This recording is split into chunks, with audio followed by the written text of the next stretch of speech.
Two doves soared through a clear sky, their flight carrying the viewer's gaze towards the sprawling Ares Empire. A majestic city revealed in all its grandeur, its architecture a testament to its rich history and power. A statue of a bearded man, possibly a revered figure from the empire's past, stood tall, its golden sheen catching the sunlight as a young man with short brown hair observed it from afar. Nearby, other citizens bustled through their daily lives. A young man, seemingly unhurried, observed the scene in the Ares Empire. Two soldiers stood guard, their spears held at the ready. As he overheard a conversation, one soldier commented on the peacefulness of the current state of affairs, but the other soldier countered, expressing skepticism about the revolutionaries' intentions and suggesting that the calm was only temporary. The first soldier scoffed, dismissing the threat of rebellion as insignificant, and suggested that the revolutionaries had likely realized the futility of their actions. The second soldier, however, remained unconvinced, noting that the peace had only been recent. The young man, still observant and unhurried, reflected on the soldiers' conversation. He mused, maybe the Empire's knights took care of them. A silent wish forming in his mind, I hope it stays this way. The young man continued his walk, passing a statue of a knight on horseback, the scene shifting abruptly to a dark, underground passage, where a torch flickered to life, illuminating the words "Tonight," etched into the stone wall. Inside a dimly lit chamber, a knight in shining armor addressed a group of soldiers gathered around a map, their faces grim and determined. An Ares Empire knight, his back to the viewer, addressed a group of soldiers gathered around a map detailing a route marked with crimson slashes, their grim determination palpable as he declared their mission: to assassinate the emperor and overthrow the empire. Another knight, his face scarred, grimly justified the plan, stating it was the only way to reclaim their lost kingdom. Two knights stood silently, their expressions conveying unwavering resolve and loyalty to the mission. Two more knights, equally stoic, stood guard, their silence adding to the weight of the impending operation. The knight in charge addressed the red-haired knight directly, emphasizing the crucial role he would play in their plan. The Ares Empire knight stood before his assembled troops, his expression grim and determined. A map spread before them, detailing the route to the emperor's palace. The knight's gaze sharp as he stressed the importance of protecting the secret text on the map at all costs. A close-up on the knight's face, his determination unwavering. He acknowledged the inherent risk, a silent nod to the gravity of their mission. The knight's quiet affirmation, "I'm aware," spoke volumes of his resolve. An Ares Empire knight hurried down a corridor, his armor glinting in the dim light. Other knights followed close behind, their faces grim and determined. One knight, seemingly the leader, paused, hand to his chin in thought. A younger knight approached the leader, concern etched on his features. He voiced his apprehension, asking, "What do you mean?" The leader responded, "I mean the secret text." The leader explained that countless lives were sacrificed to protect the secret text from the Empire. Possessing it makes them the Empire's #1 military target. Two Ares Empire knights stood together, one playfully bumping the other's shoulder. The second knight, with fiery red hair, looked serious. "You're taking that risk to protect the book," he stated. The other knight retorted, "You make it sound like I volunteered for this role." The red-haired knight explained, "Of course, it's because you're fluent in the ancient tongue, but protecting it without complaints is patriotic enough." The other knight, slightly taken aback, simply replied, "That's enough." The red-haired knight's expression darkened. He turned away, his back to the other knight. "You're indirectly insulting the other comrades," he muttered. And added, "And this isn't rooted in patriotism." A knight's voice, filled with a quiet intensity, declared, "But revenge." The words hung in the air, a stark contrast to the darkness of the following panel, where a stark declaration appeared, "I was a good-for-nothing." This statement was followed by a scene of intense action. A young man with fiery red hair, Ronian, engaged in a fierce duel, his sword flashing as he effortlessly defeated his opponent. The onlookers gasped in disbelief, murmuring about the unbelievable skill displayed. A nearby observer commented, "Young Master Logan lost to his little brother Ronian." It has only been 3 years since young Master Ronian took up the sword, right? A narrator's voice reflects on the contrast between Ronian's apparent lack of training and Logan's extensive knightly education, stating that young Master Logan has received 10 years of knight training. Meanwhile, Ronian stands over his fallen brother, his back to the viewer, sword sheathed. The Ares Empire Knight observes Logan's defeat, questioning aloud whether this defeated young man is truly the eldest son. The knight's assessment of the situation concludes with a grim prediction for the future of the McLean family. Logan's hand grips the broken hilt of his sword, defeated. A final, impactful sound effect emphasizes the finality of Logan's defeat. Ronian's hand lay limp on the ground, the telltale signs of paralysis evident. A chilling thought crossed the minds of those present. Paralysis poison, the unspoken question hung heavy in the air as Logan, his face contorted in rage, confronted Ronian's attacker. "You poisoned your own brother? Are you out of your mind, Logan?" Logan's concern shifted to a grim assessment of the situation. His thoughts raced, if Ronian cannot recover from this. The gravity of the situation weighed heavily on him. A wave of barely contained fury washed over Logan. His face contorted in a silent scream of anguish and self-reproach. Logan, his face grim and determined, issued a curt command, "Get out." The final panel revealed Logan's confession, a stark admission of his actions. "I was driven insane from the feeling of inferiority to my brother and harmed him." Ronian's father, heartbroken and disowning him, declared, "You are no longer my son." Logan reflected on his past, explaining, "For that sin, I was kicked out of the family. That was who I am." He continued his narration, "I left the family and became a mercenary." Logan's inner monologue continued, "Only after 10 years of hard work did I realize how terrible of a person I had been. But by then, it was too late, the damage was done," symbolized by the burning castle in the background.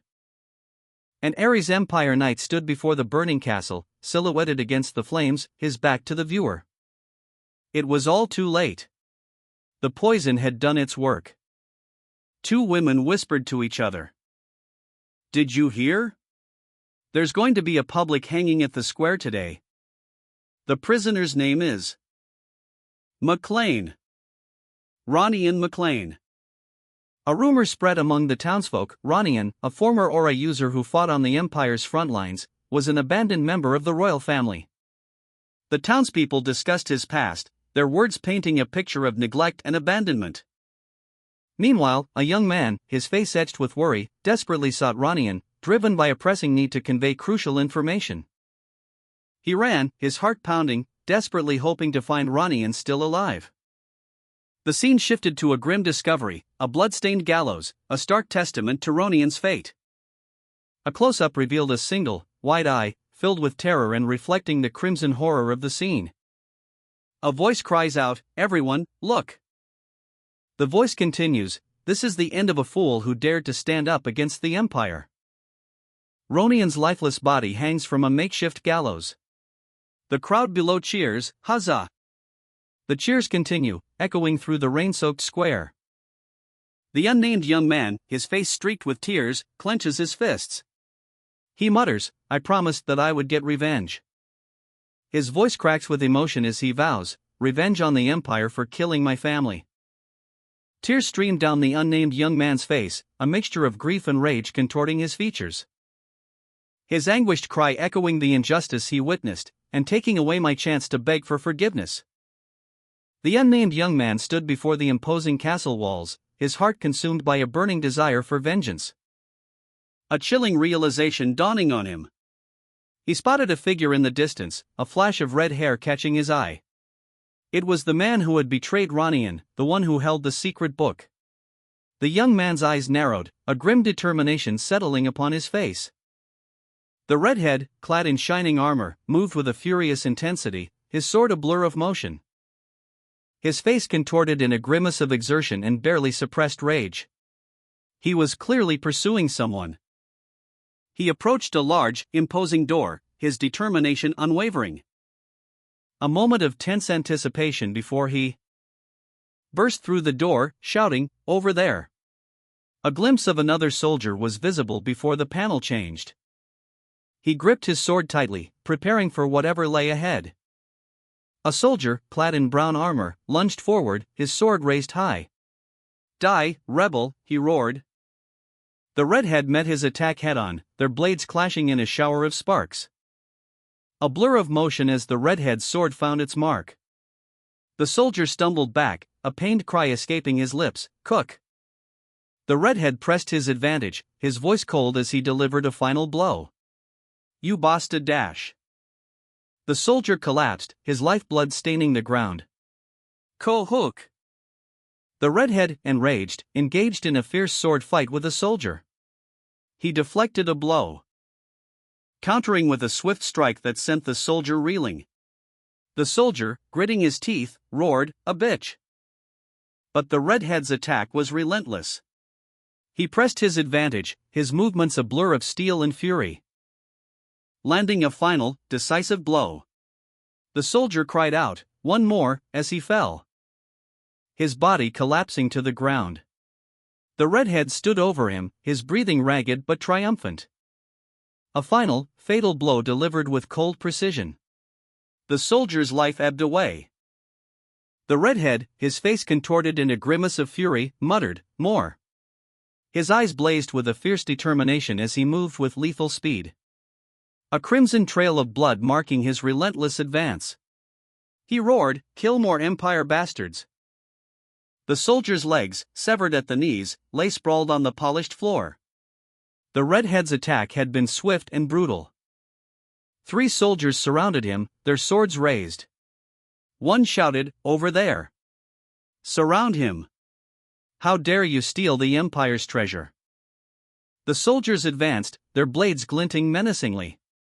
A voice commanded, "Surrender and give up the secret treasure." The redhead, momentarily pausing, felt a chill run down his spine. A single thought echoed in his mind, "Is this where I die?" The redhead, grievously wounded but defiant, glared at his captors. His expression was one of grim determination. He muttered, "You leave me with no choice." Surrounded by 3 soldiers, he braced himself for the inevitable. A blue orb pulsed in the redhead's hand. He crushed it, unleashing a crimson wave of energy. A desperate act of self-destruction. "Let's all die," he roared. 2 soldiers, faces etched with shock, watched as the redhead initiated a self-destructive ability. A blinding flash of light erupted, shattering the surrounding area in a chaotic explosion of energy, leaving behind only debris and the faint image of a distant castle. The redhead, moments after his self-destruction, reflects on his life. His final thoughts are filled with regret, finding a strange comfort only in his revenge against the Empire. But his greatest regret, he realizes, is one that transcends even death. His eyes close peacefully as he floats in the void. A single thought lingering, he should have begged for forgiveness. He hopes to meet his family in the afterlife. A brilliant, white light filled the sky, radiating outwards in a dazzling display.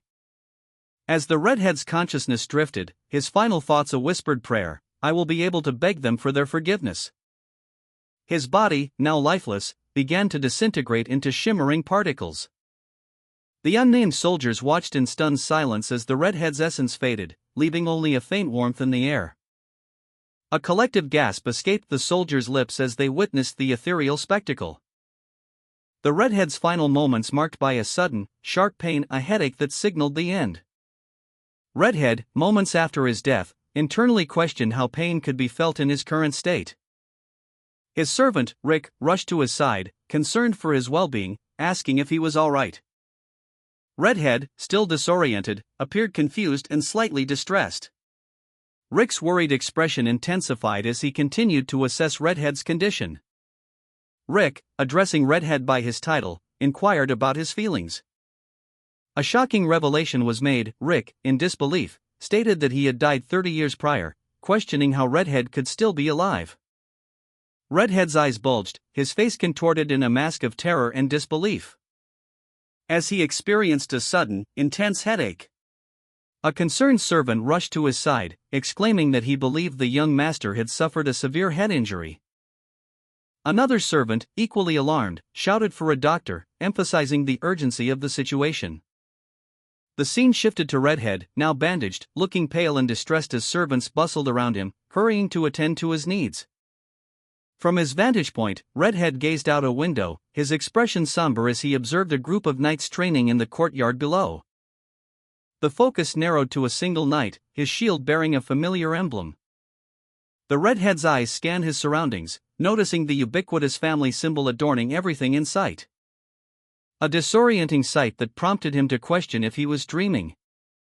A single, pained groan escaped his lips as he struggled to recall the events that led to his current state. He cautiously approached a door, his hand trembling slightly as he reached for the handle.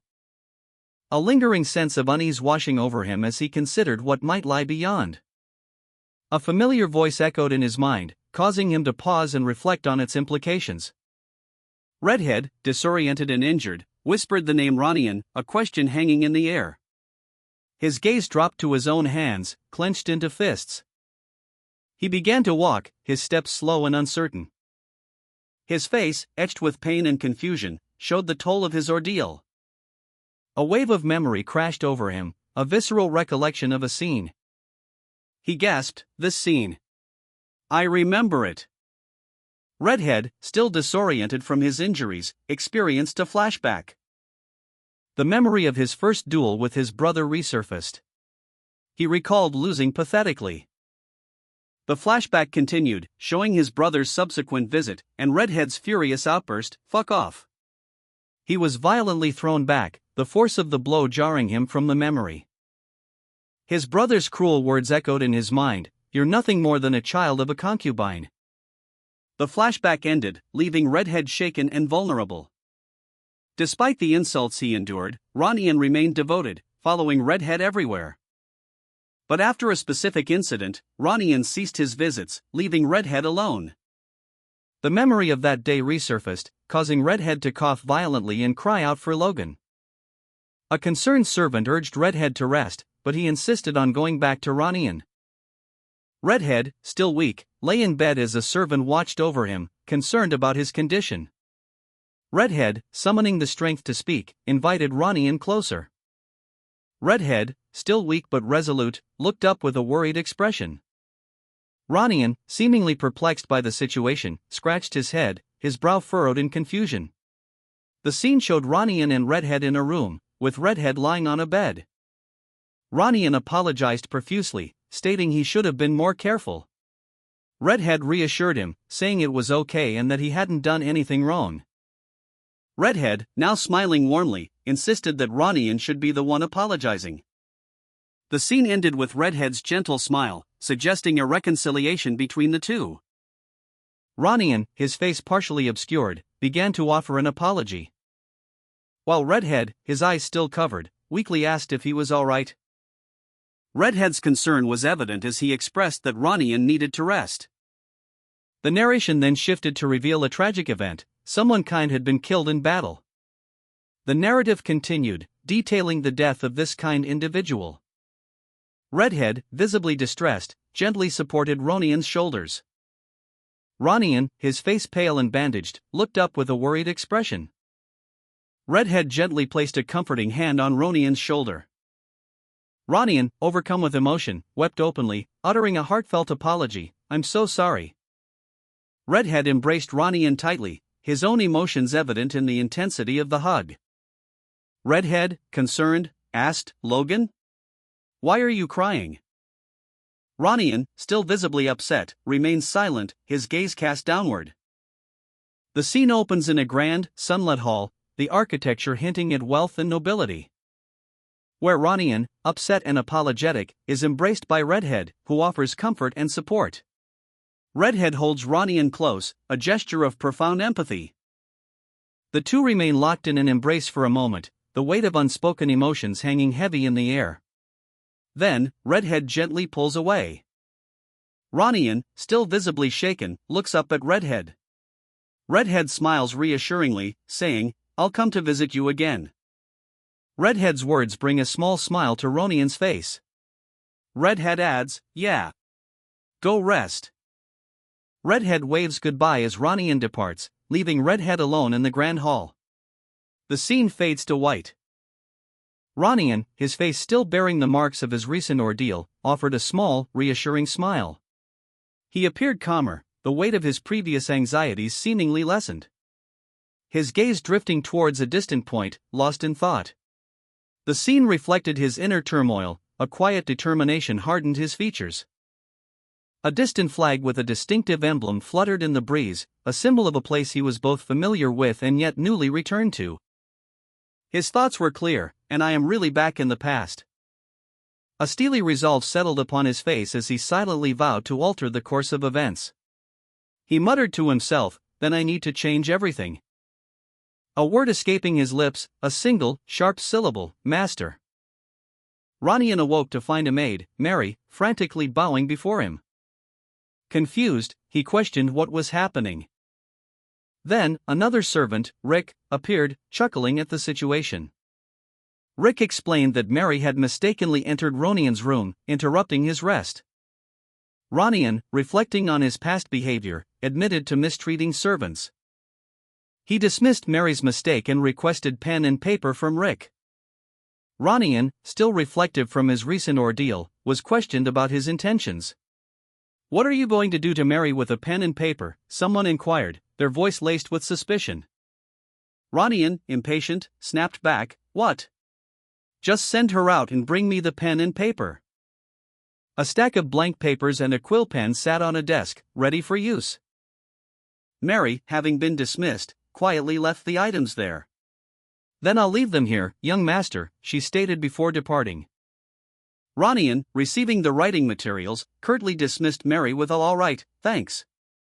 You can leave. Make sure no one comes into my room." Rick, still concerned about Ronian's well-being, approached him cautiously. "Thanks? Did you just thank me? Are you sure you're all right? Does your head hurt, perhaps?" he asked, his voice filled with worry. Ronian, despite his discomfort, insisted, "I said I'm fine. Get out." His words were sharp, but a slight tremor in his voice betrayed his true state. Mary, his attendant, responded dutifully, "Yes, young master. Please rest." Meanwhile, Rick, observing from a distance, wore a look of deep concern. He thought, "He just yelled at me. He must be fine." Rick, trying to rationalize Ronian's behavior, told himself, "Go back to work." He then added, "Okay." Alone, Ronian reflected, "Let's be patient. These are all the consequences of my own actions." The scene shifted to Ronian sitting at a desk, his gaze fixed on writing materials. He seemed determined to focus on the task at hand. Ronian, his eyes blazing with a fierce determination, silently vowed to record every detail of the coming war. He resolved to document the conflict against the Empire, a war destined to erupt in 10 years' time. A war that threatened not only his family but the entire nation. The image of fallen swords and a dragon banner served as a grim reminder of the impending disaster. A disaster he was determined to prevent. With newfound resolve, Ronian began to write, his quill moving swiftly across the parchment as he meticulously documented the future he sought to change. Ronian began to write, his quill scratching across the parchment, documenting the details of a war that would befall his fiefdom a year hence. The text detailed the war's sudden commencement and its devastating impact on his family. A brutal conflict depicted in vivid strokes of violence and destruction. The image showed a fierce warrior, his face contorted in rage, locked in a desperate struggle. The scene highlighting the brutal reality of the coming war and its devastating consequences for his family, plunging them into darkness. Ronian resolved to prevent this future catastrophe, his determination hardening as he contemplated the grim details. He paused, his thoughts shifting to a more immediate concern. A chessboard sat in a sunlit room, the pieces arranged in a seemingly unfinished game.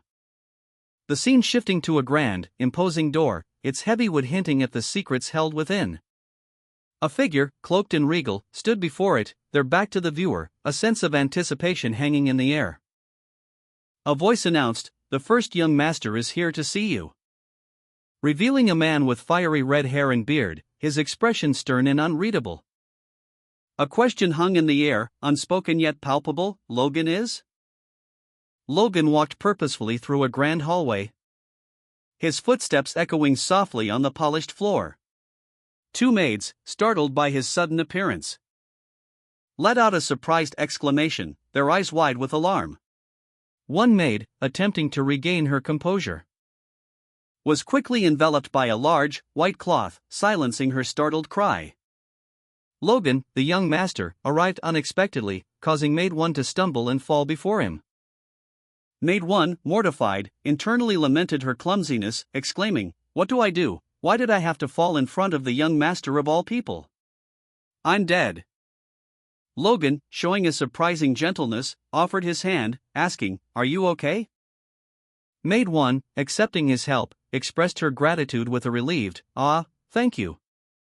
Logan, however, revealed a sinister smile, muttering, "It's not a big deal at all," his true intentions hidden beneath a calm exterior. A sudden scream, AAACK, pierced the air, signaling a hidden danger or a sudden turn of events. Two maids knelt before Logan, their faces etched with fear. One cried out, I have sinned greatly. Please forgive me." Logan, observing them, mused, "I guess a person changing overnight is strange after all, huh?" He then offered a justification for their fear, "Right. I suppose they need time to adjust too." Logan's internal monologue revealed his true intentions, "I just need to take my time and show them how I've changed." A mirror reflected Logan's face, but his expression shifted dramatically, revealing a sinister smile. He thought, "It can't possibly be because my smile is awkward." A final panel showed Logan's doubt, "It can't be, right?" A servant announced Logan's arrival to the patriarch. Logan, appearing before his father, uttered a single word, "Father." The patriarch, his back turned, delivered a cold verdict, "You are no longer my child." Logan's internal monologue revealed a deep-seated resentment stemming from his previous life, where he had been abandoned by his cold-hearted father who showed no concern even after a serious injury. The scene ended with Logan's back turned, his feelings obscured. Logan's inner monologue revealed his father's cruelty. He was a cruel father who had heartlessly cast away his own child. A memory of the patriarch's hand, cold and dismissive, flashed before his eyes. Logan reflected on his past naivety, questioning how foolish he had been to believe otherwise. He pondered the depth of a parent's heartbreak at abandoning their own child. Logan, his face bearing a faint smile, stood before the patriarch. He greeted the patriarch, calmly stating, "Greetings. It's me, Logan." Logan's father, the patriarch, stood before him, his expression unreadable. He called out Logan's name. And Logan, his face bearing the marks of past trauma, responded with a quiet, "Father." He began to explain, his voice strained, "I'm really," uttering a single, heartfelt word, "Sorry." The patriarch, observing his son, offered an unexpected comment, "You look better than I thought." His tone implied a mixture of surprise and perhaps a hint of something else. He then pressed Logan, asking, "So, what is it?" The patriarch, Patrick McLean, observed Logan. He noted Logan's request, commenting that while he expected such a request, Logan's demeanor was unusually cold. He reflected that while 20 years had passed, he still saw Logan's face every day. Logan continued, stating that he wished to request permission for isolated training on the family plot. The patriarch questioned Logan's request for isolated training, prompting Logan to explain his reasoning. The patriarch then explained that to win the regional war, strengthening the territory's forces was paramount. This involved strengthening the forces of knights and soldiers, reinforcing and developing weapons, and several other methods. The patriarch concluded by stating that Logan's isolated training was necessary for all of this to happen. Logan, his face contorted in frustration, repeats the word money. His desperate need for funds is palpable. A stark declaration appears: the McLeans are known throughout the kingdom as the beggar family. A banner hangs outside a dilapidated building, proclaiming McLean is open for business. The text below emphasizes their lack of funds. Logan contemplates a solution: there's a way to earn a significant amount of money quickly. He realizes that participating in a high-stakes event could earn him a year's worth of money in just 3 months. To achieve this, however, Logan understands he must enhance his martial abilities and gain influence. The patriarch, a stern figure in opulent robes, addressed Logan, his son. "Do you want to run away because you lost to your little brother?" Logan, his face partially obscured by bandages, responded, "Not at all. I've realized how lacking I've been all this time. So, even if it's late, I'm trying to get my act together." The patriarch scoffed, as if a lack of effort is the only reason. Logan, internally reflecting, thought, as I thought, he's not trusting me so easily. I've also realized that my behavior all this time has also been a problem.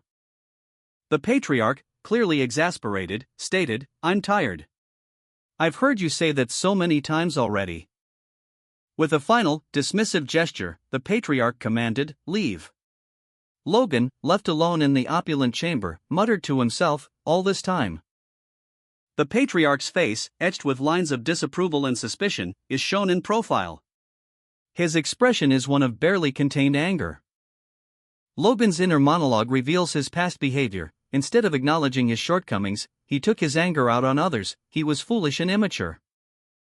Logan's eyes, filled with remorse, are shown close up. His expression reflects his deep regret for his past actions. Logan, his face contorted with emotion, pleads with his father for forgiveness. He begs for a chance to prove himself. He earnestly requests his father's permission to atone for his past mistakes. A thought bubble appears, revealing an observer's assessment. Logan's apology doesn't seem like a lame excuse this time. Logan, his face partially obscured by a bandage, contemplated his training schedule. He appeared pensive, his expression a mixture of determination and uncertainty. "I'm thinking around 3 months, he mused, considering the time frame. The following statement revealed his underlying motivation. "You think that little time is enough to catch up to Ronian?" Logan shook his head, clarifying his intentions. "It's not for the sake of beating Ronian," he explained, his gaze firm. "By choosing a short amount of time, I simply want to do the best I can," he stated, emphasizing his focus on self-improvement. The patriarch, observing from below, only saw the lower half of his face, specifically his beard. "You certainly seem to have changed a little," the patriarch observed, his words carrying a hint of surprise and perhaps approval. A smile spread across Logan's face. "Great. I'll allow it," he replied, accepting the implied challenge and the unspoken approval. Ronian, dressed in red, approached a door, his expression thoughtful. He paused, looking back before continuing on his way. He mused that it was still spring, and the family burial grounds would be too cold for sleeping, advising someone to stay warm. Ronian's face softened slightly as he offered this considerate thought. A few days later, the scene shifted to a sun-drenched landscape. A lone figure arrived at a secluded location, declaring, "I'm here." The area was described as a place where only immediate family members were allowed, ensuring solitude. The vastness of the surrounding area was noted. It was described as huge. This isolation was deemed perfect for solitary contemplation. The figure, rummaging through a bag, retrieved a book. The book was old and worn, hinting at its age and significance. The figure, revealing himself to be a man with red hair, explained that in his previous life, he had memorized and burned this book of secrets to prevent the Empire from obtaining it. Originally, a book embroidered with a golden hawk. The red-haired man raised his sword, a golden light emanating from the book above him. The book contained the secrets passed down by the hero of ancient times. Who slayed the evil dragon that ruled the world? The red-haired man, having transcribed the book's contents using an independent army's secret code, smiled contentedly. He mused, "I can't believe I ended writing it once again." He contemplated the book's power, believing that mastering its secrets would render even the Empire's aura masters and archmages harmless. The red-haired man reflected on his past, noting that before his regression, he lacked the talent and age to succeed. However, now, he felt a surge of determination, exclaiming, "I have a chance." He reviewed the book's instructions. Modifying the body using life force, called the Force, is the basis of the Divine Sword secrets. To achieve this, he must focus the force towards his heart and create a core. He began the process, channeling his energy. The task proved difficult, even for someone of his enhanced abilities. Others would have failed at this stage. But as he suspected, his regression had significantly improved his abilities. He felt his force had evolved in all aspects. The red-haired man muttered to himself, with this, 3 days and nights of hard work might be enough to begin forming the core of power needed to master the divine sword secrets. A process he initiated by channeling his life force. He looked surprised, muttering, "Oh." The core began to form, and he exclaimed, "Wait a minute, the core is already being made?" As the core formed within him, a bright light emanated from his chest, releasing tremendously dense energy. He observed, while the core is being created, tremendously dense energy is bursting forth. The red-haired man felt a surge of power coursing through him, as if his whole body was soaking in rain after a long drought. A feeling of exhilaration washed over him as he clenched his fists. He examined the newly created core, a critical component for the divine sword secrets. If the instructions in the secret book were correct, the next step would be to imbue the sword with this newfound power. With a powerful stomp, he prepared to begin the infusion process. The energy from the core flowed into the sword, a brilliant light erupting as the process completed successfully. The red-haired man exclaimed, "Super!" His face was alight with elation. He reflected on the changes he felt, stating that his constitution and senses had undergone a complete transformation, perfectly suited for wielding the divine sword. Though he admitted to being surprised by how quickly the core of the sword had been created.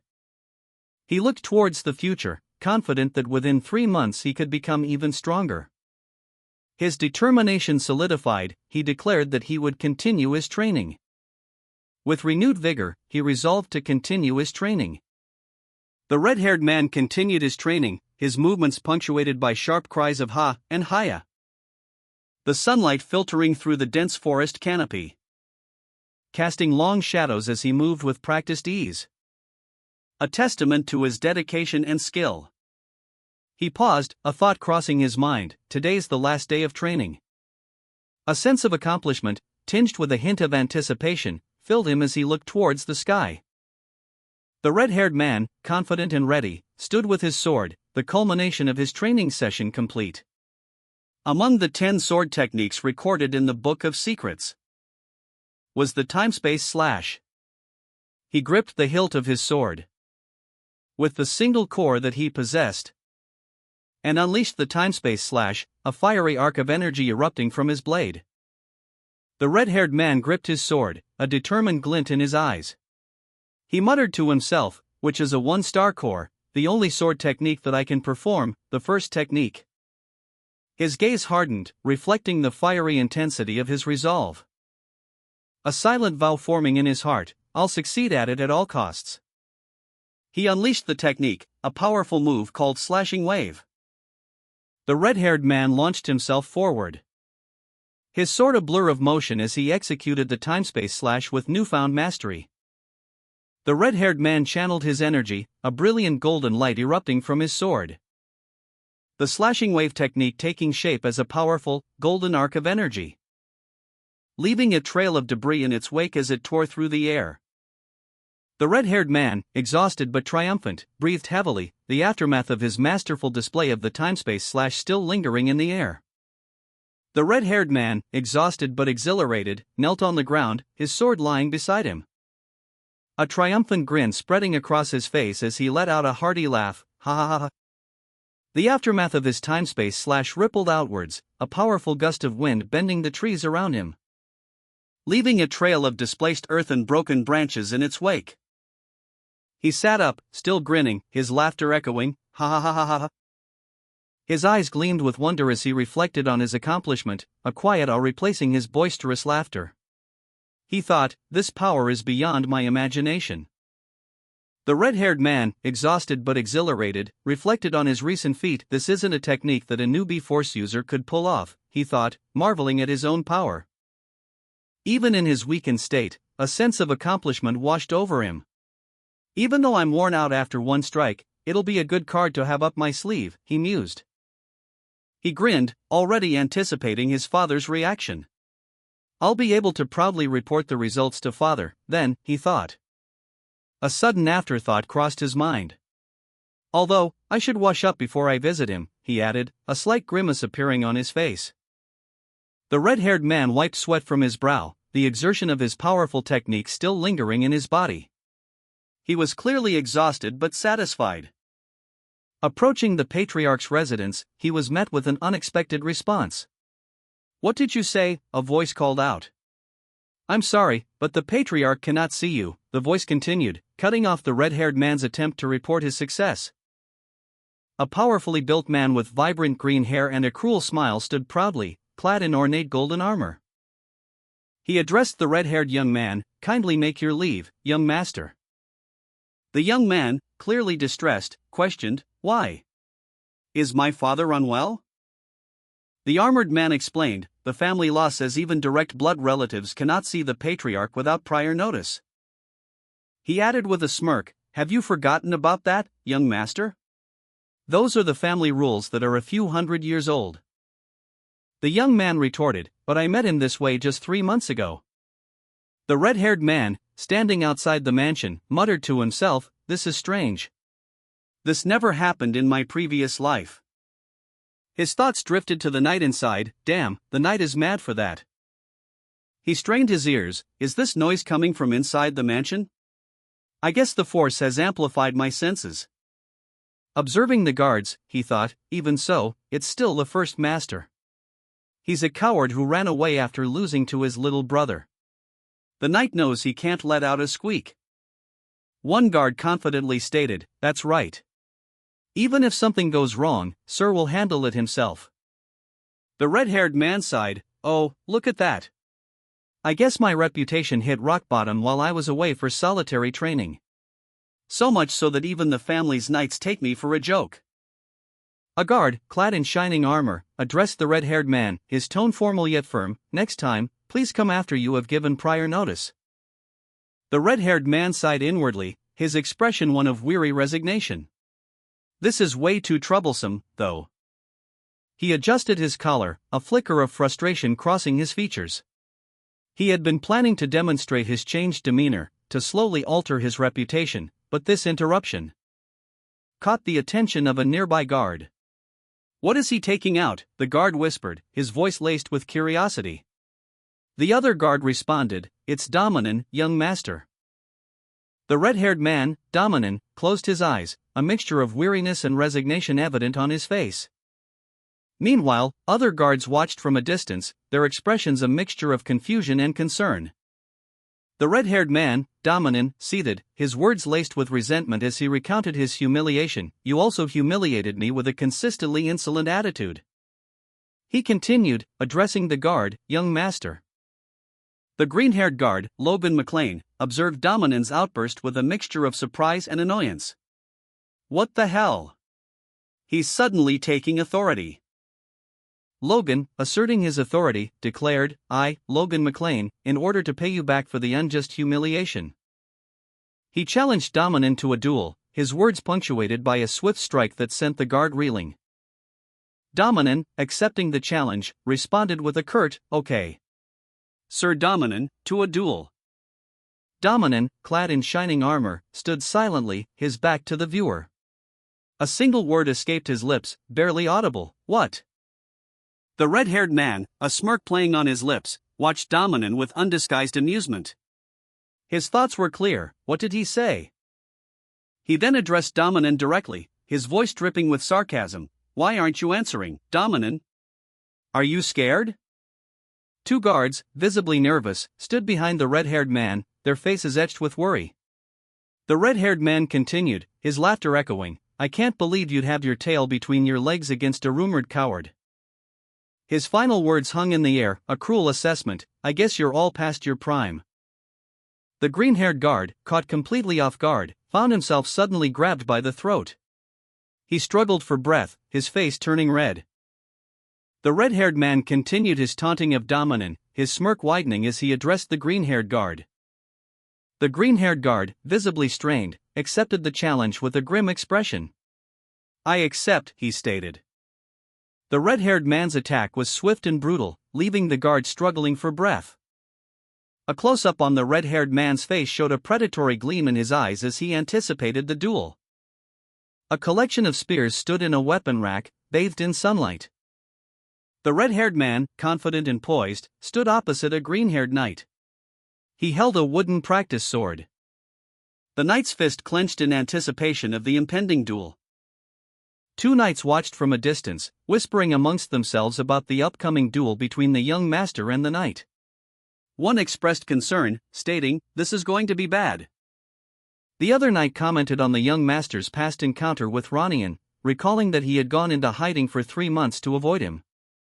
Two onlookers wagered on the upcoming duel, one betting 50 gold that the red-haired man would not last 10 minutes.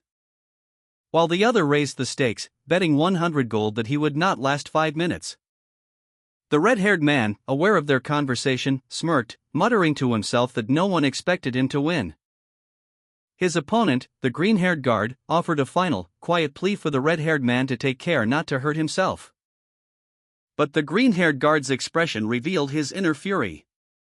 The red-haired man, noticing the green-haired guard's anger, thought to himself that the guard dared to pick a fight but lacked the courage to speak ill of him to his face.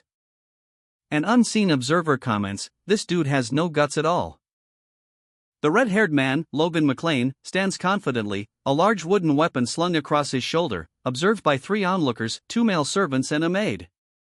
Another observer, seemingly a bystander, gasps, "We're screwed." Rick stopped breathing while standing. The tension mounts as Logan faces the green-haired guard, a bystander looking on with alarm. An announcement booms, the official duel between Logan McLean and Sir Dominion will now begin. Sir Dominion, a knight in shining armor, declared, "For the sake of safety, only wooden weapons will be used." He addressed the red-haired man, who stood beside him, his expression unreadable. The red-haired man simply nodded in acknowledgement. Sir Dominion, however, felt a pang of doubt. He thought, "Should I really be going ahead with this?" He continued his internal monologue, "But the young master's being so stubborn about it, so I don't have any room to do anything." A voiceover explained, "We limited them to wooden weapons, but knights are mainly force users, so they could kill a person even with a wooden weapon." A voice, filled with urgency, pleaded, "Sir Dominion, for God's sake, go easy on him." The announcement, "Duel starts now," echoed as the two combatants prepared. The red-haired man and the green-haired guard clashed in a flurry of wooden sword strikes. Their movements a blur of motion as they exchanged blows with surprising speed and skill. The clash of wood echoing through the arena. Sir Dominion watched, his apprehension evident despite his outward composure.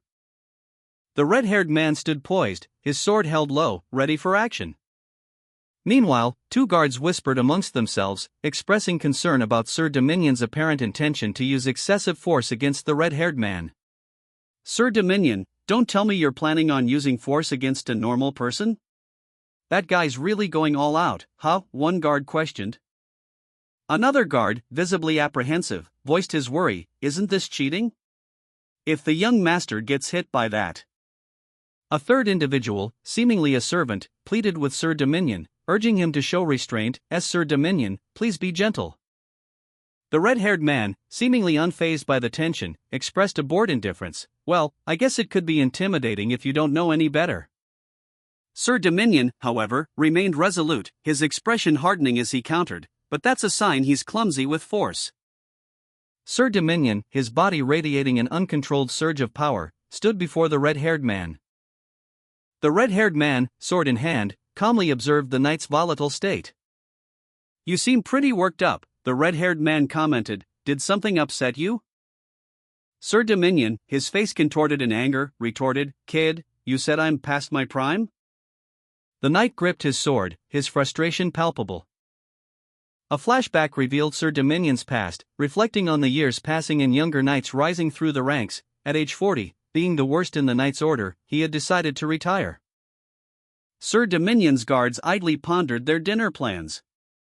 While one guard recounted Sir Dominion's recent routine, noting his aimless errands and anticipation of retirement. A stark contrast to the red-haired man's interruption. The red-haired man, with a smirk, declared Sir Dominion and his guards past their prime. Sir Dominion, enraged by the insult, roared in fury. In a flash of red energy, Sir Dominion lunged at the red-haired man, sword drawn, only to be met with a swift counterattack. Two guards watched in horror as the fight between Sir Dominion and the red-haired man escalated. One of them lamenting, the young master's going to die, and questioning how to stop the conflict, while the other, seemingly resigned, declared his intention to retire. Sir Dominion, enraged, prepared to finish the red-haired man with a secret technique. But the red-haired man countered swiftly and decisively. The red-haired man's attack was so powerful that it was described as a mighty triple kill. The red-haired man unleashed a devastating counterattack, his blade a blur as it met Sir Dominion's attack, the force of the collision sending shockwaves through the air. A nearby green-haired guard watched in horrified fascination, his eyes wide with fear as he witnessed the sheer power on display. A guttural cry escaping his lips as Sir Dominion's sword was sent flying from his grasp. Sir Dominion, confident in his abilities, lunged forward, his sword aimed at the red-haired man's heart. But the red-haired man effortlessly deflected the blow, scoffing at his opponent's seemingly weak attack. "Don't tell me this is the best you got," he sneered. The green-haired guards and onlookers watched in stunned silence as the red-haired man's superior skill became evident, their expressions a mixture of shock and disbelief. The sudden shift in the duel's momentum left everyone speechless. The red-haired man stood over his defeated opponent, Sir Dominion, his expression one of quiet confidence. He held his weapon casually, the dust settling around them. Sir Dominion's shocked exclamation, "And no way," echoed the disbelief of the watching green-haired guards. Their whispered comments, "I couldn't even see anything," and "the first young master is a force user," highlighted their astonishment at the red-haired man's speed and skill. The red-haired man, seemingly unfazed by their awe, simply stated, "Referee." Sir Dominion, still reeling from his defeat, stumbled back in a display of utter humiliation. The red-haired man, sheathing his sword, quietly added, "I want to give Dominion another chance." The red-haired man, a smirk playing on his lips, casually held his weapon. He posed a question to the unseen audience, "What do you think?" Addressing Sir Dominion directly, he inquired, "Sir Dominion, you're okay, right?" The green-haired guard, witnessing the aftermath of the battle, was visibly shaken, muttering in disbelief, What on earth is going on?" Sir Dominion, his face etched with disbelief and shame, stared at the red-haired man's retreating figure, a single thought echoing in his mind, "I'm weaker than that kid?" The scene shifts to show Sir Dominion's feet, still trembling from the encounter. The red-haired man's decisive victory over Sir Dominion left the green-haired guard awestruck and Sir Dominion humiliated and questioning his own strength. Sir Dominion strained, his face contorted in exertion as he gripped his sword, his desperate cry echoing the disbelief that washed over him, "This can't be true." The red-haired man watched, a hint of amusement in his eyes as Sir Dominion's attack faltered, the effort proving too much for the knight, as he visibly overheated. The red-haired man casually raised his hand, and with a swift, effortless movement, sent Sir Dominion flying backward, defeated. Sir Dominion, his face contorted in pain, was sent flying backward with immense force, a crimson spray erupting from his nostrils as he crashed to the ground.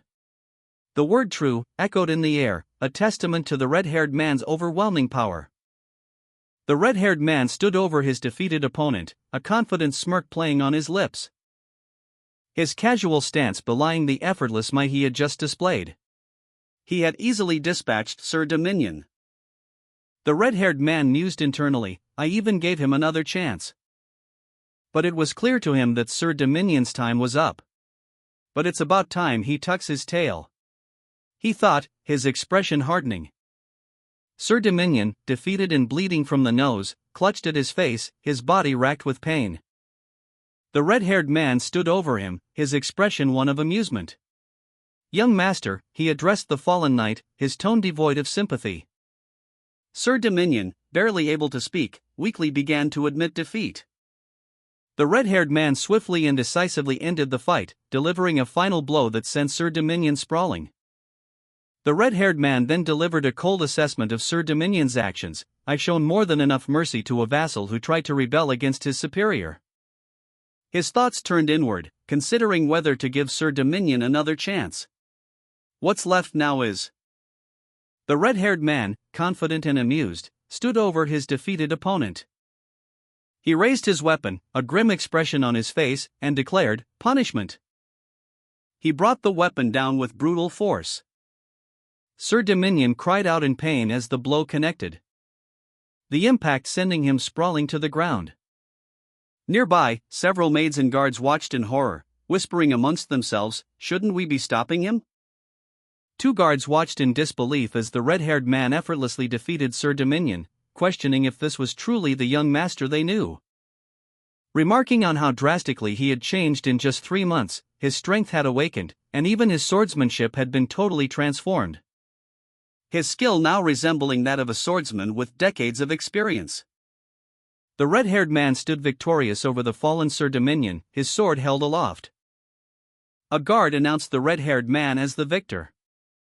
The red-haired man, Logan McLean, stood with a confident air, a wooden staff casually slung over his shoulder.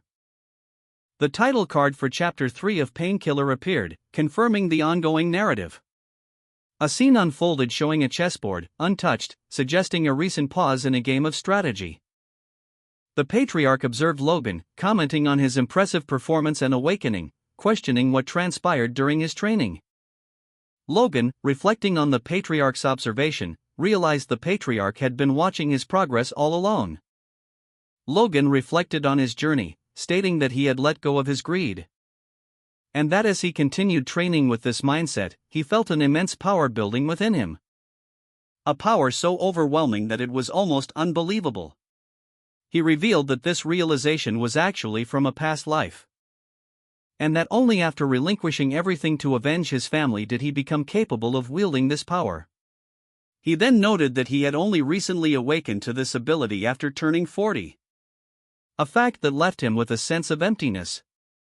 The patriarch observed Logan, commenting on how much he had changed, but questioned his decision to assault a knight immediately after gaining such power. The patriarch, a man of imposing stature with a fiery red beard, regarded Logan with a mixture of suspicion and disapproval. He voiced his concerns, stating that Logan's actions, though seemingly justified, were excessive. The patriarch pressed Logan, reminding him that the soldiers had corroborated the story of the man's misdeeds. Despite this, Logan stood firm, asserting that his actions were necessary. Logan's unwavering conviction surprised the patriarch, who questioned the necessity of such extreme measures. The patriarch's skepticism was evident in his expression as he repeated Logan's claim, questioning its validity. Logan, a grim expression etched onto his face, explained to the patriarch that the man he had dealt with was attempting to deceive the Lord and mock him. He continued, emphasizing that if left unchecked, this man would have become a destructive influence on the family's order. A didactic illustration appeared, depicting a pyramid representing a hierarchy, stable and upright. The image then shifted, showing the pyramid destabilized, its blocks askew, illustrating the disruption caused when hierarchy is compromised. The caption read, "A hierarchy is the pillar which allows an organization to run. And when hierarchy is shaken up, the organization itself falters." Logan further justified his actions, stating that his 10 years as a mercenary had taught him a crucial lesson: when dealing with armed men, swift and decisive action is paramount. A knight lay fallen on the ground, surrounded by several armored guards. The scene was grim, the aftermath of a conflict. Today's events, the on-screen text declared, would serve as a lesson for the other knights. The patriarch, observing the scene, declared Sir Dominion largely at fault for neglecting his duty and attempting deception. Logan, however, was cautioned against such risky gambles in the future, despite the patriarch's apparent leniency. Logan, surprised by the patriarch's easy forgiveness, questioned the lack of punishment. The patriarch, however, made it clear that while he wasn't condoning Logan's actions, any future unauthorized actions would be met with consequences. The patriarch's final words served as a stern warning: Logan would not act without his permission again. The patriarch addressed Logan, stating, "You haven't even officially received your rank yet." Logan responded, I'll keep that in mind. The patriarch continued, also, there's something you should know. Logan's expression shifted to one of mild curiosity. The patriarch revealed, your fiancée, Rena, will be visiting soon. Logan's face visibly tensed. Logan, upon hearing the news, reacted with a barely suppressed sigh. Ah, she's finally coming. His internal monologue revealed his apprehension. Rena, Logan's fiancée, was shown in a radiant image, her long hair flowing, a vision of elegance and grace. A close-up on Rena's dress revealed a hint of her thoughts, a silent, internal declaration, my. The next panel showed Rena's feet stepping onto a staircase, her internal monologue revealing a calculating thought, cash cow. From a distance, a voice announced her arrival, here comes Princess Rena Wolves. Finally, Princess Rena arrived at the castle gates, escorted by guards, her presence commanding attention and respect. News of Princess Rena's arrival spread quickly. The announcement, here comes Princess Rena Wolves, echoed through the halls. Princess Rena's elegant arrival was marked by the delicate rustle of her gown as she walked, her presence causing a hushed reverence among the maids in attendance, who whispered amongst themselves, young master's so lucky, as they watched her approach. Princess Rena greeted Lord McLean with a formal, yet warm, greetings, Lord McLean. It's been too long. Rena, in a flowing white gown, stood poised and elegant, a bouquet of peonies at her side. Her beauty accentuated by delicate earrings and a choker necklace. A gentle smile played on her lips. She greeted Lord McLean with a polite inquiry, have you been well? Lord McLean, a red-haired man with a hearty laugh, responded, huh? You've become a true lady, young Lady Rena. Another man, observing from a distance, commented, whoa, I saw her when she was young, but she grew up to be unbelievably beautiful. Logan, witnessing Rena's arrival, visibly reacted with surprise and a blush, his eyes wide with admiration. The scene opens with the patriarch, flanked by Ranian and a woman in a dark dress, standing before a grand staircase. A thought bubble above them reads, but. Logan, his expression troubled, is shown in close-up. He appears pensive and concerned. A thought bubble appears above Logan, questioning, what's wrong with the guy who should be the happiest? Rena, radiant in a white gown, descends the grand staircase, a maid assisting her with her train. She is the picture of elegance and grace. From a distance, the patriarch and his companions watch Rena's arrival. A thought bubble above the patriarch reads, to my dear friend. The camera pans out to show the full scope of the grand hall as Rena continues her descent. A thought bubble appears, identifying her destination, Baron Patrick McLean. 30 minutes passed. 3 guards, their faces etched with worry, conferred amongst themselves. So, therefore, is what we hope to do. One of them sighed, it's so long. A woman with silver hair, her expression unreadable, spoke. So, due to unavoidable circumstances, we request to break off the arranged marriage. The woman's words, we request to break off the arranged marriage, hung heavy in the air. She held a document, its contents unseen but clearly significant. The document detailed the reason for the request, interference by Karen Wolves. The woman's resolve was firm. A maid assisted the silver-haired woman, who was dressed in an elegant gown. A guard stood watch nearby. That's it. Logan, his back to the viewer, observed the scene from a distance, his thoughts hidden. Rena, the silver-haired woman, stood before the patriarch and other high-ranking officials, her request to break off her arranged marriage hanging heavy in the air. Meanwhile, Logan observed the scene from a distance, his expression unreadable. The red-haired man, seemingly unimpressed, thought the silver-haired woman was beating around the bush, missing the true meaning behind her words. The silver-haired woman, addressing the patriarch directly, expressed her disappointment in his son, Patrick McLean, stating that despite expectations, he remained a mere high-ranking knight for over 2 decades. She bluntly declared Patrick to be the worst, further emphasizing her dissatisfaction with the match. She then questioned the rationale behind lowering standards to proceed with the union, effectively rejecting the proposal. Finally, she declared that they should simply part ways, ending the arranged marriage. Ronian pondered the implications of the patriarch's words, a thoughtful expression on his face. He summarized the patriarch's message internally. Breaking off the arranged marriage without proper reason, the gravity of Rina's actions sunk in. The red-haired man's anger flared, his thoughts turning to the potential humiliation of the McLeans by the House of Wolves. In a fit of rage, he slammed his fist on the table, shattering it into pieces. Two guards, witnessing the Baron's outburst, exchanged worried glances, their concern evident in their expressions. One whispered, "How could we, Baron?"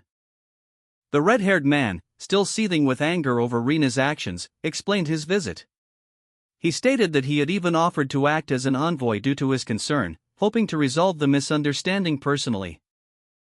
Rina, her eyes glistening with unshed tears, revealed that she cherished her childhood memories of Logan in this place. And that these cherished memories were precious to her, memories made with Logan in this beautiful, serene place. She had no wish to abandon them. However, she felt bound to her family's directives. And therefore, she had no choice but to follow their instructions. She had merely thought it best to meet with Logan and apologize in person. Meanwhile, the two maids whispered amongst themselves, captivated by Rina's beauty and grace. The red-haired man, having delivered his message, let out a frustrated sigh, muttering, "Damn it." Someone then inquired about Rina's actions, asking, "So what exactly is the reason for doing this, young lady Rina?"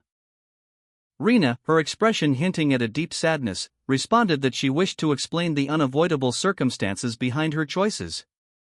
Rina, with a determined look in her eyes, began to explain her actions, her voice firm despite the visible conflict within her. As she spoke, tears welled up in her eyes, revealing the emotional toll her decision had taken. Finally, she mentioned the name Marion Kairos, a name that seemed to carry significant weight and meaning. The red-haired man, Ronian's half-brother, listened intently as Rina revealed a crucial detail: my stepmother and Ronian's biological mother. She continued, explaining that his stepmother had long regarded him as an enemy due to the succession matter, prompting him to remain silent. He thought she would remain quiet. However, the red-haired man questioned the family's honor, implying that Rina's actions were not solely about personal feelings. Rina then offered a simple apology. She stated, "I myself am unaware of the reason, so I cannot tell you about it." This prompted a sharp retort from the woman with silver hair. The silver-haired woman, seemingly incredulous, questioned Rina's claim of ignorance, emphasizing the gravity of the situation concerning her marriage. Rina, overwhelmed, confessed that she was merely someone who would marry and become part of another family. She further explained that her father did not discuss important family matters with her, leading to her abrupt decision to break the engagement. The panel ends with a close-up of a tiger's eyes, symbolizing the intensity of the situation. Rina's stepmother, her expression a mask of controlled fury, offered a curt assessment, "I suppose we can take it that way, right?" Rina, visibly distressed, continued to explain the situation, her voice trembling slightly as she revealed the details of her broken engagement. The scene shifted to a grand hall, where the patriarch, Logan, and the red-haired man stood observing from a balcony, their expressions unreadable. Rina, in a flowing gown, announced the terms of the settlement: 3 million gold pieces as compensation for breaking the engagement. Dwayne Filsner, McLean's financial manager, reacted with shock and disbelief. As the settlement amount was announced, 3 million. The red-haired man, still frustrated and questioning Rina's explanation, inwardly celebrated, his thoughts turning to how he could get his hands on the money. His expression shifted from a calculating smirk to one of intense greed and anger. Meanwhile, two guards stumbled away, seemingly overwhelmed by the events that had transpired. A powerful blow landed, sending the woman sprawling. She gasped, "Ugh! He's too strong." A knight in shining armor rushed to her side, shielding her from further harm. He urged, "Lady, please get behind me." The knight, identifying himself as Rockfern, a knight of the House of Wolves, pleaded with the Baron. "I, Rockfern, a knight of the House of Wolves, pleads to you, Baron." The Baron, seemingly unmoved, calmly responded, "Please calm down and continue the conversation." The Baron then questioned Rockfern, "Are you a high-ranking knight just like me?" Impressed by Rockfern's skill and youth, the Baron remarked, that's impressive at your age." Ronian, the rising star of the Wolves family, contemplated the implications of Rina's actions and his stepmother's role in the unfolding events. His internal monologue echoed the words he just heard: injuring the Wolves family's rising star would be fair trade for the disgrace to the McLean family's honor. Ronian's brow furrowed, sweat beading on his forehead as he grappled with the weight of the situation. Rockfern, ever protective, spoke to the Baron, reminding him that their patriarch considered Lord McLean a man of honor, and would never persecute a young princess or junior member. He emphasized that the patriarch would not seek to buy honor with money. Rina's stepmother, in a calculated move, proposed accepting the 3 million settlement as a gesture of sincere attempt to maintain the friendship between the two families, despite the public criticism. Ronian, grappling with the weight of the proposed settlement, confessed to himself, "If I press any further, I shall become a man without honor." The Baron, his expression hardening, questioned the envoy's true intentions. "Is this what you were aiming for by sending these young ones here, Karen Wolves?" His voice boomed, the name Karen Wolves echoing through the hall, underscoring the gravity of the situation. A calm voice cut through the tension. "A visitor is a visitor, albeit an ill-fated one." Sir Dominion, ever the pragmatist, stated, "The House of McLean doesn't persecute its guests." "However," he continued, "but we won't accept the Wolves' one-sided offer either. In exchange for breaking the engagement, House McLean only requests one thing, that the envoy, Rina Wolves, courteously apologize to." The patriarch, a man of imposing stature and fiery red hair, declared, "My son, I refuse any other compensation." Two guards, awestruck by the patriarch's unwavering stance, whispered their admiration, as expected of our patriarch. "Wow! This is what real nobility is." The patriarch raised a hand, silencing any further discussion. Ronian, the son in question, stepped forward, stating, "As the person concerned in the breaking of this engagement, I have a request." He urged, "Kindly hear me out." Ronian's inner voice screamed, "We must take the money." His companion countered, "You're going to let them apologize with nothing more than words? That's insane. 3 million gold is a whole year's budget for House McLean." Ronian's stepmother revealed a critical detail: half of their current funding comes from the Kairos family. She emphasized the dire consequences of losing that support, questioning the value of honor in the face of potential bankruptcy. Ronian, his face etched with worry, insisted that they must secure the 3 million gold pieces, regardless of the cost. Unexpectedly, Ronian declared his willingness to accept the Wolves' apology, a decision that shocked everyone present. The patriarch, Logan, reacted with disbelief and anger, questioning Ronian's decision to go back on his word. Logan's eyes blazed with fury as he confronted Ronian, the tension palpable in the air. Ronian, his face contorted in a grimace of internal struggle, felt the weight of his decision. He was torn between family honor and financial ruin. A pressure building in his chest. "That's a lot of pressure," he thought. "I may not have aura, but I'm still a high-ranking knight, right?" He questioned the validity of his own assessment, realizing sadly that his power was insignificant compared to others in the kingdom.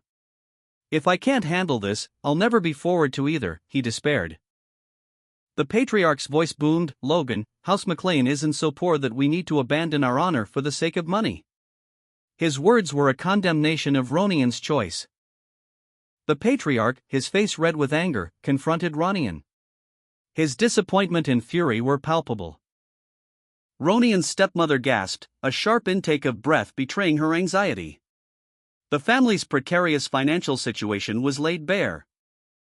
Ronian, his face etched with desperation, declared, "No, we are that poor." He revealed the extent of their financial ruin. House McLean owes the bank 3 million gold pieces right now. And a year's interest alone is 150,000 gold pieces. Ronian, his voice strained, explained that without Kairos' support, they would be bankrupt. The patriarch and his stepmother looked on, their faces grim. Ronian concluded, "The kingdom's greatest beggar family." Ronian, desperate and humiliated, publicly declared, "We're broke. Broke as fuck."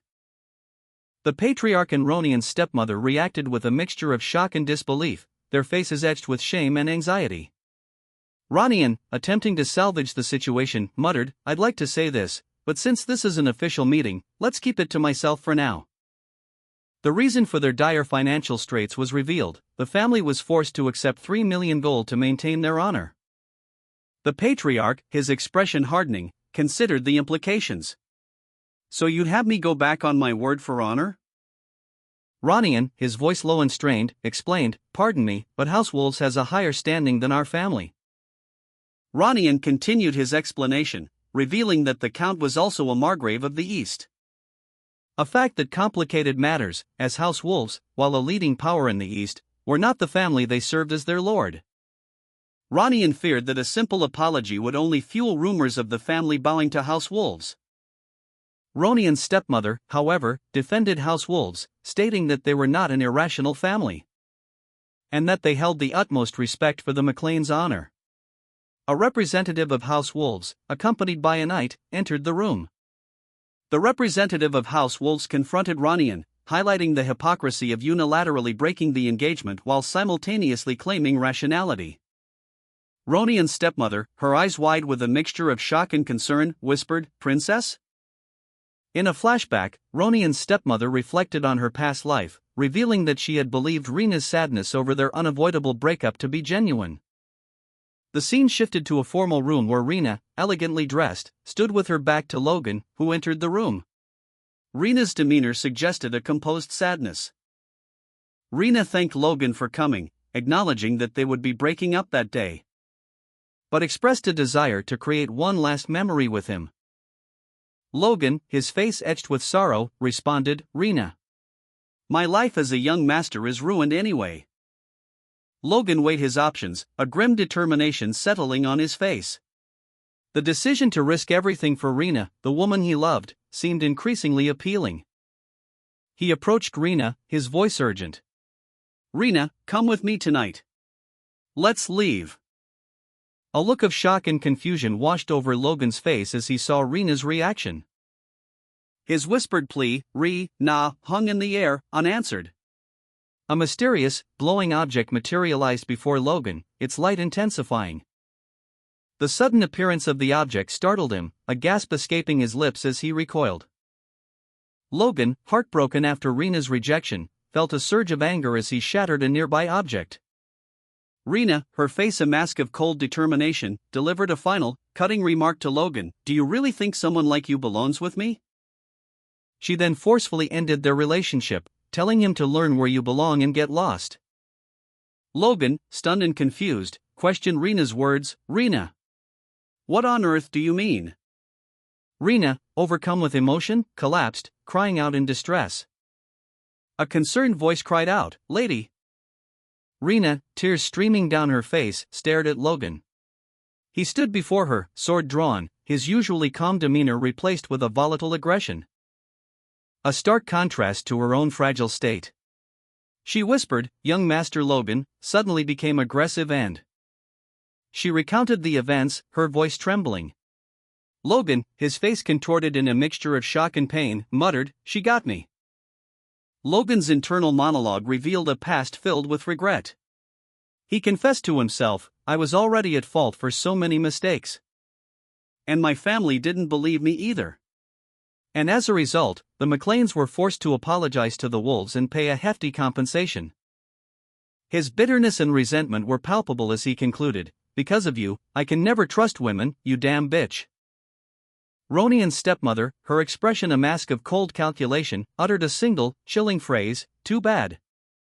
Meanwhile, the patriarch observed from a distance, his gaze fixed on Rena, who stood alone on a balcony, her posture radiating sorrow. He seemed to be contemplating the recent revelations. A sudden surge of determination hardened her features.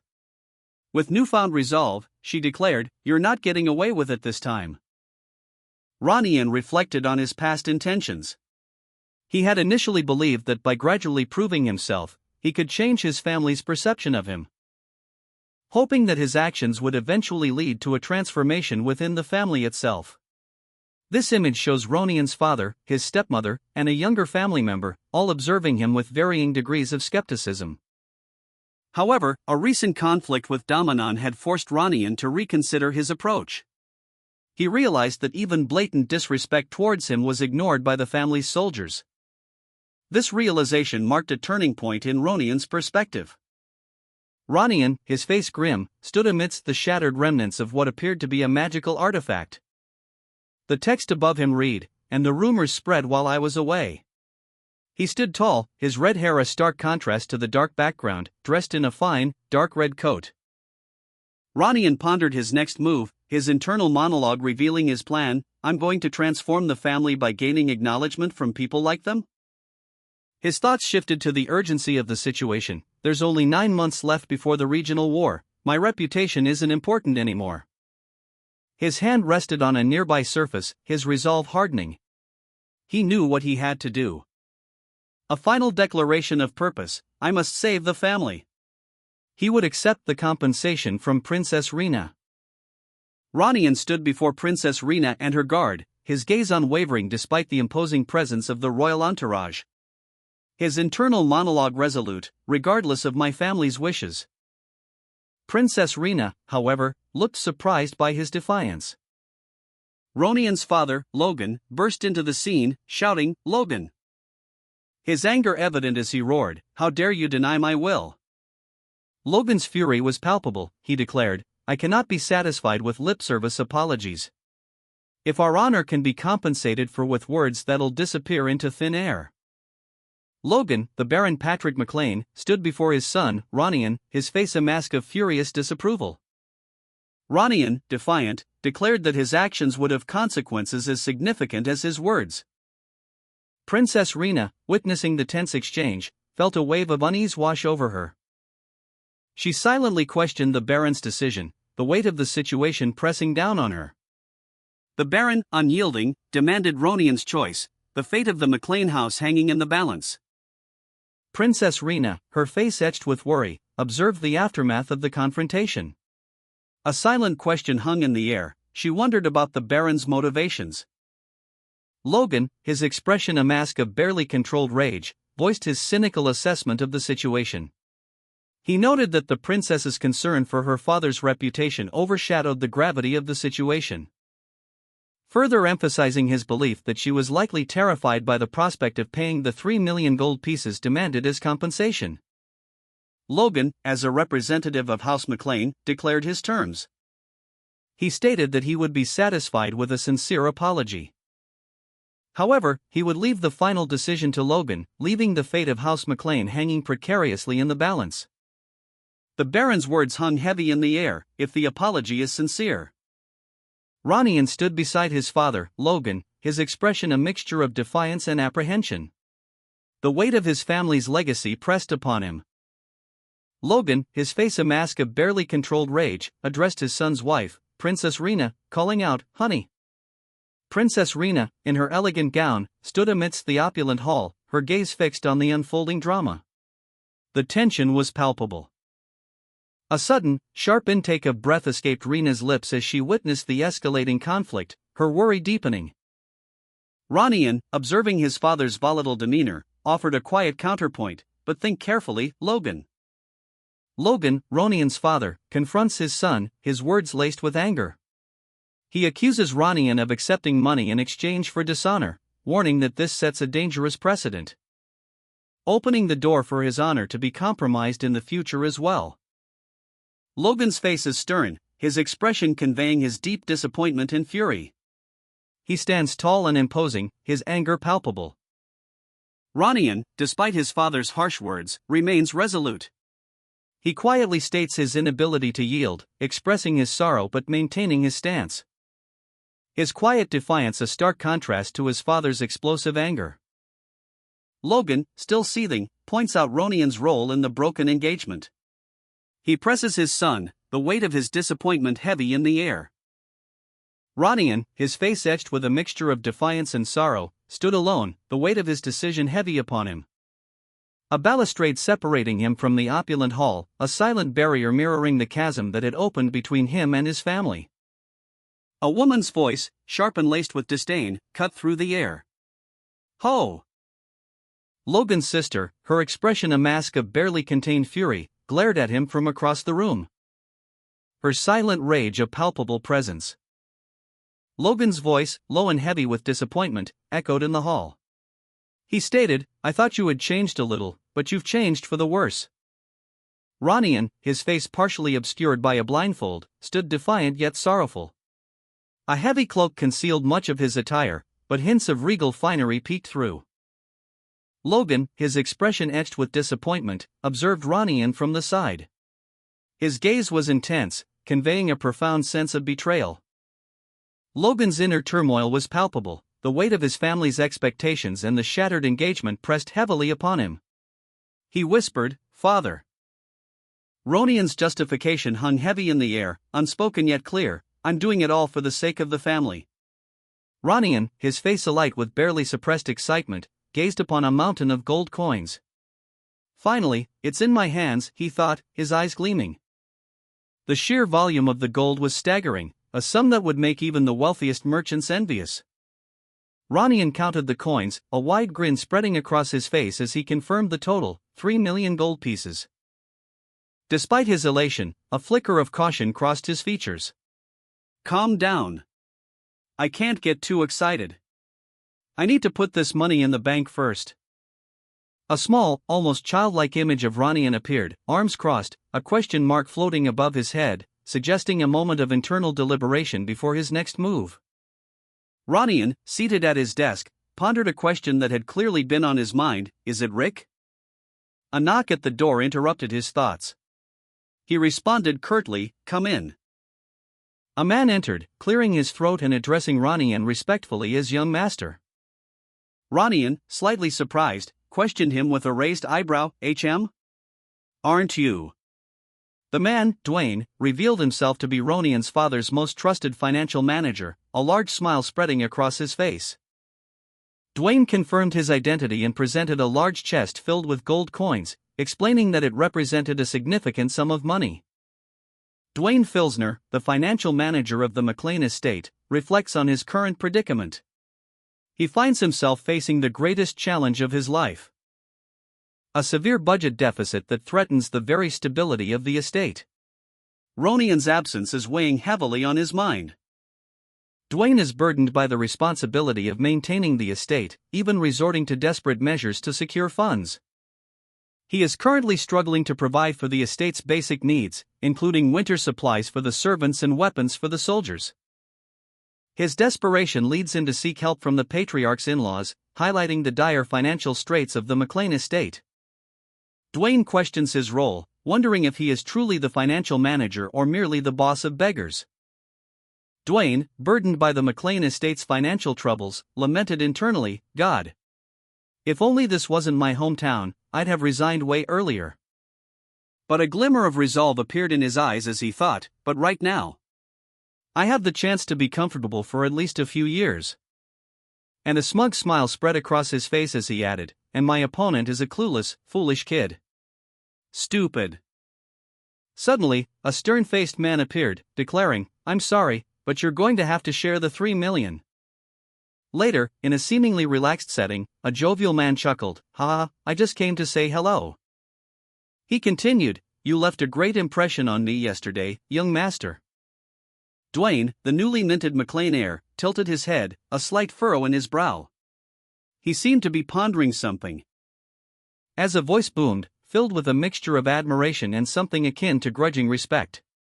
The speaker, a man with a thick, bushy beard, expressed his astonishment at Dwayne's unwavering resolve in the face of pressure.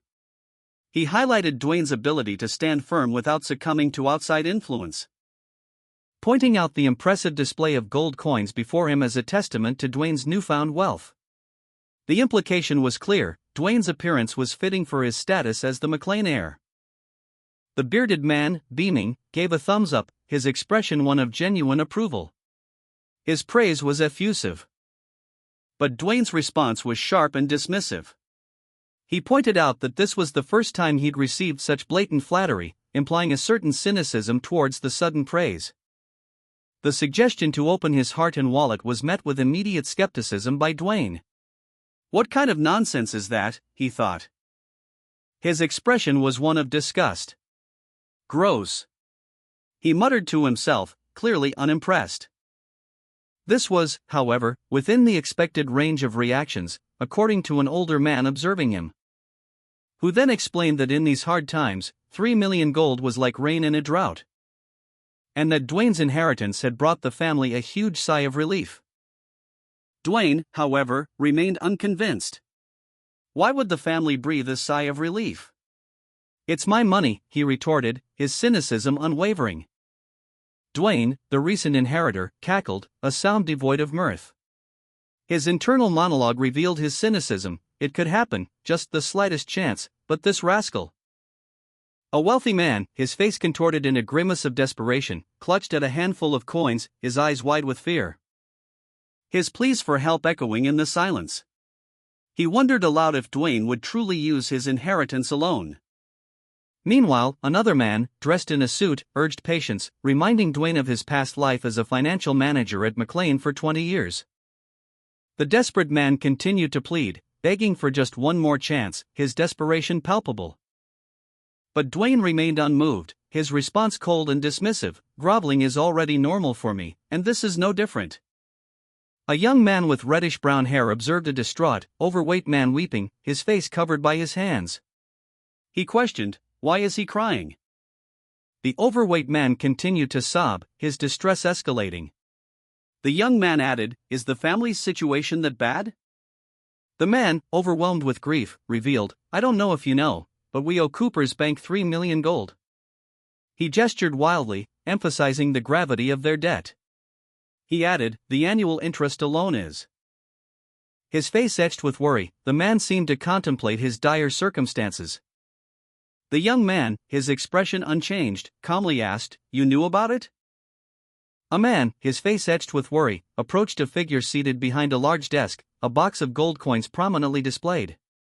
He stated that it was harvest time and that the interest on a debt was due. Observing the gold, the man wondered why the seated figure knew so much about his financial situation. The seated man chuckled, explaining that running a barony is expensive and that they were always on a tight budget. He then made a plea for financial assistance. But his request was met with a curt refusal. "I'm sorry, but no," the seated man replied. Confused and hurt, the man questioned the refusal, pointing out the seated man's previous opposition to the baron. A young man, seemingly unconcerned, offered a dismissive, "Yeah, you're right." An older man, his face etched with worry, nervously declared, "See, I knew I was right." He questioned, his voice laced with uncertainty as he looked at a pile of gold coins. He resolved, "I'm going to use this money for the family's sake, but not for the immediate running costs, no matter what. I need to look ahead." The older man scoffed, "As if you know anything about it." He demanded, his frustration boiling over, "Just hand it over to me." Dwayne pondered the family's financial predicament, a mountain of gold coins a stark visual representation of their wealth.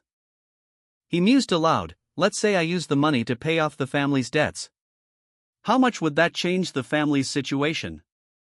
A financial advisor, his face etched with concern, responded, "Well, we'll have a bigger budget, and the running of the estate will be easier for at least a few more years. We'll get room to breathe." Dwayne, however, remained unconvinced, a skeptical expression clouding his features. He countered, "We'll be in debt again, won't we? We don't even have any specialty products, am I right?" The advisor looked thoughtful, his expression shifting slightly as he considered Dwayne's words. Dwayne reflected on the cyclical nature of their financial struggles, stating, "It's a vicious cycle. I'm trying to break that vicious cycle." He resolved to use the family's money according to his own plan. Dwayne's advisor, observing him, questioned, "So, I'm going to use this money for my plan?" The advisor's skepticism was evident as he reacted with surprise, "What is this? Is he really the same hooligan I know?" Dwayne's advisor recalled his past perception of Dwayne as an uninterested youth, musing, "I thought he was just a kid who didn't care the slightest bit about family affairs." Dwayne, anticipating a request, preempted him, "I have a favor to ask of you along those lines." Dwayne, holding a gold coin, proposed a deal. "If you do me a favor, I might be able to help pay for some of the family's expenses." A concerned older man, likely a family servant, responded with a worried question, "What is it?" Dwayne, with a sly smile, revealed his plan. I need you to gather some mercenaries. The panel shows a stylistic visual effect, likely emphasizing the secretive nature of Dwayne's plan. The image shows a stylistic visual effect, likely emphasizing the secretive nature of Dwayne's plan. A family servant, seemingly distressed, questioned Dwayne's departure. Young master, are you really leaving? Dwayne, clad in his knightly armor, spoke urgently to a family servant. His expression was strained, his words revealing a hidden agenda. The servant, visibly concerned, questioned Dwayne's sudden departure, pointing out the short time since his return from solitary training and his need for more money, despite his already considerable wealth.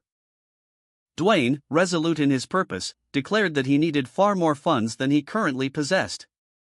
He began packing a bag, his movements suggesting a hasty departure and a clandestine mission.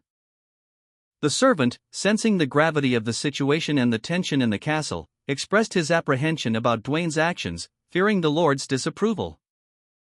Dwayne, his expression thoughtful and his gaze distant, stood silently.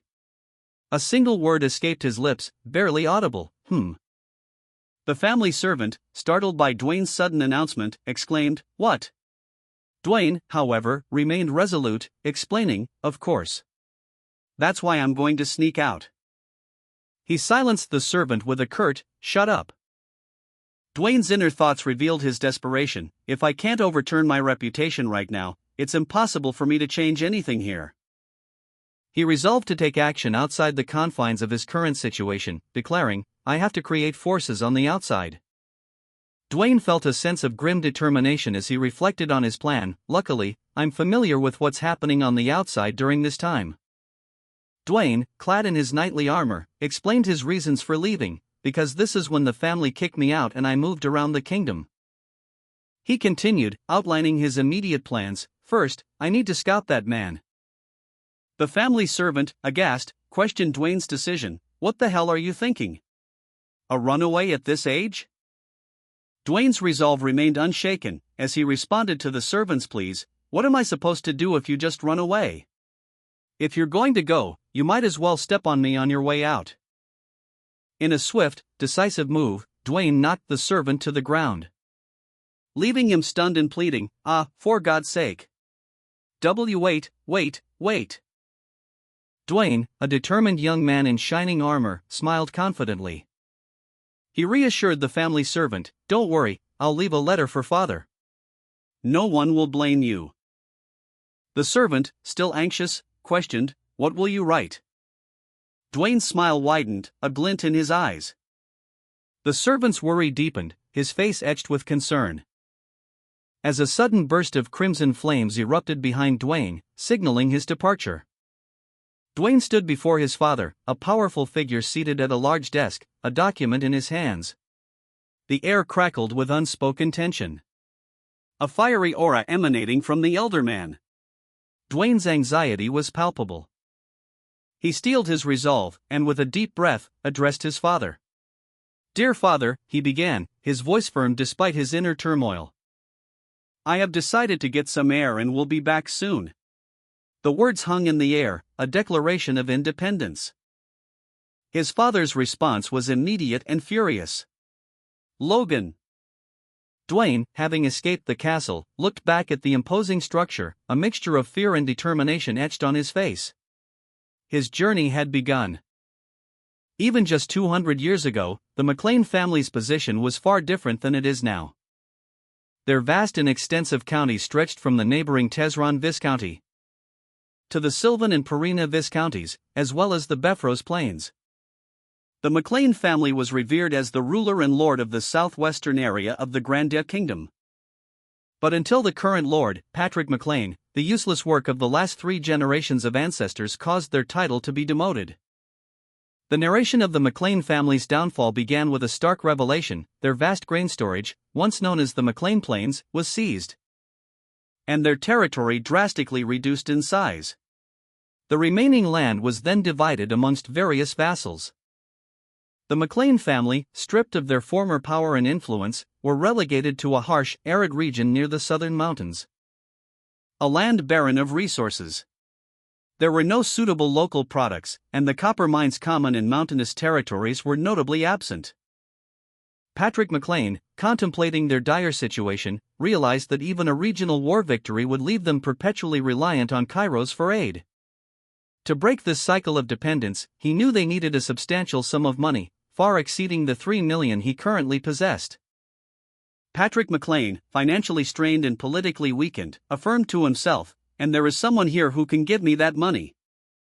He walked through the bustling streets of Kale, Grandia Kingdom's greatest trading city.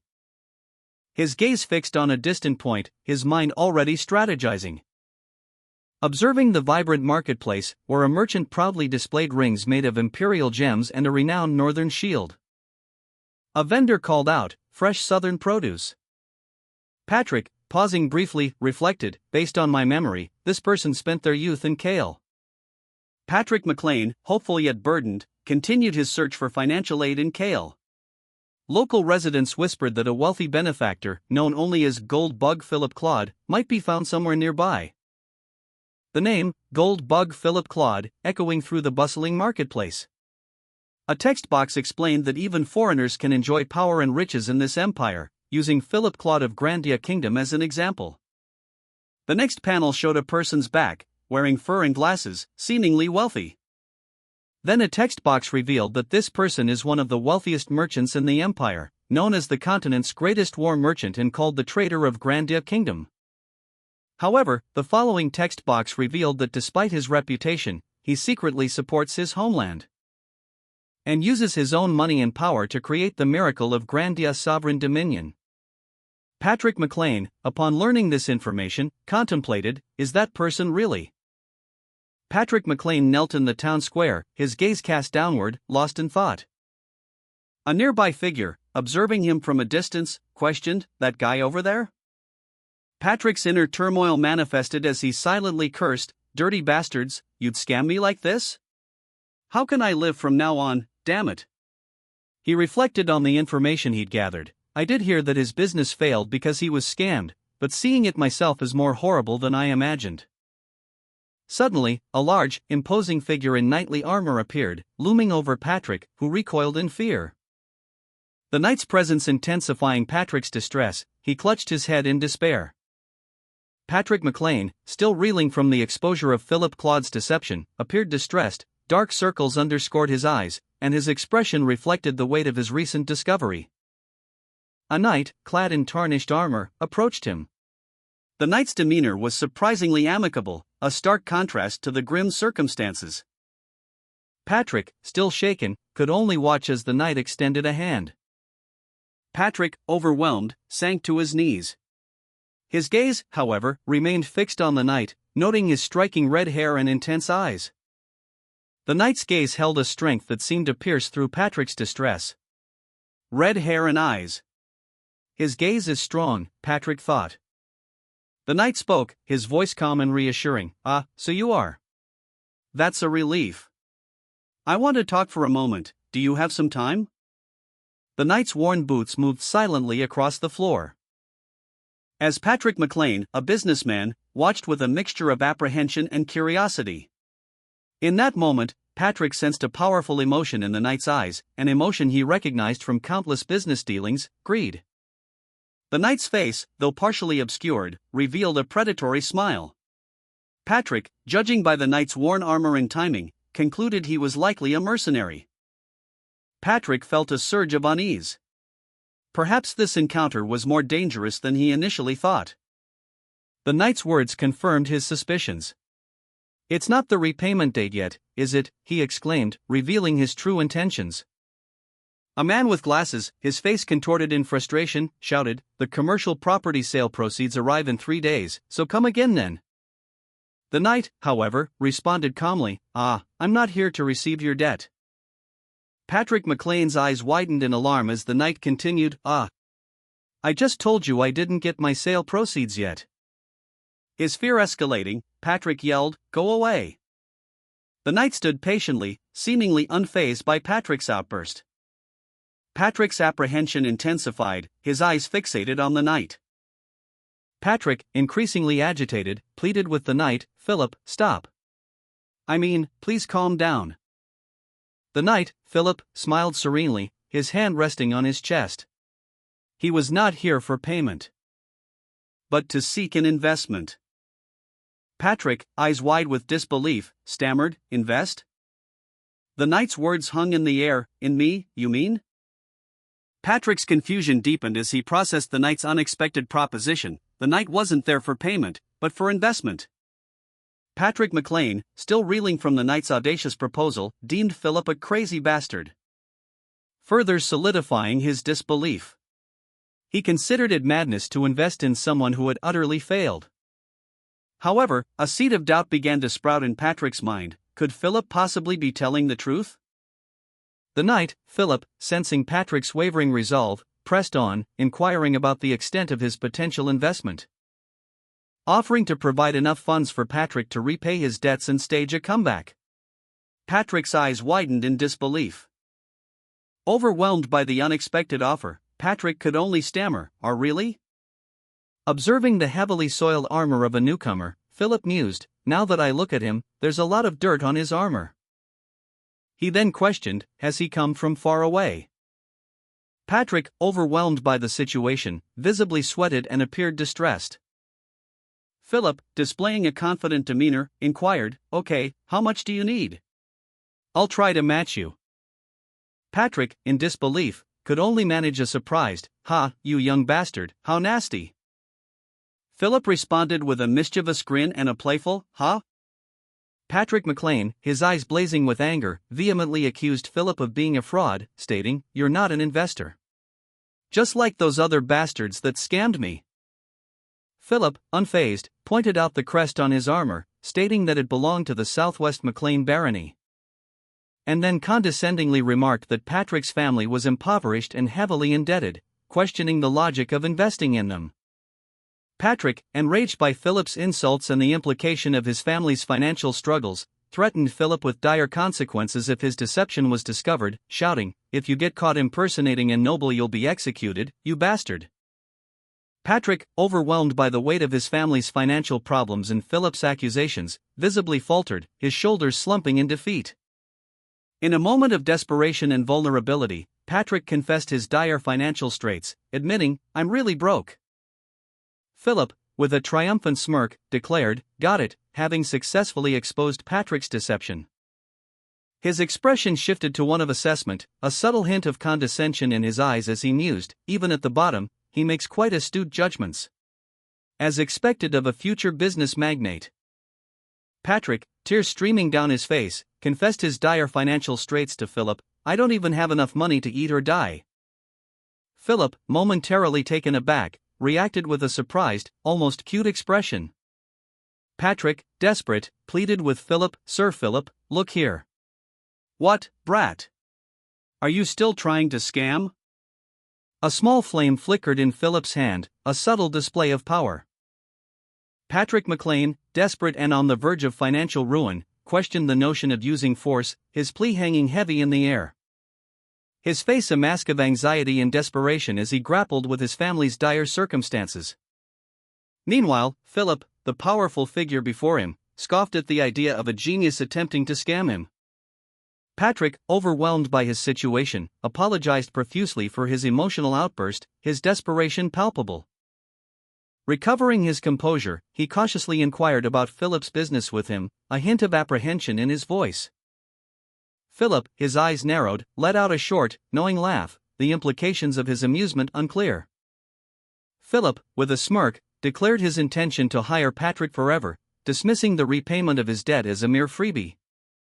Patrick, astonished, questioned the offer, expressing disbelief at the prospect of lifelong employment. Patrick apologized, explaining that his family lacked the funds to meet such a commitment. Philip, unfazed, pressed Patrick to reveal the extent of his current debt. Patrick, hesitantly, admitted to owing around $250,000. Philip promptly offered to settle the debt and then proposed a price of $300,000 for Patrick's services, adding $50,000 to the initial offer, accompanied by a visual display of a large pile of gold coins. A large burlap sack overflowed with gold coins, each bearing an intricate emblem. The sheer volume hinted at a considerable sum. The accompanying text box clarified the amount, 550,000 gold pieces.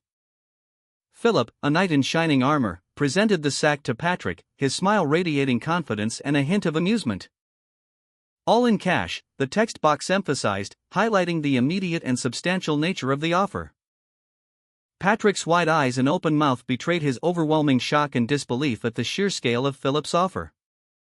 Philip, wings seemingly sprouting from his back, smiled serenely, his expression suggesting a sense of satisfaction and perhaps even a touch of manipulation. Philip, the knight, presented Patrick with a substantial amount of gold, the coins overflowing from a large sack. A single drop of blood fell from Patrick's fingertip, a stark contrast to the gleaming gold. The blood stained the contract, a small but significant detail. The contract, now marked with blood, was a testament to the deal's finality. Patrick, overwhelmed but resolute, reviewed the contract with Philip, the weight of the gold and the agreement heavy on his shoulders. The witch, observing from a distance, declared, "Okay. With this, the contract is complete." The witch explained the terms of Patrick's contract, detailing the excruciating pain he would suffer if he ever harmed his employer. Further clarifying that to break the contract, he would need to become a high-ranked knight. Or alternatively, pay an exorbitant sum to a powerful mage to lift the curse. Patrick's face reflected his distress at the terms. He ultimately agreed, and the witch smiled, inviting him to return to her shop anytime. Patrick walked away, his mind racing, overwhelmed by the implications of his decision. He couldn't believe he had become someone's slave through an expensive magic contract. Philip, a man with a confident smirk, declared, "One page is the price of 30 slaves." Patrick, however, voiced his apprehension, stating that trust was difficult to establish during a first meeting. He emphasized the need for a reasonable guarantee, given the significant investment required. Philip assured him that once trust was built, the contract could be dissolved. Patrick, seemingly convinced, agreed to proceed. A subtle expression of determination crossed Patrick's face as he prepared to move forward. Philip declared the contract terms to be utterly straightforward, lacking any detailed stipulations or conditions. However, Patrick, despite his reservations, resolved to trust Philip completely from that moment forward. Patrick then questioned Philip on his next course of action. To which Philip responded with a disconcerting instruction, to purchase some monster meat. Patrick's initial reaction was one of disbelief and confusion, questioning Philip's sanity. But Philip's demeanor remained unchanged, his words and thoughts seemingly at odds. Philip explained that the surprise of Patrick's previous task made sense, given that monster blood and meat often contain poison, making burning them a common practice. However, in a few years, the situation would drastically change. Because it would become known that monster blood neutralizers could be made with common ingredients, and some food-scarce areas would start consuming monsters. And that winter, cases of a disease called Kalok, treated by consuming monsters, began to appear. The appearance of Kalok, a disease treated by consuming monsters, caused widespread shock and alarm. A woman reacted with a gasp of disbelief upon witnessing the effects of Kalok. A report detailed the effects of Kalok consumption, noting that even those with injured private parts who had become physically sterile experienced the effects. And a year later, the Royal Mage Tower validated these findings, declaring Kalok to be impossible to find across the continent. Philip's expression shifted subtly as he recalled research indicating that Kalok was highly valued for its virility-enhancing properties. Patrick McLean, observing Philip's reaction, realized the vast financial implications of Kalok's scarcity. He could make 3 million. But Philip quickly corrected him, stating that the true value was far greater. Patrick, still apprehensive, adjusted his backpack and continued his journey. Patrick McLean stared blankly, a mixture of apprehension and avarice swirling within him. He wondered. Should he flee? The weight of Kalok's potential, as Philip had described it, was almost too much to bear. Patrick's eyes widened in disbelief as he processed the information. 1 million gold? He exclaimed incredulously, questioning the sanity of such a proposition. The other person at the table scoffed, pointing out the absurdity of spending 1 million gold on monster meat. Patrick, still reeling from the initial shock, attempted to re-evaluate the situation. He then inquired about the per-unit price range for Kalak monster meat. Patrick McLean questioned the seemingly excessive transportation costs associated with Kalak meat, wondering aloud if his initial assessment of the price was wrong. His companion confirmed that the cost was indeed high, but pointed out that with a 1,000,000-unit budget, Patrick's plan to hire a mercenary guild for a kingdom-wide hunt to procure the meat was inefficient. Patrick, seemingly unconcerned, questioned the logic behind this assertion.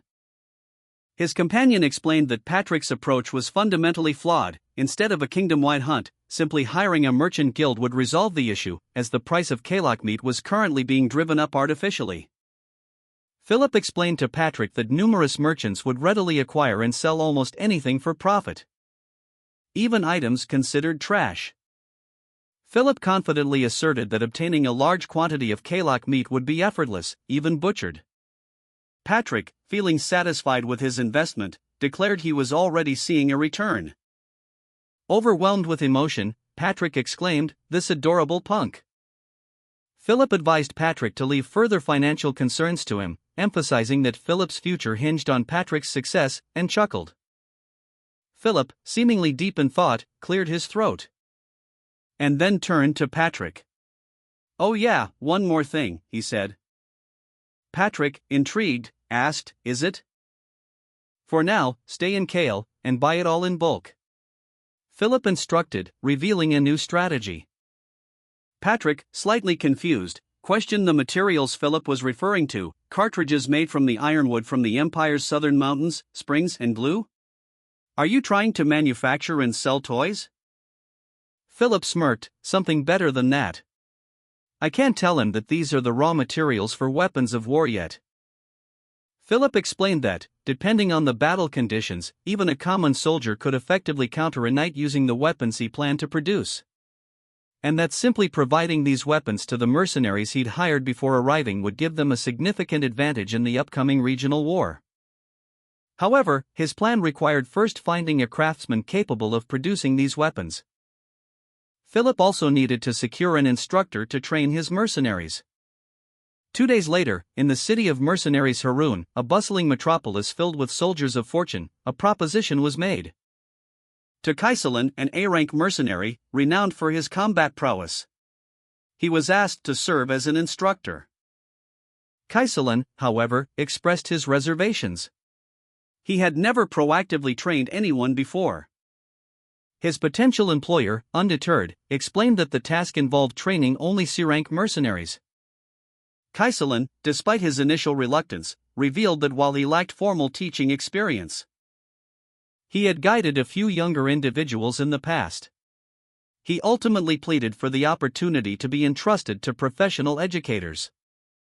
One man, observing Kaisalan, mused, "What is he up to?" "I know, because I worked with him in my last life." Another man, seemingly unaware of the first's thoughts, asked, "What's with that look?" The first man continued, explaining, "Kaisalan can wield every weapon there is, and even has excellent horse riding skills. Moreover, Kaisalan's value shines when he becomes an instructor."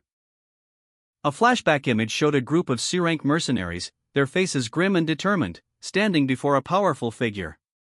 The narrator added, "After all, the mercenary squad he raised after he had been gravely wounded and thus retired boasted skills better than any other of their kind." Despite this impressive history, the first man sighed, "But he doesn't seem to be in the mood right now." He then resolved, "I guess I'll have to use some money." Kaisalan, a renowned knight, stood with a confident smile, his gaze unwavering. An individual, his face partially obscured by a patch over one eye, proposed a deal. "I'll pay you 4,000 gold for it." The one-eyed man continued, explaining the financial realities. An A-rank mercenary can get a maximum of 2,000 gold per month. His eyes widened in disbelief as the implications of the offer sunk in, "But he's offering double." Kaisalan hesitated, internally conflicted. He initially resisted, stating, "Wait, no, I can't fall for it. I'm saying this again, I've never worked as an instructor." Despite the substantial offer, Kaisalan's internal conflict continued. Even the considerable sum of 6,000 gold couldn't sway him completely. He ultimately reiterated his preference for direct combat missions. Kaiselin, wrestling with the one-eyed man's offer, muttered to himself, "Do you? I guess I don't have a choice." His eyes narrowed, a storm brewing within him as he considered the implications of his decision. The one-eyed man, sensing Kaiselin's internal conflict, pressed further, stating the amount, 7,000 gold pieces. Kaiselin reacted violently, his body tensing as he struggled with the weight of the offer. The one-eyed man, undeterred, continued his argument, "Can't you hear what I'm saying? You might think money can get you anything." He finished with a confident smile, "Well, I think the same as you." Kaiselin, expressing his gratitude, thanked his employer in advance. The one-eyed man bowed before Kaiselin, his employer, the young master of the McLean Baron family. The transaction was complete, Kaiselin's hiring was successful. Kaiselin, now aware of his employer's identity, noted that he was the young master of the McLean Baron family. The one-eyed man, curious about Kaiselin's willingness to hire mercenaries from the McLean countryside fief, questioned his motives. But Kaiselin, satisfied with the payment, simply stated that as long as he received the money, he had no further concerns. The one-eyed man barked orders at his subordinates, "Oi, you fuckers, get a move on." He added with urgency, "If we're late, you're all gonna be fucking dead." The mercenaries, Kaiselin among them, hurried forward. Through a city street teeming with chained prisoners, their heavy shackles clanking on the cobblestones. Each step a testament to their plight. The one-eyed man explained, "As you may already know, the nickname of the city of Haroon is the city of mercenaries and slaves." The one-eyed man addressed Kaiselin, his tone grim. "You'll see a lot more of that as we go forward." He continued, explaining the nature of their surroundings. "Because from here on out, it's a slave market." The scene shifted to reveal a bustling slave market, with several captives in cages. Kaiselin's expression darkened as he contemplated the scene before him. Later, Kaiselin revealed his intentions to a companion. "I'm going to buy a slave at this market." The final panel showed two slaves, their bodies bearing the marks of harsh treatment, chained together. Kaiselin, with a naive expression, entered the slave market, accompanied by the one-eyed man. The one-eyed man, sizing up Kaiselin, muttered to himself, clearly a clueless country bumpkin. A slave trader approached them, saying, "Hey, young master there. Come here for a second, yeah? We offer slaves at the cheapest price." The one-eyed man's expression shifted, his eyes narrowing as he recognized someone in the distance. He exclaimed, "Damn it! Why is Kaiselin here?" while Kaiselin looked on in confusion. Later, the one-eyed man reflected on the situation, thinking, how relaxing. Hiring him was definitely worth it. The one-eyed man smirked, a glint of mischief in his eyes. His footsteps echoing softly as he led Kaiselin deeper into the slave market. Kaiselin, still unaware of the true nature of his situation, arrived at a large tent, where several guards stood watch, their presence hinting at the importance of the location. An older man approached Kaiselin, his words confirming Kaiselin's suspicions. "Young master, I assume you know where you are," he stated, his tone implying Kaiselin's purpose. A slave trader explained to Kaiselin that other worldly races are rare, and therefore, they receive special care. He invited Kaiselin to come this way. Kaiselin, clad in shining knight's armor, considered the trader's words with a thoughtful expression. Two elves, their faces etched with despair, were confined within a cage. Their captivity was evident. The slave trader, commenting on the difficulty of acquiring these elves, emphasized their rarity. Kaiselin, still seemingly intent on purchasing a dwarf, inquired about the possibility of elves being available elsewhere. But the trader dismissed the question curtly, stating that the matter was settled. A slave trader, directed by a man in shining armor, pointed towards a specific elf among a group of captives. The elf's head was lowered, her expression hidden from view. The slave trader, confirming the buyer's request for a dwarf, turned to address him. The foot of a chained dwarf was shown, highlighting his captivity. His hands were bound tightly to a wooden plank. A captive dwarf, his arms restrained, was presented, his body bearing the marks of his confinement. The one-eyed man, gesturing towards a dwarf slave, informed Kaiselin, "Well, as you can clearly see, he's a dwarf by the looks of him. You'll find plenty of use for him." He continued, emphasizing the dwarf's skills. "Even among dwarves who were known to be great craftsmen, he's one of the few expert-rank craftsmen." Kaiselin, surprised, muttered to himself, "Expert rank?" A caption box provided additional context. The dwarf race is innately skilled with their hands. A race that creates and fixes objects and finds meaning in it from their youth till old age. The one-eyed man's expression turned serious. Kaiselin, impressed, thought, "An expert-rank dwarf? That's beyond the skilled craftsman I was looking for." Kaiselin, intrigued by the one-eyed man's presentation, inquired about the price of the expert-rank dwarf craftsman. The one-eyed man, with a confident smile, declared that such a skilled individual would cost at least 200,000 gold. Kaiselin's expression shifted, a hint of annoyance flickering across his features as he retorted, "Do I look like a pushover to you?" The one-eyed man, seemingly unfazed, simply chuckled nervously and offered a peace sign. After a moment of tense silence, the one-eyed man lowered his price, suggesting 50,000 gold as a compromise. Kaiselin, his face etched with strain, groaned, "Ugh." A nearby observer commented, "He took it down by 150,000 in just a few minutes." The scene shifted to reveal Kaiselin, the one-eyed man, and the dwarf craftsman. The one-eyed man smirked, pleased with the negotiation. The one-eyed man addressed the dwarf, "Human, how unrelenting of you." The dwarf, seemingly resigned, simply replied, That was basic." The dwarf looked away, lost in thought. The one-eyed man informed the dwarf, "To the McLean estate in the southwest." Kaiselin, having secured a favorable price, addressed the dwarf craftsman. "And you'll be making the things I request of you." The one-eyed man observed, his thoughts turning to the nature of dwarven craftsmanship. He mused, "Dwarves are known for being skilled with their hands, but that's not the case for slave dwarves."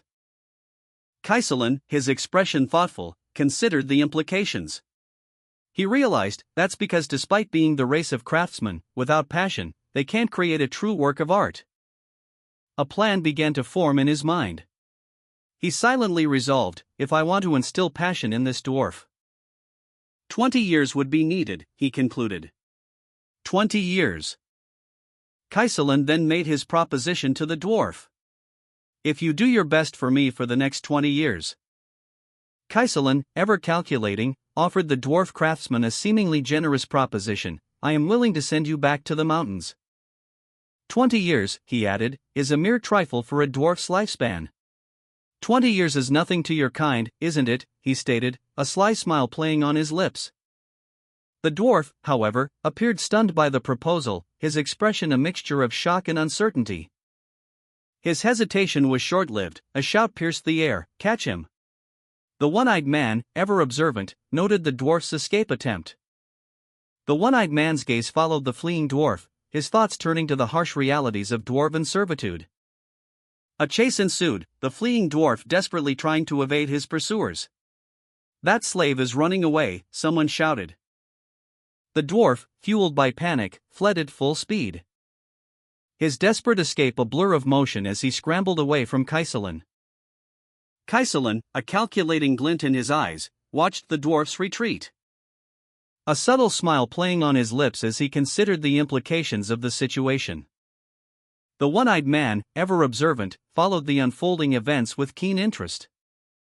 His gaze shifting between the fleeing dwarf and Kaiselin, a silent assessment forming in his mind. A young man with light brown hair fled down a street, pursued by several figures shouting, "Catch him!" The pursuing group consisted of several townspeople, their expressions a mixture of alarm and determination. Among them, a woman in a brown dress appeared particularly distressed, her face etched with worry. Meanwhile, the fleeing young man, his face streaked with tears, stumbled, his escape seemingly hampered by his emotional state. A man in a white tunic, one of the pursuers, lunged forward, his intention clear. The young man, his face etched with distress, fled down a dimly lit corridor. His breath coming in ragged gasps as he desperately tried to escape his pursuers. He stumbled, his pursuers gaining ground. A shout echoing behind him, "There he is!" A muscular man in armor emerged from the shadows, his expression one of grim determination. Closing in on the fleeing young man, who was tackled to the ground. Two guards apprehended the young man, one exclaiming, "Got him!" One guard, his face contorted in anger, sputtered, "How dare you!" The young man's bite leaving a visible wound on the guard's arm. The other guard, enraged, shouted, "How dare a lowly slave like you bite me!" He brought his foot down with force, subduing the young man completely. Tears streamed down the young man's face as he looked up at his captor. Whispering, "Oh Appa, I am okay." A red-haired knight, seemingly unmoved, declared to his companion, "They're slaves. Let's just go on our way." The red-haired knight paused, a flicker of uncertainty crossing his features. "I know that, but what is this?" he muttered, his gaze fixed on the young man. The knight's companion observed, a blue-haired, red and blue odd-eyed slave, his voice laced with curiosity. The red-haired knight's eyes widened in surprise as he exclaimed, "Victor!" His companion, observing the scene, looked on with curiosity. The knight, visibly shaken, stammered, "No, it's nothing. Give me a minute." His internal monologue revealed his astonishment, "How could this be? I never thought I'd meet the noble slayer here." A flashback sequence began, revealing details about a powerful aura user from the knight's past. The flashback depicted a slave who had killed his master and escaped. The narration clarified, "In my previous life, there was an immensely famous aura user in the kingdom. A slave in the past, he ran away after killing his master." The narrative opens with a flashback, depicting a scene of carnage. Countless soldiers and knights lie slain, their bodies scattered amidst a crimson pool of blood. The focus shifts to a young man, his clothes stained with blood, his eyes blazing with a fierce intensity. He stands defiantly, a sword at his side, the weight of countless lives seemingly resting on his shoulders. The text reveals that this young man, after killing countless pursuers, including nobles, went into hiding as a wanted criminal. 10 years later, he reappears, his aura a testament to his ascension beyond the limits of ordinary humanity. A flashback shows the young man, now older, brutally slaying the family that once owned him, his actions fueled by years of resentment and a thirst for vengeance. The scene concludes with a close-up of the young man's face, his eyes filled with a chilling determination, his past actions now revealed. A flashback reveals the young man's brutal past. From that point on, he killed every noble he encountered in Grandia, earning him the infamous title of Noble Slayer as an aura user. The red-haired knight reflects on a slave escape incident that occurred about a year after he became a mercenary. He deduces that, based on the timeline, the young man before him would indeed be a slave at this moment. The knight considers rescuing the boy, reasoning that having a future aura user on his side would be advantageous, but hesitates, acknowledging a significant problem with this plan. A young man, his face bruised and bloodied, struggled against his captor, a burly man whose face contorted in anger. "Somebody, get this rascal off me," the man shouted. The young man's desperate struggle continuing as he tried to free himself from the man's grasp. His eyes, filled with a fierce determination, reflected the turmoil within. Meanwhile, the red-haired knight observed the scene, his expression unreadable. "Well, if he's a lethal weapon who'll slash his own allies, I can just lock him up," he mused. A silent internal debate raging within him as he weighed the consequences of his actions. The man, still struggling with the young man, finally managed to break free, spitting out a string of curses. "You son of a bitch." The young man, bound and restrained, was dragged along the ground, a heavy wooden beam scraping against his skin. A nearby man, his face contorted in anger, demanded to know who was responsible for this act. The red-haired knight, his expression unreadable, stood amidst the chaos, his gaze fixed on the scene.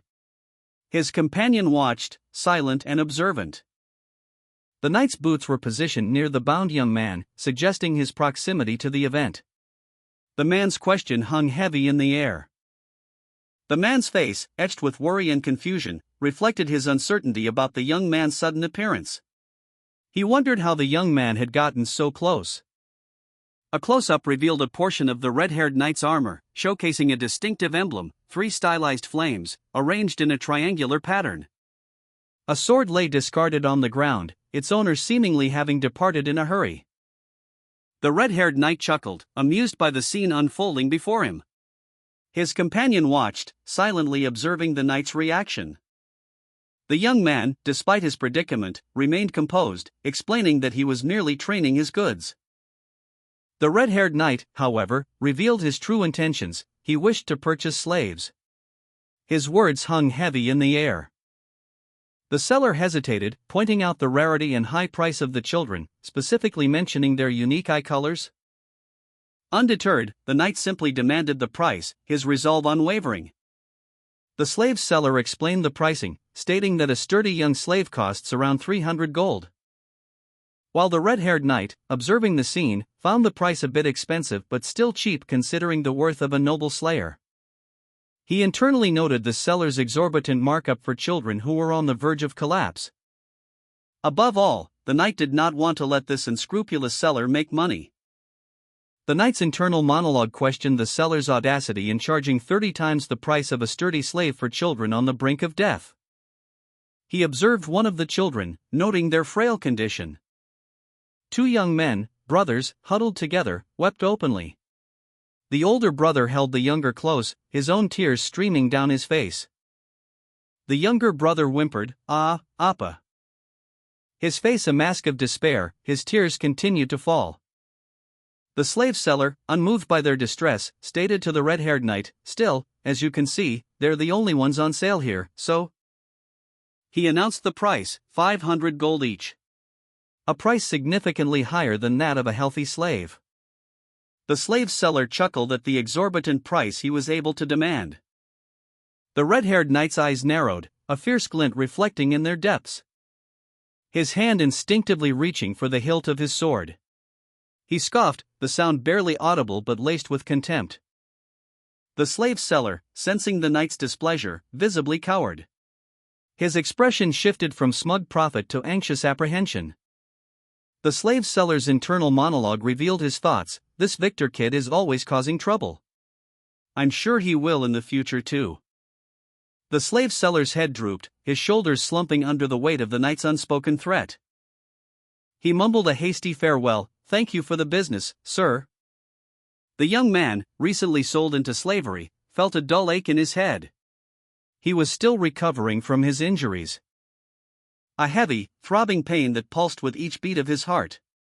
He groaned softly, his eyes still closed. A gruff voice startled him.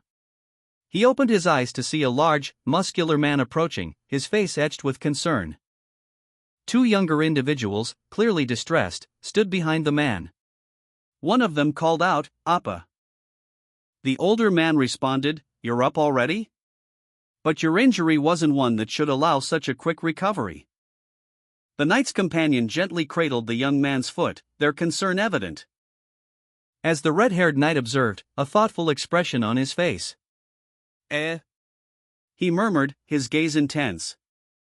The red-haired knight's internal monologue revealed a hidden truth. He had been secretly releasing magical force as they moved, explaining the young man's surprisingly swift recovery. A golden aura emanated from the young man's hand, a testament to his unexpected power. It surpassed that of most low-level priests. However, a shadow of concern crossed the red-haired knight's face, hinting at unforeseen complications. The scene shifted, showing the young man's magical energy still radiating, as 2 figures, seemingly startled, watched from the background. A wave of intense energy emanated from the young man, causing the surrounding air to shimmer with heat. Drawing the attention of the red-haired knight, who observed with a mixture of concern and fascination. Did this child detect the force? Even Kaiselan failed to catch that though, he mused, his gaze fixed on the young man's unusual display of power. Meanwhile, the knight's companion remained vigilant, carefully monitoring the young man's condition. The red-haired knight dismissed the event as a mere coincidence, his expression betraying a hint of skepticism. The young man, still recovering, winced in pain, a surge of unexpected magical energy coursing through his body. A sudden burst of energy erupted from the young man, striking the knight's companion with surprising force. The young man, still recovering from his injuries, unleashed another surge of uncontrolled magical energy. A raw, untamed power that erupted from him in a violent outburst. He screamed, "Die!" The red-haired knight, already concerned by the young man's previous display, found himself thrown backward by the force of the magical blast. His body impacting the ground hard. The impact sent tremors through his armor. The young man, eyes blazing with uncontrolled power, lunged towards the fallen knight. His face contorted in a grimace of barely contained rage. The young man, his face contorted in rage, unleashed another burst of uncontrolled magical energy. "Kiahook," he roared, the sound echoing the chaotic power surging within him. The red-haired knight, already injured from the previous attack, braced himself, but was still struck by the force of the blast. The knight's companion cried out, "Appa," as they were caught in the periphery of the magical outburst. The red-haired knight, concerned for the young man's well-being despite the danger, called out, "Hey, kid, don't you get the situation you're in?" Ignoring the knight's plea, the young man's eyes burned with defiance. "Do I look like that slave merchant to you?" he snarled, his magical aura intensifying. The red-haired knight, seeing the young man's escalating power and unwavering hostility, prepared for another potential attack. The aftermath of the young man's magical outburst was palpable, a heavy silence hung in the air. His face contorted in a mixture of exhaustion and defiance. The red-haired knight, his expression grim, addressed the young man. "It's great that you're full of fighting spirit, but learn to pick your opponents wisely." The knight continued, his voice laced with a hint of warning, "I hope this will be the last warning you need, Victor." He then laid out the consequences. "If you obey me, I guarantee you and your little sister will be safe. But if something like this happens again, I will get rid of you, and of course that'll include your sister." The young man, Victor, visibly shaken, could only nod in response, his eyes wide with fear and uncertainty. The young man, weakened and breathless, collapsed to the ground. Coughing violently as the red-haired knight approached, concern etched on his face. The knight's companion observed from a distance, their own injuries apparent. The knight's gaze was serious, he seemed troubled by the young man's condition. He stated, "That should be enough." His next words revealed his intentions, "I plan on fostering you as a knight." The young man, though still shaken, showed a flicker of determination in his eyes. The red-haired knight addressed the young man, his words causing a visible shock. "Me, you mean me, sir?" the young man stammered, his eyes wide with disbelief. The knight smiled, confirming, "That's right. You must know this too, but knights are honorary nobles." He continued, explaining the implications of this knighthood. "Naturally, you'd be able to escape your status as a slave too." The knight's words extended their impact to the young man's sister as well, "Not just you, your sister as well." The young man, processing this momentous change in his life, stared blankly ahead, his expression unreadable. His fist clenched, a silent testament to the weight of his newfound freedom and the responsibilities that came with it. The young man, eyes blazing with a mixture of defiance and determination, declared, "I'll do it." The red-haired knight observed him, a subtle smile playing on his lips. His inner thoughts confirmed his suspicions, "As I thought." Meanwhile, the young man's sister looked on, her face etched with worry and apprehension. The knight's thoughts were revealed, so his sister was the way to control the noble slayer's violent nature. Later, the red-haired knight spoke to the young man, outlining his plans. "Your training will begin once we get back to the house." He then addressed another individual, a gruff-looking man with a backpack, also, Hamar. An unseen woman's voice called out, "Come with me for a moment." A stern-faced, elderly man with a large backpack appeared. He was accompanied by the young man, who was being led by the hand by a knight. Two young girls watched from a distance. The red-haired knight spoke to the elderly man, "I'll write down the contract now." The elderly man's eyes widened as a surge of energy emanated from him. The contract stipulated that 20 years of service would secure the young man's return to his mountain home. A prospect that filled him with a mixture of hope and skepticism. He questioned the elderly man's sincerity, voicing his doubts about a promise so easily made. The red-haired knight, observing the exchange, silently wondered about the young man's hesitation. With unwavering resolve, the knight declared his willingness to fulfill the agreement, no matter the cost. His pledge was absolute, he would do whatever was asked of him. The elderly man, seemingly satisfied, let out a guttural sound, a subtle display of power. The young man's heartfelt "Thank you, human," echoed the depth of his gratitude, a stark contrast to the knight's companion's quiet observation. The red-haired knight, a picture of quiet satisfaction, subtly radiated power. Hamar, his eyes glistening with unshed tears, expressed his relief and gratitude with a humble, "No, thank you, sir. Master." His inner monologue revealed his shrewd satisfaction. If a contract was enough to get him motivated, I'm the one in profit here. The red-haired knight's self-satisfied smirk reflected his assessment. With this, I got everything I wanted out of this outing. He even went so far as to boast, rather, I'd say I overachieved, since I even got the noble slayer. News of the war preparations between the fiefs spread smoothly. However, unbeknownst to Logan, rumors of his strange behavior during the outing had already spread throughout McLean. His reputation had plummeted, and he was going underground. Meanwhile, Rick was drowning in the chaos, desperately trying to make amends. Rick's distress was palpable as he cried out, "What the hell did you do, you damn young master?" A servant approached a young man, patting him on the head and exclaiming, "Young master." The servant continued, overjoyed, "You're back." Rick, a red-haired man in armor, greeted the young master, asking, "Rick, how have you been?" Rick responded with a laugh, "Ha, young master." The young master's expression shifted to one of disbelief as he muttered, "Are you serious right now?" Rick expressed his relief, stating, "It's nice to see you smiling." However, the young master's return was not met with universal joy. Another man, sharply dressed, confronted him, demanding, "What the hell did you do out there?" The man continued, revealing the rumors circulating about the young master, that he was a perverted monsterphile who spends 150,000 gold on monster meat. A few days earlier, a scene unfolded showing a nervous man, possibly a servant, stammering and gesturing wildly to a crowd.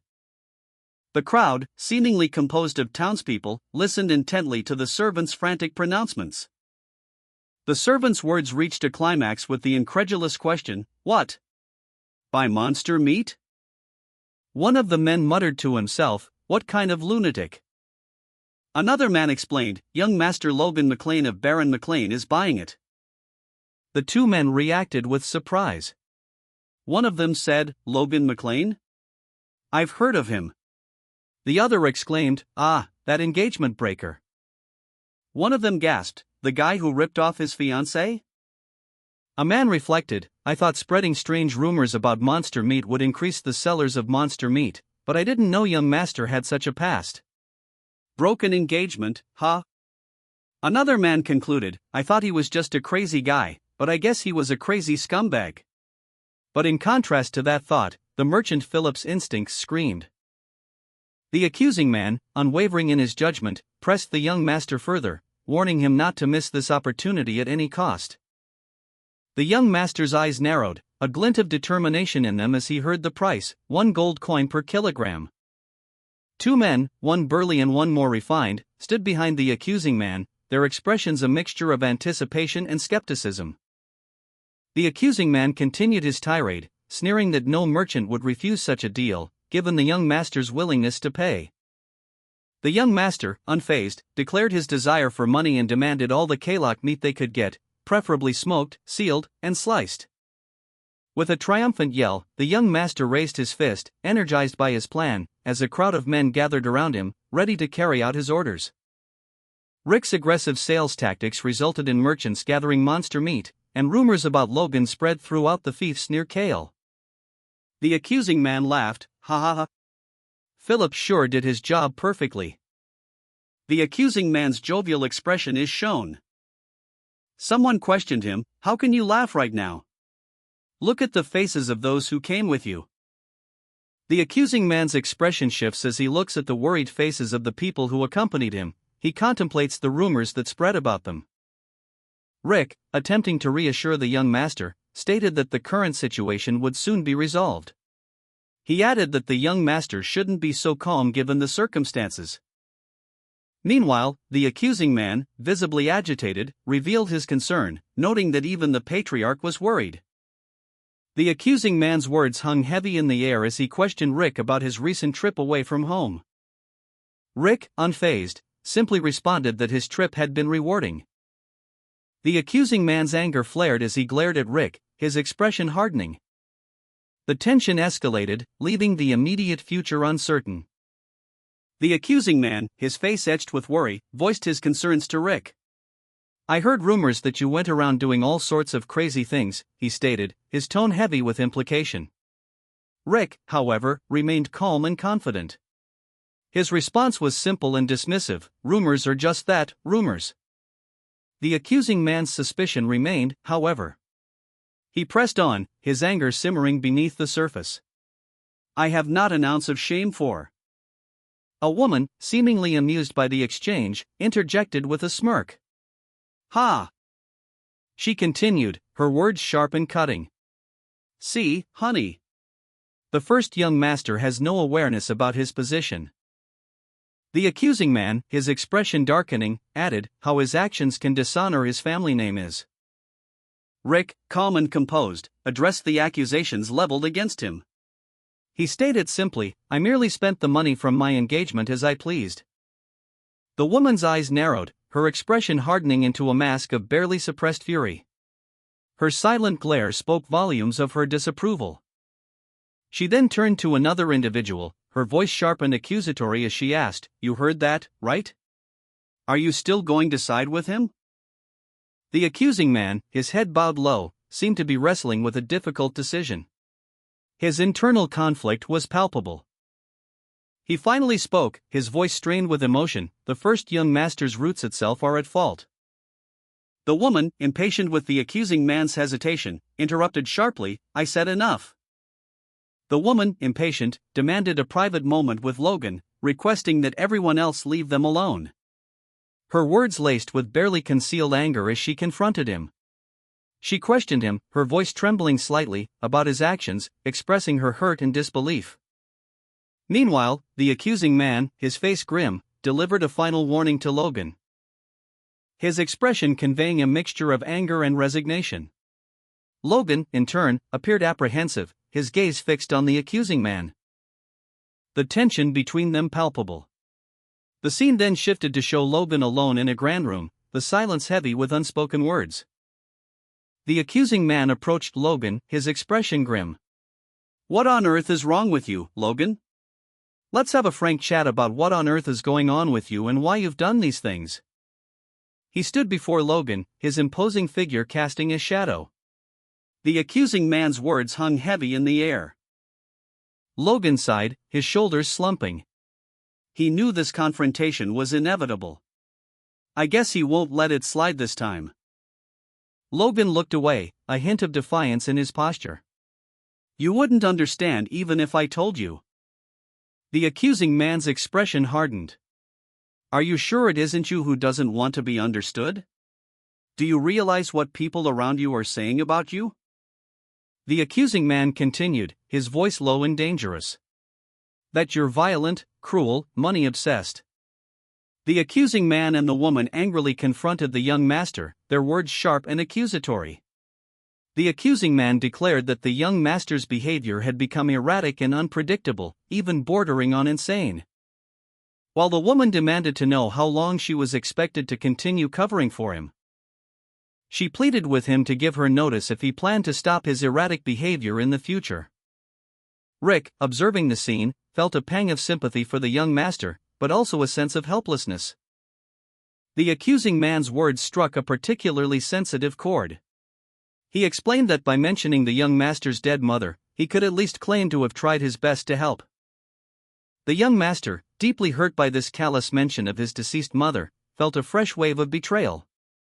He reflected on how his father had never once mentioned his mother, not even when he was cast out. The accusing man, his face etched with a mixture of weariness and determination, brooded. His thoughts, heavy with unspoken regrets and lingering hopes, centered on the young master. He mused that perhaps the young master still harbored some hope for him, a glimmer of the past that refused to fade. The woman, her voice barely a whisper, pleaded for one last chance, one final opportunity to prove her loyalty and warn against future outbursts. The young master, his face a mask of controlled fury, stood before his father, his posture rigid with barely suppressed rage. The weight of betrayal and the painful memory of his mother pressed heavily upon him. He vowed to prove his actions within a year, a promise born from a mixture of defiance and a desperate need to justify his choices. His expression hardened, a steely resolve settling over his features as he silently contemplated the path ahead. A woman's plea echoed in the grand hall, "Please do me this favor, father." The father, a man of imposing stature and fiery red hair, sat at his large desk, his expression unreadable. He appeared deep in thought. His gaze fell upon the books and candles before him, his mind far away. The word favor hung heavy in the air. A stark contrast to the usual dynamic between parent and child.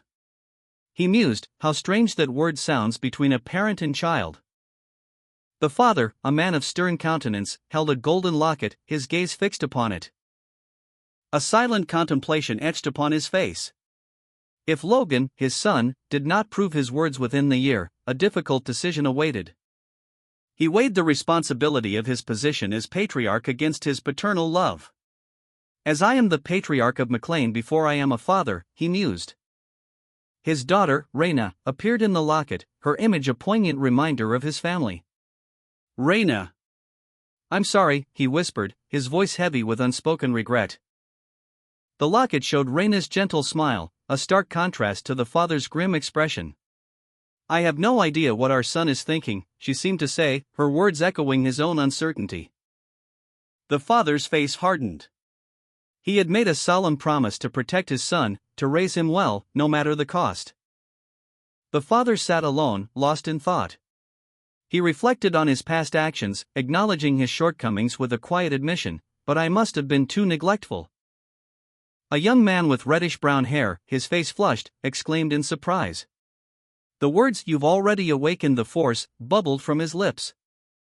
Two armored figures stood behind him, their expressions a mixture of awe and concern. The young man, still visibly shaken, clutched at the glowing light emanating from his chest. The light pulsed with a warm, golden energy. As the young master reflected on his recent awakening, a voice cut through his thoughts, "As I thought. I knew you'd catch up to it right away." The voice continued, a hint of amusement in its tone, at only 14 years old.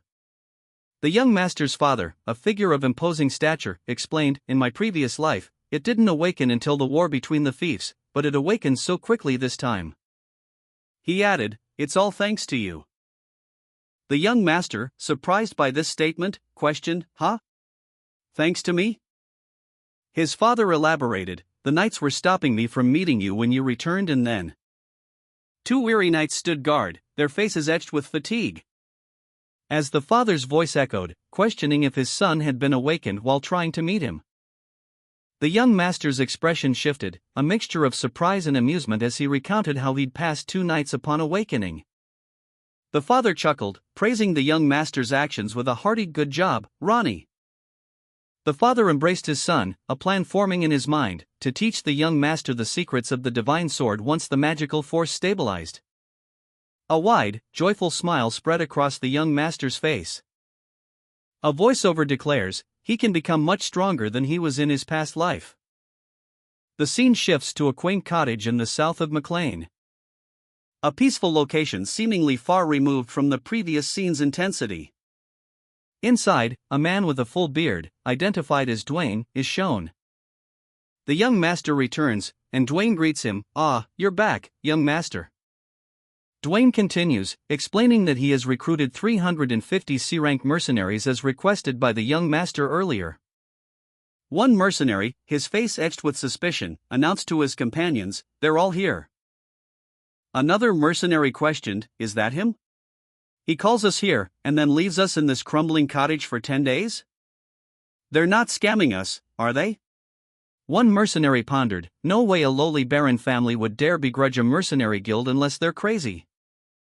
You never know. They might actually be crazy. The rumors about this guy are already bad enough. Another mercenary scoffed, look at him carrying a sword in that armor. Is he trying to act like a soldier or what? Geez, you gotta pull in the reins with these rascals who fight for a living or nothing gets through to them. A lone figure, clad in shining armor and wielding a sword, stood before a crowd of mercenaries. Their expressions ranged from apprehension to outright disbelief. One particularly gruff mercenary questioned the newcomer's attire, asking if he found it amusing. The armored figure's sharp retort was overheard by a nearby man, who appeared confused and uncertain of the situation. The armored man continued, suggesting that his appearance was only meaningful if he possessed the skills to match. He then subtly insulted the mercenaries' low rank, further emphasizing their perceived inadequacy. The gruff mercenary's face hardened, his eyes narrowed in response to the insult. The armored newcomer, seemingly unfazed by the mercenaries' earlier hostility, responded to their taunts with a calm, almost condescending question, "Did that offend you?" He continued, his tone laced with subtle mockery, "Looks like even a lowly man like you has pride, huh?" The armored man issued a challenge, "Well, fine then, step forward." He laid down the terms of engagement, "From here on, if you land a single blow on me," he declared, "I will immediately pay you a year's pay and let you leave. This is a promise with the honor of a noble on stake, and all of you here are witnesses." The armored man's confident demeanor seemed to unsettle the mercenaries. He pressed his advantage, "Great, then you can't go back on your word, right?" A mercenary leader, his face etched with a cunning grin, addressed his team. He pointed towards the armored newcomer, their apprehension palpable as they considered the imposing figure. The newcomer's confidence was undeniable. Whispers circulated among the mercenaries. "Look how big he is. Isn't he a B-ranker?" One mercenary voiced his concerns, "Not yet. But maybe after he finishes this job." The armored newcomer remained impassive, his thoughts unreadable. He subtly observed the mercenaries' reactions, a subtle shift in his expression suggesting a calculated assessment of the situation. The mercenary leader, sensing the newcomer's silent appraisal, simply stated, "Okay then." A mercenary challenged the armored newcomer, "Okay then, you go first." The newcomer smirked, replying, "Me first? You're going to regret that." He added confidently, "I've been using the sword so much longer than you, so don't you worry about that." The mercenary scoffed, "Ah, do you need an upper hand by any chance?" With blinding speed, the newcomer unleashed a powerful punch, the force of the blow sending the mercenary reeling. The mercenaries, faces contorted in terror, watched as the armored newcomer moved with terrifying speed, his fist a blur as it connected with one of their number, sending the unfortunate man sprawling to the ground with a sickening thud. The impact was so forceful that a shockwave rippled outwards. The remaining mercenaries watched in stunned silence as their comrade lay defeated, their eyes wide with disbelief and fear. Their leader, a grizzled veteran with an eye patch, felt a chill run down his spine. He had never witnessed such raw power before. He knew, instinctively, that this fight was already lost. The newcomer's overwhelming strength was simply too much to overcome.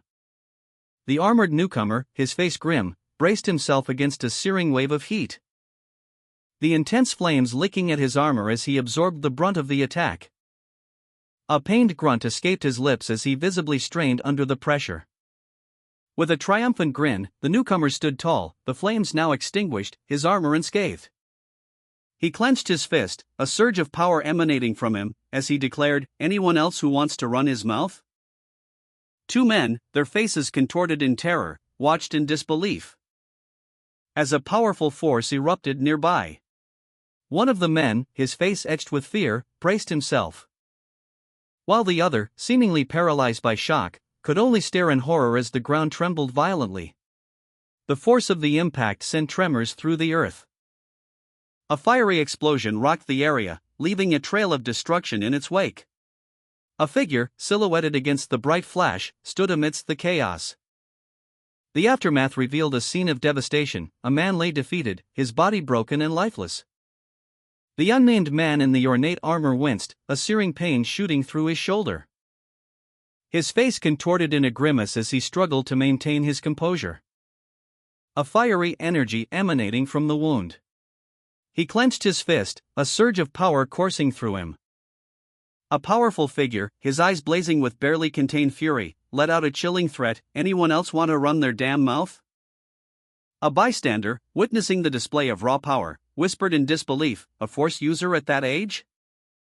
Two figures stood amidst the aftermath of a conflict, their expressions reflecting the gravity of the situation. One, his face etched with disbelief and anger, exclaimed, "Fuck, this is ridiculous." The scene before them was a grim tableau of fallen bodies, a stark reminder of the violence that had just transpired. A man, his face partially obscured by a bandage, observed the scene with a mixture of astonishment and apprehension. His gaze lingered on the details, his expression conveying a silent question. Meanwhile, another man, his features sharp and his demeanor confident, offered a brief, almost dismissive comment, "I guess there won't be any more, then." He then formally introduced himself, stating, "I am Logan McLean, the man who called you here." Three men, clad in dark tactical gear, stood in the shadows, their faces partially obscured. A sense of apprehension hung in the air. Logan McLean, a confident figure among them, explained his actions to his assembled mercenaries. He stated that many might question his lavish spending and recruitment of mercenaries, revealing his plan to train them as crossbow cavalrymen. A gleaming crossbow, an image of power and precision, was displayed prominently. His vision was clear, a highly specialized, elite unit. Logan, radiating confidence, extended a hand, seemingly inviting his recruits to join his ambitious endeavor. The powerful figure observed the scene with growing frustration, while the two other men watched, their apprehension palpable. The powerful figure's anger simmered beneath the surface. Two men expressed their disbelief at Logan McLean's proposal, questioning the practicality of using crossbows on horseback. What? Crossbows? Do people use them on horseback? Geez. They argued that the constant reloading would severely hinder their combat effectiveness. We just spend all our time reloading those. One of the men, addressing Logan directly, stated that crossbows are inefficient weapons for cavalry. Mr. Lohan, crossbows aren't efficient weapons for cavalrymen to use.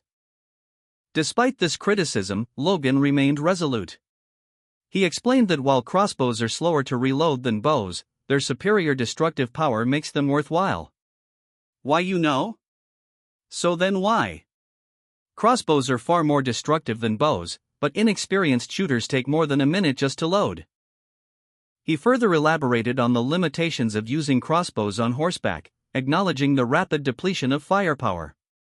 But if you're on a horse, you're going to run out of firepower in just a minute, even if you're carrying 3 or 4 loaded crossbows. It's no wonder they're baffled. Logan, undeterred by the skepticism, expressed his unwavering confidence in his plan. "Even if you think I'm blowing away money cosplaying as a soldier, but I'm certain." The powerful figure addressed Logan McLean, his voice firm but laced with a hint of skepticism. "Train them thoroughly first," he instructed, "you'll find out the reason later." Logan McLean, undeterred, confidently responded. His expression was one of unwavering ambition. "These crossbow cavalrymen will be a great force for McLean, even for the forthcoming war between the fiefs," he declared, his conviction evident. The powerful figure, however, remained unconvinced, his gaze unwavering and his expression unreadable. A subtle tension hung in the air. A beat of silence passed between them, heavy with unspoken doubts and expectations. A few days later, a report was presented. Of the 350 mercenaries recruited, the training process had begun. Logan McLean reviewed the results of the simple qualification test. A total of 312 candidates had passed. He muttered to himself, "That's good enough." His expression remained thoughtful, a hint of calculation in his eyes.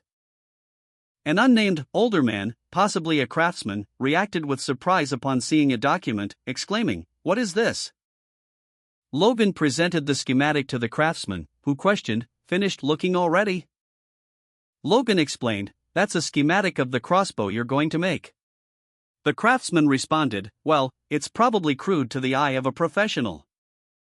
Logan McLean, confident and slightly amused, presented his crossbow schematic. He explained that it was based on a weapon he'd used for decades in a previous life, and that he'd roughly drawn all the structures he could remember. He proposed incorporating a cartridge to hold bolts in the back, making it autoload. The unnamed Manhwa, an expert-rank dwarf, reviewed the design, questioning if it needed to fire 3 shots in a row. The dwarf, initially surprised and critical, exclaimed, "Who the hell came up with this shit?" Logan simply replied, "Me." The dwarf, after a moment of contemplation, conceded, "On second thought, it's such a novel idea." Logan McLean presented his crossbow schematic to a panel of examiners, one of whom was a dwarven artisan. The artisan, scrutinizing the design, voiced his concerns, "But with twisted strings in a structure like this, the strings won't hold up and they'll break. And if you put a wooden box like this behind it, it's going to be uncomfortable for the shooter as well." He then posed the question, "What are you going to do about that?" Logan, with a confident smirk, simply replied, "That's on you." The implication of Logan's response hung in the air. The onus of resolving the technical challenges now fell squarely on the artisan's shoulders. Logan McLean chuckled, attempting to defuse the tense situation. I'm just messing with you. Don't get angry.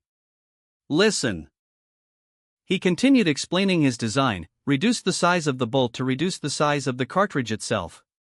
"And you're right, it's a one and done." The dwarven artisan listened intently as Logan proposed a solution. "Instead, we can make the cartridges prefabricated and have them reload every time you shoot. Let's call them magazines for convenience." The dwarven artisan's eyes widened in disbelief as he processed the implications of Logan's suggestion. His outburst punctuated the moment. "No way. A crossbow, even for a skilled shooter, can't fire 2 shots in a minute. That'd be like..." "A man, likely of high status, declared Logan's crossbow designed to be a weapon beyond our time." He explained that this was because the weapon originated from the future. The dwarven artisan, upon reviewing the design, noted that the crossbow's construction was surprisingly simple, requiring only a cartridge, spring, wood, glue, and a bowstring. He found this simplicity motivating. The dwarven artisan, despite his initial surprise, agreed to attempt construction of the crossbow. Logan McLean, confident in the artisan's abilities, inquired about the expected completion time. The dwarven artisan, however, expressed his apprehension at the prospect of building something entirely new to him under a time constraint. Logan McLean, already confident in his commission, received a surprised reaction from the dwarven artisan. The artisan exclaimed in disbelief, questioning the specifics of the request. Logan, unfazed, simply stated that if the artisan felt unable to complete the task, he should give up. After a moment of contemplation, the dwarven artisan conceded, muttering about the sheer audacity of the request. His expression hardened, a glint of determination in his eyes as he declared his intent to create something far superior. The dwarven artisan's hand slammed down on the table, emphasizing his commitment to the project. Logan smirked, a hint of amusement in his eyes as he commented on the dwarven artisan's pride and ego. Logan McLean watched the young man run, his breathing ragged and his face strained. "You're slowing down again," he called out, his voice sharp with concern. "You can do better, run." The young man's determination flickered, spurred by Logan's words. A young man, his breath ragged, continued his desperate flight. He stumbled into view of 2 figures, one a man with red hair and the other a woman with blue hair, who watched him with concern. The red-haired man, observing the young man's exhaustion, remarked that he had only been feeding and making the young man sleep for days since his arrival. The young man, despite his exhaustion, continued to run, his face contorted in exertion. He expressed his disbelief at the difference a little food had made to his stamina. His legs continued to pump, driven by a newfound energy. A young man, small for his age, collapsed to the ground, exhausted. His body trembled with the effort.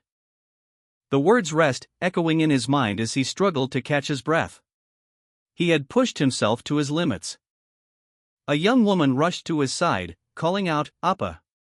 Her concern was evident.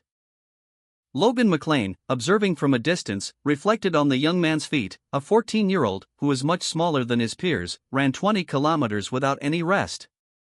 He smiled, impressed. He's talented after all. But what truly captivated Logan was the young man's grit and perseverance, a quality that eased his initial worries. The young man, exhausted but alive after his 20-kilometer run, sat on the ground, gratefully accepting a cup of water from the young woman who had come to his aid. He wiped sweat from his brow. Meanwhile, Logan McLean observed the scene, his thoughts turning to the young man's remarkable stamina and the significant change in his demeanor. It was clear that the young man's recent transformation was not merely superficial. The young woman, her concern evident, looked on with a mixture of worry and admiration. She seemed to sense the depth of the young man's recent experiences. Logan McLean's assessment continued, his gaze lingering on the young man's face. He concluded that the young man's transformation was profound and likely due to something significant. His thoughts remained focused on the mystery surrounding the young man's recent change. The implications were far-reaching and intriguing. Finally, Logan McLean addressed the young man, ending his contemplation. "Enough. Get up. It's time for the next training session," he commanded, his tone firm but not unkind. An instructor announced, "From now on, we'll be learning the Grandia Kingdom's sword technique. Every knight trainee in this country learns it." The young woman, concerned but supportive, watched the young man closely as he held a practice sword. Logan McLean, observant and contemplative, also watched, intrigued by the young man's recent transformation. The instructor, addressing the young man directly, commanded, "Watch and learn." He then demonstrated a basic sword grip, raising the wooden practice sword high above his head. The young man, his face set in grim determination, gripped his sword with both hands. He executed a powerful, sweeping strike, the blade arcing through the air with surprising speed and precision. A nearby observer, Logan McLean, watched intently. His eyes narrowed in assessment. The young man, exhausted from his display, slumped slightly, muttering to himself, "I'm tired. I want to pass out and sleep right now." Despite his fatigue, a flicker of resolve crossed his features. He thought, "But if the price of this exhaustion is good food and a good night's sleep, it's a price I'm willing to pay." He collapsed, his body giving way to the immense strain he had placed upon it. The young man, his face streaked with blood, glared with fierce determination. His heterochromatic eyes burned with intensity. He braced himself, readying his weapon for another attack. A blur of motion as he swung his sword with surprising speed and power, the force of the blow sending him sprawling to the ground. Despite the impact, he managed to maintain his grip on his weapon. Logan McLean, observing from a distance, registered the young man's impressive skill and resilience. Logan McLean, impressed by the young man's skill, observed him closely. Muttering to himself, "It's not just the movements, but every single breath." He was astonished at the young man's ability to perfectly mimic the kingdom sword technique after only one demonstration. His companion, equally amazed, added, "I don't even think Ronian was that good, and they're the same age." Logan McLean smiled, a thoughtful expression on his face, and explained, "If you build up your stamina and can perform the kingdom sword technique perfectly for more than 1,000 times in a row, by then you could probably call yourself a knight as well." His words hung in the air as he looked at the young man, who was still catching his breath after the intense display of skill. The young man, his face bloodied, stared ahead, his breath ragged. His one visible eye reflected a mixture of exhaustion and determination.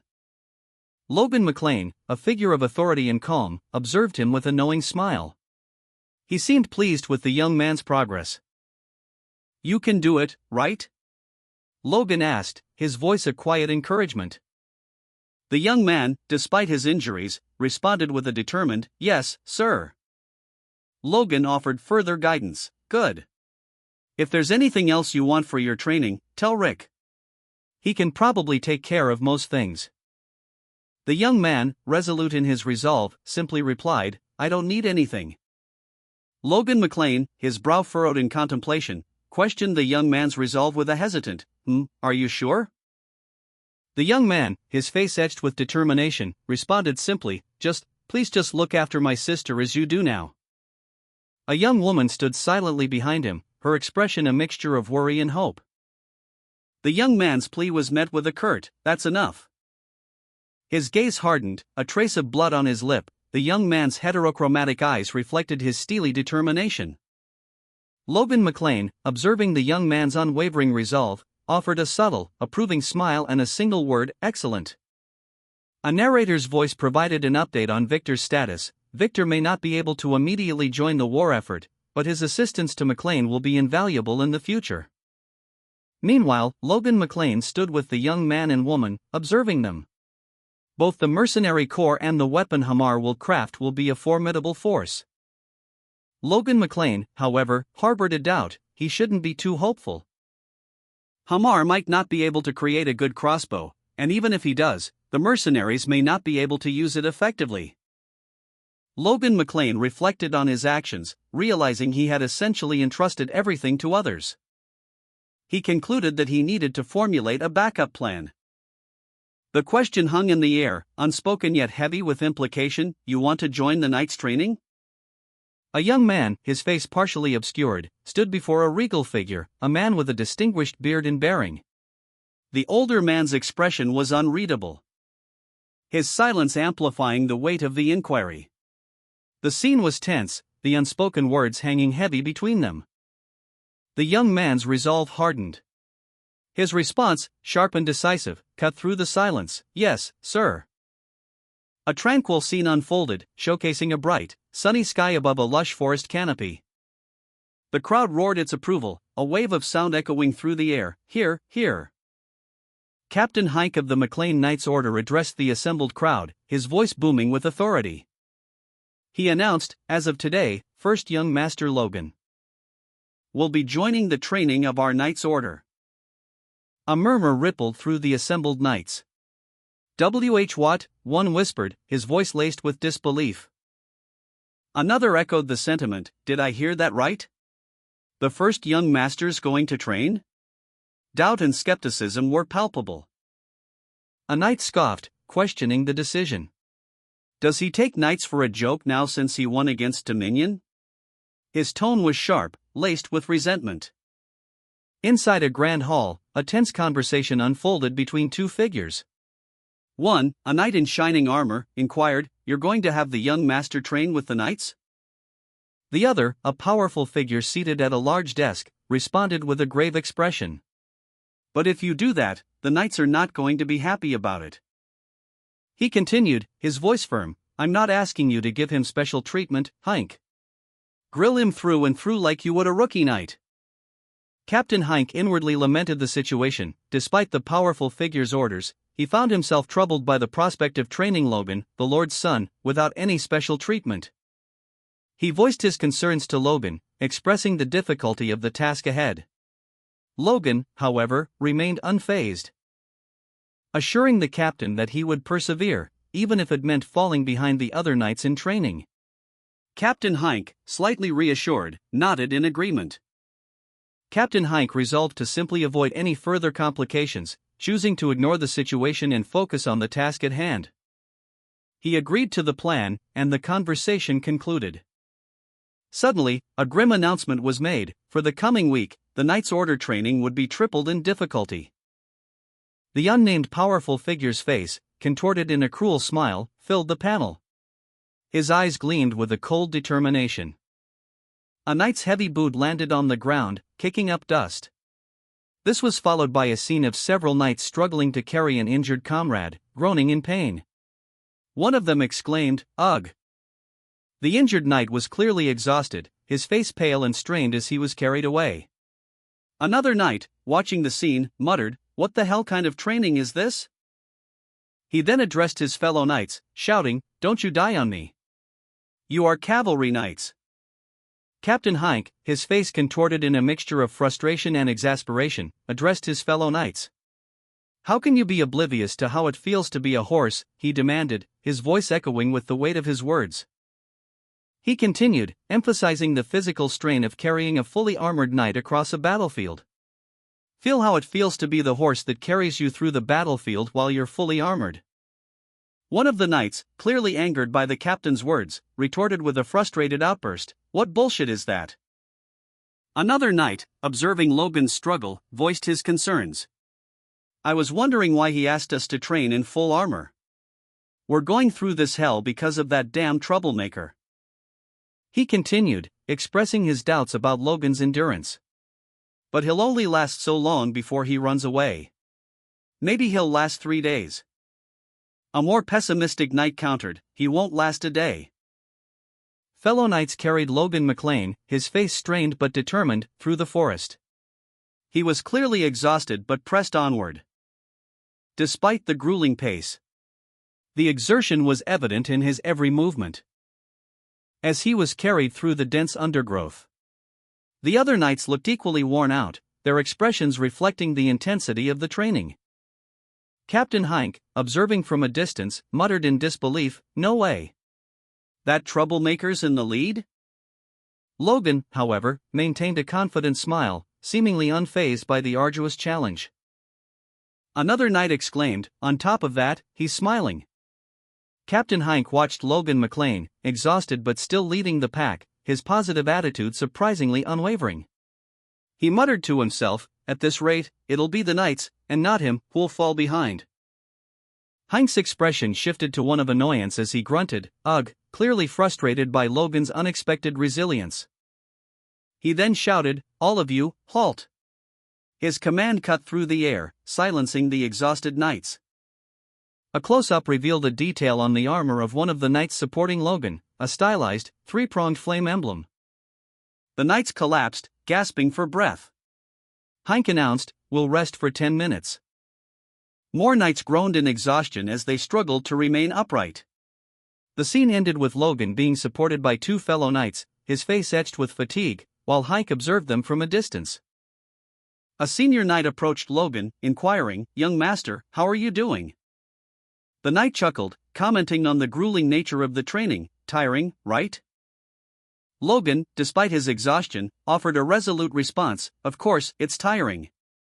All you gotta do is give an honest answer, and I can ditch this crazy-ass training and, it's doable." A hint of a smile played on Logan's lips as he expressed his positive outlook on the training. He further elaborated, "It's great training. Knights go through this every day, so there's no way they're not strong." Logan's unwavering determination was evident as he stated, "I'm looking forward to the next training as well, Captain." Logan stared at the fallen knights, muttering this in disbelief. This wasn't what he had signed up for. The scene before him was far more brutal than anticipated. Logan's expression turned pensive as he contemplated the unexpected outcome. As night fell, Logan stood alone, a single question forming in his mind: did all the knights return? Logan, surveying his surroundings, muttered, "Good, no one's here." He continued his internal monologue, "If all else fails, I'll join the knights and fight on the front lines, so I might as well start hanging out with them now and bond with them." His thoughts shifted to his own strength. Considering that he can develop his force through meditation, but also recognizing the importance of physical training. "But what's also important is to train my body," he concluded. This realization led him to the conclusion that the Knight's Order training would be particularly useful. Logan focused, a golden light emanating from his hands as he tested his abilities. A triumphant grin spreading across his face as he declared, "As I thought, it works." Logan McLean's hand glowed with an inner light as his force core expanded, eliminating any trace of fatigue. "As my force core is growing, I don't even feel fatigued," he noted. He stood in a forest clearing, his newly empowered body radiating confidence. A subtle shift in his aura causing him to pause, a slight frown creasing his brow as he sensed something. A sudden, powerful surge of energy coursed through him, propelling him forward with unexpected force. His sword arm moving in a blur as he unleashed a powerful, controlled strike. The resulting energy leaving a trail of shimmering light in its wake. All this power for a force core that's only, he mused, still slightly surprised by the extent of his newfound strength. Logan McLean, gazing at his glowing hand, reflected on his current power level. "That's only 1 star, he mused, a hint of disappointment coloring his thoughts. He continued his internal monologue, "Maybe once I reach 2-star, I'll have the power rivaling a high-ranking knight like my father." A surge of warmth emanated from his hand, the flames licking at his sword's hilt. His expression was one of quiet contemplation, a hint of determination hardening his features. A subtle blush crept onto his cheeks as a pleased smile touched his lips. He seemed pleased with his progress. A crossbow, seemingly simple in design, was presented. "Is that all you can do?" "Out," a voice demanded. A red-haired man scoffed, "This thing only shoots one round." An elf-like figure, seemingly the craftsman, responded, "And the magazine? Did I say it needed to be integrated?" An older, mustachioed man, his face contorted in frustration, began to speak, but was cut short by the red-haired man's sudden outburst. "Ah, damn it! I'm sorry. I forgot." He quickly added, "I shouldn't have said that." That's right. Even if you are my master, a craftsman's pride." An elf-like craftsman, his face contorted in anger, glared at Logan McLean. He held a crossbow, his knuckles white. The craftsman spat out, "If this really is your best, I guess there's nothing we can do about it." Logan, his face a mask of regret, muttered to himself, "Weeks of work and nothing but this. I expected too much from you." Suddenly, Logan's expression shifted. He slapped his hand against his chest, a look of dawning realization washing over him. He exclaimed, "I'm the one at fault." His voice rising in intensity, Logan continued, "I judged you incorrectly. I was wrong. I spent all that money to see this." The elf-like craftsman, his face etched with a mixture of anger and resignation, declared, "I'll make another within 1 month and come back again." He slammed his fist on the workbench, the force of the blow causing the crossbow to shake violently. And then, with a frustrated groan, he began to dismantle the damaged weapon, piece by piece. Logan, observing from a distance, whispered to himself, "Whoa, he got so angry that he's going to start from scratch." The unnamed powerful figure, a smirk playing on their lips, mused, "If I grill him more, he'll come out with something amazing?" As expected of a dwarf. Their eyes gleamed with anticipation, a predatory glint reflecting their amusement and strategic thinking. 1 month later, the scene shifts to show the aftermath of a confrontation. The elf-like craftsman furiously dismantles the damaged crossbow, his anger palpable as he works. Each movement precise and filled with frustrated energy. He is determined to repair the damage. The bolts from the crossbow fly through the air with intense speed, aimed at Logan McLean, who narrowly avoids them. Logan observes the scene, his expression one of both concern and fascination as the craftsman's skill is on full display. The powerful figure watches from a distance, a subtle smile playing on their lips as they observe the unfolding events. Arrows pierced the bullseye of a target, a testament to the elf-like craftsman's skill. Logan McLean, observing from a distance, turned to the powerful figure beside him. "What do you think?" he asked. The elf-like craftsman, clearing his throat, explained that while the repaired crossbow had 1 less shot than originally requested, it was easier to handle and allowed for quicker magazine changes. Logan, impressed, exclaimed, "Holy shit, it took me less than 5 seconds to load and fire." He reflected that while the crossbow's range and size were inferior to weapons he'd used in a past life, its ease of use made it superior for mounted combat. The elf-like craftsman, proud of his work, added that he'd spent a month perfecting the design, emphasizing the pre-bolted cartridge's readiness. Logan, in response, declared, "No, in fact, it's outperforming." Logan McLean chuckled, expressing his disbelief that they were still months away from the war between the fiefs. Meanwhile, the elf-like craftsman, Hamar, impatiently urged his master to listen. Hamar's master seemed distracted, prompting Hamar to grab his attention. Logan heartily congratulated Hamar on his excellent work, embracing him in a gesture of camaraderie. A nearby figure, unseen but observant, commented on Hamar's success, praising his skill. The scene concluded with a celebratory shout, "Long live Hamar," echoing the craftsman's achievement. The elf-like craftsman, Hamar, exclaimed in a hushed tone, "Be bloody hell! Someone could see us." Logan, seemingly unfazed, simply replied, "I'm not a kid." Hamar, still visibly nervous, questioned, "What is it?" The unnamed powerful figure, observing them, smirked and stated, "You can make 400 of these in 2 months, right?" Dust and debris rained down from above, as a large crossbow mechanism was shown, primed and ready to fire, releasing a volley of bolts that streaked across the sky and impacted against a rocky outcrop with considerable force. A group of soldiers, led by a man with a crossbow, stood poised and ready, observing the aftermath of their attack. A large crossbow bolt flew through the air, its trajectory arcing across a vast distance, impressing 2 soldiers who watched in awe. "Whoa, that's amazing! It flies off quite far," one of them exclaimed, noting its impressive range. "It shoots consecutive shots too. It's an interesting crossbow," the other soldier added, highlighting another remarkable feature. A nearby soldier, captivated by the weapon's capabilities, muttered in astonishment, "Damn! A muzzle-loading crossbow of this range, power, and speed?" His thoughts drifted to the implications of such a weapon in the hands of a large army. If an army of 300-plus mounted troops were armed with these crossbows, he mused, a shiver running down his spine. "Just the thought of it makes me shudder," he concluded, overwhelmed by the potential devastation. Logan McLean, a calm and observant figure, reflected on the recent events. He mused, "Well, yeah, kind of."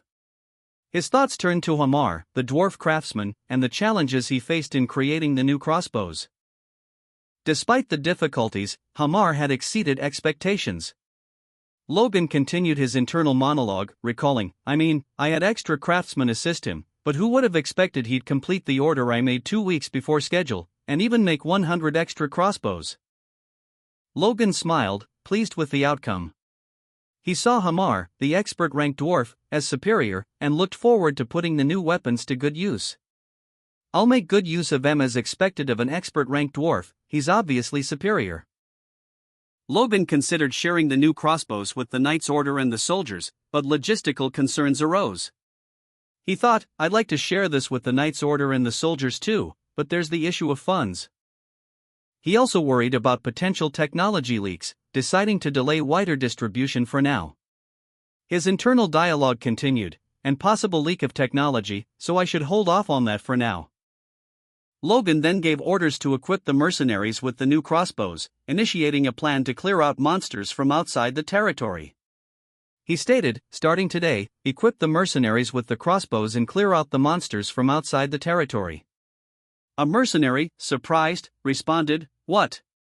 That's..." Logan McLean, a young man with reddish-brown hair, smirked confidently. He posed the question, "Do you think that's impossible?" A mercenary, his face partially obscured, looked thoughtful, a single word escaping his lips, 2 bolts, seemingly propelled by some unseen force, were shown embedding themselves deeply into a rock face. The mercenary, impressed, muttered, It might be possible." Logan, however, immediately countered, "Not it might be possible." He emphasized the word possible, his expression hardening. The scene shifted to show Logan and the mercenary walking together, the mercenary's expression one of uncertainty. Logan McLean argued that the crossbow's effectiveness was paramount, otherwise, its creation would be pointless. He emphasized that this weapon was designed for monster subjugation, and proceeded to distribute the crossbows to the mercenaries.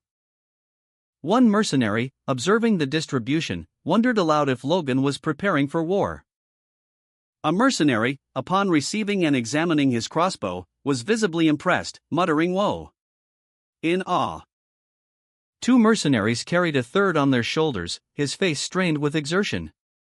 "He has some tremendous stamina," one of them observed.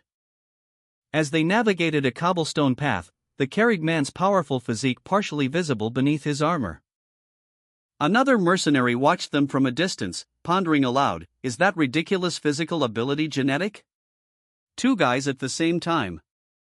The scene shifted to show the 2 mercenaries depositing their burden, their breath heavy with exertion.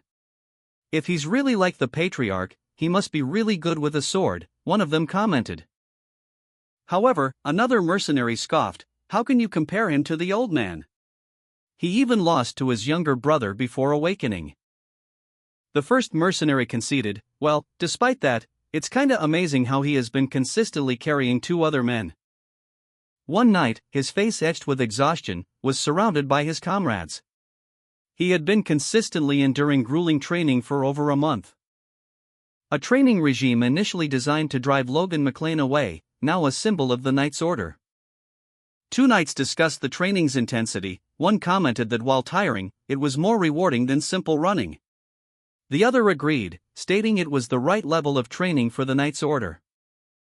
It had unexpectedly become a stimulus for lower-ranking knights who had previously found the training too easy. One knight thanked another for carrying him during the training, highlighting the camaraderie and mutual support within the order. And as a result of this shared experience, the knights began to truly understand and empathize with their horses. A female mercenary, her eyes wide with a mixture of exhaustion and awe, voiced her surprise. "Don't mind stuff like that among comrades." Another mercenary, seemingly bewildered, retorted, "Stupid. What am I supposed to do if you just suddenly say something like that?"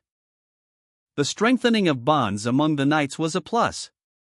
Logan McLean, observing from a distance, registered this unexpected development. He reflected on the rigorous training he had overseen. "I merely persisted with the training since the first young master wouldn't quit," he mused. But the results far exceeded his expectations. "But I can't believe all these results." A look of quiet satisfaction crossed his face. Logan McLean smiled, a subtle hint of amusement in his eyes. "My lucky charm walked in on his own 2 feet." Logan McLean, his face etched with fatigue, clutched a worn leather pouch. He questioned himself, "Am I just tired, or is something else at play?" Later that night, Logan sat on his bed, lost in thought. The room was dimly lit by moonlight filtering through the window. After an intense day of training his mercenaries, Logan reflected on his own rigorous routine. "After pushing my body hard with training, I would stimulate my internal consciousness with meditation," he thought. "The iterations are synergizing with each other, and I'm making solid progress," he continued, a glimmer of hope in his eyes. Lately, however, a subtle shift had caught his attention. "Lately, I've been seeing signs of a shift in the Force." A powerful image depicting a superhuman archmage, or a master, wielding a gleaming sword, filled Logan with renewed determination. As he witnessed the archmage's immense power, a stark contrast to his own current abilities, Logan's resolve hardened. He silently vowed, "I can surpass all the monsters I saw in my previous life." A sigh of determination escaped his lips as he reflected on his journey. A radiant light began to emanate from within him. A potent energy building within, a testament to his unwavering spirit and rigorous training. He felt a surge of power unlike anything he'd experienced before. Logan McLean grimaced, a low groan escaping his lips as he pushed himself further into the depths of his training. A surge of golden energy erupted from his clenched fist, the intense light engulfing him as he sat in a meditative pose. His hair stood on end as the energy intensified. A brilliant orb of light formed above him, pulsating with raw power, finally collapsing into a smaller, intensely bright sphere within his chest. "It's complete," he thought, a triumphant smile spreading across his face. He had achieved a 2-star core. Logan McLean, triumphant after achieving a 2-star core, reflected on his progress. He now possessed the foundational skills to learn the next secret sword technique. Visualizing himself executing the Iron Slash and Killer Iron Slash techniques with newfound power, and anticipating the immense strength the second technique would unlock, far exceeding his expectations, Logan's thoughts turned to the upcoming war. He resolved to master the next technique before the conflict began. He gazed out the window at the moonlit night, a newfound confidence settling over him. Logan's self-assurance grew. He declared to himself that even a high-ranking knight would not intimidate him. A tranquil landscape unfolded, a solitary tree standing sentinel in a verdant field. 2 grotesque goblins emerged from the shadows, their forms unsettlingly gaunt and malformed. A horse's hoof came down with a thud, striking one of the goblins. The impact sent the goblin sprawling, its body contorting in pain. A cavalry unit charged into the scene, their horses thundering across the field, scattering the remaining goblins. The scene concluded with a close-up on the intense gaze of a one-eyed man, his expression unreadable. A powerful fist clenched, the veins bulging with barely contained might. The cavalry unit charged, a wave of horses and steel sweeping across the field, leaving behind a trail of scattered, fleeing goblins. A large crossbow was readied, its mechanism primed for action. The command to fire was given, shoot. And bolts flew from the cavalry's crossbows, adding to the rout of the goblins. A goblin, caught in the midst of the cavalry charge, felt the earth tremble beneath its feet. The ground bucked and heaved as a warhorse thundered past, narrowly missing it. A crossbow bolt found its mark, piercing the creature's flesh with a sickening thud. The goblin screamed in agony. Another goblin, attempting to flee the chaos, was struck by a fellow goblin, the impact sending it sprawling to the ground as the rout intensified. The remaining goblins scattered in panic. From a distance, the one-eyed man observed the scene, a grim satisfaction etched on his scarred face. A close-up on a bloodied horse, its eyes wide with terror, is shown amidst the chaos of battle. Two cavalrymen, their faces etched with a mixture of shock and exhilaration, exclaimed in awe as they witnessed the aftermath of the cavalry charge. One of them, recounting the scene, described how his crossbow bolt had pierced one goblin's head and continued into the next. Another cavalryman, riding ahead, is seen surveying the battlefield, a satisfied smirk playing on his lips. A caption appears, stating that over 100 goblins were eliminated in under 10 seconds, highlighting the devastating efficiency of the combined cavalry charge and crossbow volley. The same cavalryman from the previous panel reflects on the improved crossbow techniques, noting that their reloading speed has significantly increased. A young man with reddish-brown hair and intense eyes smiled, a self-satisfied expression on his face. He mused to himself, it was worth the effort to come this far into the territory. The one-eyed man, standing beside him, asked, "Are you satisfied?" The young man replied, "Somewhat. They were a complete mess during the first monster hunt, but they've gotten so much better." The one-eyed man, his gaze sharp and assessing, remained silent for a moment before speaking. "Why are you doing this?" The one-eyed man continued, "I've never heard of a mercenary army with this much firepower." The aftermath of the battle was grim. Scattered goblin corpses littered the field, many bearing grievous wounds. A single, surviving goblin lay whimpering on the ground. A young man in shining armor watched from horseback, his expression unreadable. A knight addressed him, calling him young master. The young man, seemingly unfazed by the carnage, observed his cavalry unit dispersing after their successful ambush. The one-eyed man, also on horseback, watched from a distance. A messenger, breathless and panicked, approached the young man, explaining that a person named Rick had sent him. The young man's brow furrowed in confusion. The young man, still processing the information, questioned the messenger's statement, his expression a mixture of surprise and suspicion. "Rick," he murmured. The messenger, visibly shaken, could only manage a strained, "yesterday," before trailing off, leaving the young man to ponder the implications of this unexpected message. News of Viscount Tesrin's declaration of war reached the cavalry unit, causing immediate alarm among the soldiers. One soldier, his face grim with determination, prepared for battle. Viscount Tesrin, consumed by rage, channeled the spirit of his ancestor, blaming the House of MacLean for his ancestor's wrongful death. His declaration echoed through the land, a catalyst for war. Tesrin's advisors, witnessing the unfolding events, questioned the wisdom of such a hasty decision, wondering if this act of vengeance would truly serve their interests. Viscount Tesrin's advisors, a woman and a man, looked to him with apprehension. "Patriarch, what will you do?" the woman asked, her voice laced with worry. The advisor continued, explaining the grim reality of their situation. "Just the Knights of Viscount Tesrin's order has numerous more soldiers than we do. Even with you there, the chances of winning are slim." The advisor suggested a defensive strategy, to guard the city and call for reinforcements. Another advisor, seated at a table, voiced his concerns. His words were accompanied by a visual representation of his anxiety. If they chose that course, the knights capable of using force would be pushed back, leading to chaos within the city. A final advisor interjected, proposing a different approach. No, we need to send an envoy first, to make peace. Viscount Tesrin's advisors argued amongst themselves, their voices rising in a heated debate about the unfolding war. A cacophony of worried opinions that finally reached a breaking point.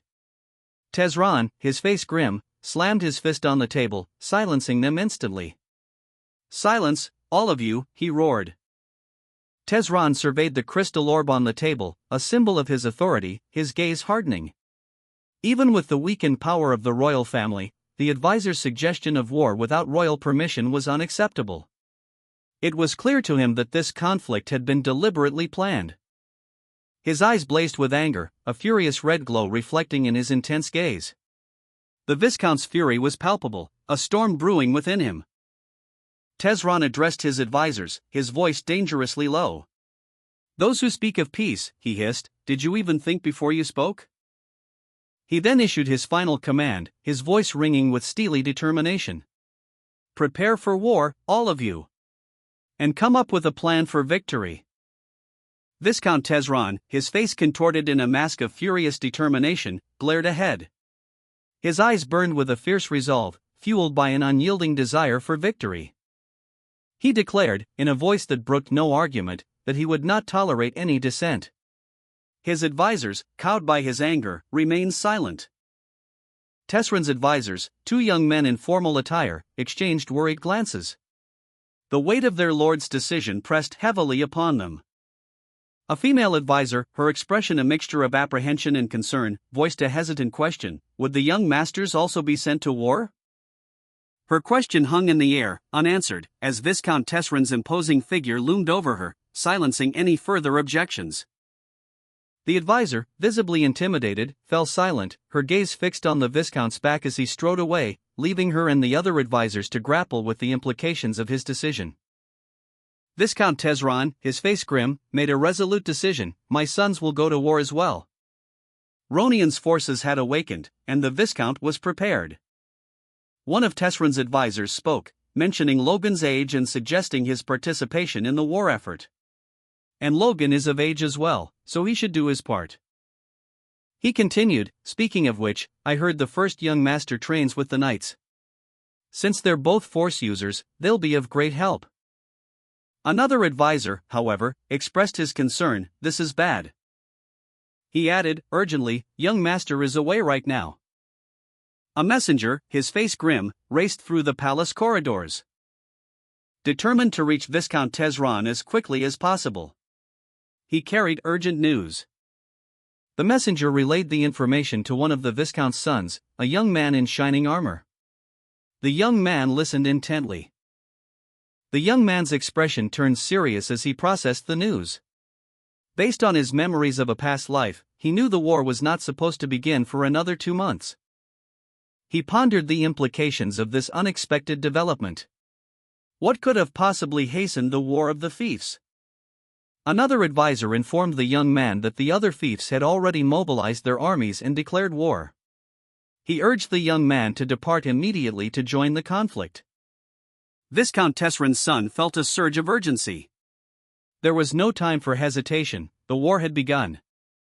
His advisors confirmed the news, assuring him that the Logan Mercenary Corps was ready for deployment. The young Viscount saw the eager faces of the mercenaries, their anticipation palpable. He felt a mixture of apprehension and resolve. A sense of impending conflict filled the air, heavy with the unspoken weight of battle. The young Viscount's expression hardened. He was ready.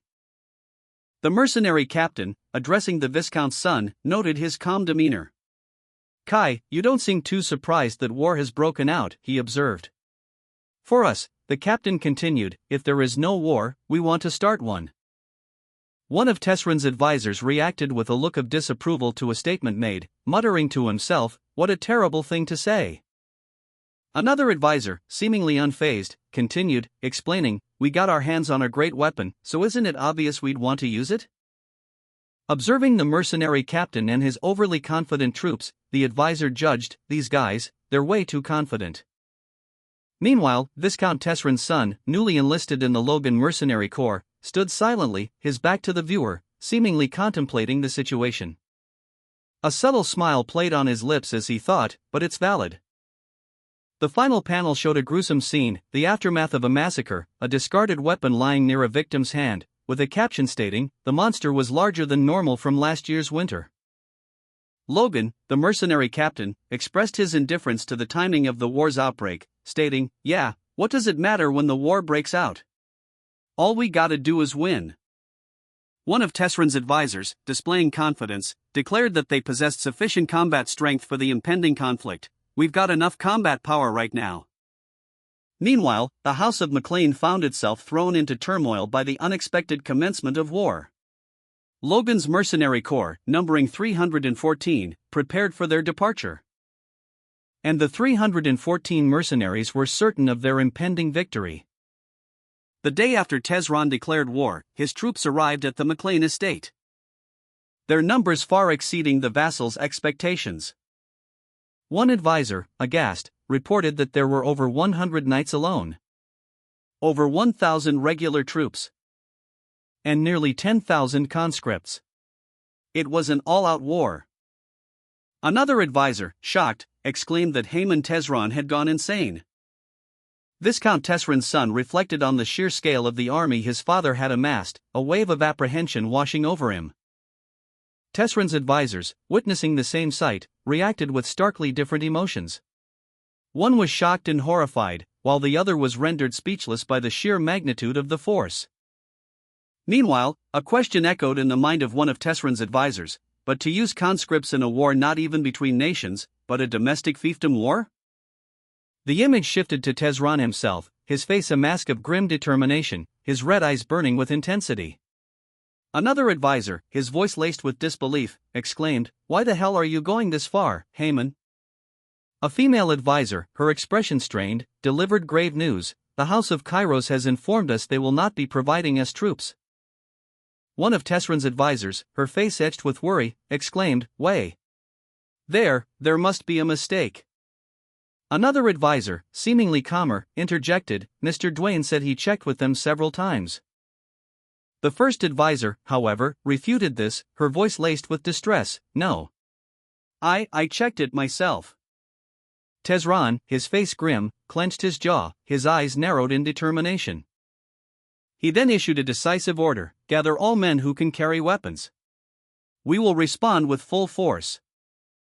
A nearby soldier, his face pale with apprehension, reacted to the gravity of the situation.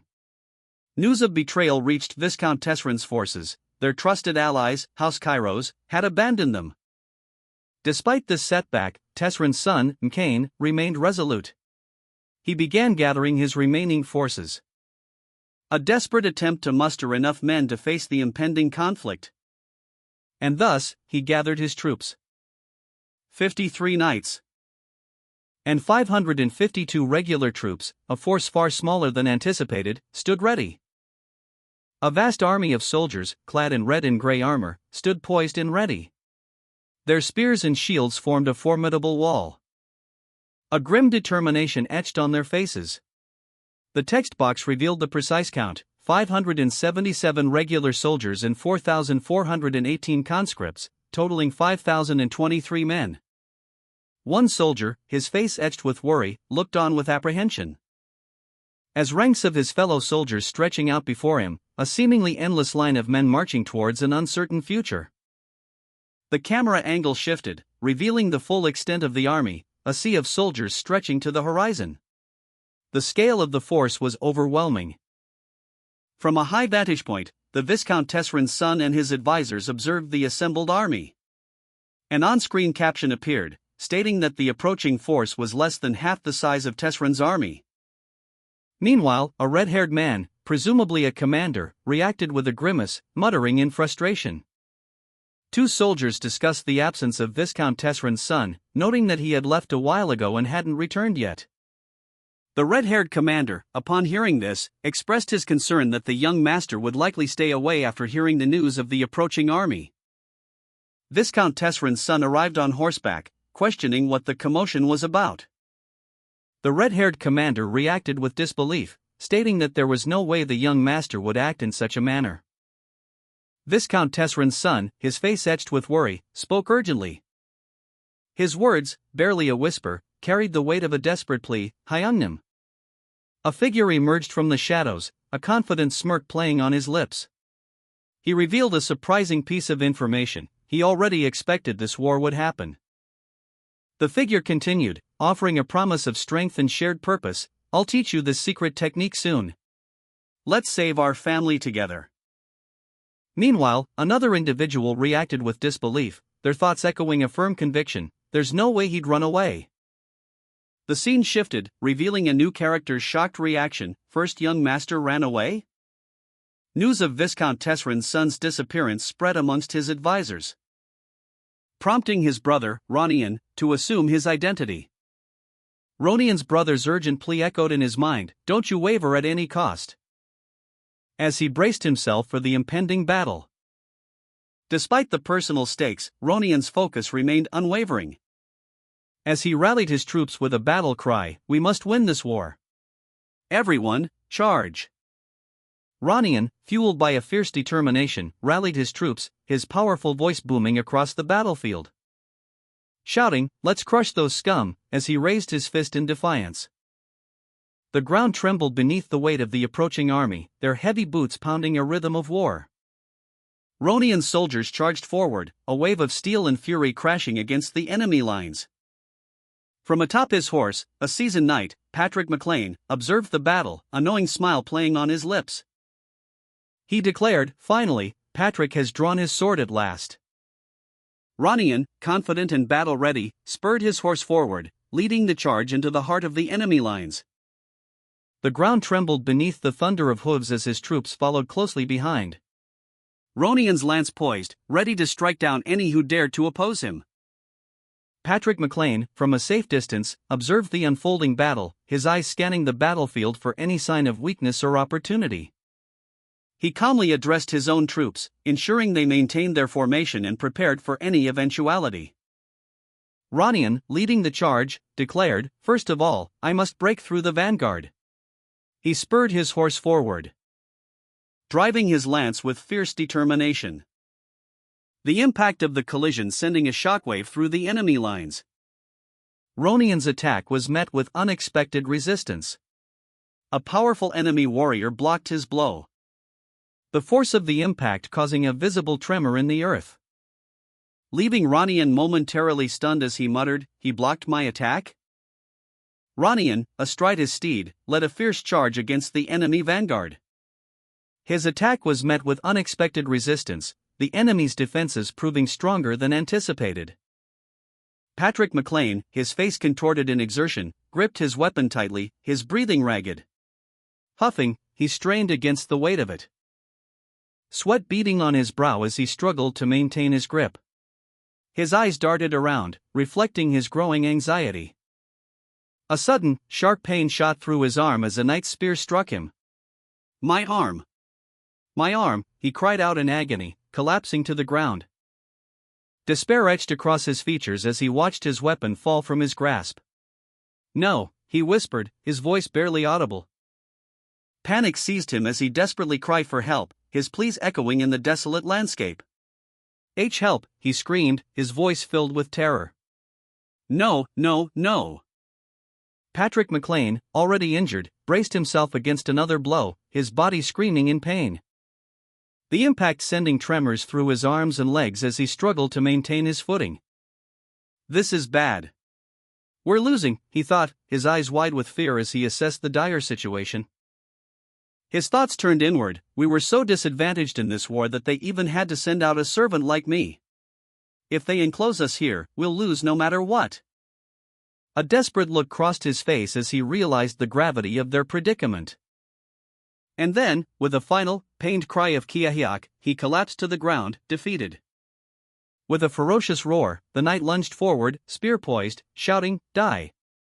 The spear hurtled towards Patrick McLean, its impact sending him sprawling to the ground. The knight, eyes blazing with fury, prepared for the killing blow. But before the spear could strike, a sudden impact echoed. Another knight rushed to Patrick's aid, shouting, "Get up right now! Ready your spear!" Patrick McLean, critically injured, weakly gasped out a grateful thank you. As blood streamed down his face, a grim smile playing on his lips.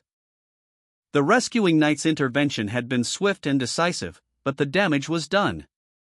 Patrick coughed, a wet sound echoing in the air. As he collapsed to the ground, the arrow protruding from Knight One's chest a testament to the brutal encounter. His mind racing, Patrick knew he needed to escape. "I need to run away to the rear, as far from the enemy as possible." He pushed himself up, ignoring the searing pain, and fled into the chaos of the battlefield. Patrick McLean, already injured, collapsed to the ground as a knight fell beside him, the sound of his death rattle echoing through the air. He looked up to see another knight standing over him, a figure shrouded in shadow. His face was streaked with blood, his eyes wide with fear and desperation as he wondered if this would be his end. Suddenly, a large group of knights on horseback appeared, encircling Patrick and the remaining knight.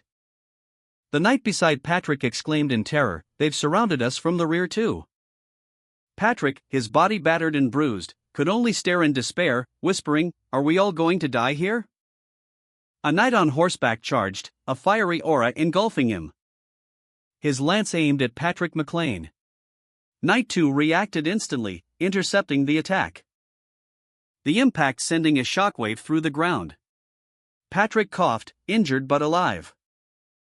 Knight 2, impressed by Patrick McLean's resilience, remarked, "You definitely live up to your name, Viscount." Despite his extensive preparations, Patrick admitted, "We made so many preparations, yet I can't believe my state." The impact of Knight 1's attack was shown, highlighting the intensity of the clash. Knight 1, surprised by Patrick's unexpected strength, thought, "He withstood my attacks that contained force."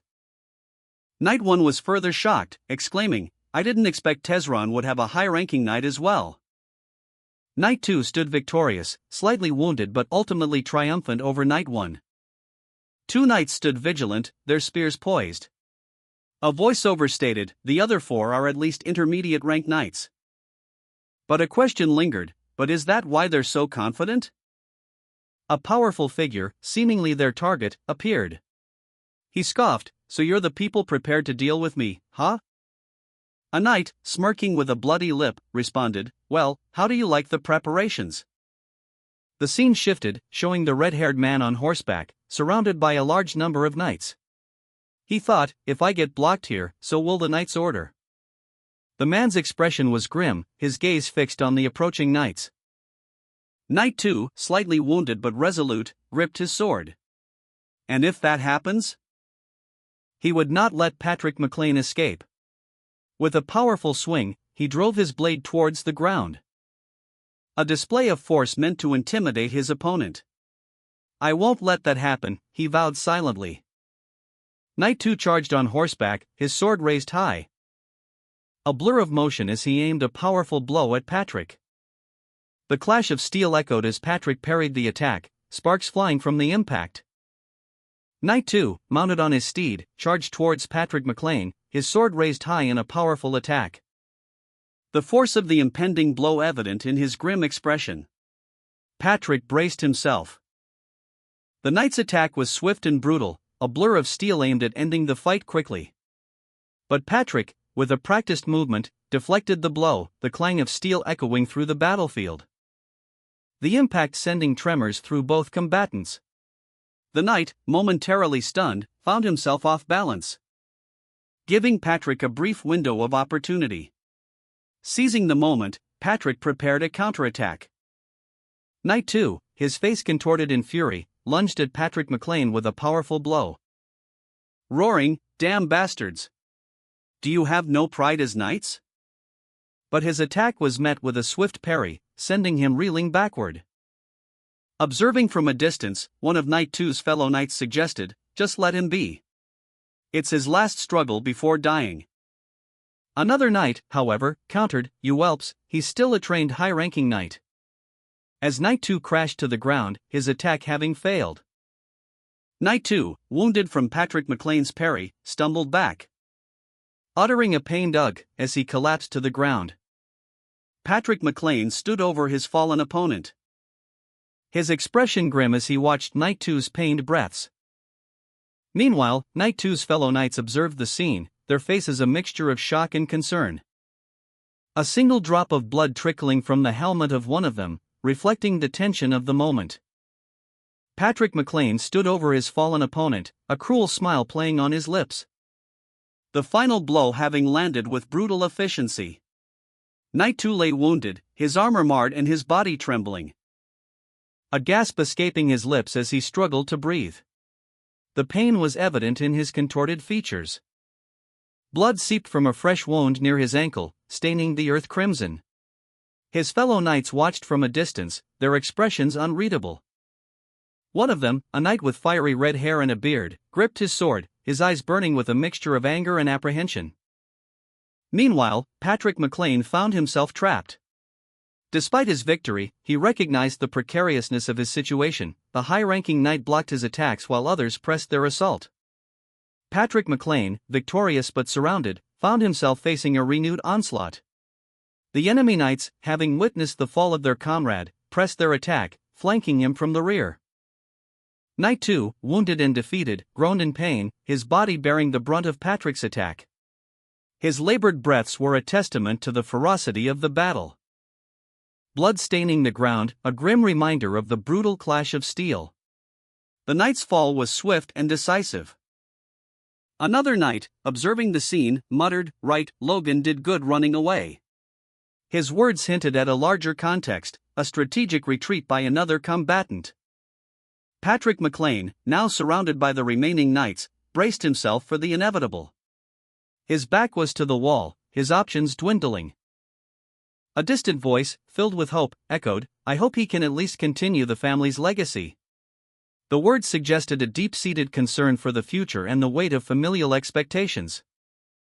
Patrick McLean, surrounded by the enemy, fought valiantly, his determination unwavering despite the overwhelming odds. A high-ranking knight, observing from a distance, mused that it was a mistake to reveal his strength. Now, he planned to crush Patrick and seize McLean Castle.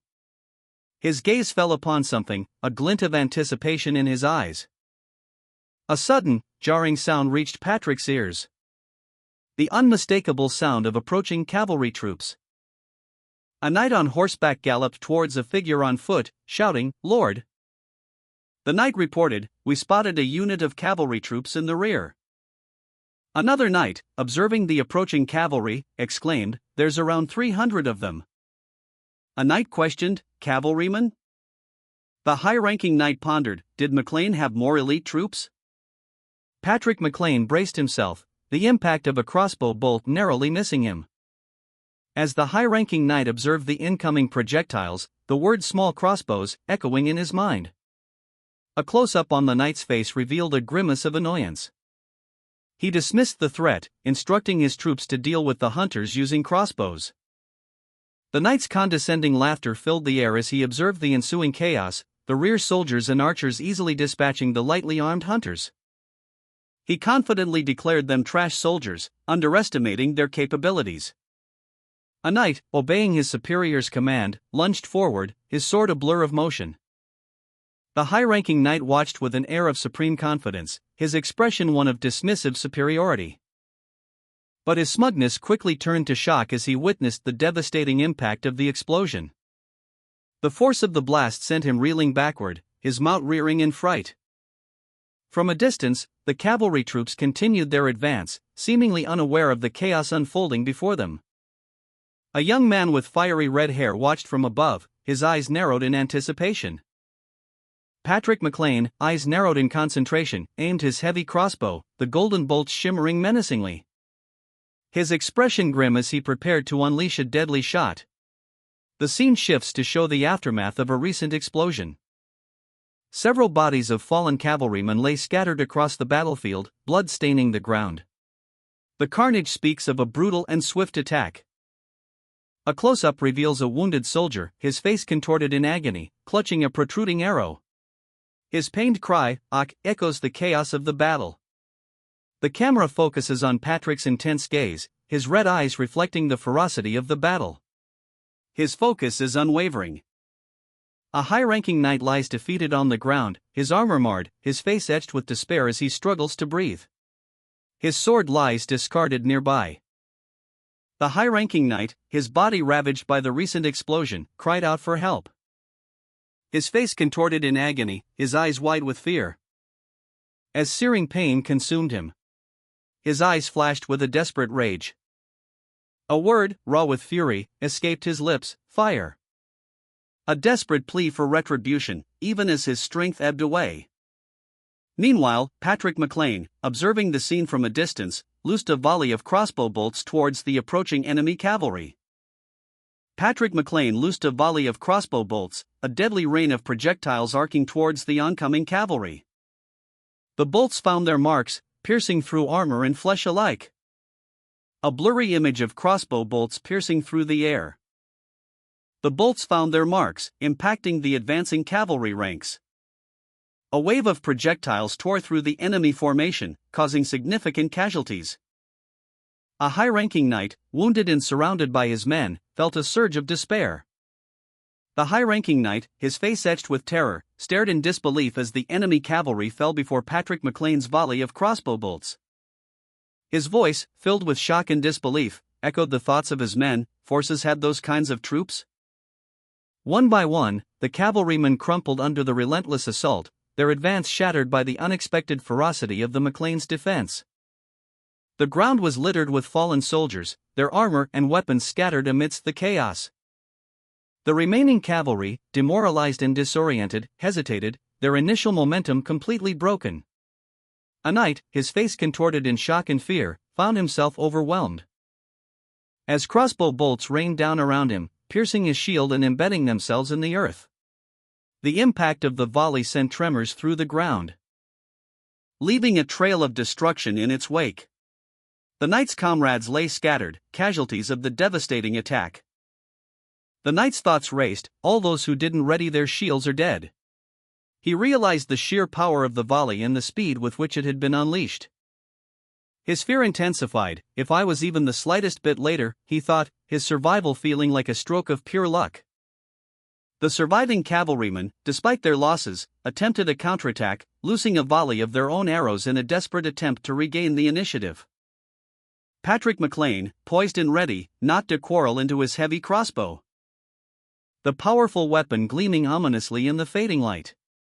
He aimed carefully and unleashed a volley of bolts that tore through the air towards the approaching enemy cavalry. A high-ranking knight, witnessing the devastating accuracy of the attack, felt a surge of fear. The arrows won't reach them, he cried out in disbelief, as the bolts found their marks with deadly precision. The impact was immediate and catastrophic. The cavalry, caught completely off guard, were thrown into disarray. Patrick McLean's crossbow bolt, a deadly projectile, hurtled through the air, piercing the eye of a monstrous creature with terrifying accuracy. The impact sending shockwaves through the battlefield, as the creature's body shuddered violently. And the cavalry, caught in the crossfire, were thrown into disarray, their ranks decimated by the devastating volley. A high-ranking knight, witnessing the scene, could only utter in disbelief, how could this be? Patrick McLean's volley of crossbow bolts found their mark, plunging the enemy cavalry's rear ranks into immediate chaos. A high-ranking knight, witnessing the scene, could only express his disbelief. They didn't even use magic, just those damn crossbows, he exclaimed, shaken by the sheer power of the attack. His astonishment deepened as he considered the implications. What the hell kind of weapons have you made, Patrick? He muttered to himself, still reeling from the unexpected turn of events. Meanwhile, the surviving knights attempted to rally their forces. Cavalrymen! Get the cavalrymen in the front lines to come here, a knight barked out orders, desperate to salvage the situation. Another officer, equally frantic, urged his men forward. Catch those bastards, he shouted, his voice filled with a mixture of rage and fear. Despite their efforts, the rout was complete. The enemy's flag, once held high, now lay trampled on the ground, a symbol of their utter defeat. The aftermath of Patrick McLean's devastating crossbow volley was chaos. Enemy cavalry, once a formidable force, were now scattered and reeling. A high-ranking knight, barely escaping with his life, watched in stunned disbelief as his men attempted a disorganized counterattack. Their numbers decimated, their morale shattered. The knight's face reflected his terror and defeat. The knight, wounded and shaken, roared a desperate order to his remaining troops. "Go! End them," he screamed, his voice raw with desperation. His command, however, was met with little response. The rout was complete. Meanwhile, Patrick McLean, having observed the effect of his attack, remained calm and vigilant. A small contingent of his own cavalry prepared to advance. Patrick McLean smirked, a glint in his eyes. He observed the approaching enemy, muttering to himself, "They're coming here on their own." A crimson energy erupted from him, radiating outward in a powerful shockwave, the force of which sent a tremor through the very ground. Patrick McLean, bracing himself, grunted as he prepared a crimson energy attack. His eyes narrowed in concentration as he focused his power, readying himself to unleash a devastating blow. A powerful swing came from an unseen enemy. But Patrick, with a display of impressive agility, managed to dodge the attack. The enemy soldier, surprised by Patrick's skill, exclaimed, "Great job dodging that, kid," leaving him momentarily vulnerable. On a battlefield, amidst the chaos of clashing steel, Patrick McLean's comrades urged him to focus, warning that the battle was taking an unexpected turn. As one of them questioned if Patrick was merely playing around, while another soldier watched in disbelief as Patrick made a sudden move, his actions baffling them. Patrick, having just experienced his first real battle, rather than a mere sparring match, realized the gravity of the situation. And despite acknowledging his lack of experience and skill, he resolved to fight with everything he had. Determined not to lose, he gripped his sword tightly. A gravelly voice urged Patrick, "You gotta do your brother's part as well." Patrick, his face grim, steeled his resolve. "I can't crumble down here." A close-up on his determined eyes showed his inner struggle. He braced himself, readying for action. Observing the scene, a voice questioned, "What the hell are they doing showing their backs?" The answer was swift and brutal. Patrick's sword flashed, leaving a trail of destruction in its wake. Patrick McLean, resolute in his stance, initiated a swift, powerful downward slash with his sword, the blade arcing through the air with deadly precision, cleaving through his opponent's defenses with surprising ease, sending the enemy reeling backward in a flurry of motion, leaving a trail of blood in its wake. Patrick stared at his bloodied sword, a look of surprise etched on his face. "Ha! I slashed him so easily?" Patrick McLean, still reeling from his recent victory, felt a sudden impact on his feet. A sharp, piercing pain shot through his legs as he realized he was impaled by arrows. The force of the attack sent him sprawling to the ground, his vision blurring as blood welled up. He looked up in horror, his eyes widening as he saw the source of the attack. A young man, his face etched with surprise and concern, stared down at him. From atop his horse, the young man surveyed the scene, a look of grim determination on his face as he led a squadron of cavalry into view. "That's..." A young man, his red hair catching the light, stood resolute, a determined expression etched on his face. He was clad in shining armor, the emblem of a stylized flame adorning his chest. His eyes widened in surprise as he saw Patrick McLean, impaled by arrows, and he gasped, "El Logan?" A look of grim determination settled on his face as he processed the situation. He spurred his horse forward, leading a cavalry charge into the ambush. A commanding voice cut through the chaos, "Attack the ones holding the crossbows. This is the Lord's order." The young man, his face a mask of fierce resolve, continued his charge, leading his men into the heart of the ambush. A monstrous figure, its form partially obscured by shadow and dust, lunged forward. As a young man, his back to the viewer, surveyed the scene before him. A cavalry charge, a sea of armored riders, approached from the distance. The young man, his face now visible, observed the approaching cavalry with a confident smirk. Is that Kite's shield? A remarkable defense formation, I must say, he mused. He issued a command, his voice sharp and clear, aimed diagonally toward the ground. Following his order, archers knocked their arrows and prepared to fire, aiming low to avoid friendly fire. A young man, seemingly in charge, looked on with a questioning expression as a soldier reported something to him. A sinister smile spreading across his face as he gave a chilling order, aim for the horses. Two figures emerged from the shadows, their eyes glowing with malicious intent, anticipating the chaos to come.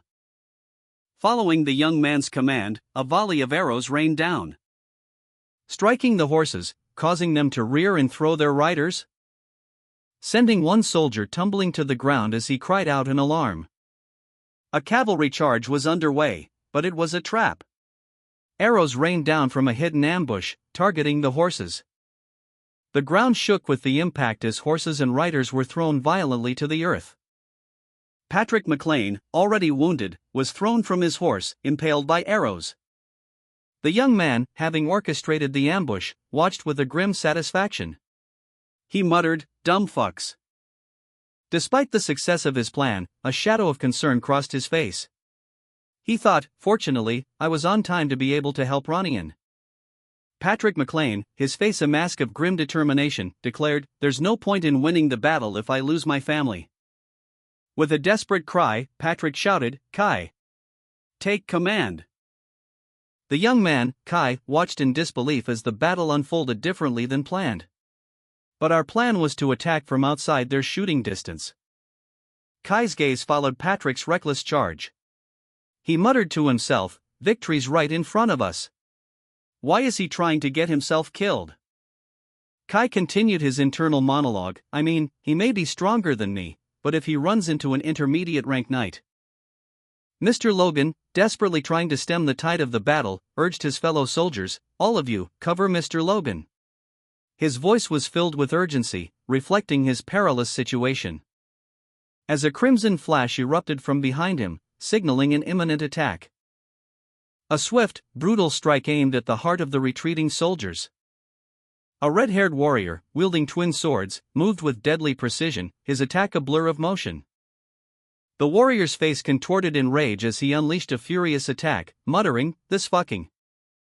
The impact of the attack sent a shockwave through the battlefield, leaving a trail of destruction in its wake. Mr. Logan, wounded and bleeding, retreated, his face a mask of grim determination. The red-haired warrior's enraged voice echoed across the battlefield, "I can't believe you ran at me even though you knew you'd get stabbed." He pursued relentlessly, his fury a burning inferno. Swinging his weapon with brutal force, aiming to finish off the fleeing soldiers. One soldier fell, his body crumpling to the ground. The red-haired warrior's attack continued, his every blow fueled by rage and a thirst for vengeance. The red-haired warrior, amidst the fading light of the battlefield, sensed something amiss. A strange feeling washed over him. A palpable tension in the air, a sense of desperation emanating from the enemy lines. His eyes narrowed, a fierce glint reflecting the dying embers of the sun. As retreating soldiers, despite their numerical advantage, seemed to be pushing themselves recklessly into his path, almost as if they were throwing themselves at him. He watched, momentarily perplexed, as one soldier after another charged forward with a suicidal abandon. Their attacks lacking the precision and coordination of a well-trained army. The red-haired warriors' confusion deepened. Why such desperation when they clearly held the advantage? The red-haired warrior paused, his mind racing to understand the inexplicable behavior of his opponents. The battle, it seemed, was far from over. Several spears clashed violently, shattering into pieces. As a red-haired warrior unleashed a powerful kick, sending several enemy soldiers sprawling. Their retreat becoming increasingly chaotic and disorganized. The red-haired warrior, his face contorted in a grimace, muttered, "Damn it." He pressed his attack, his sword flashing as he cut down more fleeing soldiers. The ground around him ablaze with the intensity of the battle.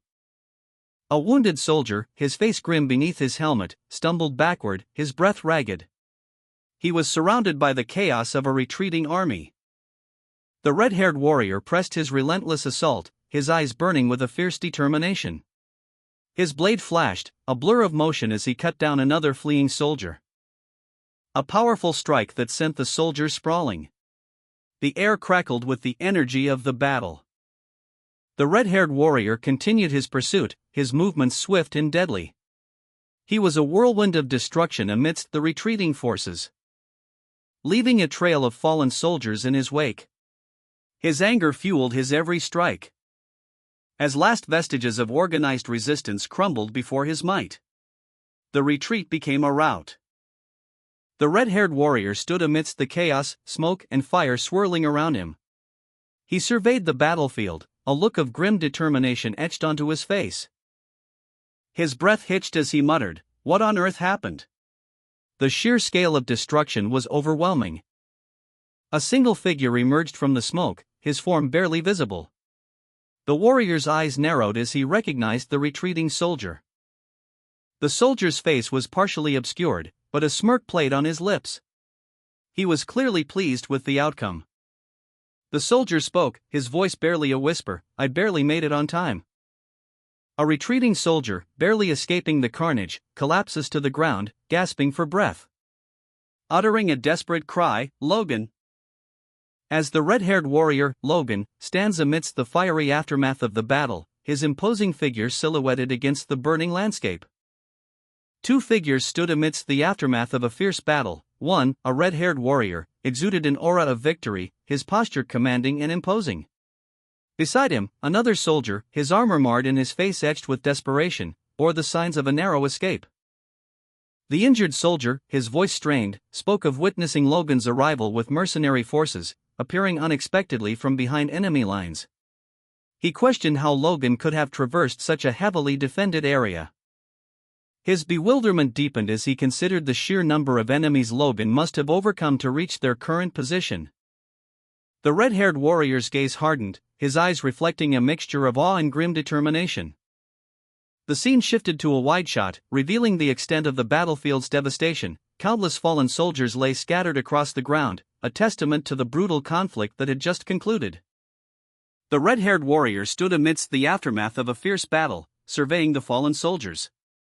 Several bodies lay scattered across the ground, their weapons discarded nearby. A scene of carnage that spoke volumes of the battle's intensity.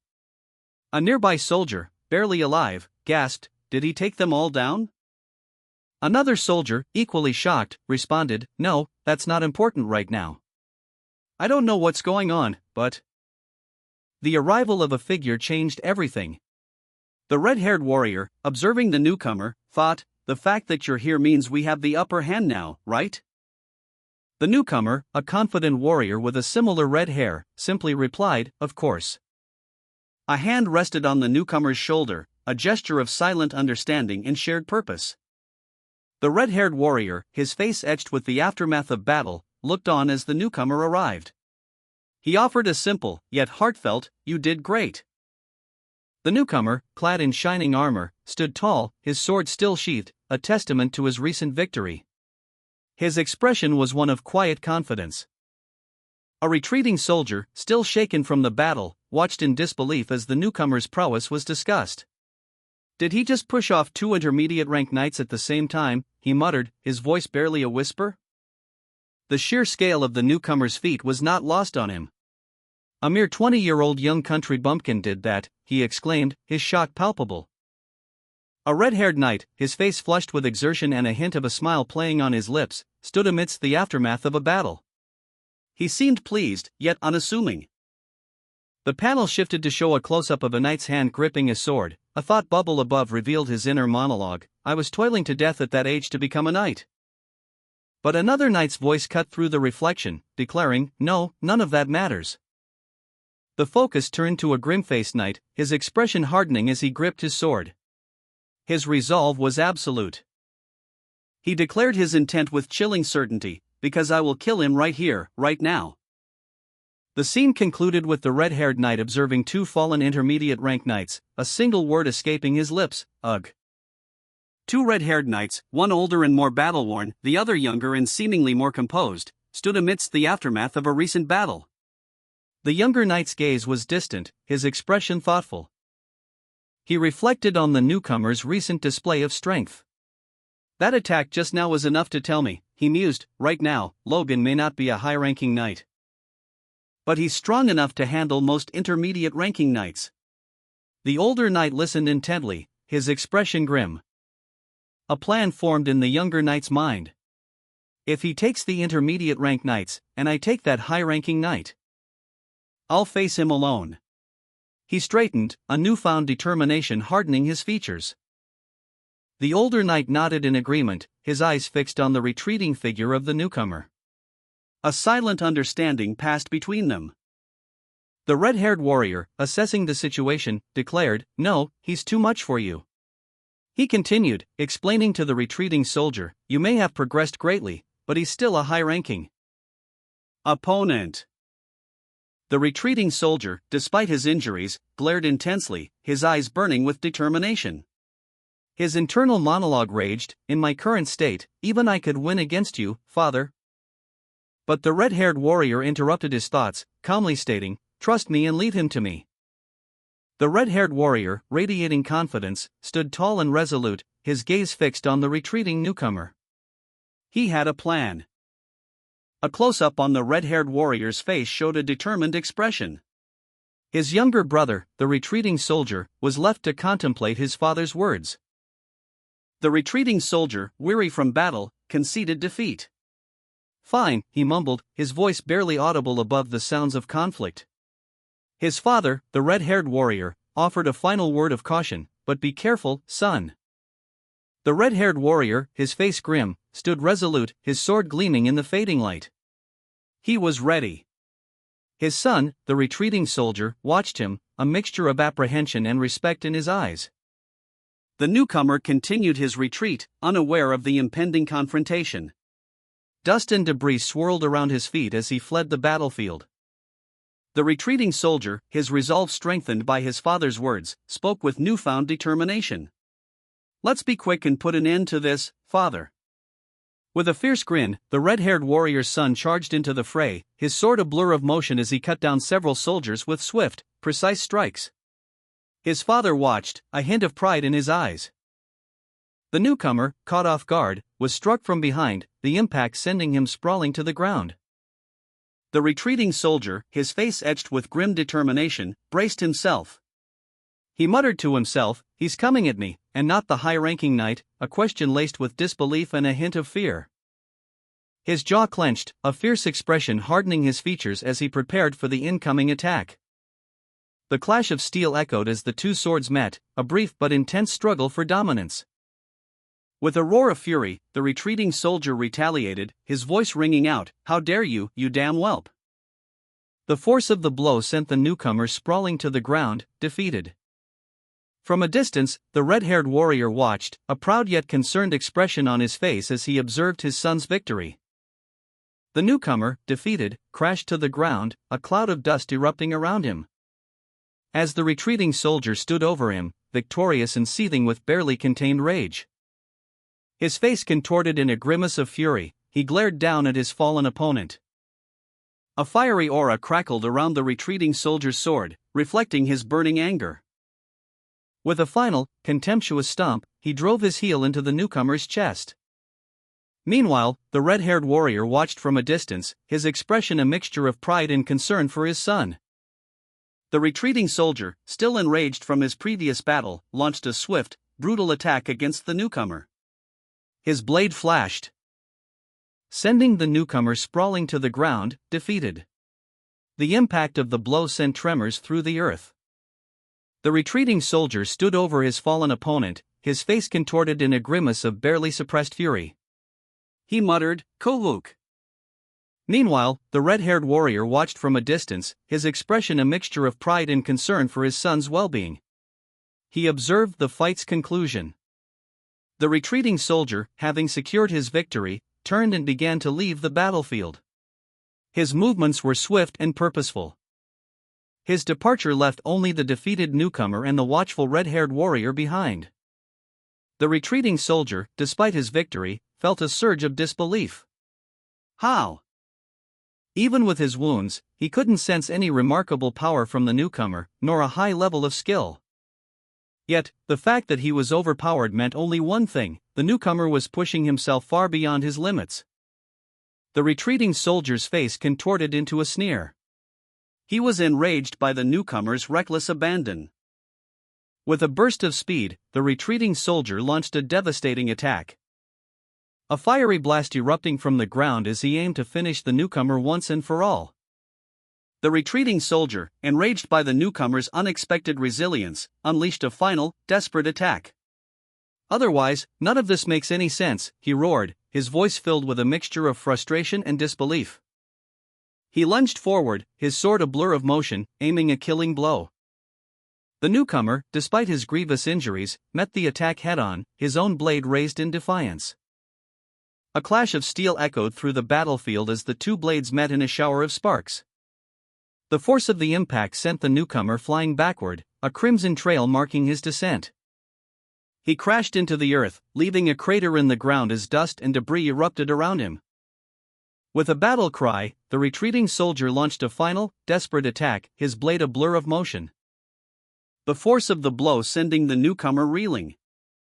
A sound of impact echoing through the air as the soldier's blade connected with the newcomer's defenses. The newcomer, despite his exhaustion, braced himself against the onslaught. A fierce clash of steel on steel, sparks flying as the two combatants locked in a final, desperate struggle. The retreating soldier's superior experience and strength proved too much, and with a final, earth-shattering blow, he brought the newcomer to his knees. The retreating soldier unleashed a final, desperate attack, a surge of energy erupting from his blade. The force of the blow sending the newcomer reeling back. The impact leaving the soldier winded, but victorious. "Damn it! If only I wasn't wounded," he thought, his breath ragged. Despite his victory, the soldier's face was grim. He had underestimated the newcomer's resilience. With a final, powerful swing, the retreating soldier cleaved the air. The force of the blow creating a massive crater in the earth, signaling the end of the battle. The newcomer was defeated. The battle raged, a whirlwind of steel and fire. The retreating soldier, wounded but resolute, pressed his advantage. His every move calculated, his gaze fixed on the newcomer's exhausted form. He saw an opening. And with a guttural cry, the retreating soldier lunged, his blade flashing in the fiery light. "I need to grab a chance to attack him," he thought, his mind focused on delivering the final blow. The newcomer, despite his injuries, met the attack with a defiant glare. His expression hardened. A grim smile twisting his lips. "So that's an option too," he mused, a flicker of grim determination in his eyes. But the retreating soldier's attack proved too swift, too precise. The final blow landed, ending the fight. The retreating soldier, his armor scorched and bearing the marks of a hard-fought battle, stood poised, his sword held high. His gaze fixed on the defeated newcomer, whose strength and resilience had surprised him. The soldier's inner monologue echoed, "The force in my sword." A grim determination hardening his features as he prepared to deliver the final blow. With a powerful swing, he unleashed the full force of his attack. The energy of the blow visibly absorbed into his blade as the newcomer was sent flying, defeated but not broken. The soldier's victory was hard-won. The retreating soldier, watching the newcomer, smirked, a silent "great," he fell for it passing through his mind. A predatory gleam in his eyes as he prepared for the final blow. With a swift, brutal movement, the soldier brought his sword down in a decisive strike, ending the fight with a resounding hup. The newcomer's body was sent flying, the impact leaving a trail of dust and smoke in its wake. The newcomer, his face contorted in exertion, lunged forward. His attack a blur of motion as he aimed a powerful blow at the retreating soldier. He grunted, "TCH." But the blow was anticipated. The retreating soldier deftly sidestepped. His counterattack a swift, precise strike that sent the newcomer sprawling. That's it. He lost his center of gravity, the soldier thought. A triumphant grin spread across the retreating soldier's face as he watched his opponent fall.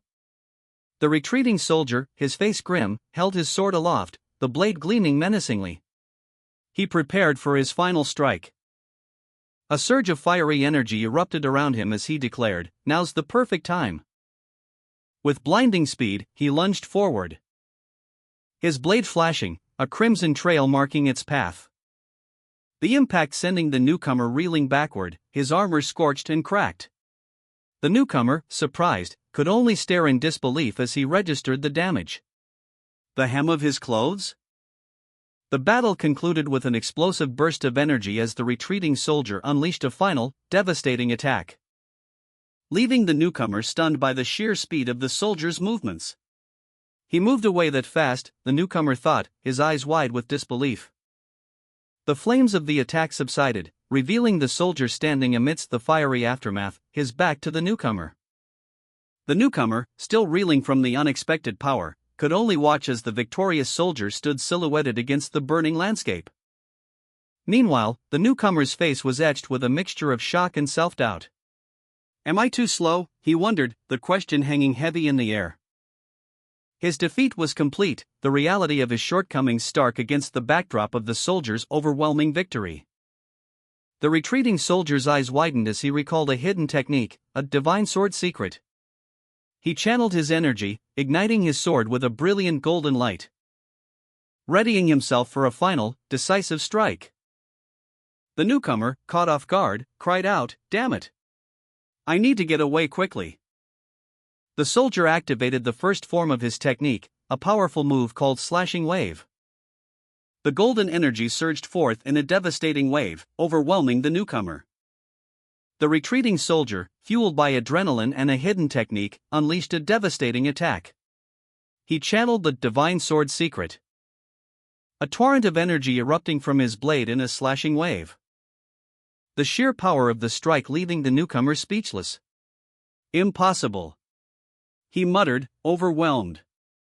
The soldier pressed his advantage, his movements a blur of speed and precision as he continued his assault, the fiery energy of his technique consuming the battlefield, finally forcing the defeated newcomer into a desperate retreat. The retreating soldier, victorious but weary from his battle, stood amidst his fellow soldiers. He surveyed the scene, a grim satisfaction etched on his face. A testament to the power of the divine sword secret and slashing wave techniques he had just unleashed. The newcomer, his opponent, had been decisively defeated and was now in full retreat.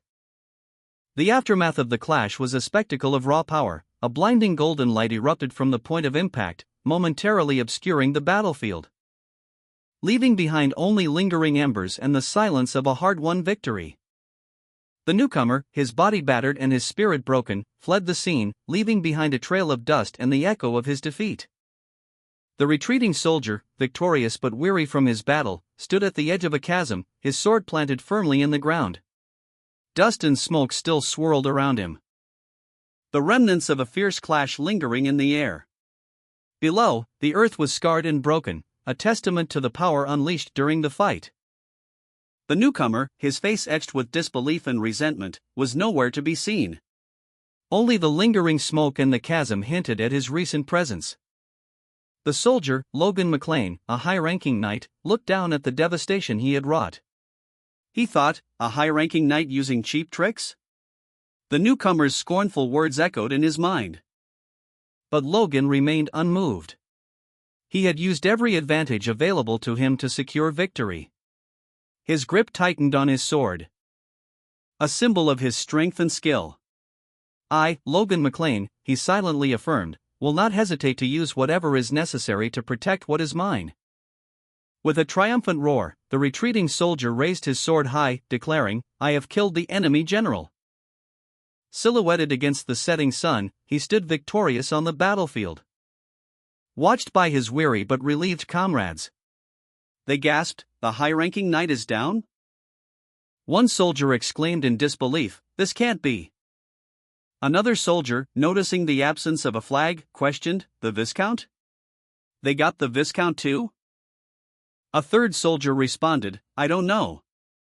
I haven't seen the flag since earlier." The retreating soldier, victorious but weary, confronted a fellow soldier, his face contorted in a mixture of disbelief and fear. "You crazy," the soldier exclaimed, his voice laced with incredulity. Another soldier, overwhelmed by the situation, voiced his fear. "We should at least save our lives by surrendering. I don't want to die here," he cried out, his words reflecting the desperation of the moment. The plea for surrender spread like wildfire among the remaining soldiers. "We surrender," one stammered, his voice trembling with fear, as the weight of defeat settled upon them. One by one, the soldiers echoed the sentiment, their voices filled with a mix of relief and resignation. "Me too. I'm surrendering too," another soldier added, his surrender a testament to the overwhelming power of the retreating soldier. Amidst the chaos of surrender, the retreating soldier stood, a triumphant yet weary figure. The defeated soldiers, awestruck by his power, began to chant, "Long live young Master Logan." The cheers grew louder, echoing the soldiers' newfound respect and awe. "Long live the first young master," they cried, their voices filled with a mixture of relief and newfound loyalty. The retreating soldier, weary but victorious, moved with a determined gait, his attire stained with the grime and blood of battle. As his fellow soldiers erupted in joyous cries of "Long live the young master," their voices a testament to the resounding victory they had just witnessed. The cheers continued, echoing the sentiment, "Long live Logan McLean. Long live the first young master." Amidst the celebration, however, one soldier cautioned, "The battle isn't over yet, idiots." A defeated commander, his face etched with disbelief and fury, rode away from the battlefield. He muttered to himself, "Where the hell did it all go wrong?" His mind raced, replaying the events of the battle. He had prepared meticulously for 3 years, seeking help from other nobles and gathering 100 knights for this crucial engagement. Yet, despite his extensive preparations, the battle had ended in a crushing defeat. His rage intensified as he cursed, "That damn Ginger." He blamed the unexpected effectiveness of the opposing cavalry and their superior weaponry for the disastrous outcome. Their weapons had completely disrupted his plans. The commander's face contorted in a grimace of frustration and defeat, his shoulders slumped in despair. Defeated, the commander muttered to himself, "I should get back to my territory first." He spurred his horse onward, riding hard to escape the battlefield, determined to make it back alive. Approaching his territory's gates, he urged his horse faster.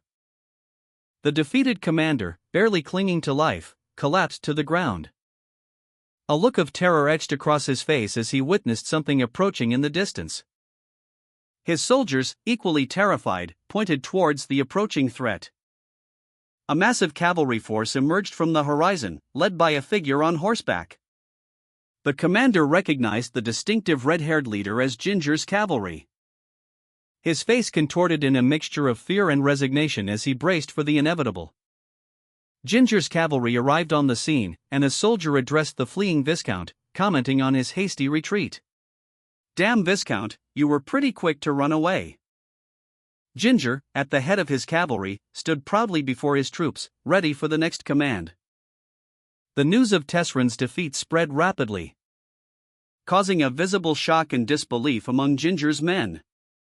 As the reality of their victory sank in, the Viscount, his back to the viewer, stood amidst a crowd, his armor gleaming faintly in the dim light.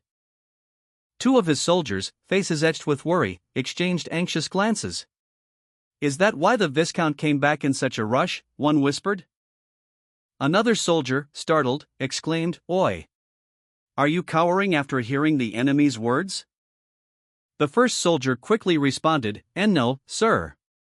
The Viscount, having overheard, turned to face his men.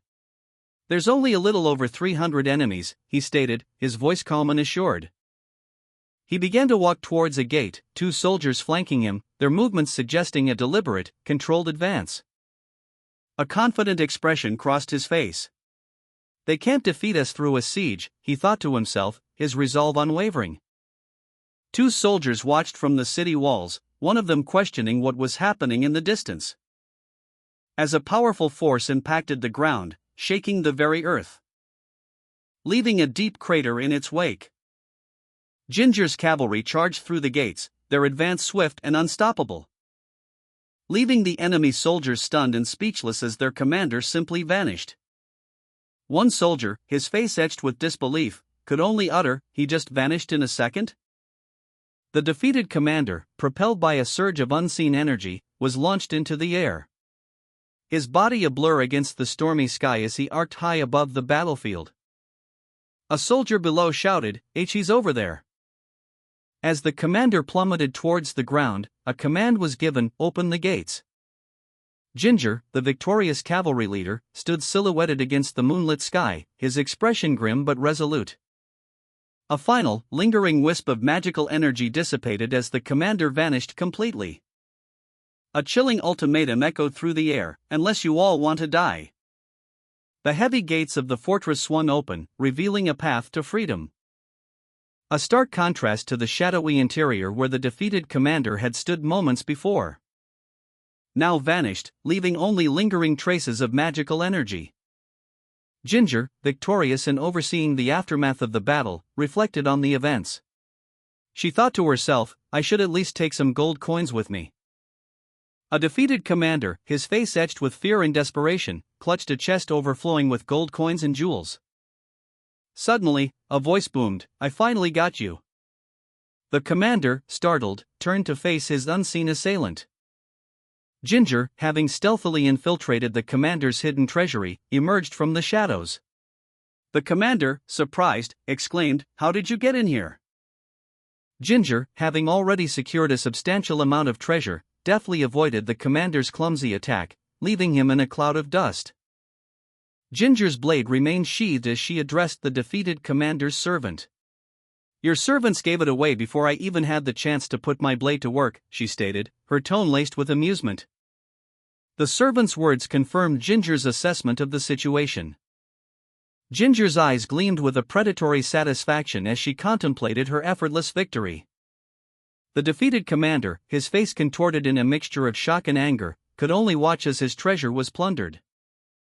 An elderly man, seemingly a high-ranking official, observed the scene from a distance, his expression unreadable. The official quickly retreated, leaving the scene to Ginger and her spoils. The defeated commander, his face contorted in fury, roared, "How dare they sell me out?" He fell to his knees, defeated and desperate, surrendering with a choked plea, "Wait.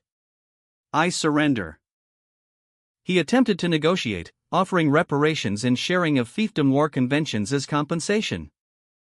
Pleading for the safety of himself and his family. "Please just spare the lives of myself and my family." His opponent, however, remained unmoved, a smirk playing on his lips as he scoffed, "Ha!" He then rebuked the commander's plea, pointing out the hypocrisy of suddenly invoking conventions after initiating a surprise war. "You announced a war out of nowhere and just barged in within a day, and now you talk of the conventions." The defeated commander, Haman Tezran, looked up at Ginger, his face a mask of disbelief and humiliation. As she stood over him, her expression one of amusement. A speech bubble appeared above her head, containing the words, "Haman Tezran, do you have no conscience?" Tezran's eyes narrowed, his anger flaring. He was clearly seething with resentment. Tezran, surrounded by the remnants of his looted treasury, attempted to invoke the conventions of war, stating, "Heek! You must maintain the honor of the nobles. Prisoners captured in fiefdom wars are guaranteed their lives by the conventions." Ginger remained unmoved by his appeal. She had already shown no interest in adhering to his code of conduct. Tezran, defeated and humiliated, could only offer a final, defeated statement, "I'll respect the honor and customs of my house, the house of the McLeans."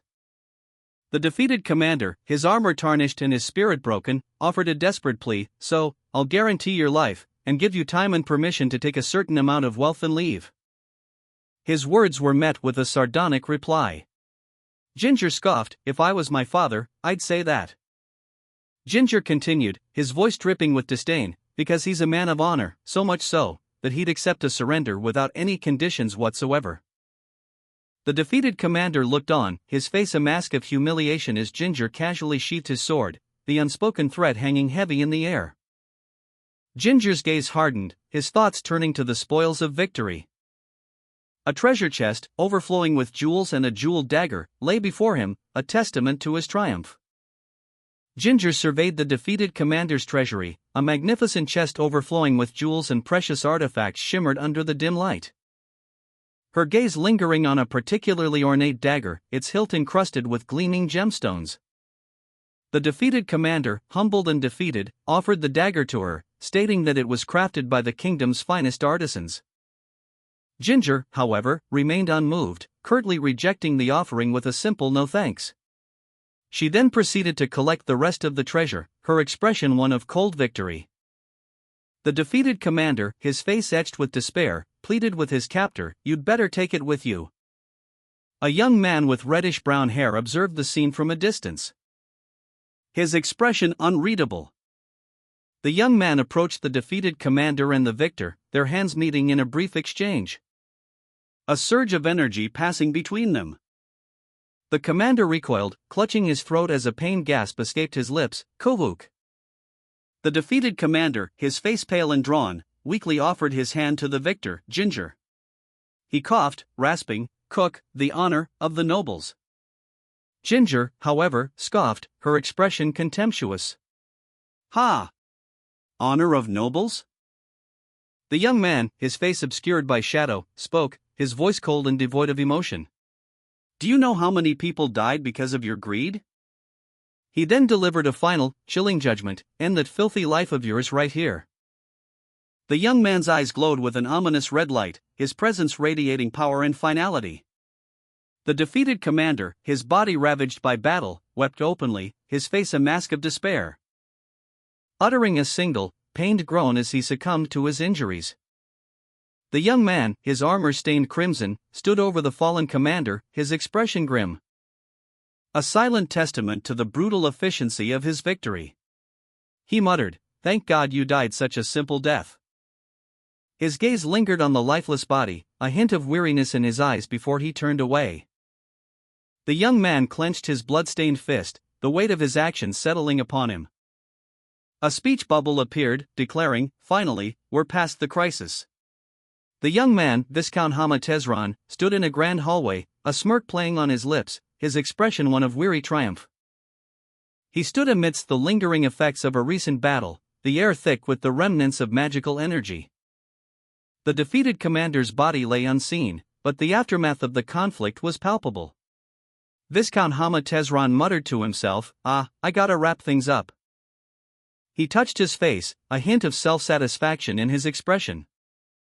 His expression shifted slightly, a subtle weariness replacing the earlier triumph. A final speech bubble appeared, simply stating, "Viscount Hamatezran." Viscount Hamatezran stood over the fallen commander, the weight of victory heavy on his shoulders. He had won the battle, but the cost was clear. The defeated commander had taken his own life, a grim end to a brutal conflict. Viscount Tezran, his face etched with weariness, muttered to himself, "That should be enough." An elderly official approached, his expression grave. He seemed to have a question for the Viscount. "I think you should take a look at the castle's underground prison." The Viscount, intrigued despite his exhaustion, responded with a single word, "Underground prison?" Well. A few days later, an envoy arrived at Tezran Castle. He reported to Viscount Hamatezran immediately upon his recovery, but was met with a shocking revelation: the defeated commander had taken his own life. Haman killed himself? The envoy solemnly confirmed the news, adding that Haman must have been in great despair. "Did you kill him?" The envoy, his face etched with worry, delivered the grim news to Viscount Hamatezran. The defeated commander had taken his own life. Tezran, already weary from the recent conflict, listened intently, his expression unreadable. The envoy continued, explaining the commander's confession: he had deliberately killed the previous commander. The younger commander, his face grim, stated their next course of action: to reclaim the Tezran fief. He felt it necessary to eliminate any potential future threats. He didn't want to leave any surviving members of the previous commander's bloodline to cause future trouble. The defeated commander's face, now devoid of life, was shown in a final close-up. His death marked the end of a chapter, but the implications of his actions and the younger commander's resolve would continue to shape the future. Viscount Hamatezran, weary yet intrigued, reflected on the implications of the deceased commander's actions. His thoughts were interrupted by the commander's son, Logan, who spoke with a mix of resignation and understanding. "You must have had your reasons." Logan's gaze was heavy with unspoken grief as he processed the news of his father's death and confession. "Father changed, huh?" The scene shifted to show a close-up of Logan's hand, a subtle gesture hinting at the weight of his inherited responsibilities. The Viscount's voice cut through the silence, offering a word of unexpected comfort. "Logan, no matter what someone says, you played the greatest part in this battle." The final panel showed the Viscount and Logan standing side by side, a silent acknowledgement of the shared burden they now carried. Logan, his face partially obscured by a bandage, offered a quiet, "Thank you." A heartfelt expression of gratitude to his father, Viscount Hama Tezran, whose face was illuminated by a warm, gentle light. The Viscount, his expression one of quiet pride and relief, looked on with affection. Viscount Tezran cleared his throat, the sound carrying a hint of emotion. He began to speak, his words carrying the weight of a father's legacy. Explaining that he would officially name Logan as the heir to the House of McLean. Logan, though still grieving, accepted the mantle of responsibility, his expression resolute despite the weight of his father's passing. Logan, grief etched on his face, whispered a single word, "Father." Viscount Hama Tezran, his face lined with worry and fatigue, looked at his son with a mixture of pride and sorrow. The weight of his decision, the burden of his legacy, was visible in his every line. Logan, now clad in the armor of the House of McLean, stood tall, his expression resolute despite his inner turmoil. He nodded, accepting his father's legacy and the position of heir. A small, almost imperceptible smile played on his lips, but his eyes held a deep sadness. "No," he said, "but I'll have to refuse." Viscount Hama Tezran, still reeling from the recent battle and the death of the commander, confronted Logan. He voiced his concern. "You're rejecting the offer to be my successor?" The Viscount attempted to understand Logan's reluctance, questioning, "But why? Are you worried about your reputation? If that's the case, your feats in this battle are enough to turn it around." Logan, however, shook his head, stating simply, "That's not the reason." He then revealed the true source of his hesitation. "It's because, for McLean, a family of knights, Iranian would be more fit for the position." Viscount Tezran, his face etched with a mixture of sadness and understanding, looked down, seemingly accepting Logan's explanation. Logan reflected on the text, a troubled expression on his face. Ranian became a Force user at the mere age of 14. "That's 5 years faster than me," he thought, the words highlighting his own perceived shortcomings. A subtle shift in his demeanor suggesting a growing internal conflict. He gripped the hilt of his sword, a symbol of his lineage and the weight of expectation. His gaze hardening as he considered the implications of his decision. "There's no telling what kind of feats he can achieve when he becomes of age," he mused, acknowledging Ronian's potential.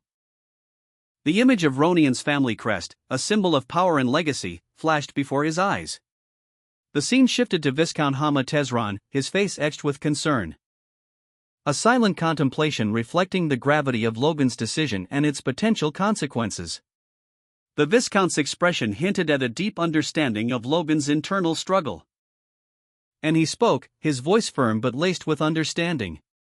"Even if what you say is true, your martial ability doesn't make you the lord of a family, Logan."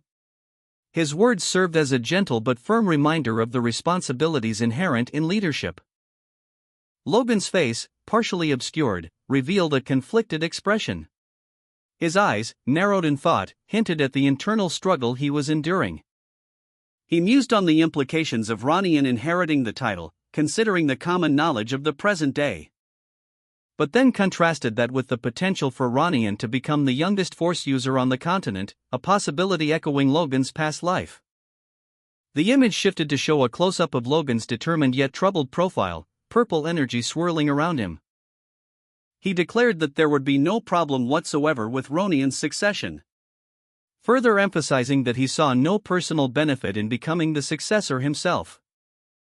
Logan, internally conflicted but resolute, declared, "As the older brother, I'd like to give my younger brother a chance." He continued, suggesting a delay in choosing a successor until Ranian comes of age. So I hope you'll wait until Ronian comes of age to choose your successor. The scene shifted to Ronian, who was not present but whose potential was the focus of the discussion. Logan's unexpected consideration for Ronian surprised the other party, who remarked, "I didn't think you'd be so mindful of Ronian." Logan, accepting the proposal, agreed to postpone the selection of the heir for 5 years, until Ronian reaches adulthood. "I'll accept your wish and push the selection of the heir to 5 years from now, when Ronian becomes an adult." A grateful response, "Thank you," was heard, concluding the scene. An official, his face etched with weariness, addressed Logan. He promised another reward for his service, explaining that they would calculate the spoils of war, estimating a payout of 100,000 gold coins. A substantial sum reflecting Logan's contributions to the recent conflict. Ronian, his expression a picture of quiet confidence, appeared, a subtle smile playing on his lips. He asked if it was all right to take his leave. A figure, unseen but clearly agitated, shouted a command, "Open the gates." News of the Knights of Maclean's return spread through the city. The announcement, "The Knights of Maclean have returned," echoed through the streets. As the knights themselves, led by a red-bearded commander, rode into view, greeted by cheering crowds. Amidst a flurry of celebratory confetti, a woman with blonde hair, her face partially obscured, watched from the sidelines. The scene filled with the joyous chaos of a triumphant homecoming. Two men, observing the scene from a distance, expressed their astonishment. "They returned within a week of the war," one exclaimed. "I heard the war itself ended in just 1 day," added the other, his voice filled with disbelief. Two men discussed the rumors surrounding the swift return of the Knights of Maclean, crediting the victory to the actions of young Master Logan. One of the men expressed disbelief, referring to Logan as a ruffian. Another man recounted the soldiers' reports of Logan's mercenaries turning the tide of battle, ambushing the enemy and using a mysterious weapon to annihilate them, even defeating a high-ranking knight single-handedly. Two individuals, a man and a woman, engaged in a conversation. The woman questioned if the young master was truly such a great person, while the man expressed his astonishment, noting that he had previously perceived the young master as merely a troublemaker, and wondered if his acquisition of monster meat was part of a larger plan. The man concluded that the young master must have had a larger scheme in mind, causing the woman to exclaim in awe, stating that she just got goosebumps. As expected, the scene shifts to show 3 young men and a young woman, all smiling and seemingly pleased. The unnamed man's ears perked up, his attention drawn to something. As Logan's recent actions were discussed, he found the praise embarrassing. An unnamed woman approached Logan, expressing the widespread admiration for his deeds. "Logan, how does it feel? Everyone's praising you." Logan blushed deeply, admitting that the praise made him uncomfortable. He responded to a nearby companion, "Ronnie, praise? All that's doing is making me red in the face. Ronnie, you don't overdo it." Despite his embarrassment, Logan acknowledged the truth of the praise, smiling genuinely and stating, "What can I do? It's all true." The unnamed man, observing Logan, urged him to smile at the crowd, noting their evident joy at his presence. "They're so glad to see you. Smile at them." Logan, overwhelmed by the sudden outpouring of praise, muttered "Whoa." A montage of faces flashed before him, each one beaming with admiration and excitement. He shifted uncomfortably, the attention feeling almost suffocating. Logan turned to face the crowd, a mixture of embarrassment and pride evident on his face. A shadowy figure observed Logan from afar, a sinister smile playing on his lips. The figure's expression shifted to one of mockery as he imagined Logan's future downfall, giving a thumbs up to a mental image of Logan riding a horse, looking smug.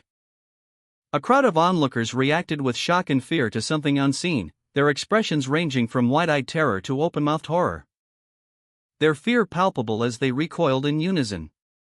The source of their alarm remained hidden from view.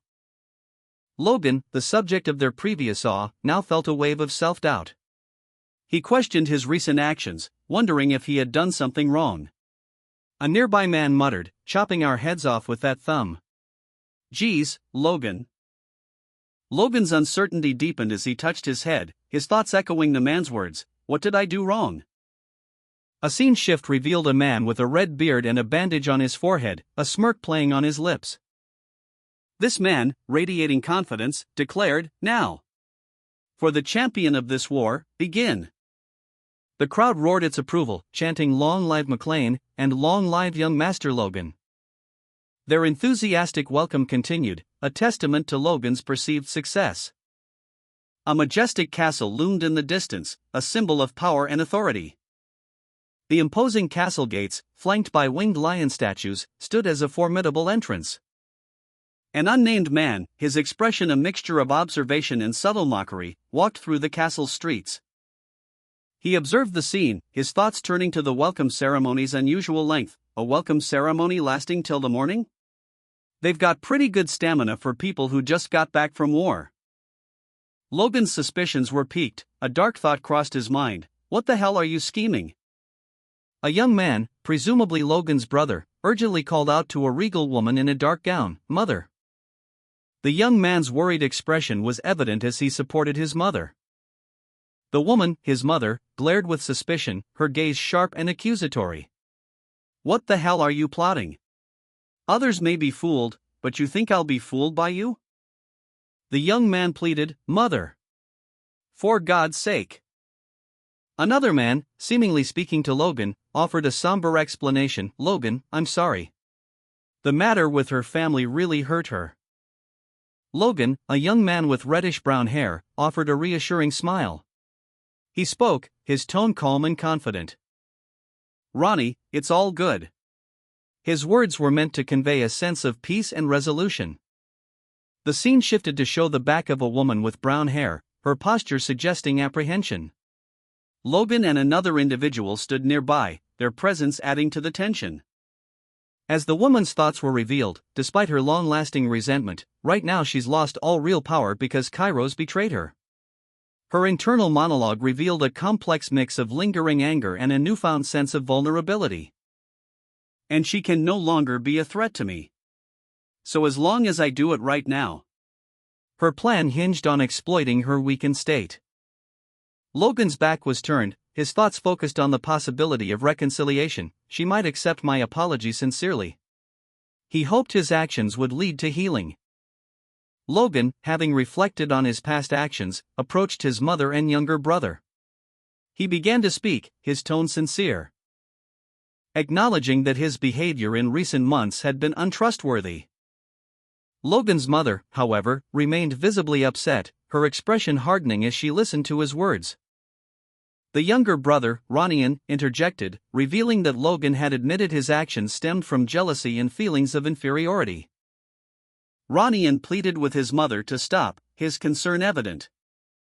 Logan's brother then turned to Logan, warning him that their mother was not in a stable mental state. Logan, addressing someone off-panel, stated, "Just listen, Ronian McLean. Because the one who actually deserves an apology from me is you." The person off-panel responded with a questioning, "What?" Logan continued, explaining, "I've been apologizing to you ever since I came back, but I never said exactly what for." Logan's expression turned inward as he reflected, "It seems the regrets and cowardly nature I built over the years weren't so easy for me to overcome." Another person, seemingly surprised, asked, "Logan? What on earth do you mean?" But then added, "But you know it too, don't you? Ronnie?" Logan's confession hung heavy in the air. He revealed that for years, he had harbored a deep-seated hatred for Ronian. A revelation that left Ronian visibly stunned and confused. Logan's admission was a stark contrast to his previous apologies, adding another layer of complexity to their relationship. Ronian's reaction showed his shock and disbelief at Logan's unexpected confession. Logan further explained that his past hatred stemmed from a desperate attempt to mask his own incompetence. He concluded his confession with a genuine expression of regret for his past actions, leaving Ronian to contemplate the weight of this unexpected revelation. Logan, his face pale, stood before Ronian McLean, his posture conveying a mixture of apprehension and contrition. He offered a sincere apology, his words heavy with unspoken regret. "I truly am sorry," he stated, the words barely a whisper. The weight of his past actions pressed upon him, a burden he now sought to alleviate through this confession. Logan and Ronian stood facing each other, the silence between them thick with unspoken emotions. Logan's expression remained somber, his eyes downcast, reflecting the depth of his remorse. Logan's face was etched with remorse as he silently processed Ronian's words, "Your wrongdoings can't just be covered up by your good deeds." A fist clenched, Logan's inner turmoil manifested as a quiet admission, "I'm still as naive as ever, aren't I?" His eyes, filled with a newfound understanding of his past mistakes, reflected the weight of his actions. Logan and Ronian stood before a grand building, the silence between them heavy with unspoken consequences. Logan reflected on his past actions, revealing his inner thoughts. "I believed that as long as I was nice to you, even when you were cold to me, someday the brother I knew would return." He continued his internal monologue, a hint of self-reproach in his tone. He questioned his past behavior, asking himself, "Did I hesitate to do something this easy for this long?" A subtle shift in Logan's expression indicated a change in his emotional state. A soft smile played on his lips as he thought of Ronian. His expression hardened, his internal conflict evident. He seemed to be grappling with the weight of his past mistakes and the complexities of his relationship with Ronian. Ronian, observing Logan from a distance, maintained a skeptical expression. Her demeanor suggested a lack of conviction regarding Logan's sincerity. Logan's final thought, spoken silently to himself, clarified his feelings. "I genuinely care for Ronian." Logan, his expression a mixture of concern and determination, guided Ronian's hand as he held a sword. He instructed the younger boy on proper swordsmanship. A gentle smile gracing his features as he ruffled Ronian's hair. The gesture was one of affection and encouragement. Logan expressed his genuine hope that Ronian would become his successor. He acknowledged that asking for immediate trust was a difficult request, but urged Ronian to simply keep watching, to observe his actions and decisions as he moved forward. A woman, her back turned, stood in the distance, her posture suggesting contemplation and perhaps a hint of worry. Ronian McLean, his expression unreadable, considered Logan's proposal. He remained unconvinced, yet a flicker of intrigue crossed his features. As he silently weighed the implications of Logan's words under the watchful gaze of the moon, the weight of the decision was palpable. Ronian turned away, his back to Logan, his thoughts a whirlwind of doubt and consideration.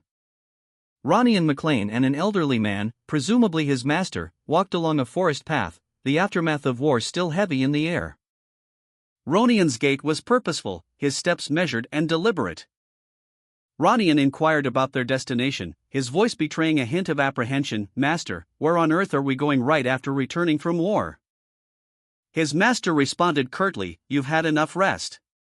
It's about time to get back to work." Ronian, though outwardly compliant, felt a surge of anxiety. His internal monologue revealed his true feelings. "I'm just anxious, is all." He was worried about the upcoming task and the toll it would take on him.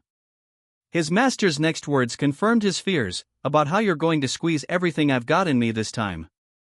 Ronian, however, maintained a calm exterior, assuring his master, "Don't worry about it. You're definitely going to like this task."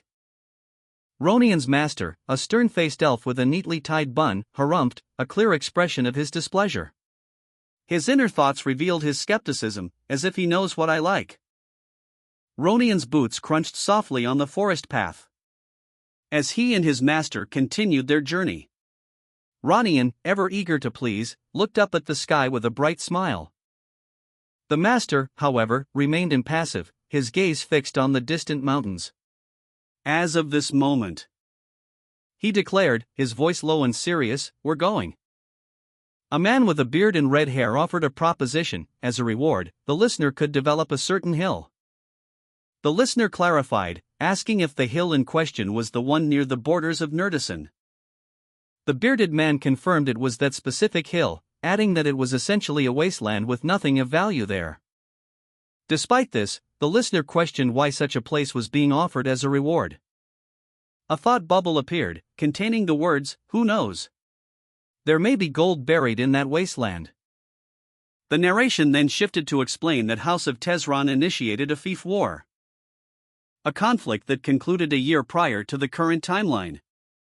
The scene transitioned to show a wagon traveling on a snowy road, leaving a deep rut in its wake, revealing that Tesran had been secretly exporting gold from a hill within the McLean territory they had conquered. This illicit operation, it turned out, was the source of Tesran's newfound wealth and influence, far exceeding that of an average count family. A large, distraught man sat amidst a pile of coins, his face etched with grief. He was being observed by another figure, whose expression remained hidden in shadow. The text above him revealed the tragic reason for his despair. Ronian McLean had massacred his family in revenge. Ronian, his face grim, gripped his sword, the image emphasizing his resolve and the weight of his actions.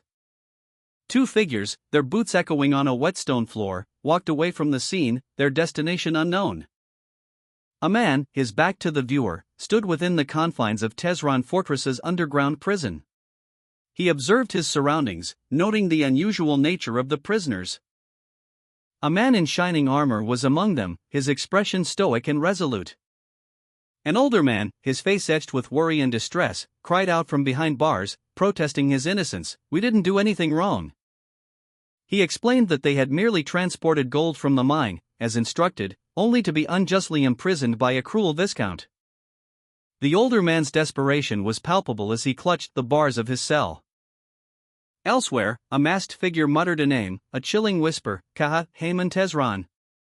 The old man lamented, "I can't believe he locked up 5 of that precious mine specialists." The imprisoned knight asked, "Are you getting angry on our behalf?" The masked figure chuckled, "This is an unexpected profit." The old man, bewildered, whispered, What is his deal?" A small ship, barely making headway against a stormy sea, is shown. The text below reads, "But that's equivalent to barely making it past a small wave." The ship is tossed about violently by the waves, the rain lashing down. The text reads, "If invasion by the empire that led to the collapse of the nation is the final hurdle."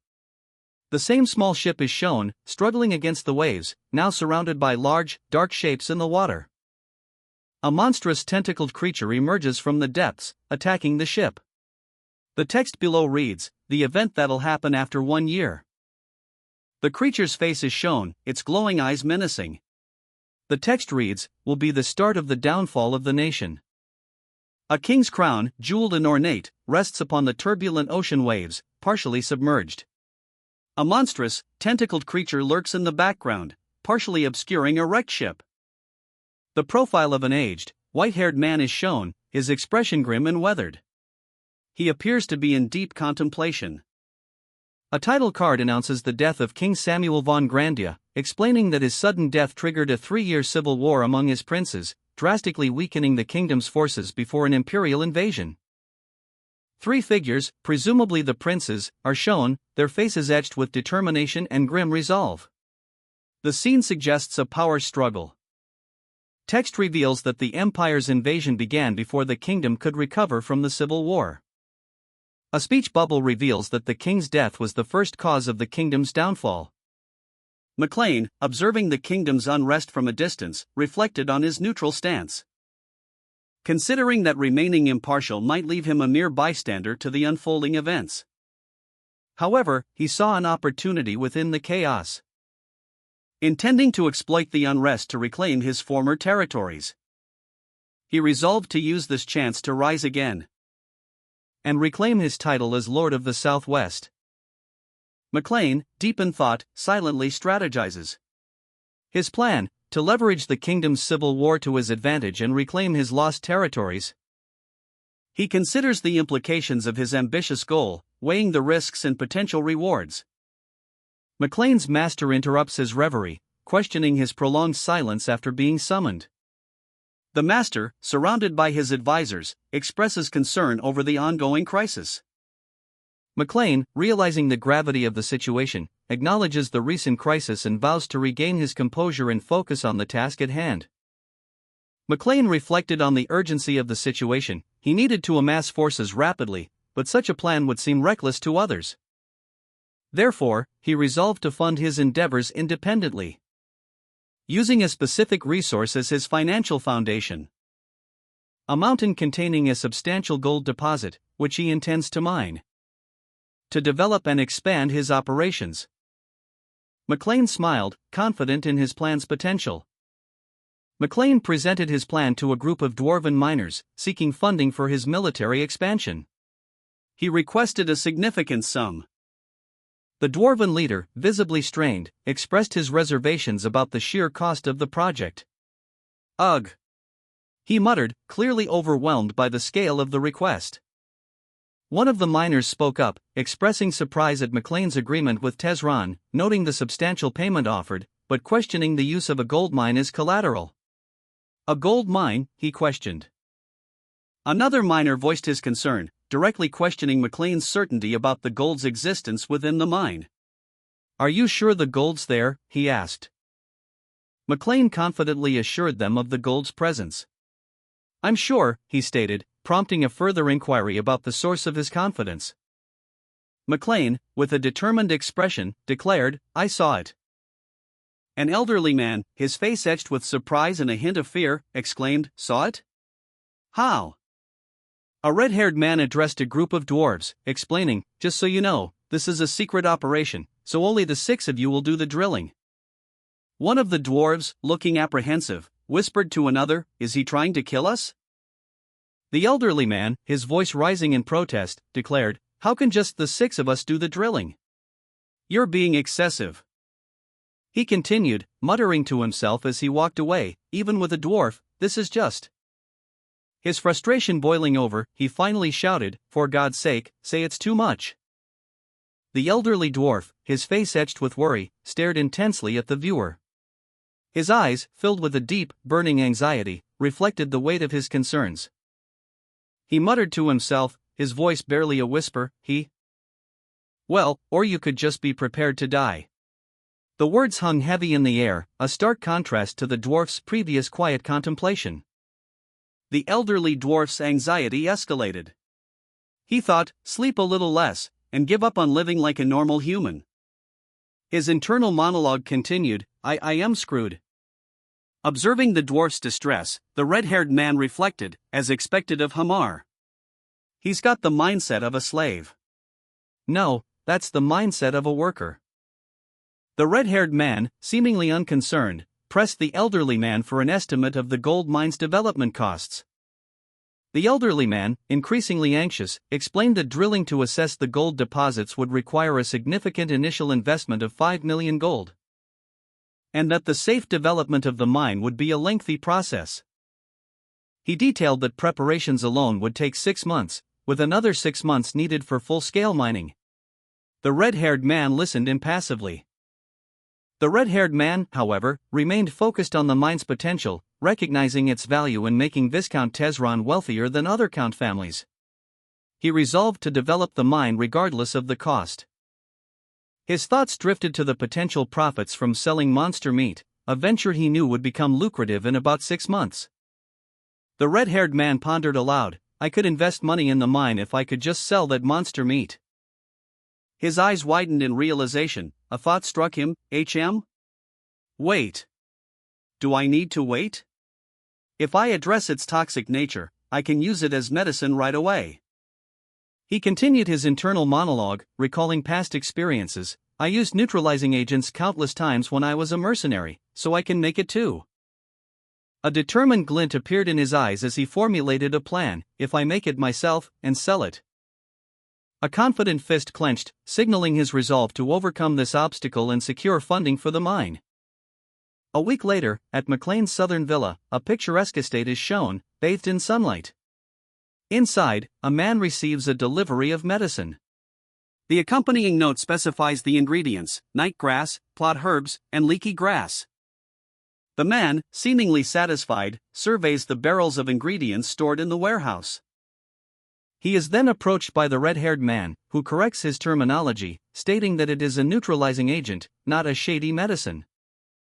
The red-haired man inquires about the location of the monster meat. He is informed that it's in the villa's warehouse, as requested. The red-haired man, pleased with the delivery of the ingredients, instructed the medicine man, Great, let's go to the warehouse. We're going to put this meat in the monster meat storage.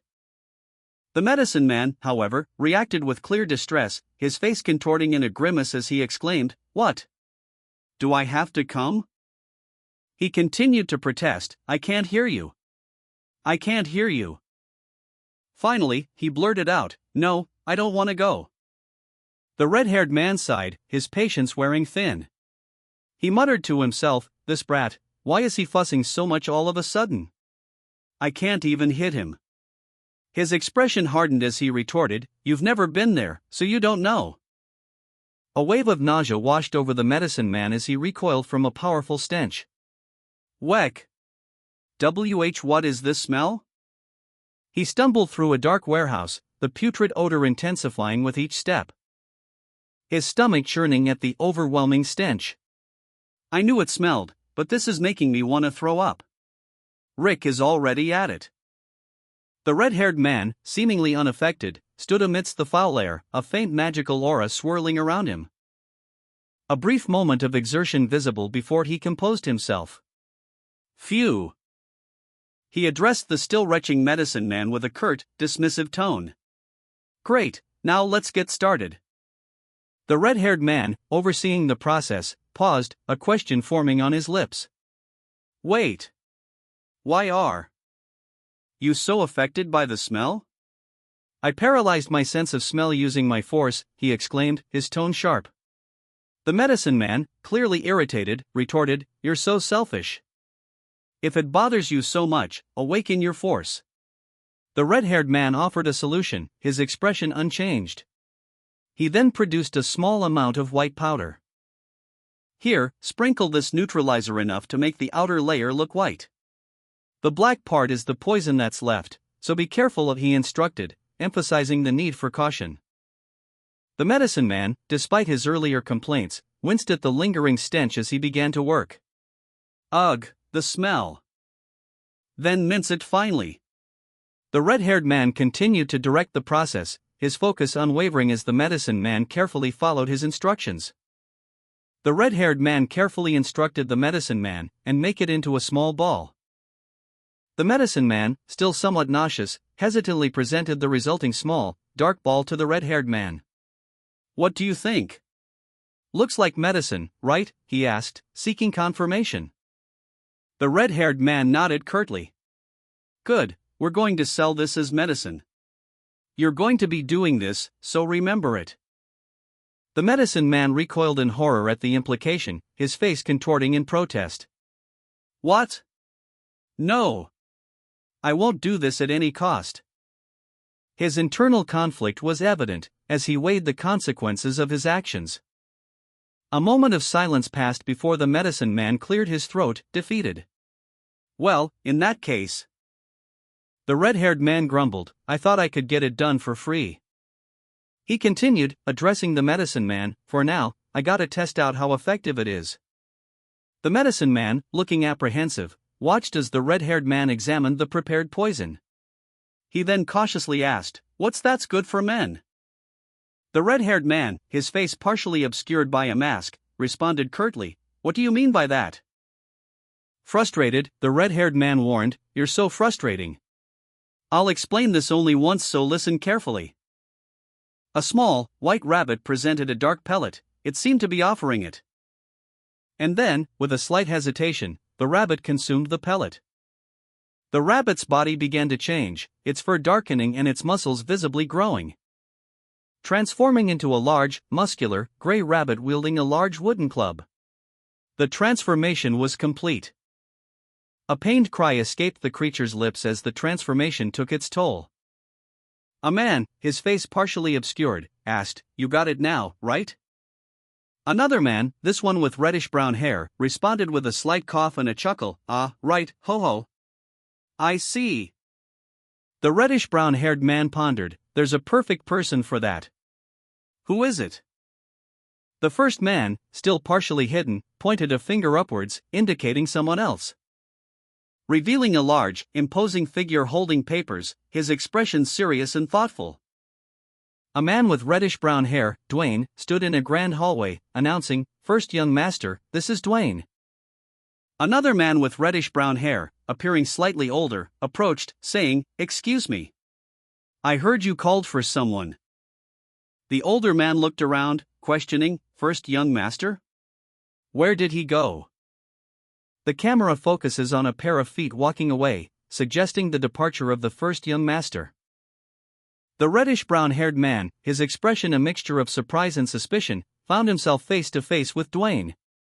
I was waiting for you, Dwayne, the reddish-brown-haired man stated. A low, guttural sound escaped the reddish-brown-haired man's lips, a startled exclamation. Dwayne appeared suddenly behind the reddish-brown-haired man, startling him.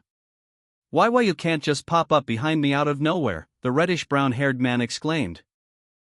Dwayne calmly explained his actions. He intended to give the reddish-brown-haired man a shoulder massage, noting that he looked tired from his recent work. The reddish-brown-haired man, slightly embarrassed, admitted he was indeed tired. He insisted he was fine, but noted that their lord was having a much harder time. He then added that the reddish-brown-haired man's sudden collapse was due to the surprise. Dwayne, noticing the reddish-brown-haired man's distress, offered a comforting shoulder massage. The reddish-brown-haired man, overwhelmed with exhaustion, explained that the administration was facing severe financial difficulties. Further compounding his worries, the servants and knights, unaware of the situation, continued to demand money. Overwhelmed with emotion, the reddish-brown-haired man broke down in tears. Dwayne's understanding and empathy touched the reddish-brown-haired man deeply. The reddish-brown-haired man confessed his struggles, revealing the true extent of his financial burdens. A reddish-brown-haired man, looking distressed, interrupted another man's conversation, saying, "Excuse me." The older man, seemingly unfazed, calmly responded, "Wait. At least listen to all of it." The reddish-brown-haired man, still anxious, received a small, dark object from the older man. "I'd like to give this to you," the older man insisted. The younger man reacted with surprise, questioning, what is this?" The older man explained, "It's a patented product from the Philip Merchantry in Kale. There's guaranteed results even from just one pill." The reddish-brown-haired man mused, "Though I've never tried it." A confident smirk spread across his face as he considered the possibilities. He was presented with a patented pill, a potential solution to his financial woes. The giver added, "What do you think? I'm specially giving this to you as a present before anyone else." Dwayne was urgently summoned. The announcement, "Young Master," echoed through the halls. A scene unfolds in a grand corridor, where a discussion is taking place between three men. One of them, a large, bearded man, questions how an administrator could possibly be running in the hallway. The bearded man's concern is palpable as he continues, asking how much is needed. His question is met with a sharp retort from the reddish-brown-haired man, who demands to know how much the bearded man is willing to pay for a certain pill. The reddish-brown-haired man's expression is one of intense satisfaction as he declares, "It's a hit." He then turns to another man, seemingly a subordinate, and asks if he is listening. The reddish-brown-haired man instructs the subordinate, "Dwayne, give me your hand." The reddish-brown-haired man, his expression unreadable, stood with his back to the viewer, his beard partially obscuring his mouth. A powerful aura emanating from him as he turned to face the light. His eyes, sharp and intense, held a glint of triumph. He addressed someone, his voice a low murmur barely audible, "Mr. Dwayne?" The apprehension in Dwayne's reaction was palpable. The reddish-brown-haired man's expression remained unchanged, his gaze unwavering as he surveyed Dwayne. His control over the situation was absolute. Dwayne, visibly nervous, shifted uncomfortably under the weight of the man's gaze. His unease was evident. With a decisive movement, the reddish-brown-haired man reached out and took possession of a small wooden box, completing the transaction. A man, kneeling before two others, received an item. The transaction complete, he bowed his head in submission. The first trial successful, the men bowed their heads before Logan, and the experiments continued a few more times. News of the experiments reached Heinkel. Someone informed him of rumors about Logan's nightly disputes with his wife. Heinkel, enraged by the rumor, demanded to know who dared spread such falsehoods. Before he could fully process his anger, he was interrupted. Another experiment was presented to him. Heinkel, despite his fury, was compelled to participate in the second experiment. The reddish-brown-haired man's face contorted in a grimace of barely suppressed fury, his eyes blazing with barely contained rage. His feet shifting restlessly on the polished floor as he struggled to maintain composure. The word young appeared in his speech bubble, suggesting the context of a conversation. A figure, presumably Logan, instructed the reddish-brown-haired man, "Go to your wife." The reddish-brown-haired man, now calmer, responded with a smile, "I'll talk to father." A subtle shift in his demeanor suggesting a change in his immediate priorities. The reddish-brown-haired man declared, "I'll be leaving then." A flashback of the reddish-brown-haired man's father, a stern-looking man in shining armor, appeared briefly before fading. The reddish-brown-haired man's expression softened, a hint of resolve in his eyes. As he turned to leave the room, his gait was purposeful, his earlier agitation replaced by a quiet determination. He cleared his throat, addressing Logan, "Ahem. Logan, about that." The reddish-brown-haired man's back was to the viewer, his name, Third Experiment Patrick, appearing as text on the panel. He muttered a single word, "Good." Reddish-brown-haired man, his face flushed, approached Logan's residence, his mind set on a serious conversation. The grand entrance of the building stood before him, a testament to Logan's status. He paused briefly, gathering his resolve before entering. Inside, the reddish-brown-haired man, addressing Logan, apologized, stating, "I'm sorry, Ronian."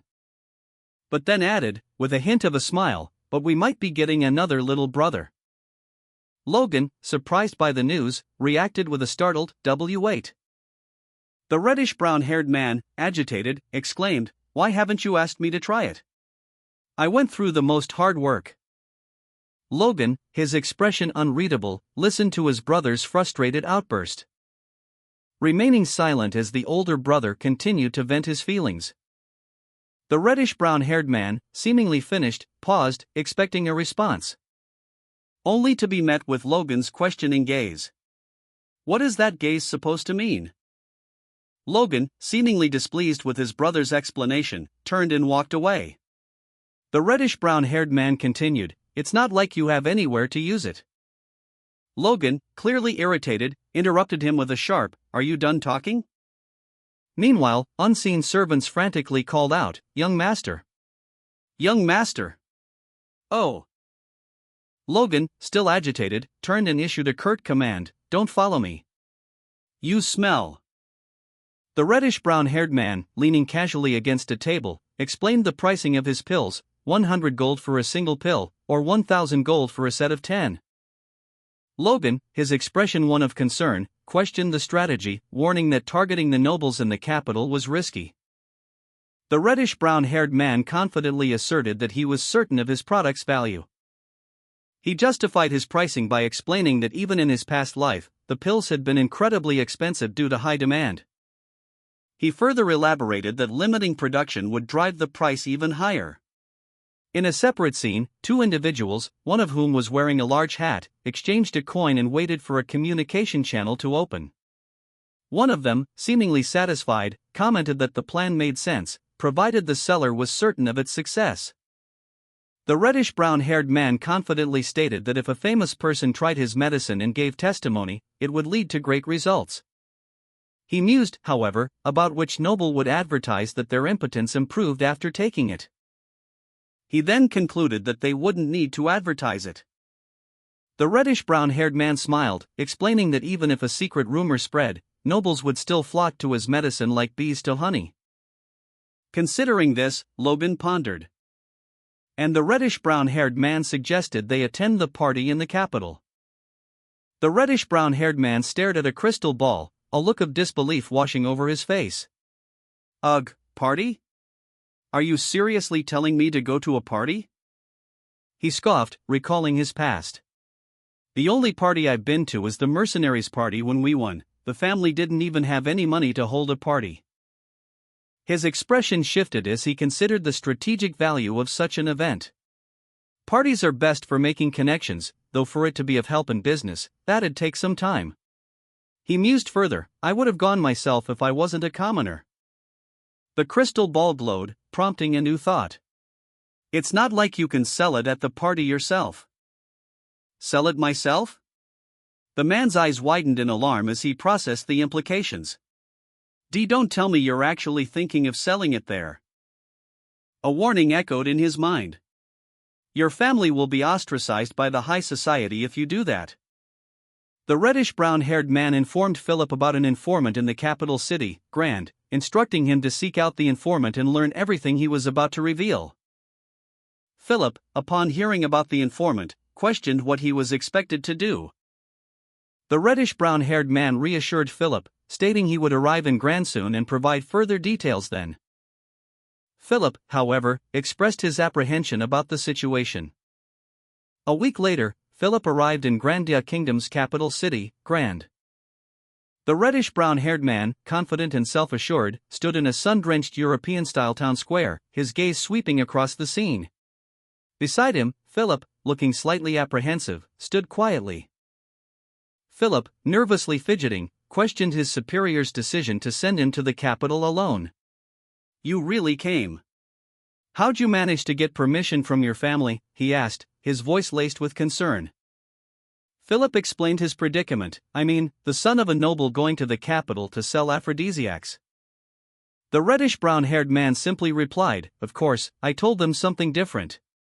His expression remained calm and controlled.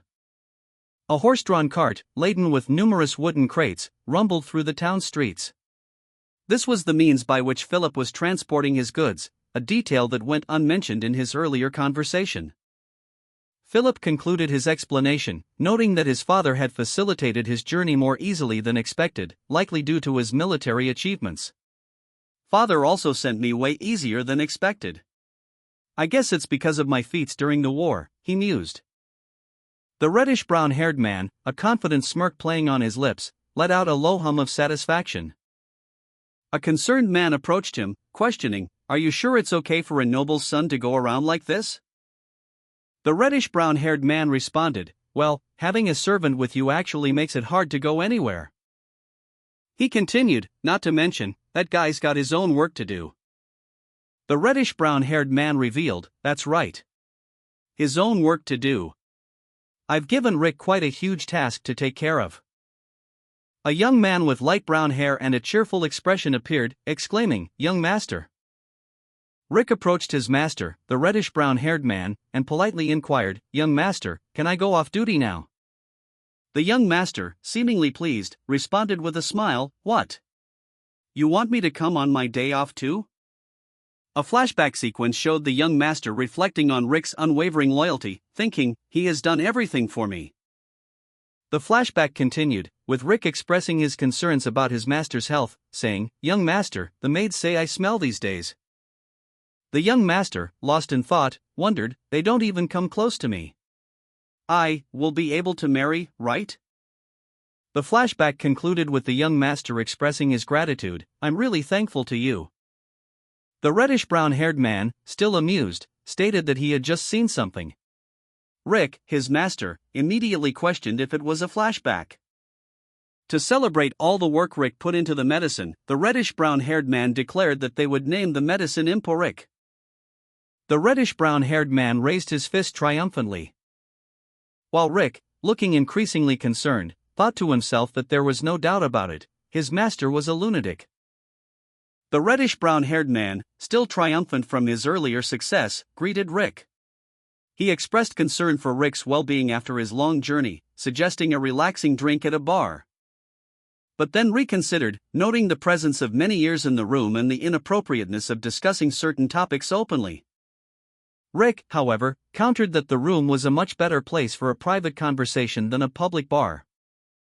Rick then revealed that he had visited the informant and obtained the requested information, causing the reddish-brown-haired man to react with shock and disbelief upon hearing the exorbitant price of 900 gold for each document. Rick, the informant, explained to the reddish-brown-haired man that while his services were expensive, his skill was equally high, ensuring that as long as the order was given correctly, the perfect information would be obtained. The reddish-brown-haired man confirmed that he had placed the order precisely as instructed. And Rick revealed the information. First, a list of grand nobles married within the last 10 years who have not had children. Second, a list of nobles who have not taken wives or lovers. And third, a list of nobles who frequently seek out foods beneficial for stamina. The reddish-brown-haired man expressed his satisfaction with Rick's work, stating that the task was completed perfectly and that it would resolve the current situation. He praised Rick for his excellent performance, not only on this specific task but also on all the tasks assigned to him in the capital. Rick humbly replied that it wasn't difficult, downplaying his accomplishment. Rick then reflected on a recent crisis, revealing that his biggest worry was the news about the war, but his relief at hearing it ended that same evening. Observing Rick's reaction, the reddish-brown-haired man noted that at least Rick showed concern for his client. Rick's thoughts drifted to the absurdity of dealing with monster meat, questioning who on earth would buy such a product. Suddenly, the reddish-brown-haired man snapped at Rick to stop talking and focus on the documents in front of him, causing Rick to wince in pain from the impact. The reddish-brown-haired man, slightly impatient, leaned forward, a document in hand. He addressed Rick. "Who on that list do you think is fit to be our first customer?" Rick, still visibly affected by recent events, silently wiped a tear from his eye. He hesitated, his gaze dropping to the table before him. A single sheet of paper, illuminated by a warm light, held the list of potential clients. Rick carefully picked up the document, his employer watching expectantly. The reddish-brown-haired man's expression shifted to one of mild concern as he observed Rick's continued hesitation. A reddish-brown-haired man smiled warmly at a woman, holding a champagne flute. While in the background, other elegantly dressed guests chatted and laughed amongst themselves. Suddenly, someone shouted, "Count Davis!" Count Davis, deep in thought at the social gathering, was momentarily distracted by a sudden noise. As Logan McLean, the eldest son of the southwestern region of McLean, approached and formally introduced himself to the Count. The Count's reaction was one of mild surprise, his expression a mixture of curiosity and slight discomfort. News of Logan McLean's arrival spread quickly among the other guests, causing a ripple of whispers and nervous glances. At a lavish party, two women observed a newcomer, commenting on his attire. "Geez, how tacky. I wonder what farm he came from," one said, while the other remarked, "Looks like those are the trendy clothes of the Southwest." The reddish-brown-haired man, wearing Philip's clothes, reflected on his choice of attire. He mused that no one seemed to like them, but considered it a good choice nonetheless. He justified his decision, believing that wasting time on meaningless connections at such a pointless party was unnecessary. Logan McLean, the newcomer, approached Count Davis, his only target at the event. The Count's name, Fallon Davis, was displayed prominently as Logan's focus remained unwavering. A woman's voice then provided commentary on Count Davis's status and personal life, noting his position in the Grandia Kingdom's treasury and his lack of children despite being married at 20. The reddish-brown-haired man, wearing Philip's clothes, was shocked to see Philip's name on a list. He reflected on this, and on his social strategy, musing that in his past life, Philip had become quite famous. Meanwhile, a man, presumably Logan McLean, was shown hunched over in despair. A woman, having observed Logan McLean, angrily demanded to know if he was finished talking. She then called him an impotent bastard, referencing an incident between them. The scene shifted to show the aftermath of a bomb detonated at a party, presumably caused by his wife. A stout, older man with blonde hair, his face etched with worry and distress, stared blankly ahead. His expression spoke of a profound shock and a deep-seated regret. The text above him read, "Took him to death's door by his own hands." The gravity of the statement hung heavy in the air. The reddish-brown-haired man, lost in thought, contemplated his past. His expression was one of quiet reflection, tinged with a hint of self-reproach. His internal monologue revealed that his reputation and how others perceived him were once of paramount importance to him. The reddish-brown-haired man, now engaged in conversation with a portly man in ornate clothing, stated that the man before him fit all three conditions he'd given to his informant. He declared the portly man to be the perfect first customer for his business. The reddish-brown-haired man, ever opportunistic, engaged in conversation with a portly gentleman. He subtly suggested that his wares, unavailable in the capital, would be of great interest. A comment met with a dismissive chuckle from the portly man. The reddish-brown-haired man continued, confidently asserting that the goods were indeed unique and worth acquiring. As he spoke, a woman's foot subtly brushed against the portly man's, drawing his attention downwards. The reddish-brown-haired man leaned in conspiratorially, whispering the nature of his product, a sexual enhancer. The portly man's eyes widened in surprise and intrigue, his interest piqued. The scene opens with a close-up on a portly man's face, his expression one of stunned disbelief. As he processes the shocking revelation, the reddish-brown-haired man, the son of a noble, is selling sexual enhancers. The portly man's outburst is overheard by two women, who react with a mixture of shock and disdain, whispering about the bumpkin act of the reddish-brown-haired man. The reddish-brown-haired man, however, remains unfazed, even smug, as he observes the portly man's humiliation. Thinking to himself how obvious the portly man's reaction is, the reddish-brown-haired man, with a smug smile, presented a wooden box to the portly man. As a sign of courtesy, he announced, "I brought a present for the influential people of the capital. So please accept this." He continued, explaining, "This is the product, Imporic, which will be sold at 100 gold each." The reddish-brown-haired man added, "I specially brought 3 of them as a gift for you." He emphasized the product's quality. "It's a great medicine without any side effects, and I can attest to that with my honor as a noble." The portly man's eyes widened in shock and horror as he stared at the box, his face contorted in a mixture of disgust and fear. A few days later, a bell rang, signaling a new event. A man with silver hair and a distinguished air presented his identification card, explaining that Count Davis had tasked him with purchasing the Imporic medicine. The pharmacist, a young man with reddish-brown hair and glasses, recognized the card and acknowledged the Count's envoy. The transaction was swift and efficient, the reddish-brown-haired man exclaimed bullseye upon receiving the goods. With the purchase complete, the man bowed and departed, thanking the pharmacist for their service.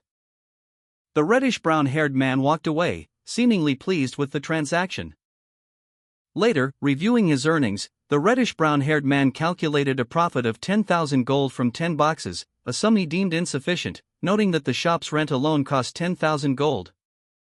The reddish-brown-haired man, satisfied with his recent transaction but concerned about profit margins, commented on the location of his newly rented shop. "That's to be expected since it's in the center of the capital. I barely managed to rent it, you know?" He continued, explaining his business strategy to his companion. "And strategically, we need a shop. Seeing people gather with one's own eyes has far more impact." His companion, a man with dark hair and glasses, agreed.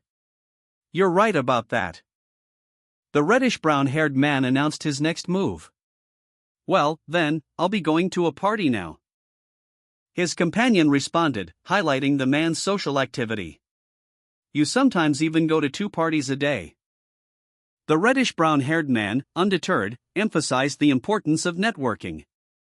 "Having Count Davis as our first customer isn't enough. I should go and promote it to as many people on that list as possible." A week later, the reddish-brown-haired man, now impeccably dressed in a suit and hat, walked purposefully through the city streets.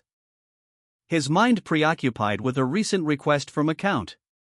He had been asked to procure a specific medicine, a task that weighed heavily on him. The man recalled that in the past, no healthy foods had any effect on the count's condition.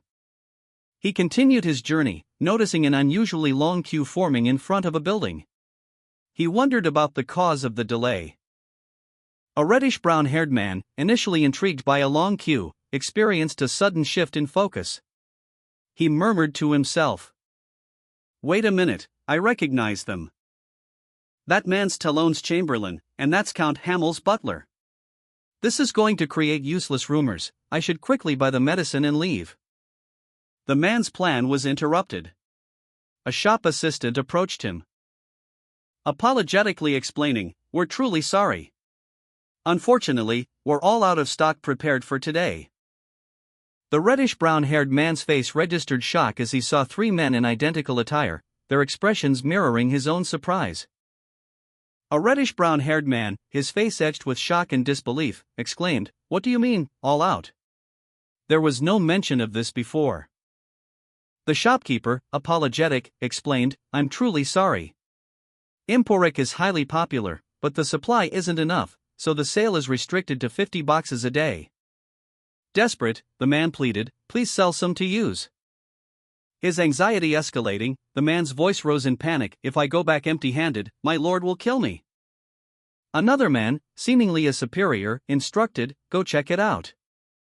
The shopkeeper, observing the scene, explained the marketing strategy: by limiting the supply, the customers are stimulated to buy, and seeing people gathered makes the other nobles curious. A man with reddish-brown hair smirked, a glint in his eyes. "It's all going as planned," he mused. Meanwhile, a shopkeeper with short, gray hair beamed, his glasses perched on his nose. He cheerfully urged a departing customer, "Please come again tomorrow." He announced with a flourish, "We're sold out today as well." The shopkeeper, visibly pleased, clutched a bag of goods, the words "sold out" emblazoned above him. The reddish-brown-haired man and his associates reacted with alarm, their faces contorted in expressions of panic as they learned of the stock shortage. "Sold out," the word echoed in their minds. The reddish-brown-haired man's voice was sharp, laced with frustration. "How many days is that already?" The shopkeeper beamed, exclaiming, "This is amazing." Daily sales of Imporik had been consistently full for over a month. And today was no exception, they sold out as soon as the shop opened. At this rate, the shopkeeper calculated, they would easily make 4,500,000 golds in a month. The reddish-brown-haired man chuckled, who knew so many grand nobles were impotent? He mused on the high demand for Imporik, even with customers willing to pay extra to obtain it. This, he worried, reflected poorly on the kingdom's future. The shopkeeper, oblivious to the man's concerns, simply smiled. The reddish-brown-haired man's smile turned sinister as he uttered a single word, "He." The reddish-brown-haired man, Philip, stood before a modest two-story house, his gaze fixed on the building. A sense of worry clouded his features. A man with vibrant red hair, seemingly amused, playfully held Philip in a headlock. "You did it, Philip! You admirable brat," he exclaimed, laughing heartily. Philip, struggling for breath, could only manage a weak cough. The red-haired man, seemingly pleased, continued, "Great, so starting next month, you'll get 1% of the total sale profits." Philip's face was partially obscured, but his expression suggested discomfort and slight embarrassment. A sudden, intense blush spread across Philip's face as he sputtered, "Mr. Logan. I'll give it all I have." The red-haired man, Mr. Logan, responded with a chuckle, "Oh, don't kiss me." Mr. Logan reacted with disbelief to a report, exclaiming, "At least 10 tons of gold every year?" A cloaked figure handed a document to Mr. Logan, who then covered his mouth in surprise, muttering, "Oops." A magical item glowed on the table before him, prompting him to question, "Wait, you're being serious?" A close-up revealed an aged, elven-like man with piercing eyes and a long white beard, his expression one of knowing amusement. Mr. Logan, the red-haired man, reacted with avarice upon hearing the report. 10 tons of gold, roughly 100 million golds, was a staggering sum. A jackpot far exceeding his expectations. However, the elven man cautioned him about the substantial mining costs. The cost was estimated at 5 million golds, a significant investment. Undeterred, Mr. Logan confidently declared his ability to cover the expense. A triumphant grin spread across Mr. Logan's face as he assured the elven man that he would secure the necessary funds and workers swiftly. The elven man, in turn, promised to expedite the process, ensuring Mr. Logan would receive the necessary resources without delay. An elderly man, his face etched with worry, pleaded, "I'd rather you just be easy on us." The scene shifted to a quaint town square, bathed in the soft glow of twilight. The buildings were charming, but the overall atmosphere felt heavy with unspoken anxieties. Mr. Logan, the red-haired man, reviewed the details of the mining operation. The initial investment cost was stated as 5 million golds. He calculated his potential profits. With the current sales of Imporik, he projected earnings of 4.5 million golds per month. A translator's note clarified a previous discrepancy. The 450 golds mentioned earlier were actually 4.5 million. The error was corrected. Mr. Logan confidently assessed that even if he invested for only 2 months, he would still have plenty of money left. A triumphant expression crossed Mr. Logan's face. He declared, "Oh yeah. I've got around 700 boxes of Imporic left." Mr. Logan, the red-haired man, stood confidently amidst the cityscape, a slight furrow in his brow as he pondered something. A faint sensation tugged at his awareness. Why could he sense someone's presence nearby? A sudden, unwelcome realization dawned on him: it couldn't be. He reacted instantly, his senses sharpening as he prepared for action. Recognizing the signs, he confirmed his suspicions: thieves. With a surge of controlled anger, Mr. Logan moved with lethal precision, ready to confront the intruders. The scene opens on a dimly lit room, sparsely furnished with a wooden chair and a low table. A single window, divided into small panes, offers a view of the night outside.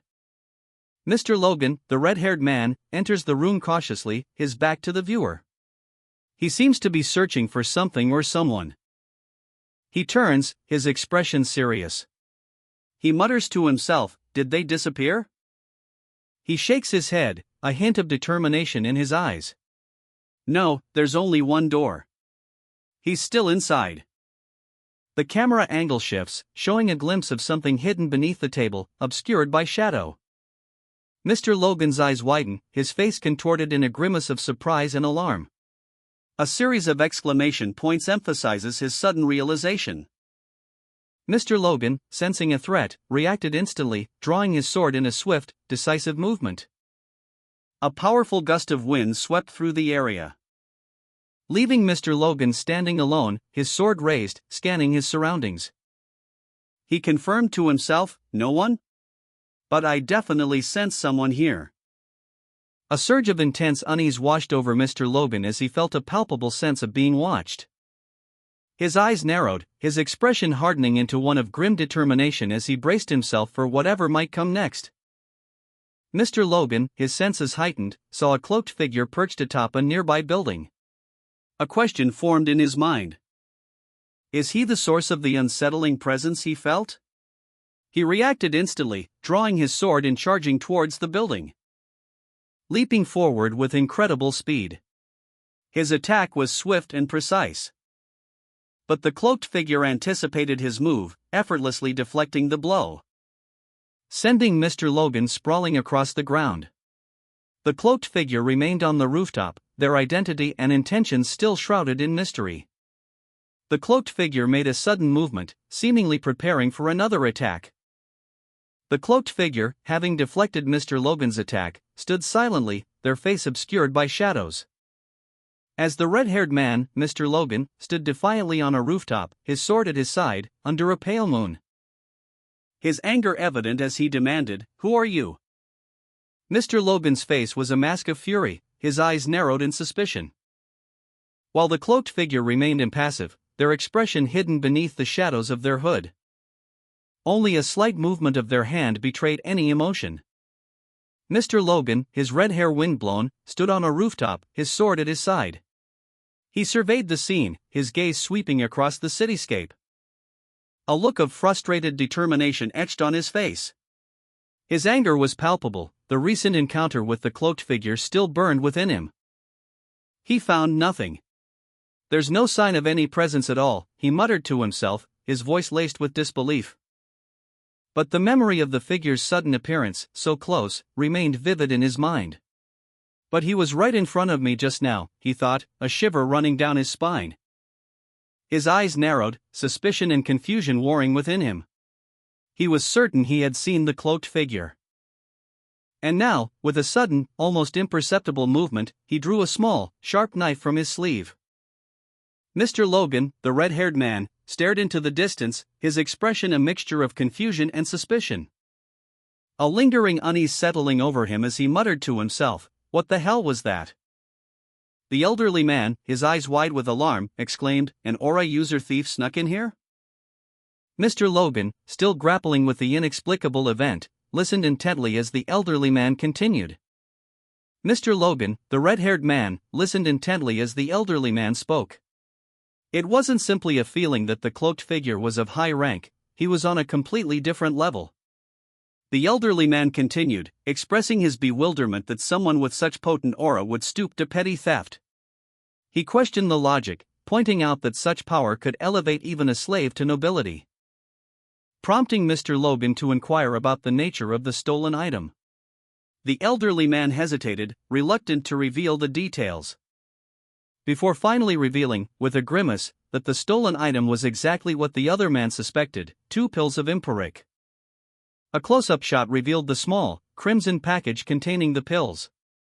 Only 2 were initially taken, leaving 1 pill remaining.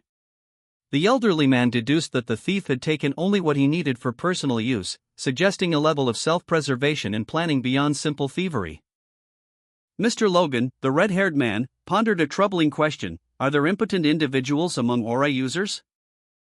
He was shown a list of names, and a single exclamation mark punctuated his reaction.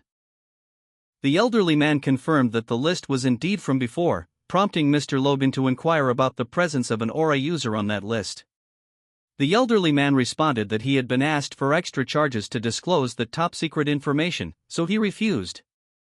After a moment of thought, the elderly man recalled one exception: an aura user in the capital who doesn't have a descendant. The revelation of this lone aura user without descendants was presented, adding a new layer to the mystery. The scene shifted to show a figure walking towards a building in the capital, adding a visual element to the newly revealed information. A young man, brimming with excitement, exclaimed "Mom," as he ran towards a woman, his face flushed with joy. In the background, an elegantly dressed couple watched them from a distance. The focus shifted to a red-haired man with a distinguished mustache and beard, his expression calm and observant. His wife, noticing his gaze, inquired, "What are you looking at?" He chuckled, replying, "I was just appreciating the scenery outside for a bit." A subtle tension lingered between the couple as he continued to look in the direction of the young man and woman. The final panel showed a happy family, a man, a woman, and 2 children, walking together, their joy palpable. This scene served as a stark contrast to the previous panel's subtle tension. The red-haired woman, slightly concerned, explained to her husband, "I told you, I was just enjoying the scenery. Don't think about useless stuff." He replied, "Come on now, let's go back." As they walked away, she leaned on him, whispering, "Honey, I'm really happy I met you." He looked at her, a hint of sadness in his eyes, and asked, "You know that, right?" A single word appeared: the same. The narrative opens with a title card, revealing the deep-rooted sadness and regret in Felix Esperanza's heart, stemming from an unjust injury he suffered as a young man while fighting for his country. The image shows a young Felix, his face contorted in pain and anger, during a battle. He suffered an injury between his legs.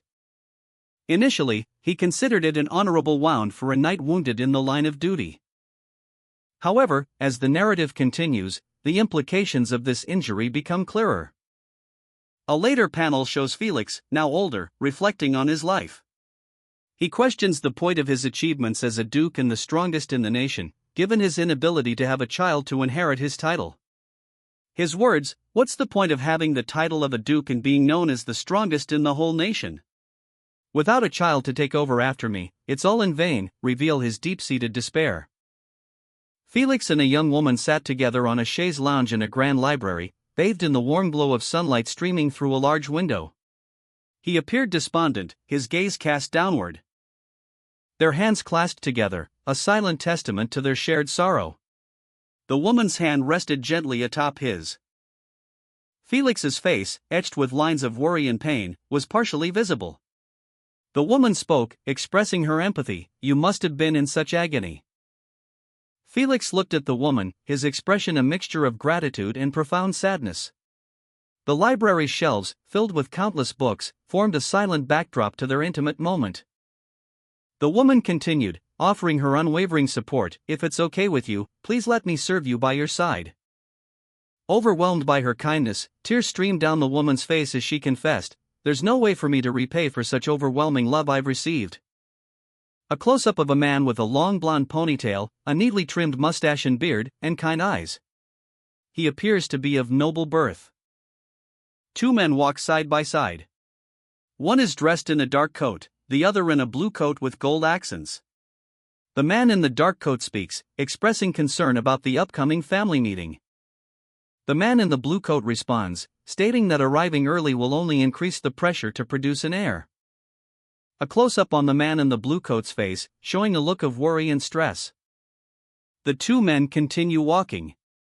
The man in the dark coat continues, cautiously mentioning a highly effective medicine circulating in the capital. A detail that causes the man in the blue coat to visibly tense, his eyes widening in concern. The blonde man with a ponytail, his expression thoughtful, questioned, "Is that so?" He continued, explaining to the man in the dark coat, apparently, it even heals physical wounds. The blonde man added, with a sigh, "I know you don't believe it, but there's a lot of word of its users having great effect." The man in the dark coat, his face etched with worry, interjected, "I already tried using it." The blonde man's face fell, his eyes welling up with tears as he confessed, "By stealing it, at that." He lamented, "Even if my wife's tears bothered me, I can't believe I went around committing thievery. An embarrassment to all the discipline I maintained." The man in dark coat observed the man in blue coat with a worried expression, his eyes narrowed in suspicion. As the latter confessed, "Not to mention that even after I took the medicine, nothing happened." The man in blue coat clenched his fist, his guilt palpable. And the man in dark coat responded, "Luis, you should take rumors with a grain of salt." The man in blue coat, overcome with remorse, apologized, "I'm sorry." The man in dark coat, though still skeptical, conceded, "That's right. It's just a fake rumor. I've already told you." The man in blue coat was insistent. "You can't just see him without prior appointment," he exclaimed, exasperated. "How many times do I have to tell you this again?" "Ah, that's why I told you to just tell His Grace my name," the man in red coat explained, a sly smile playing on his lips. "He'll definitely meet me once he hears it." A young man, his expression one of disbelief, was informed that he would personally visit the Duke. He responded with a resolute "of course." The young man's plan to confront the strongest man in the kingdom, to demand the return of something stolen, was met with skepticism. His confidant expressed concern, highlighting the potential danger of such a bold move. The young man, however, remained confident, even amused by the idea of mimicking his opponent's actions. The young man's face was a mask of grim determination. His eyes, magnified by his spectacles, burned with a fierce resolve. His confidant's warning echoed in his mind, "If things go wrong, we're screwed." But the young man pressed on. Meanwhile, the Duke sat in his opulent study, a picture of calm composure. His thoughts, however, were far from tranquil. He mused, "Philip's not wrong. But if the person yesterday really was the Sword Duke, I can't let this opportunity go to waste." A servant, his face impassive, announced the young man's arrival. Gesturing for him to enter the Duke's inner sanctum, the young man, his heart pounding, stepped inside. The Duke sat in his study, his gaze fixed on a point beyond the room, lost in thought. A title card appeared, reading the opportunity to form a positive connection. Meanwhile, the Duke stood by a window, his back to the viewer, a pensive expression on his face. The young man, Logan McLean, entered the Duke's study, his demeanor apprehensive yet resolute. He greeted the Duke. Logan formally introduced himself, "I'm Logan McLean, the oldest son of the House of McLean." His eyes narrowed slightly, a hint of determination hardening his features. The Duke, though appearing much younger, is actually around 70 years old. A thought crosses the young man's mind, is the Duke suppressing his aging process using his aura? The Duke's thoughts turn to the young man's origins. He notes that the young man hails from the House of McLean, located in the southwestern region. He questions the young man's purpose in traveling so far from home. The young man explains that he recently started a business in the capital and brought goods as a present for the Duke, stating there's no need to open them immediately. He carefully presents a wooden box as a gift. The young man explained that the gift was an excellent medicine for men, proven effective for countless nobles. The Duke, intrigued, questioned if that was so.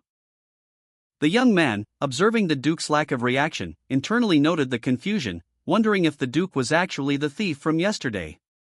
He then decided to escalate his plan. He pointed out that a superhuman like the Duke wouldn't need such a common medicine. Therefore, he revealed that he had brought something more special. A triumphant grin spread across the young man's face as he declared that he had finally gotten a reaction from the Duke. The reason the Duke initially showed disinterest was that the first gift, a standard emporic, had no effect on him. This particular emporic neutralized the poison in monster meat, making it suitable for consumption as an aphrodisiac or treatment for dysfunction. However, this poison is ineffective against superhuman bodies. The young man explained that he had concentrated the poison repeatedly, creating a potent concentrate. He presented this potent concentrate as a limited edition emporic. The Duke, his expression a mixture of curiosity and amusement, listened intently. The young man continued his explanation. It's a limited edition, but it's just 50 emporic pills concentrated into one. After experiencing it myself, I can guarantee its effect. He described the intense pain, a gut-wrenching agony that would kill a regular human without a force core. But for an aura user, it held immense potential. The young man concluded his pitch. If the pill is to your satisfaction after using it, please tell me. I'll readily supply you with all the pills you need. Of course, I'll be meticulous with the confidentiality measures. A subtle smile played on the Duke's lips as he considered the young man's proposal. The next day dawned, and the Duke, already anticipating the young man's return, awaited patiently. He expressed his willingness to listen to any request the young man might have. The young man, brimming with confidence, revealed the results of his modifications to the emporic. It worked, he exclaimed, his excitement palpable.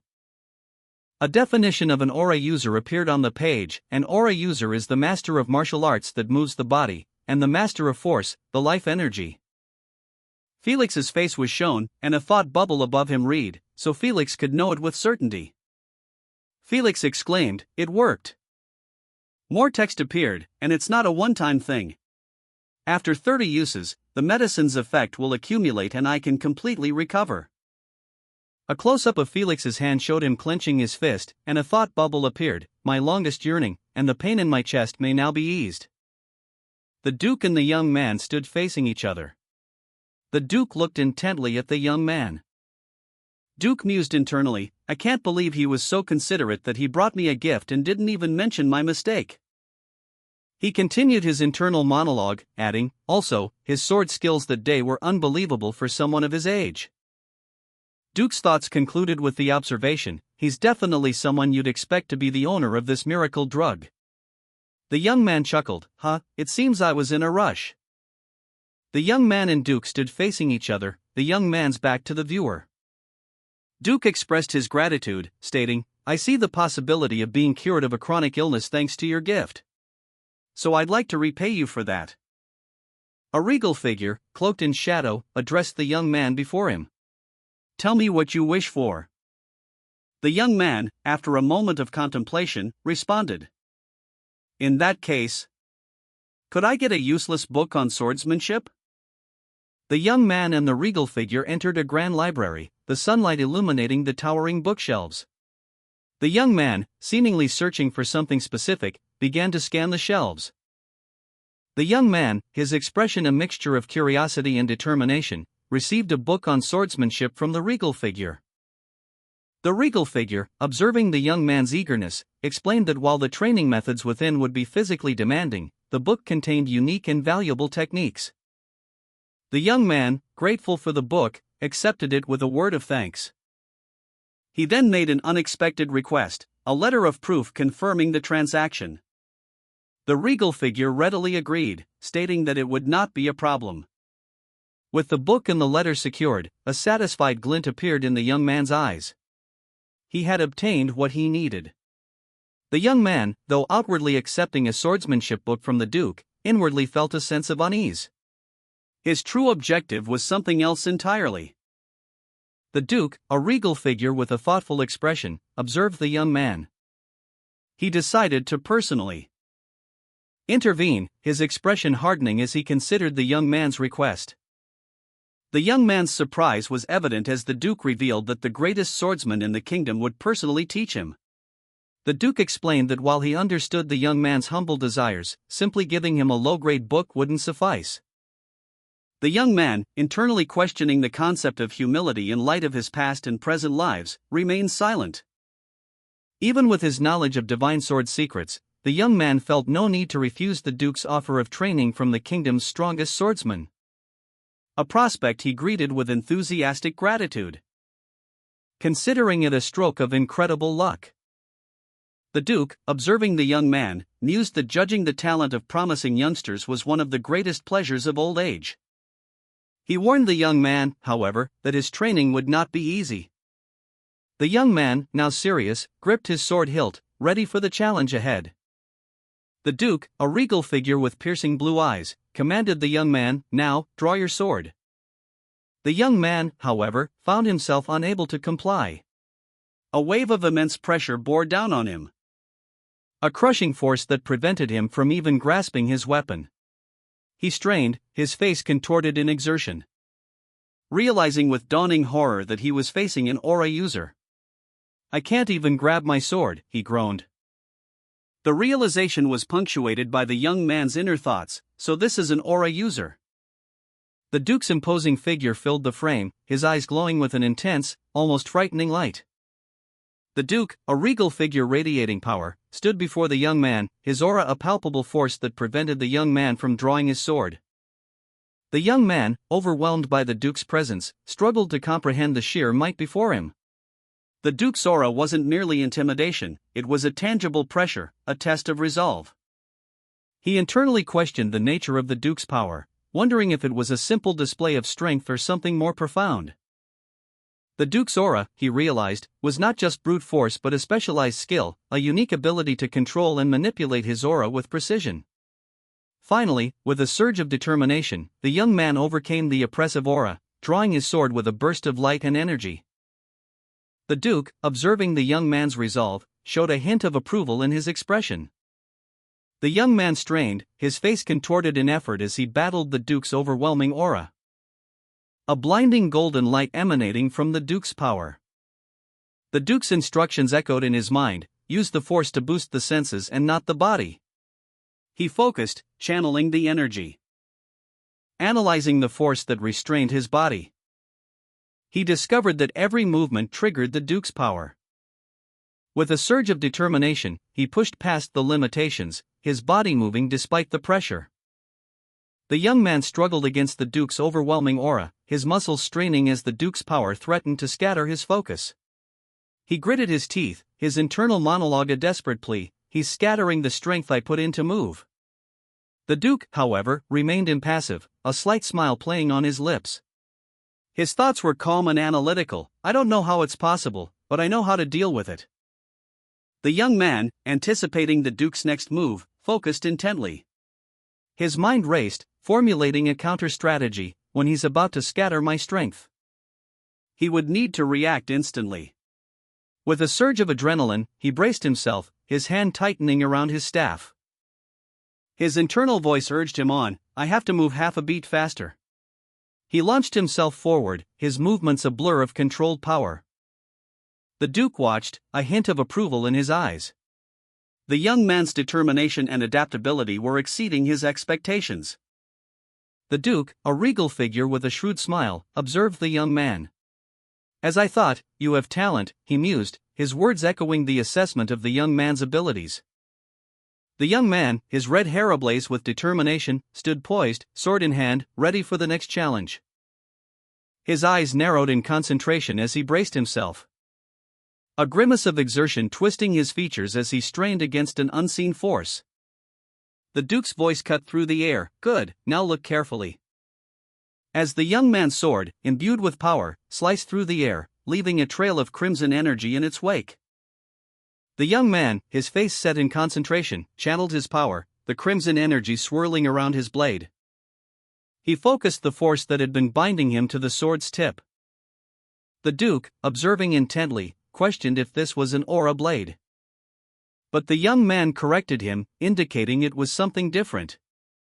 A surge of power enveloped him as he prepared for his next move. With a final, powerful thrust, the young man unleashed a devastating attack, shouting, "Take this!" Grimacing with exertion, the young man channeled his power, his sword glowing faintly, as crimson energy crackled around him. "This is Force Blade," he declared, the name echoing the technique's raw power. With a fierce cry, he unleashed the Force Blade, a crimson wave of energy erupting from his sword, the attack surging towards his opponent. The regal figure watched, his eyes narrowed in assessment. The young man announced, "This is the Force Blade." He channeled his power, igniting his sword with crimson energy. The blade glowed intensely, a terrifying aura emanating from it. And he brought it down slowly towards his opponent, the regal figure. The regal figure, despite being fully aware of the impending attack, found himself completely paralyzed. The young man, powerful and in control, stood over the regal figure, his force blade still glowing with residual energy. The crimson light illuminating the scene as the regal figure remained completely paralyzed under its effects. The blade's power was clearly overwhelming. The regal figure's thoughts raced. He understood the basic principle of the force blade, but felt helpless against its might. "But what can I do even if I know the basic principle?" he wondered. His face contorted in frustration and fear as he struggled against the paralyzing force, his eyes wide with desperation. The force blade's power was clearly neutralizing his own abilities. The regal figure's strength ebbed away, his body trembling under the relentless pressure of the force blade. His internal monologue confirmed his fears. "My force is neutralizing." The Duke's force blade, a weapon of immense power, blazed with energy. Its destructive potential was evident as it hurtled towards the young man. The young man, despite the overwhelming power of the attack, declared, "I can't dodge this attack, but..." A grim determination etched across his face, sweat beading on his brow. He braced himself for the impact. With a burst of fiery energy, the young man countered the Duke's attack. The scene was filled with the intense heat and light of clashing forces. The Duke, observing the young man's unexpected counter, expressed surprise. His words, "Ho, you're using force in the face of the force blade," revealed his astonishment. The Duke, a regal figure in crimson and gold, gripped his force blade, its golden hilt gleaming with an inner light. He launched a devastating attack, a crimson wave of energy erupting from the blade. The force of the blow sent shockwaves through the ground, leaving a trail of destruction in its wake. But the young man, seemingly unfazed, countered with an unknown force ability. The Duke's attack was deflected, sending him hurtling backwards, his eyes wide with surprise. The Duke, a regal figure cloaked in shadow, unleashed a furious crimson force blade attack, the energy swirling around his weapon like a malevolent storm. The searing energy hurtling towards the young man with terrifying speed. But with a calm focus, the young man deflected the attack with an unseen force ability, the clash of energies creating a blinding flash. The resulting shockwave sending the Duke reeling backward, his attack completely neutralized. The Duke, momentarily stunned, glared at the young man with a mixture of surprise and grudging respect. The Duke's force blade, a terrifying weapon, descended towards the young man, who was kneeling on the ground, seemingly defenseless.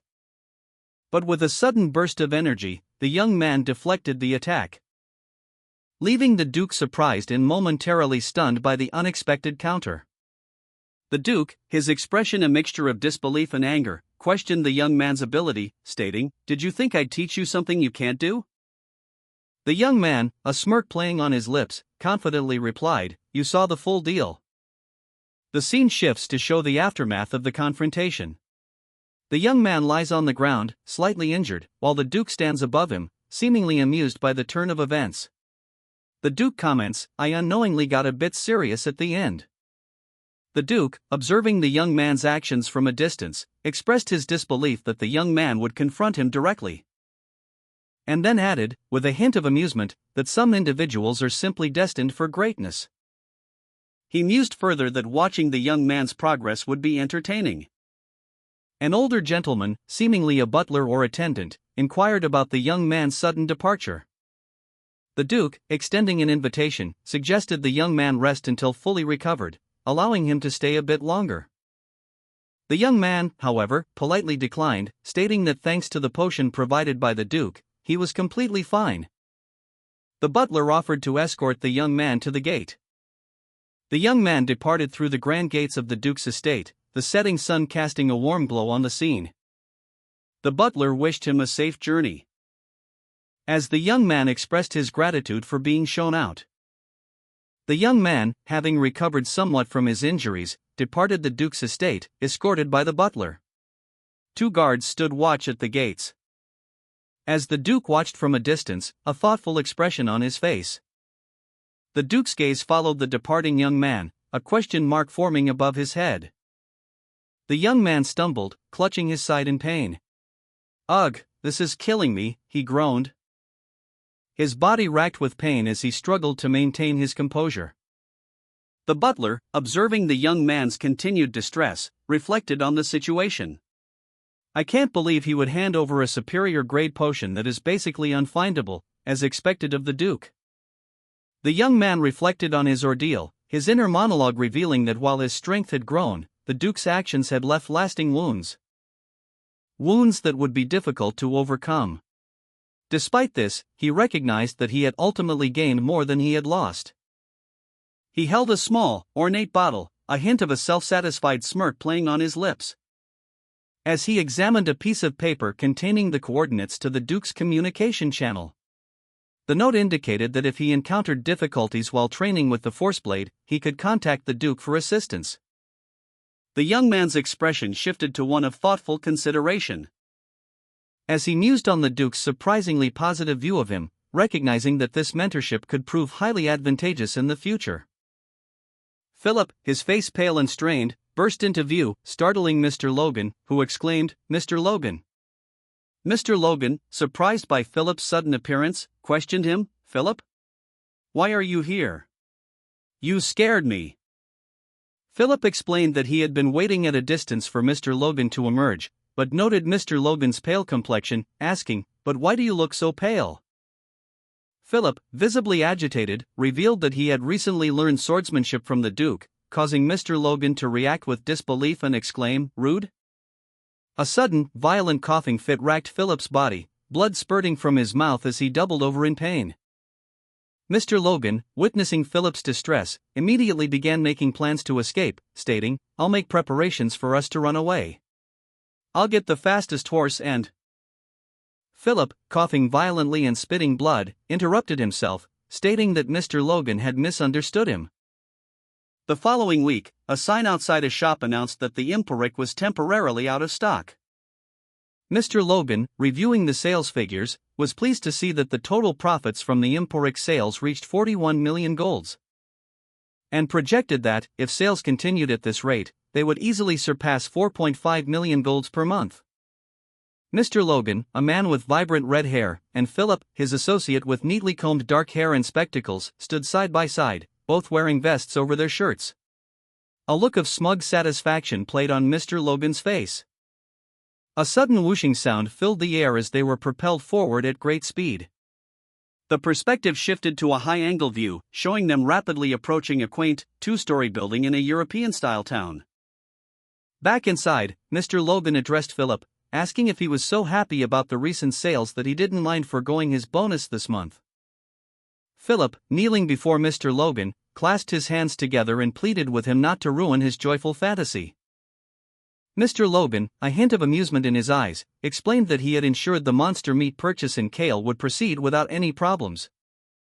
Philip clasped his hands together, a look of anxious anticipation on his face. Mr. Logan, pleased with the successful monster meat transaction, declared, "Is that so? Good job." He then broached the subject of purchasing a house in the capital. Philip, considering the lodging expenses, found the idea more reasonable. Mr. Logan explained that their stay would be temporary, only a year at most, focusing on the Imporic business until then. He added that after that, they would have to move elsewhere, regardless of their preference, leaving Philip slightly confused. Philip explained that he had remained confined to his room for a week. Mr. Logan questioned whether Philip had truly focused on his recovery, noting his presence at his desk during that time. Philip responded vaguely, dismissing it as something not worth worrying about, prompting Mr. Logan's suspicion of another secret. Mr. Logan's internal monologue revealed his admiration for Philip's ability to avoid further investigation, contrasting it with Rick's more thorough approach. Mr. Logan inquired about Philip's departure, prompting Philip to assure him that he would calm the customers until Rick arrived. Philip's expression suggested a sense of quiet determination as he left. Philip received a shocking order: send food rations worth 100,000 gold to Tehran and McLean each month. Mr. Logan, observing Philip's reaction, questioned his intentions, asking if he planned to feed the entire region.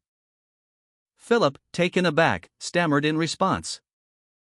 Mr. Logan, impressed by Philip's commitment to his people, remarked that he didn't know Philip cherished them so much. Philip explained that he was merely preparing for a long-term need, anticipating that it would take at least a year to find a reliable vendor. He emphasized that this was a necessary precaution. A hand reached for the door handle, a plan forming in the mind of its owner. The words for McLean's chronic food shortage problem to be solved appeared on the panel, outlining the goal.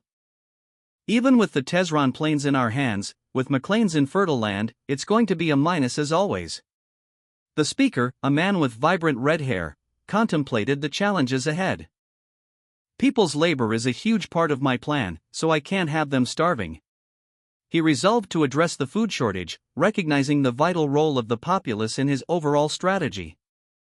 Well then, I have work to attend to, so I'll get going now. The red-haired man announced his departure, his resolve set. Ha? What work? No need to answer that, it'll be a secret anyway. Another man, observing from a distance, expressed curiosity but was ultimately dismissed. Good catch. The observer, seemingly satisfied, made a positive comment. Philip, his face etched with worry, observed two impoverished figures huddled together in a dimly lit courtyard. He approached a hooded man seated behind a desk, a request in hand. He asked the man to find specific individuals, providing only their names and a few identifying features. The hooded man expressed skepticism, questioning the feasibility of such a broad search with limited information. He pointed out the impracticality of searching the entire continent based on such scant details. Undeterred, Philip insisted, offering generous compensation for the task. He simply wanted a yes or no answer. The hooded man, visibly strained, sighed, clearly overwhelmed by the request.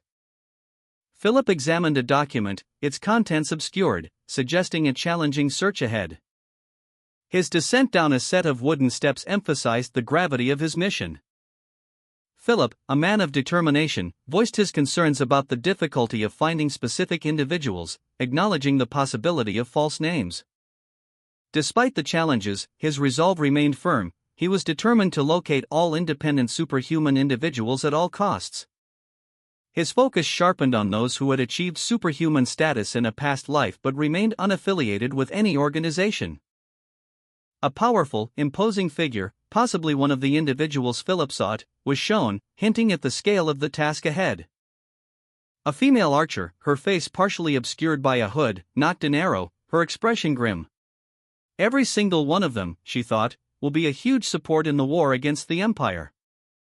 Especially that mercenary who worked for the Empire. Philip, red-haired and anxious, paced. He questioned his own haste, acknowledging his anxiety despite the positive developments in the capital. He recognized his actions as obsessive. He decided to proceed more cautiously, reminding himself that there was still time. The scene shifted to a shadowy figure, a hand reaching out, seemingly in distress or exertion.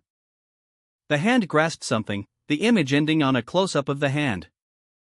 An elder, visibly agitated, was addressed by a disciple. "Elder, please calm down." The disciple pleaded, his voice laced with concern. The elder, however, remained distressed, his words revealing his anxiety. "He shoved my disciples around like that.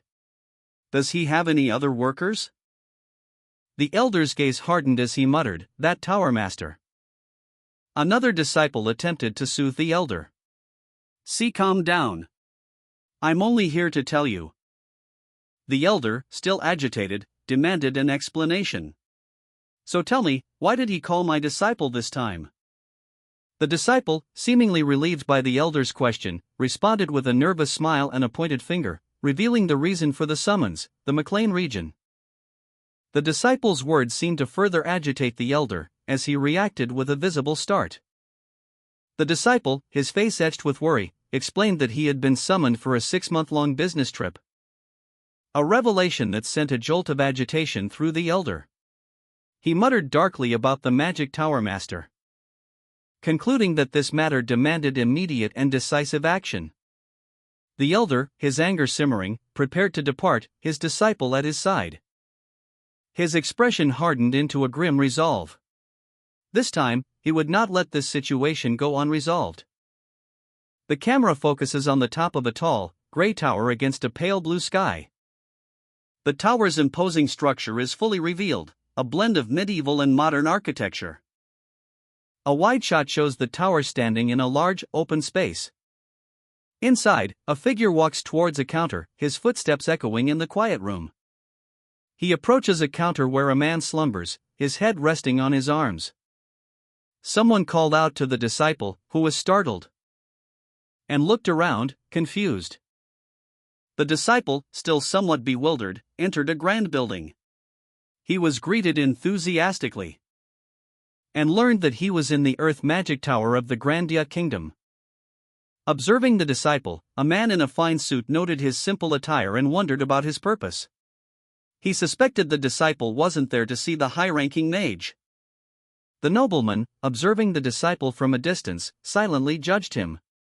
He concluded that the disciple would likely purchase many similar scrolls.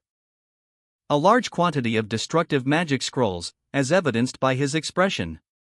The nobleman's suspicion grew as he watched the disciple's interaction. A brief exchange that seemed to involve a transaction. The disciple presented a bank certificate and began counting the zeros on the document, a look of dawning disbelief on his face.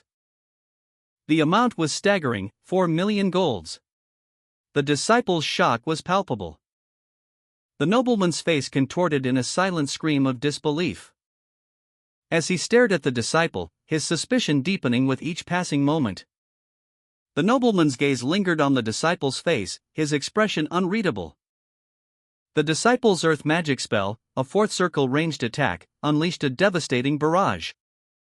A text box explained that depending on the mage's capability, earth magic can even take down a rock wall, but it has its faults, such as the time it takes to activate and the clear signs of its use, and the fact that it only works on rock and dirt. 2 figures observed a shaking rock formation. One of them noted that it must be destruction magic, but it wasn't used at all in battle. The nobleman, however, saw a different application. He mused that it was perfect for use in construction. He realized he could speed up mine development using this magic and solve another problem at the same time. Later, the nobleman met with an older man, the master of the Earth Magic Tower. The nobleman nervously confirmed that he did indeed have a generous customer, causing the master to laugh. The master's name was Radio's Great. The nobleman, surprised by the arrival of a 5th-generation Magic Tower Master, exclaimed, "Who would have thought the Magic Tower Master would come running?" He continued, internally questioning the situation's severity. 150 scrolls? Where is he? He's a 5th-generation Magic Tower Master, yet with just 1.5 million golds. Is the situation here this serious? The nobleman explained the situation to the Magic Tower Master, stating, "Our House of McLean is just a small feud of the Southwest, so I understand if you don't know about it." "It's okay." The Magic Tower Master chuckled, "Ah. Ha ha ha. Looks like our trainee made a mistake. I apologize. I'll give him a strict scolding." The nobleman responded, "Please don't. It's not even a big deal." The Magic Tower Master, impressed by the nobleman's generosity, exclaimed, "How generous of you. Ha ha ha. I'm done for." The Tower Master's eyes narrowed, a calculating glint in their depths. He mused on his near miss, attributing it to the ineptitude of his trainee. The nobleman, meanwhile, questioned the practicality of earth magic in these peaceful times, wondering why anyone would use expensive scrolls for such trivial tasks. The Tower Master, dismissive of such concerns, retorted that only ignorant fools would criticize his actions, and that he had simply used this month's budget a little early. The Tower Master explained to the nobleman and disciple that crafting a fourth scroll requires at least a fifth circle mage to lead the process, and that currently, their magic tower lacks sufficient high-ranking magical manpower. The disciple, unimpressed, simply retorted, "So what?" The Tower Master, taken aback by the disciple's unexpected response, internally noted that this wasn't the reaction he anticipated. He decided to proceed cautiously, resolving to test the waters further. The Tower Master then informed the nobleman that the per-unit cost of crafting a scroll is quite high, making it impossible to produce them in advance. The nobleman, calmly explaining his needs, stated that he planned to acquire 150 scrolls every month. A request that visibly shocked the Tower Master, who reacted with disbelief and alarm. The Tower Master, overwhelmed by the sheer volume of the nobleman's request, exclaimed in disbelief at the sheer scale of the order, "Every month?" The nobleman confirmed his intention to purchase 150 scrolls monthly, totaling 900 scrolls over 6 months. A revelation that caused the Tower Master to react with a mix of shock and despair, covering their mouth in disbelief. Realizing the monumental error in underestimating the nobleman's needs, the Tower Master lamented their mistake. The nobleman, confident and unwavering, departed, leaving the Tower Master on the floor. The Tower Master, overwhelmed with dawning realization, questioned the feasibility of the order. He was reassured by the scrollmaker's confident declaration that it was entirely possible. The scrollmaker's expression shifted as he calculated the sheer scale of the nobleman's request: 154th circle scrolls, each worth 10,000 gold pieces. A total of 1.5 million gold pieces, a sum that would grow to 9 million in 6 months, given the nobleman's projected rate of consumption. The scrollmaker's eyes widened in disbelief and dawning horror. The weight of this colossal undertaking crashed down upon him. The Tower Master, already burdened by the sheer scale of the nobleman's scroll order, felt a fresh wave of anxiety wash over him. A physical manifestation of his mounting dread as he stared at the contract details. The nobleman, however, remained unfazed. He simply commented that the sum was extremely attractive. The Tower Master, desperate for a solution, proposed an alternative: hiring a mage instead of purchasing the scrolls. The nobleman, however, was initially confused by this suggestion. But the Tower Master explained that mages, averse to menial tasks, typically sell their scrolls directly. The nobleman, however, pointed out that even if this were true, hiring a mage would be even more expensive than buying the scrolls, as the mage had already done a good job cleaning his shoes. The Tower Master, his face etched with worry, explained that while a fourth circle mage could produce 300 scrolls monthly, finding one willing to work in a rural construction site proved difficult. Leading the nobleman to chuckle, "Ah, it seems there's a misunderstanding. Even I can't order around a fourth circle mage as I please." He sighed, adding, "Of course, what did I expect?" The nobleman then proposed an alternative instead. "I'll deploy 9-second circle mages, and 1/3 circle mage." These mages, he explained, were experienced disciples who had worked together on various construction sites for an extended period.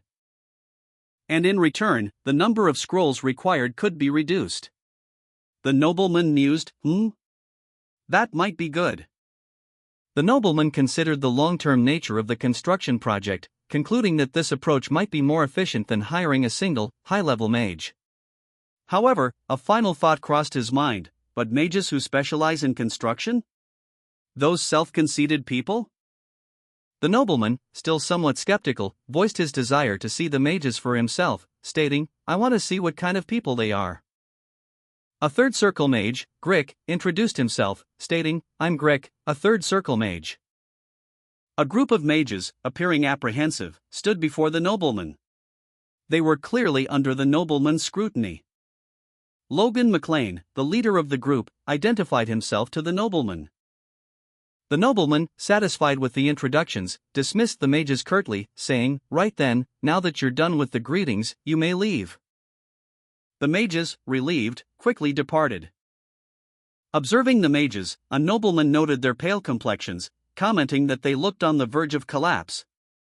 Despite their youthful appearance, he knew them to be the most experienced construction specialists in his magic tower, experts in their field. The nobleman assessed the mages' capabilities, noting their ranks: a third circle master, a second circle master, and several other skilled mages. He mused on their youth and potential, questioning why they were being sent to the countryside. A sense of unease washed over the nobleman. He considered testing the group's leader. The nobleman engaged in a discussion with an older mage, expressing his dissatisfaction with the proposed exchange. Reducing the number of mages and sending lower-ranked individuals in their place seemed unfair. The nobleman sneered, his thoughts sharp and calculating. "Enough," he muttered, "plus, there's a third circle mage among them." He continued, outlining the terms of the mage exchange: 120 destruction magic scrolls and 10 mages. For 1.2 million a month, a proposal he made with a confident smile. The old mage, Grick, beamed, clearly pleased with the offer. The nobleman, however, remained skeptical. "That's a dirt cheap price considering the talent of those mages," he mused, "not that I would mind if it works." His skepticism deepened.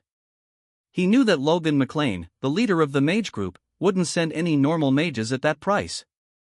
"Great," he said, a hint of apprehension in his tone. Grick, pleased with the deal, eagerly declared, "Let's sign the contract right away." He held the document aloft, a triumphant grin spreading across his face. The nobleman, however, remained unconvinced.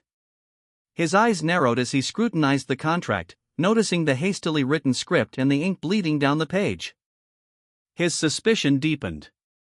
He's actually agreeing to it? And he's in such a rush, he mused, his skepticism growing with each passing moment. The nobleman's gaze fell upon the hastily scrawled contract. "When did you write up this contract? Look at that ink just running down. As I thought, something's off here." He muttered to himself, his suspicions solidifying. Suddenly, a commotion erupted. Several mages rushed into the room, shouting, "I heard everything, Tower Master. Have a chat with me right now." The mages desperately tried to restrain their master, pleading, "Master, don't do this.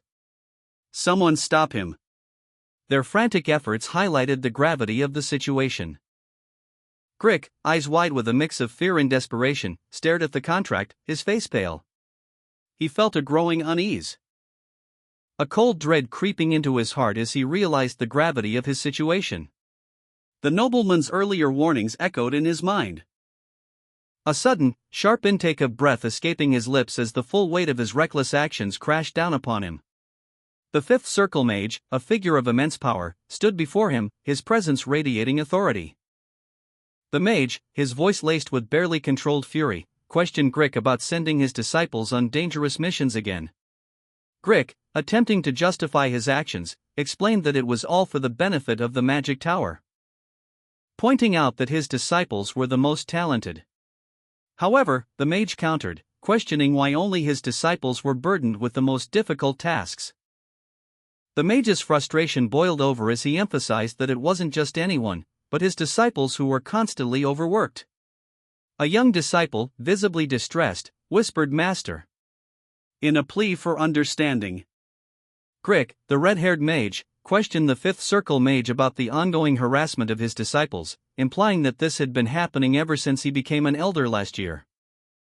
The elder mage reacted with disbelief and anger, shouting at Grick for his actions, especially given the presence of a guest. Grick, seemingly unfazed, simply stated that he understood the situation. The narration shifts to the perspective of an unseen observer, who reflects on Grick's rapid rise to power and his current age, estimating him to be around 50 years old. This observer notes that Grick's actions are causing concern for the Tower Master, who feels threatened by him. However, because Grick holds the respected position of an elder, he cannot be directly confronted, so he is instead subtly harassing his disciples. Logan McLean, unseen but ever present, reflected on his success. This magic tower's internal conflict became my good luck, he mused. His machinations had borne fruit. Grick, the ambitious mage, had secured a favorable contract. A contract that would ultimately lead to his downfall. I can't believe I got such a favorable contract. Grick thought, unaware of the impending consequences. Meanwhile, the Fifth Circle Mage, angered by Grick's exploitation of his disciples, delivered an ultimatum: if you don't want to follow the Tower Master's orders, then I don't care. You can leave right now along with your disciples. Grick, caught off guard by the unexpected confrontation, felt a surge of anger and disbelief. His face contorted in a grimace of fury. The Fifth Circle Mage's words hung heavy in the air as Grick's carefully constructed plans began to unravel. A disciple, caught in the crossfire, reacted with shock and fear. What? Are you serious right now? Grick, the perpetrator of the scheme, channeled his magical energy, his hands ablaze with arcane fire. Readying himself for a confrontation, he challenged the Fifth Circle Mage, Clayton, with a sneer. So you want to have a go, do you, Clayton?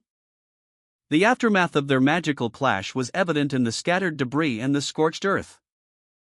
A testament to the raw power unleashed. The scene shifted to show the immediate consequences of the conflict. Elsewhere, a young man, his face etched with worry, exclaimed, "Damn it! This is bad. We need to stop those two." He urgently relayed a message: Tower Master, you better be ready. The Fifth Circle Mage, his face contorted in a grimace, unleashed a wave of magical energy at Grick. The raw power of the spell visibly impacting the surrounding area. But Grick, defiant, stood firm, seemingly unaffected by the initial blast. Meanwhile, the young man, his anxiety palpable, continued his frantic efforts to warn the Tower Master of the escalating conflict. A sense of urgency hanging heavy in the air as he relayed the news.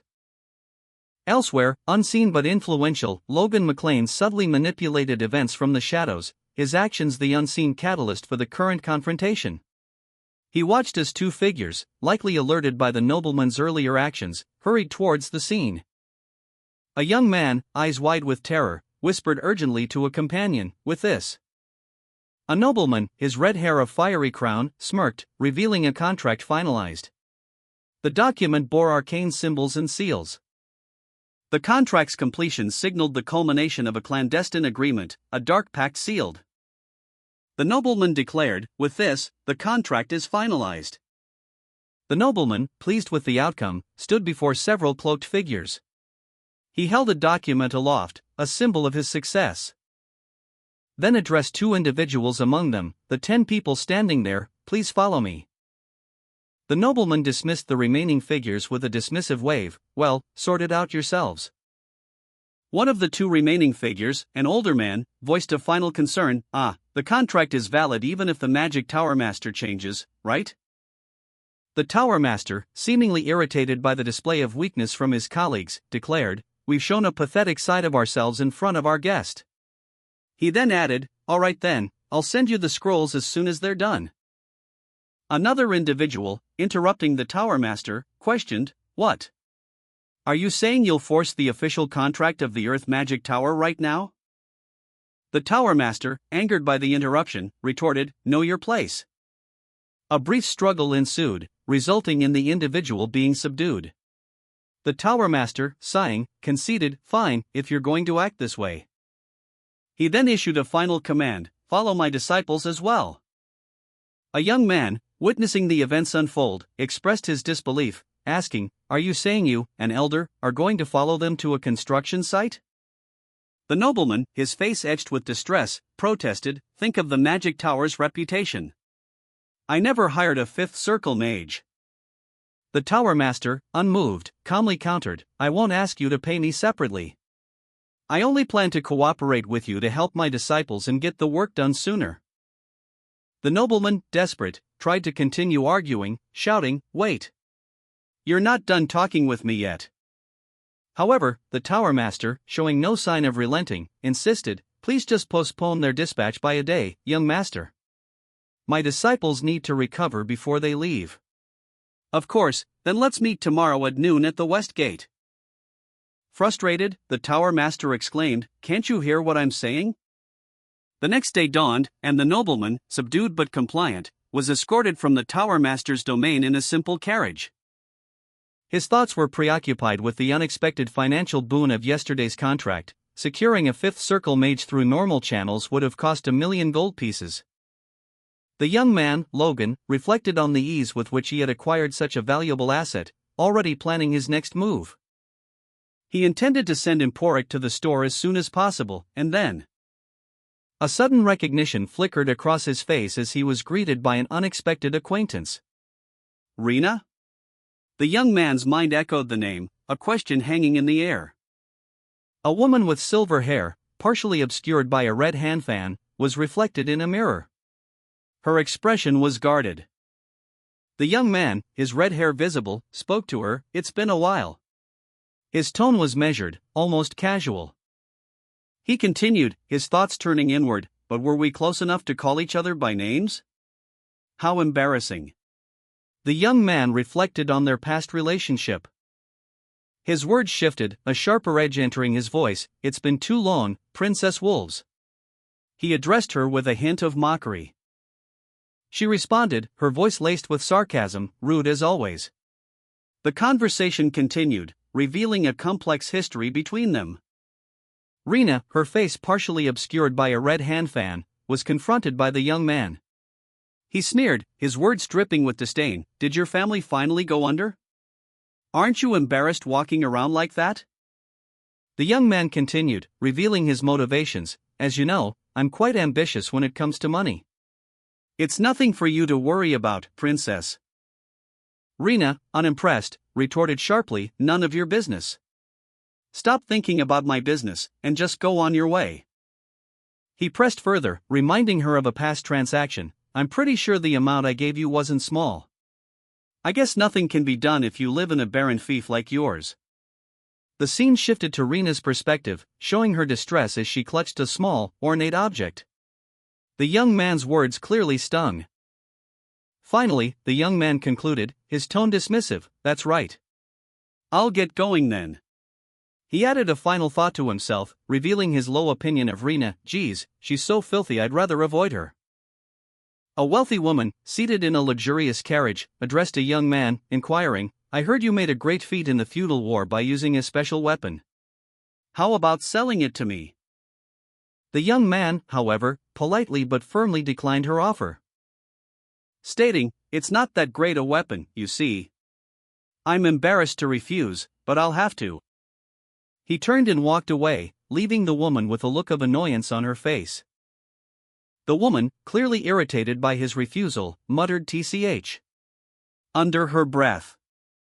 The young man, despite his recent fame in the capital for selling Emporik, reflected on his current situation. Not a single noble in the countryside showed any interest in his weapon, even amidst the feudal war. His thoughts turned to Rena, and he wondered about the wolves' sudden interest in his weapon. He mused that their interest was remarkably swift, even considering historical precedent, and that the weapon's limited uses meant he could only employ it a few more times. Mr. Logan then appeared, accompanied by a young girl. Mr. Logan, accompanied by a young girl, encountered the young man. Mr. Logan remarked that he had just run into someone annoying earlier. The young man questioned him, prompting Mr. Logan to brush off the comment and suggest they leave immediately. A caravan of 3 large carriages, each capable of holding 5 or 6 people, was seen traveling along a road towards a distant castle. The coachman appeared experienced. Inside one of the carriages, Mr. Logan, the young man, and the young girl sat. Mr. Logan observed that a significant amount of money must have been spent on the journey. A young man, traveling with Mr. Logan and a young girl, voiced his concern, "You didn't need to bother with all this. You spent all this money for nothing." Mr. Logan's young apprentice responded with a shaky voice, "Master." The young man, seemingly unfazed, let out a small, self-satisfied hum. Mr. Logan, leaning back, calmly stated, "Well, it's not the first time a mage had a high sense of pride." He continued, explaining, "I hired a 5th circle mage for free, so buttering him up is no big deal. I'm attending to such great mages, so doing this is basic. Mr. Logan sighed, a weary expression on his face as he looked out the window. As darkness fell, Mr. Logan declared it was late and proposed they rest for the night before continuing their journey. A crackling fire was built, casting flickering shadows on the surrounding trees. Mr. Logan sat silently by the fire, his sword resting beside him. The young man and girl remained watchful. The flames danced, illuminating the scene as the night deepened. A young man, eyes closed, sat in quiet contemplation. He was clearly resting, his body relaxed despite the tension in the air. Suddenly, a sharp sound pierced the stillness. "Who's there?" he asked, his voice alert, his senses instantly heightened. 3 figures emerged from the shadows of the forest, their movements stealthy and purposeful. They surrounded the young man, their intentions unclear. One of the figures, a woman, spoke, her voice laced with a mixture of surprise and admiration. "I can't believe you dodged that." "Pretty impressive for a young master," she commented, her words hinting at a prior encounter. The young man remained vigilant, his hand instinctively moving towards his weapon. The other 2 figures remained silent, their expressions unreadable, but their presence menacing. Another figure spoke, their words revealing a deeper knowledge of the young man's past. "I heard all the rumors about you in the capital. You got your hands on a lot of cash by selling some strange drug, didn't you?" The young man's eyes narrowed, suspicion clouding his features. "Are they thieves?" he wondered, his gaze fixed on the figures before him. The young man, surrounded by 3 figures near a campfire in a dark forest, felt a growing sense of unease. One of the figures, a woman, seemed particularly observant, her eyes studying him intently. While the other 2 remained silent and menacing, their presence a palpable threat. The young man, his breath catching in his throat, braced himself for what was to come. The woman spoke, her words cutting through the tense silence. She revealed knowledge of his past, a past he had tried to bury. He felt a chill run down his spine. And a surge of anger and defiance. He drew his sword, the glint of steel reflecting the firelight. With a confident smirk, he declared that they would serve as his practice partners. His sudden shift in demeanor surprised the others. One of them voicing his disbelief and anger at the young man's unexpected challenge. With a blur of motion, the young man lunged forward, his weapon a deadly extension of his arm. The blade arcing through the air with lethal precision, finding its mark with a sickening thud as it pierced his opponent's throat. Blood spurted, painting a grim tableau. The other figures, initially shocked by the young man's sudden attack, reacted with a mixture of fear and fury. One of them exclaimed, when did he?" But their surprise was short-lived. The young man, his movements a whirlwind of deadly grace, moved with terrifying speed, disarming one assailant with a swift kick.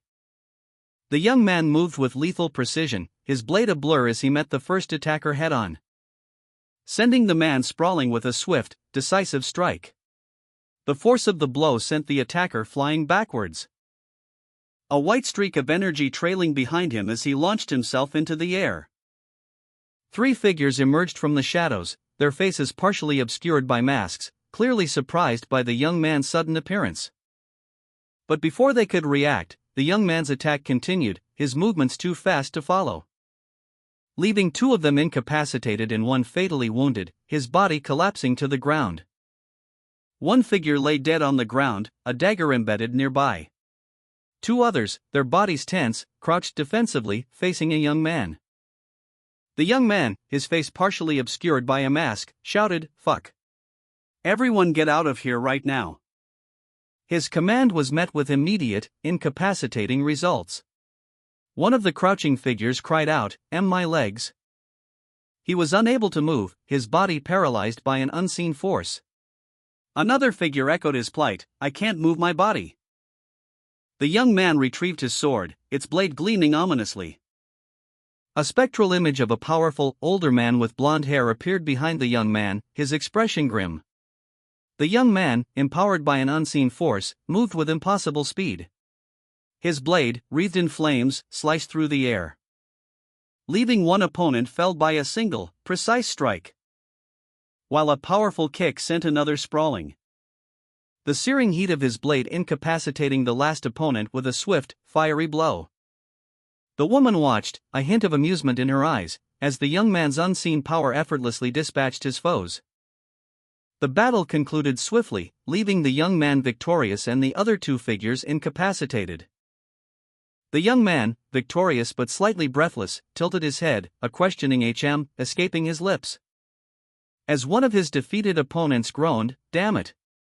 I guess it's hard to maintain it for long," his body racked with pain from the unseen force that had struck him down.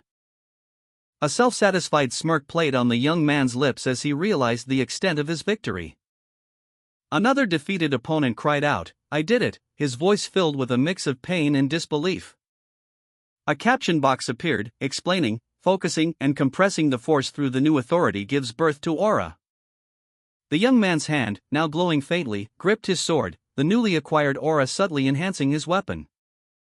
A narration box revealed the young man's thoughts. That day, along with the pressure blade technique he learned from the sword duke, he also learned about the force blade, a weaker level of the aura power. He saw two figures lying defeated on the ground, their weapons discarded nearby. He reflected that at his current level, imitating the force blade seemed impossible. Yet, he had managed to use the force blade for a short time. A look of disbelief and wonder crossed his face. The young man stood amidst the forest, his expression pensive. He muttered to himself, "Also." Another defeated opponent, his face contorted in pain and confusion, cried out, "Damn it! Where did I get myself stuck?" The young man's sword descended swiftly, ending the fight. A text box explained the young man's technique, using the force exuding from the sword to forcefully disperse and overpower the opponent's energy, a move he called the pressure blade. The defeated opponents lay on the ground, one groaning in pain, "My body."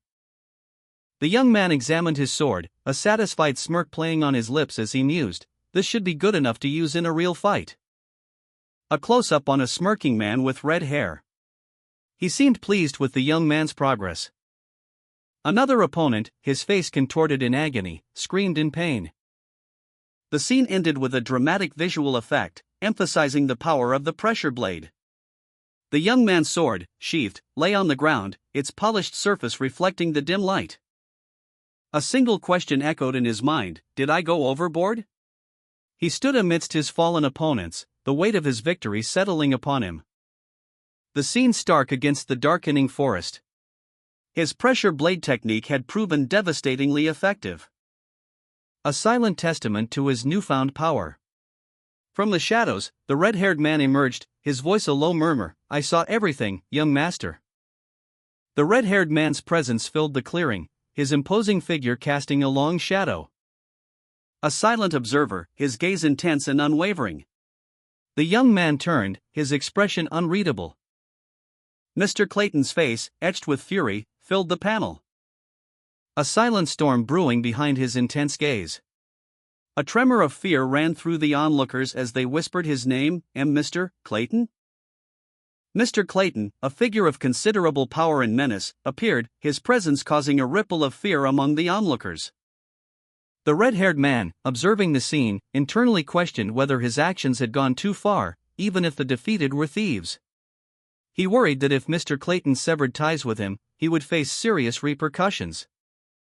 His expression hardened as he contemplated the potential consequences of his actions.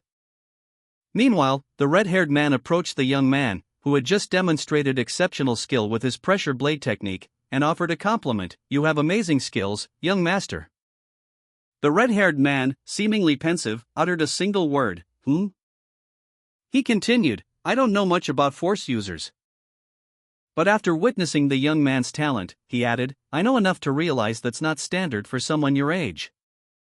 The young man responded, "Oh please, you're flattering me." He then added, seemingly reassuring himself, he wasn't angry, that's just how he looks."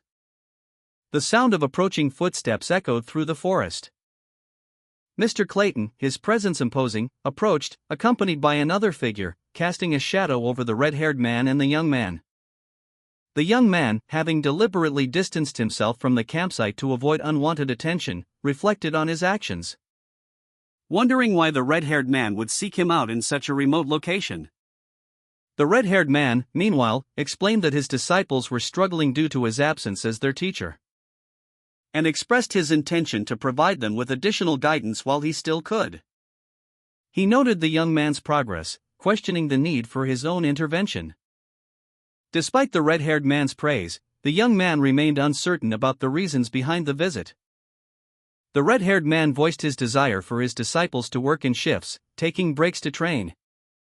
He proposed to work more as needed, ensuring their training time. The young man readily agreed, stating it wouldn't be a problem. The red-haired man's expression shifted subtly as he noticed mana emanating from the ground near their camp. He and the young man both observed the strange phenomenon. The mana flowing towards a tent where the mages were sleeping, raising concerns about the source and potential danger. The young man, observing the red-haired man, questioned his actions, noting the man's visible distress. Why is he going so far to do even that? He's even sweating from it. The red-haired man, seemingly addressed as young master, remained stoic, his expression grim. He then calmly observed the young man, stating, "It seems you cherish your disciples greatly." The red-haired man, in response to the observation about his care for his disciples, justified his actions. "I'm a so-called teacher, I've gotta at least do the minimum." The young man, continuing his line of questioning, pointed out the lengths the red-haired man went to. "Didn't you go far as to fight with the tower master for your disciples' sake?" The red-haired man, slightly embarrassed, deflected the credit. "Ahem. Well, the tower master was the one acting." A white flag with a crimson emblem of stylized leaves fluttered in the breeze, signaling the approach to a grand castle, its pale stone gleaming under a bright sky. A red-haired man, presumably the same one from the previous encounter, arrived by carriage, the castle looming large behind him. Inside the castle, the red-haired man stood before a seated, older man with a stern expression. The older man inquired, "I see. Did you gain a lot of experience in the capital?" The red-haired man reported back to his superior, stating that his trip to the capital had been immensely helpful, prompting the older man to inquire if there was anything else to report. Hesitantly, the red-haired man chose a less direct approach, revealing that business in the capital was booming, and profits were soon to follow. The older man, surprised, questioned the nature of this business, leading the red-haired man to explain that he had started a business selling the medicine he had previously provided. The older man, his face etched with disbelief, exclaimed, "You're saying you went all the way to the capital, and started a business selling sexual enhancers?" The red-haired man, Logan, responded calmly, "I know I said I wouldn't meddle in your affairs." But he continued, adding, "The next time you take action, at least have consideration for your family's reputation and dignity." The older man let out a long sigh of relief, wiping sweat from his brow. Muttering to himself, "He's taking that better than I thought." The older man then addressed Logan again, "You just answered without thinking about it, didn't you?" The red-haired man, pleased with himself, reflected that his reputation had improved. He continued, mentioning a successful meeting with the Sword Duke, and the formation of a strong connection. His father, surprised, asked if he was referring to Duke Felix Esperanza. The father's shock deepened as he realized his son had sold his medicine to the Duke. The older man's concern escalated. He questioned how far his son was willing to let the family's reputation fall. The red-haired man calmly explained that he had received a valuable secret intermediate sword technique in exchange. The red-haired man, calm and self-assured, held a book aloft. He began to explain that the book contained a full-fledged intermediate sword skill, guaranteed by the Sword Duke himself. He wrote the book during his stay at the Sword Duke's mansion. A flashback showed a merchant discovering the iron blood sword in some ruins. The book was one of the highest-ranking sword skill books among the intermediate skills of the time. Initially, the merchant copied and sold it to only a few. But the book was leaked, and copies began circulating widely, eventually becoming a public good accessible to knights and commoners alike. The red-haired man continued his explanation, stating that the matter of the sword skill book wouldn't arise again for another 10 years. And that allowing the knights of their family to learn this skill now would greatly help their forces advance. He elaborated, mentioning the addition of sword chi and even the divine sword secrets, suggesting that both he and his father could use these as their trump cards. However, the red-haired man acknowledged that the iron blood sword technique pushed the body to its limits, potentially causing internal damage during training, a risk his father would never allow. Therefore, he strategically decided to use the sword duke's name to ensure his father's acceptance. The older man, reviewing a book, muttered, "Ho. I see. Right, if we do that. Ho." The red-haired man, observing the book, thought, "This is on a completely different level from the worn-out records our family has passed down." He exclaimed, "This is far superior in quality." The red-haired man continued, explaining, "The reality is it's hard for nobles to gain proper intermediate sword skills. I once considered that might be the reason I haven't been able to progress for over 10 years. Properly mastering it will raise our knight order's overall strength by at least 30%. The red-haired man pondered, "How can we repay the sword duke's kindness?"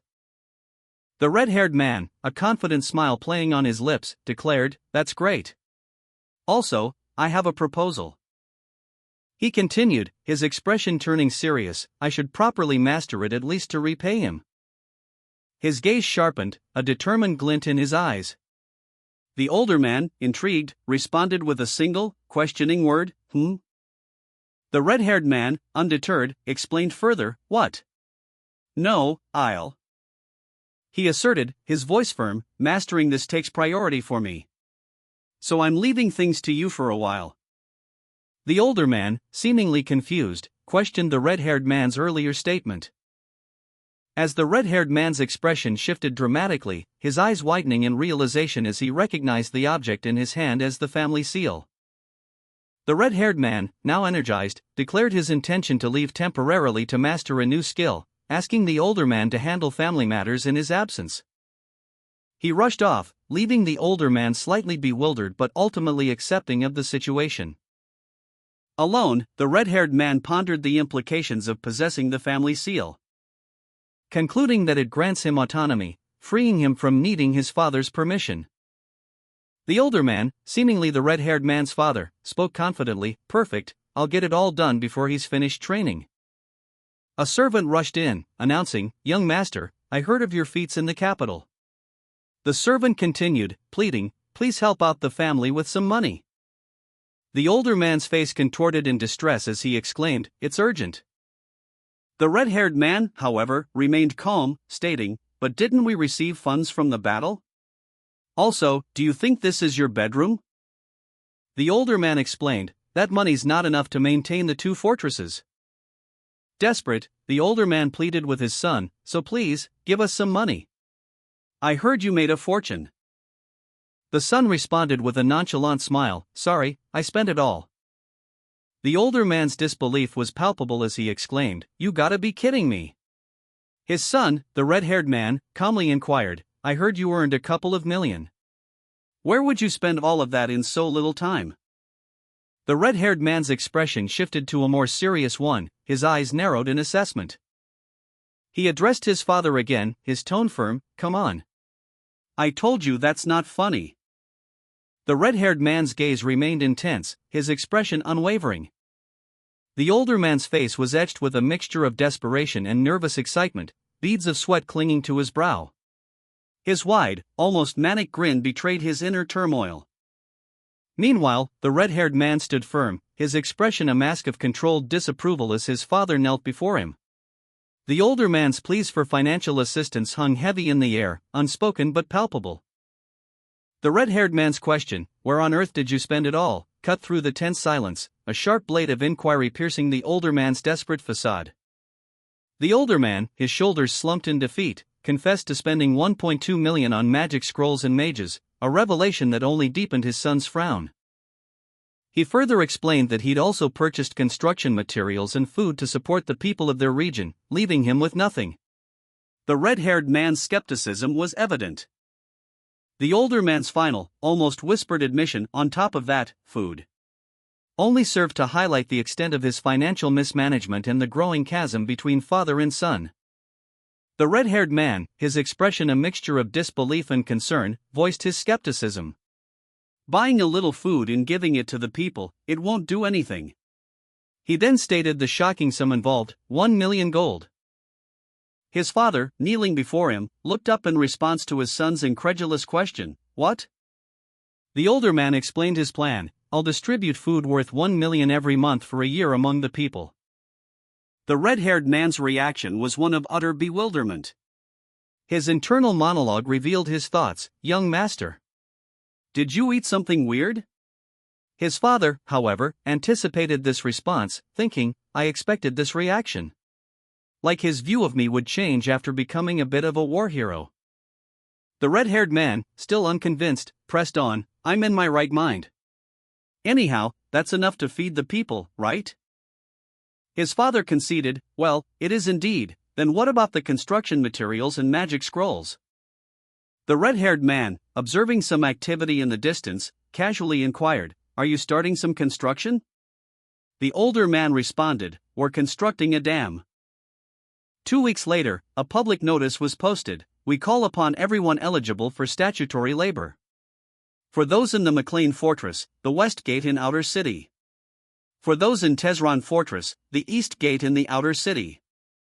In Tehran Fortress, the older man, his face etched with grim determination, muttered to himself, "It has finally come to this."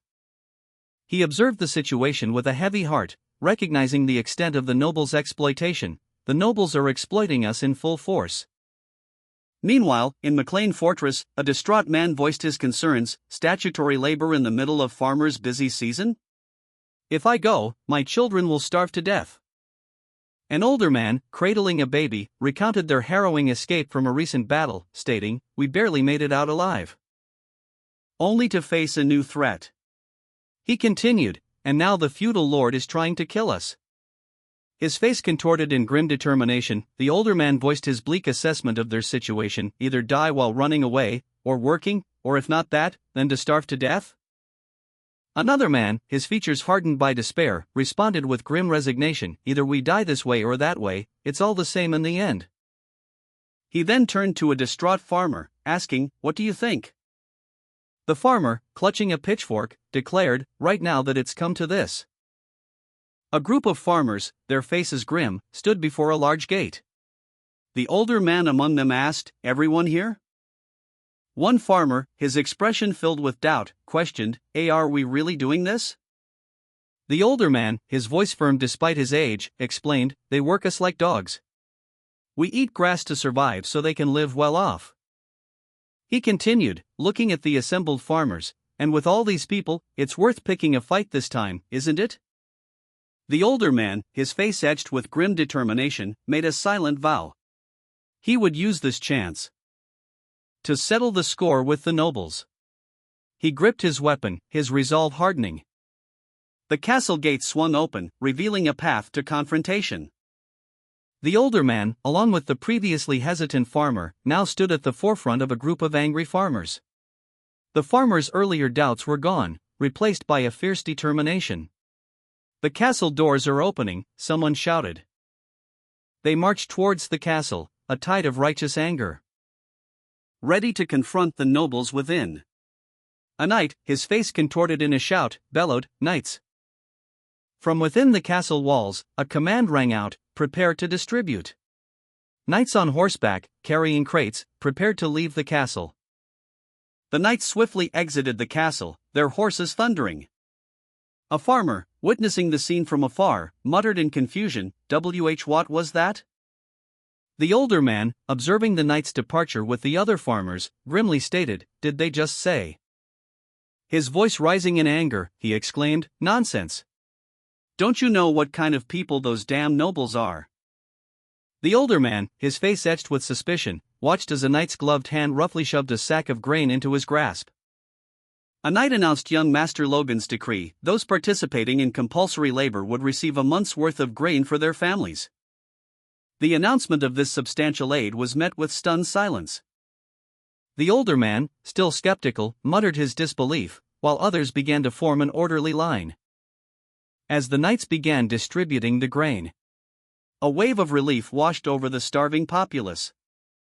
their faces reflecting a mixture of gratitude and disbelief as they received their rations.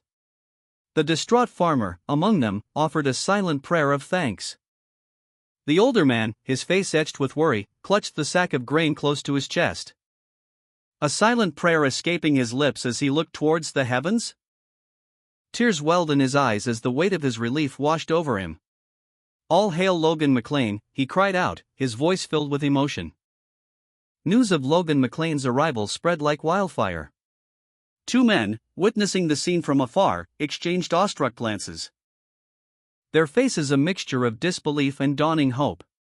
One man smiled, a glimmer of optimism in his eyes, while the other remained stoic, his expression unreadable. The cheers of the crowd grew louder as Logan McLean's name echoed through the streets. "Logan McLean! Long live Logan McLean," they chanted, their voices a wave of fervent hope.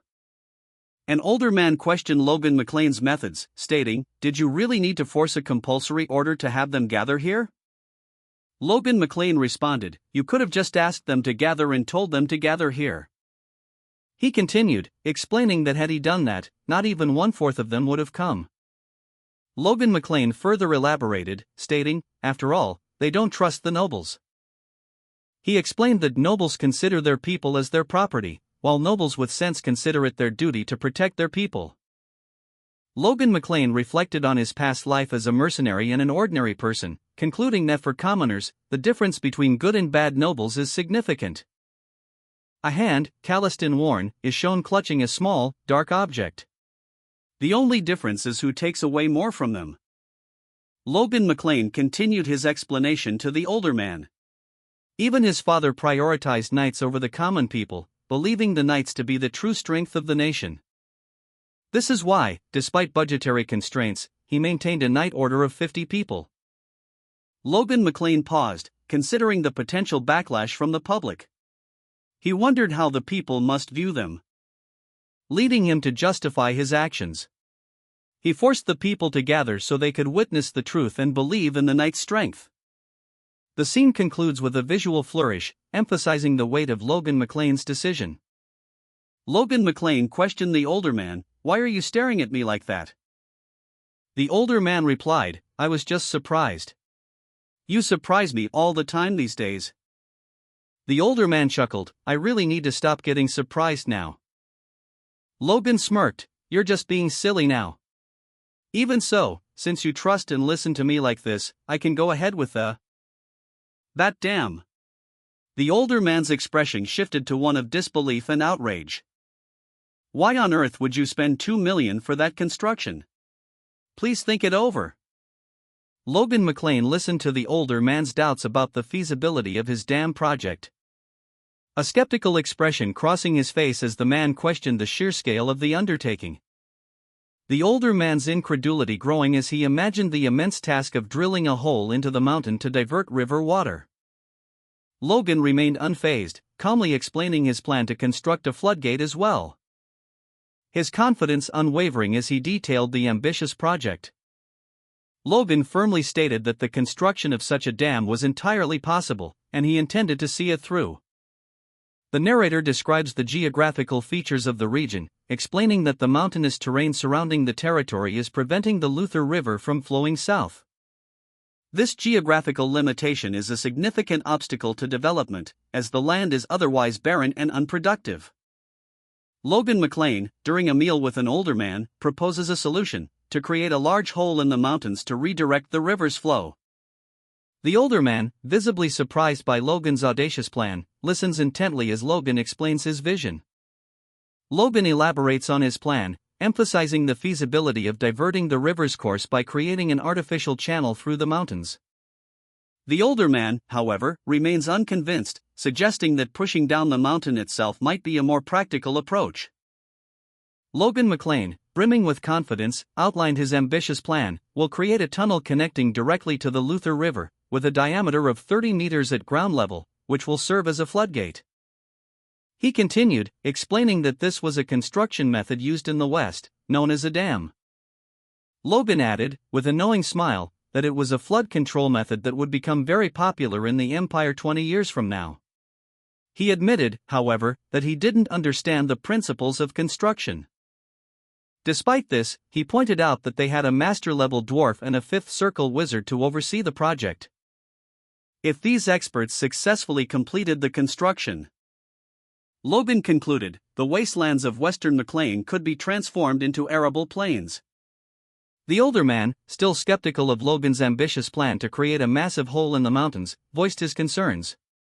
He emphasized the need for careful consideration of the location, pointing out the importance of ground conditions, water levels, and existing channels, and the significant engineering challenges involved in preventing the tunnel from collapsing, requiring an arch structure and the assistance of mages. The older man, startled by his own outspokenness, muttered to himself about having said his thoughts aloud. Meanwhile, a third individual, seemingly unfazed by the logistical complexities, observed the discussion with a knowing smirk, questioning the feasibility of the plan. The older man, already burdened with other tasks and recent mining operations, expressed his reservations about taking on such a large-scale project. Logan McLean, still confident despite the older man's skepticism, explained, "That's why I've prepared magic scrolls and mages." He continued, "I'll leave finding the right mountain up to you, alright?" The older man, however, voiced his doubts. Geez. I knew there was something off when you treated me to something delicious out of nowhere." The third individual, observing the exchange, quietly questioned the plan's feasibility, muttering, "Is this really okay?" A deep sigh escaped the older man's lips as he began to walk away, his doubts lingering. Logan McLean stood before a cracked, icy wall, his back to two apprehensive onlookers. One of them voiced a concern, questioning if their endeavor would lead them into danger. But the other, a young master, reassured them, stating that his presence should ensure their safety. The older man, addressed as mage, was then urged to begin. He readily agreed, confirming his readiness to commence immediately. Logan reached out towards the wall, seemingly preparing to interact with it. His hand made contact with the cold stone, suggesting the start of a magical process or ritual. Logan McLean initiated the plan by touching the wall, causing a powerful tremor. The ground cracked and crumbled beneath him as he braced for the impact. A wave of energy surged outwards, the third individual watching with a mixture of awe and apprehension. As effects of the plan rippled outwards, causing large chunks of earth and rock to rain down from the sky. The older man watched from a distance, observing the cascading debris and the fleeing figures. He scolded Logan for showing off his strength, concerned about the potential consequences of such a blatant display of power. A narrator's voice explained that, other than force, the other supernatural power humans can wield is mana. Logan, observing his own arm, noted that in his previous life, he could only faintly sense it, but now he sees it clearly. The Earth's power, originating from the mana circle in his heart, repeatedly draws intricate yet constant patterns, stimulating the rock wall. A third individual, witnessing this, exclaimed that he couldn't believe he got to see this. The third individual mused that the force core has transcendently developed his senses. The older man, his expression serious, addressed Logan, "Watch carefully, young master." Logan, arms crossed, responded with a hint of arrogance, "Because I'm not done yet." A third individual, witnessing the unfolding events, muttered in astonishment, "Huh? Is that some other magic?" The older man, his eyes gleaming with anticipation, prepared to demonstrate a new technique. His hands crackling with energy as he unleashed a powerful surge, the resulting force shattering the nearby rocks with explosive power. The older man's demonstration concluded, leaving Logan McLean and the third individual awestruck. As the third individual voiced his astonishment at the gathering debris from the collapsed cliff. The debris continued to accumulate, forming a large mass, slowly coalescing into a towering, imposing figure. Logan McLean, still observing, could only utter, "That's." As a colossal stone golem, formed from the cliff's remnants, loomed before them. Logan McLean watched in astonishment as the older man effortlessly created a stone golem, muttering in disbelief, "A golem?" He continued, awestruck, to think he can create a golem of that size without any tools. Logan's thoughts turned to the strategic implications. If we could make a few more of those, The construction would not only finish faster than planned, but perhaps they could even extend to warfare. The older man, sensing Logan's presence, turned and asked, "What is it?" He clapped his hands together, clearly pleased with the golem's creation and the potential it represented. Logan McLean, his breath hitching in his chest, stared at the older man, his eyes wide with a mixture of awe and apprehension. A question forming on his lips, a question that held the weight of strategic possibilities: how many golems can you make? Logan McLean questioned the older man, "What kind of golems can you make?" A massive stone golem, still forming, rose from the ground, its imposing form slowly taking shape. Logan then asked, "Can your students make golems as well?" The older man, pleased with his creation, responded, "After all, we're the golem school of the Earth Magic Tower." However, he added with a slight frown, "But there's one problem." Logan McLean, his brow furrowed in thought, let out a soft ah, as he considered something. His gaze fell upon the text mana stones, a question forming in his mind. As a glowing blue mana stone materialized before him, its ethereal light illuminating the scene. The text box explained that mana stones are a rare mineral, as precious as orichalcum or mithril, imbued with natural mana energy, making them expensive and impossible to artificially produce. Logan McLean, still pondering, muttered to himself, "Mana stones aren't that cost-effective." He continued his internal monologue, "But I can't be looking at cost-effectiveness in war. If I can win by investing some money, that's good enough." The image showed a glimpse of a powerful golem, hinting at the potential applications of mana stones. Logan McLean questioned the older man, "Will your golem also get stronger with mana stones?" Logan imagined a small, cute golem being easily defeated by a couple of soldiers. Then he smiled, realizing the implications. The older man explained that while a 5th circle mage would need the highest grade mana stone to significantly enhance a golem, a low grade mana stone would suffice for a 2nd circle golem spell. The older man continued, explaining that even a low grade mana stone is sufficient for a 2nd circle golem spell. The older man, slightly concerned, added that a golem enhanced with a mana stone can last for about 24 hours and become many times stronger than an adult man. Logan McLean, considering the strategic value, mused that the cost-to-benefit ratio of mana stones was too low to ignore, despite their cost.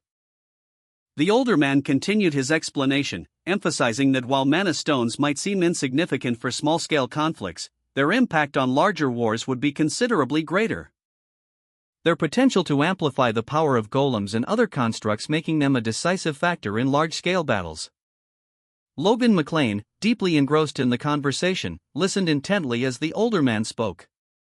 He subtly stroked his chin, lost in thought, carefully weighing the strategic implications of mana stones and their potential to shift the balance of power. The older man, his face etched with worry, stammered, "The monster."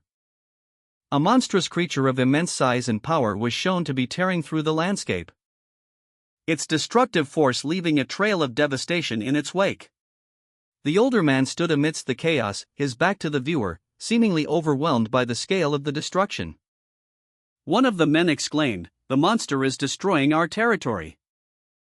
But the older man countered, "I told you. He's not destroying it. He's digging a tunnel."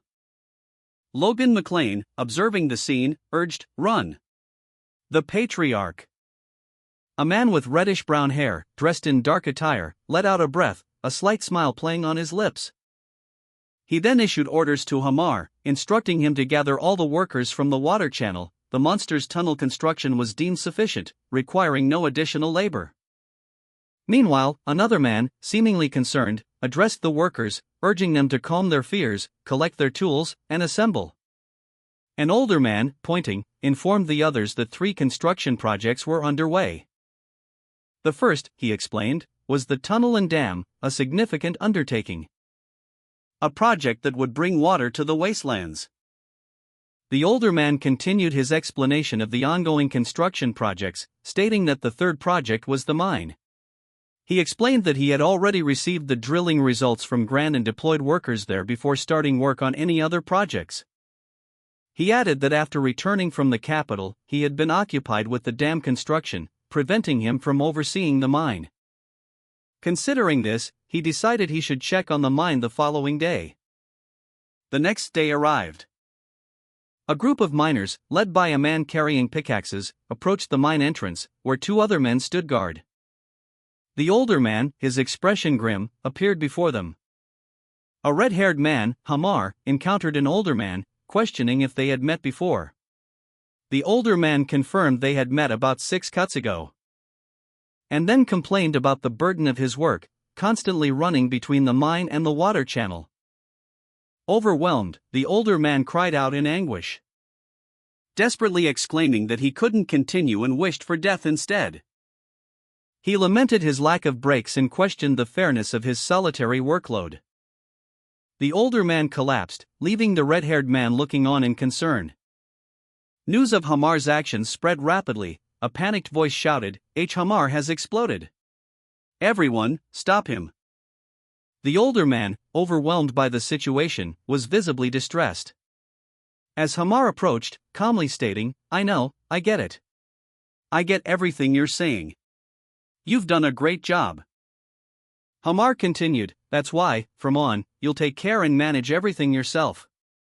He added, you can use this time to just report the progress to me today. The older man's face contorted in anger as he retorted, you're trying to dump all the chores on me now. The older man, his face contorted in anger, confronted Hamar. TCH, you caught me, he grumbled. Hamar, however, remained calm and unperturbed. He responded with a disarming smile and a promise, but really, I promise. When the construction ends, I'll let you have all the rest you need. He extended a pinky finger, offering a seemingly innocent pinky swear. The older man, initially hesitant, found himself reluctantly agreeing to the pinky swear. What? No, I'm not doing that. Get that away from me. Despite his protests, their fingers intertwined.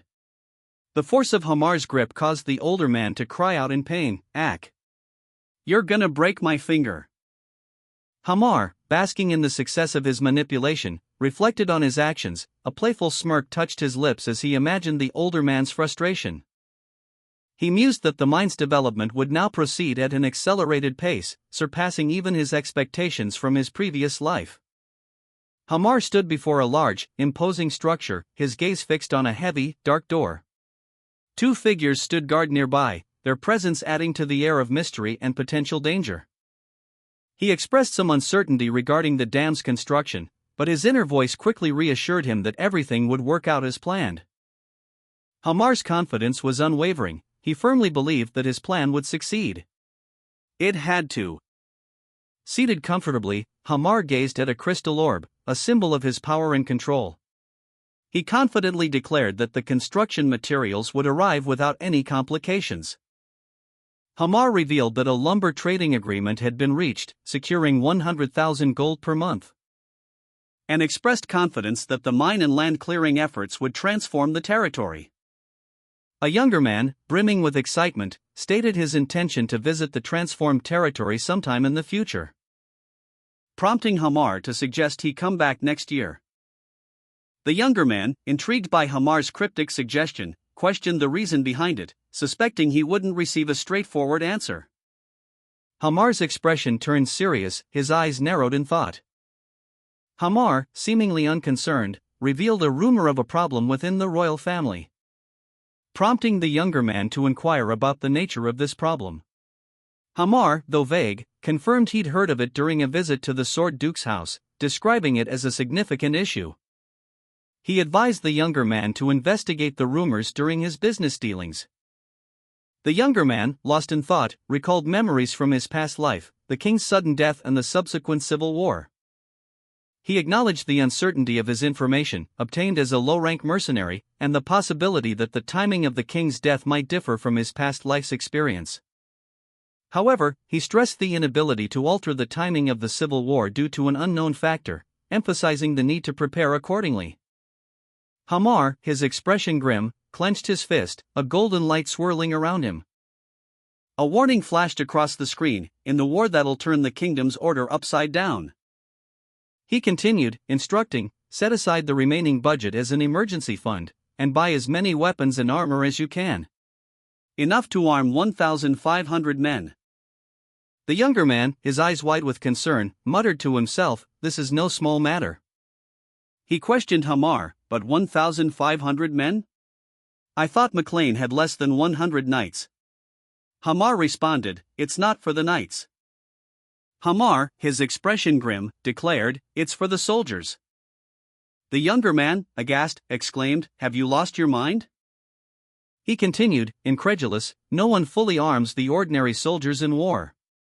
"You're wasting money." Hamar, silencing him with a curt, quiet, explained, "Well, it might seem strange, but..."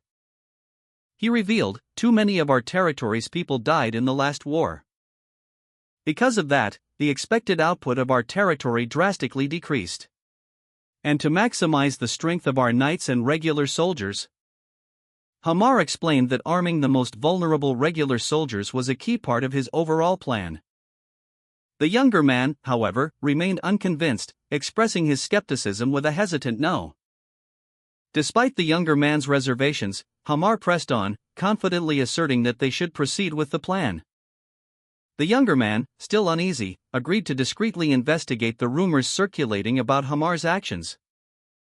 Hamar outlined the various aspects of his plan, from securing funds through the mine and ensuring food supplies with the dam construction, to improving the soldiers' armament, demonstrating his comprehensive approach to strengthening the kingdom's defenses. Hamar, radiating confidence, reviewed the progress of his preparations. "The basic preparations for a leap forward are progressing smoothly," he noted. A large stack of documents lay before him, a testament to the meticulous planning underway. He then directed a younger man to review and sign a set of documents. The younger man, however, signed them without a thorough review. His carelessness was immediately noted by a concerned advisor, who questioned his hasty actions. The advisor pondered the implications, noting that it had been a month since Hamar had focused solely on reviewing documents. Hamar, chuckling, questioned the younger man, "Did you think acting as the Lord would end with a day or two's work?" The younger man, overwhelmed, replied, "I've never seen my father work this much." Hamar responded dismissively, "Of course, because I handle most of it." Frustrated, the younger man exclaimed, "Then why dump all of this on me?" Hamar, unmoved, lectured, "As the successor, you should thoroughly understand the affairs of the territory." Defensively, the younger man retorted, "I'm not the successor." A younger man, burdened by an overwhelming workload, interrupted Hamar's work. He urgently reported a serious issue. Hamar, seemingly unfazed, listened impassively. The young man's distress was palpable as he revealed that Hamar was trapped in a collapsed mine. The news hit the young man hard, his face reflecting shock and concern. News of a catastrophic event reached the ears of a worried younger man. Hamar, it seemed, was trapped in a collapsed mine tunnel. He relayed the grim news to a superior, confirming the collapse of one of the mine tunnels. The superior, visibly distressed, demanded an update on the extent of the damage and Hamar's location. A subordinate reported that over 50 meters of the tunnel had collapsed, making it impossible to pinpoint Hamar's exact location. Urgency filled the room as they decided to immediately head to the mine. The superior's face contorted in a mask of furious disbelief. As he roared, "Where the hell did a mine come from?" The younger man, his face etched with worry, watched as dust settled, revealing the extent of the devastation. He looked on in grim determination. The superior, mounted on horseback, surveyed the scene with a grim expression. A younger man, walking alongside, inquired, "Where is the collapsed tunnel?" The younger man explained, "When you go in, it's the middle one of the three paths, the deepest one. But it's going to be pretty dark inside." He gestured towards the entrance of a dark, foreboding tunnel. The superior, his face now etched with concern, proceeded cautiously into the tunnel's depths.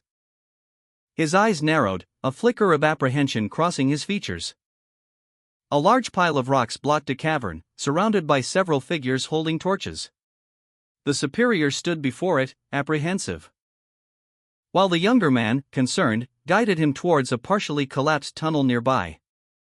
The younger man urged the superior forward, shouting, "Young master! Move aside.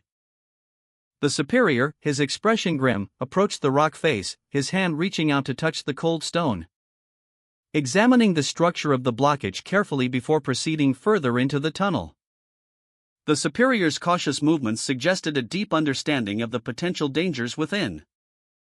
The superior stood before the tunnel entrance, his expression unreadable, a storm of internal conflict brewing within him. His hand reached out, a flicker of golden flame igniting around his fingertips.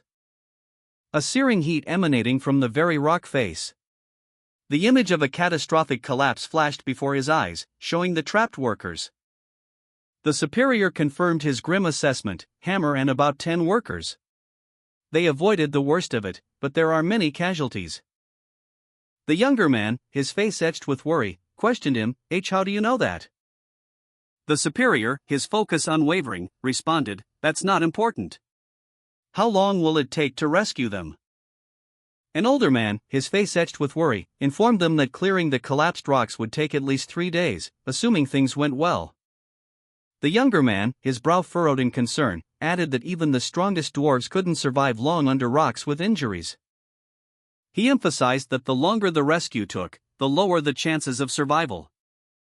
The superior, his back to the viewer, resolved to rescue the trapped workers as soon as possible. The younger man, observing the superior's departure, concluded that he was their only hope. A question mark hung in the air, reflecting the uncertainty of their situation.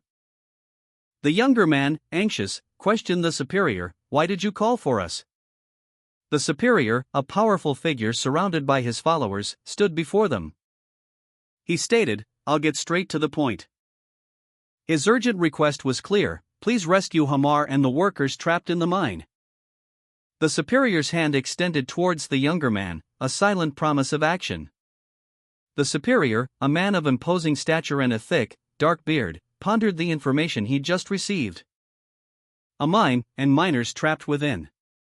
He mused on the dwarf's earlier actions, realizing the man's frequent trips between the mine and the dam explained his unusual behavior. The superior and the younger man reached a decision. "People are in danger, so we should help," the superior declared. The younger man expressed his gratitude, promising to repay the favor. Meanwhile, the younger man's thoughts turned to the dwarf's purchase of a destructive magic scroll, a purchase he never used. He wondered about the reason behind this, leading him to suspect the dwarf was hiding something, a mine perhaps? The superior and the younger man continued their journey towards the mine, the superior noting its location. He reflected on the mine's long-held secrecy, concluding that it must be quite valuable. Yet, he questioned why the dwarf was now revealing its existence. The younger man's skepticism was evident as he questioned the superior's decision to save a slave and some workers. His expression was one of thoughtful consideration. As the superior began his descent into the mine, his hand reaching out to steady himself against the crumbling rock face. A powerful surge of energy emanating from him as he braced himself against the collapsing tunnel. The force of the collapse momentarily obscured him. But he emerged, shouting, "I'll hold up the tunnel." The superior directed his subordinates, "You lads, use the golems to clear the rocks." Their faces etched with a mixture of concern and determination as they prepared to carry out the task. A close-up revealed a glowing blue mana stone in the superior's hand, the mana stones, readying themselves to clear the rubble blocking the mine entrance. The mana stones were activated, and the golems began to clear the rocks, scattering smaller fragments of blue crystals across the ground. The superior, flanked by 2 torch-bearing workers, surveyed the scene, his expression unreadable, as the rescue operation continued. The collapsed rocks in the mine began to shift and reform, transforming into stone golems. The golems, newly formed from the debris, lumbered into action, their movements slow but powerful. The younger man watched in awe, his mouth agape. The older man, observing from a distance, urged the younger man to hurry, noting the uncertainty of the situation. "There's no telling what situation they're in." "Hurry up," he exclaimed. One of the newly created golems moved to clear a path, its stone limbs pushing aside the remaining rubble. More golems emerged from the debris field, their forms still solidifying as they moved to assist in the rescue effort. The younger man, still slightly awestruck, watched as the golems continued their work, their movements surprisingly coordinated despite their rough appearance. The superior's face, etched with determination, was a mask of grim resolve. His eyes, narrowed in concentration, reflected the gravity of the situation. A stark contrast to the awe on the younger man's face as he witnessed the noble's selfless act. The words, "A noble is carrying rocks himself to save those of lower status," echoed in his mind, further emphasizing the unexpected heroism unfolding before him. "I wouldn't believe it if I hadn't seen it with my own eyes," he murmured, still struggling to comprehend the scene. The older man, his anxiety palpable, observed the superior's actions with a mixture of hope and disbelief. If it's someone like him, then maybe, he thought, a flicker of optimism igniting within him. A silent prayer for the trapped miners forming on his lips. The sudden exclamation, "F found them," shattered the tense silence. As the older man's voice, filled with relief, announced the discovery of survivors. "There are people here," he shouted, his words carrying a wave of hope through the chaotic scene. An older man, his face etched with worry, lay groaning in a shallow pool of water, his body bruised and battered. Two other men rushed to his side, their expressions a mixture of relief and concern. One, younger, looked on with awe, while the other, older, announced, "They just fainted from shock, luckily, their injuries are minor." The older man, his breathing ragged, let out a pained ugh as he slowly regained consciousness. The younger man, visibly relieved, breathed a sigh of relief. Phew. A wave of gratitude washed over him as he silently expressed, "Thank goodness." Meanwhile, the superior, having personally participated in the rescue effort, carefully carried a large rock, seemingly unfazed by its weight, as he continued to oversee the rescue operation. A thought bubble appeared, containing the question, "You dozed off while using the destruction scroll?" The older man, sporting a bandage on his forehead, chuckled softly, a slight blush on his cheeks. He cleared his throat, a small ahem, explaining, "Well, I've been overworking myself lately." The younger man, concerned, reassured the older man, "Don't worry. The construction can resume soon." He added, "Don't worry and rest until you're fully recovered." The older man insisted, "The work isn't that hard, I can push through it in a day." The superior, calm yet concerned, urged the older man to rest. The younger man, worried, questioned if the older man truly believed he could continue without rest. The older man, slightly embarrassed but resolute, insisted he would rest at all costs. The younger man, observing the older man's stubbornness, muttered a dismissive tch. Later, the younger man reflected on the successful rescue operation, completed in a mere 2 hours, marveling at the power of magic. He approached an older, bearded man, his expression hinting at an unspoken request. The older man, his face etched with exertion, looked up at the younger man, Clayton. He rasped out a statement of awe, "You have a truly wonderful mind, young master." Clayton, initially surprised by the older man's words, reacted with a simple, questioning, "What?" The older man, seemingly regaining his composure, stared intently at Clayton. His thoughts revealed a shrewd assessment. Could he have figured out it's a gold mine? For an earth mage, that makes sense. Clayton's internal monologue reflected his concern, it would be troublesome if this got out. The panel then shifts to a question posed directly to the reader, will Clayton keep the secret? The older man, addressing Clayton directly, finally asked, "Why did you go so far as to reveal the hidden mine and ask for my help?" The younger man pondered the superior's words, his brow furrowed in thought, questioning the meaning behind the superior's cryptic statement. He reflected on the risks he had taken to save the older man, concluding that the rescue was justified, despite the potential consequences. The urgency of the situation, and the importance of the older man's role in the mine development, weighed heavily on his mind. The older man, despite his injuries, displayed a grim determination. His resolve strengthened by the knowledge that his absence would delay crucial mine development plans.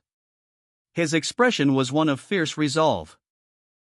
The younger man, witnessing the older man's unwavering commitment, felt a surge of responsibility. He realized that his inability to protect his own people would be unacceptable. The younger man, his expression thoughtful, gazed off into the distance. A speech bubble above him containing the words, "Then there would be no one left around me." The older man, his face etched with concern, looked up sharply, a single word escaping his lips, "Huh?" The superior calmly proposed, "Would you like a magic tower in your territory?" The younger man, his face a mask of surprise, reacted with a visible start. He then stated, "I think it's about time for me to do my own thing." The superior, observing the land, added, "This territory seems capable of supporting a small magic tower." The superior, his expression serious, posed a question to the older man, "What do you think?" The older man, observing the superior's demeanor, responded, "He doesn't look like he's joking." The superior continued, proposing a bold idea, "Our territory having a magic tower?" Overwhelmed with excitement, the younger man exclaimed, "That would be fantastic." The older man, showing concern for the practicalities, inquired, "Would your disciples also be moving here? How much support would you need?" The superior confidently replied, "Of course, my disciples will come. And for support, just provide what's necessary." The superior, a man of imposing stature and bearing, addressed Mr. Logan, his gaze unwavering. "I trust in your character and ability, Mr. Logan." His words were met with an enthusiastic response from the younger man, whose wide smile betrayed his excitement. The older man, however, remained visibly apprehensive. The younger man's skepticism was evident in his question, directed at the superior, "Did you hit your head too, Mr. Mage?" The scene shifted to an exterior shot of a grand castle, silhouetted against a twilight sky. The superior's command echoed, "Hamar, go back and rest." 1 week later, Mr. Logan, fully recovered, announced his intention to resume construction. The older man, still skeptical, listened intently as Mr. Logan spoke. Mr. Logan reassured the older man, promising to do his best to make up for the delay. The older man, though still apprehensive, offered a curt good luck. Mr. Logan left the room, his mind focused on the task ahead. A sense of quiet determination settling over him as he prepared to continue the construction. An older man, his face etched with suspicion, confronted Mr. Logan. "Young master," he began, his voice low and wary, "isn't it time you told me about the mine?" He pressed, his gaze unwavering. Mr. Logan, seemingly unfazed, simply replied, "Come in." The older man, initially thinking he'd heard a ghost, entered cautiously. And immediately launched into an accusation, "Since when have you been secretly developing a mine without me knowing?" Mr. Logan chuckled, a light-hearted "hey" escaping his lips. The older man's anger flared. "Slipped your mind? How is that even possible? What do you mean, hey? And why have you been hiding that mine so tightly?" he demanded, his voice rising. Mr. Logan, maintaining his composure, pressed on, "Is it an iron mine? Copper? Is there a lot of it?" he asked, a playful glint in his eyes. With a confident smile, Mr. Logan revealed the truth, "It's a gold mine." "Come on." Mr. Logan, with a playful smirk, revealed a shocking secret to the older man: he owned a gold mine. "People like us having a gold mine?" "As if," he exclaimed, challenging the older man's disbelief. Defensively adding, "Do you think I'd lie about something like this?" The older man, stunned into silence, could only manage a whispered, "You're not joking?" Mr. Logan, noticing the older man's distress, called out to him, "Hey, Dwayne." He urged his companion, "Dwayne, snap out of it." Overwhelmed by the news of a potential 100 million gold windfall, Dwayne collapsed, muttering, "You can't kick the bucket now." Despite a minor incident, the plan proceeded smoothly, much faster than anticipated. A group of men gathered on a mountain peak, questioning why they were assembled there now that the dam construction was complete.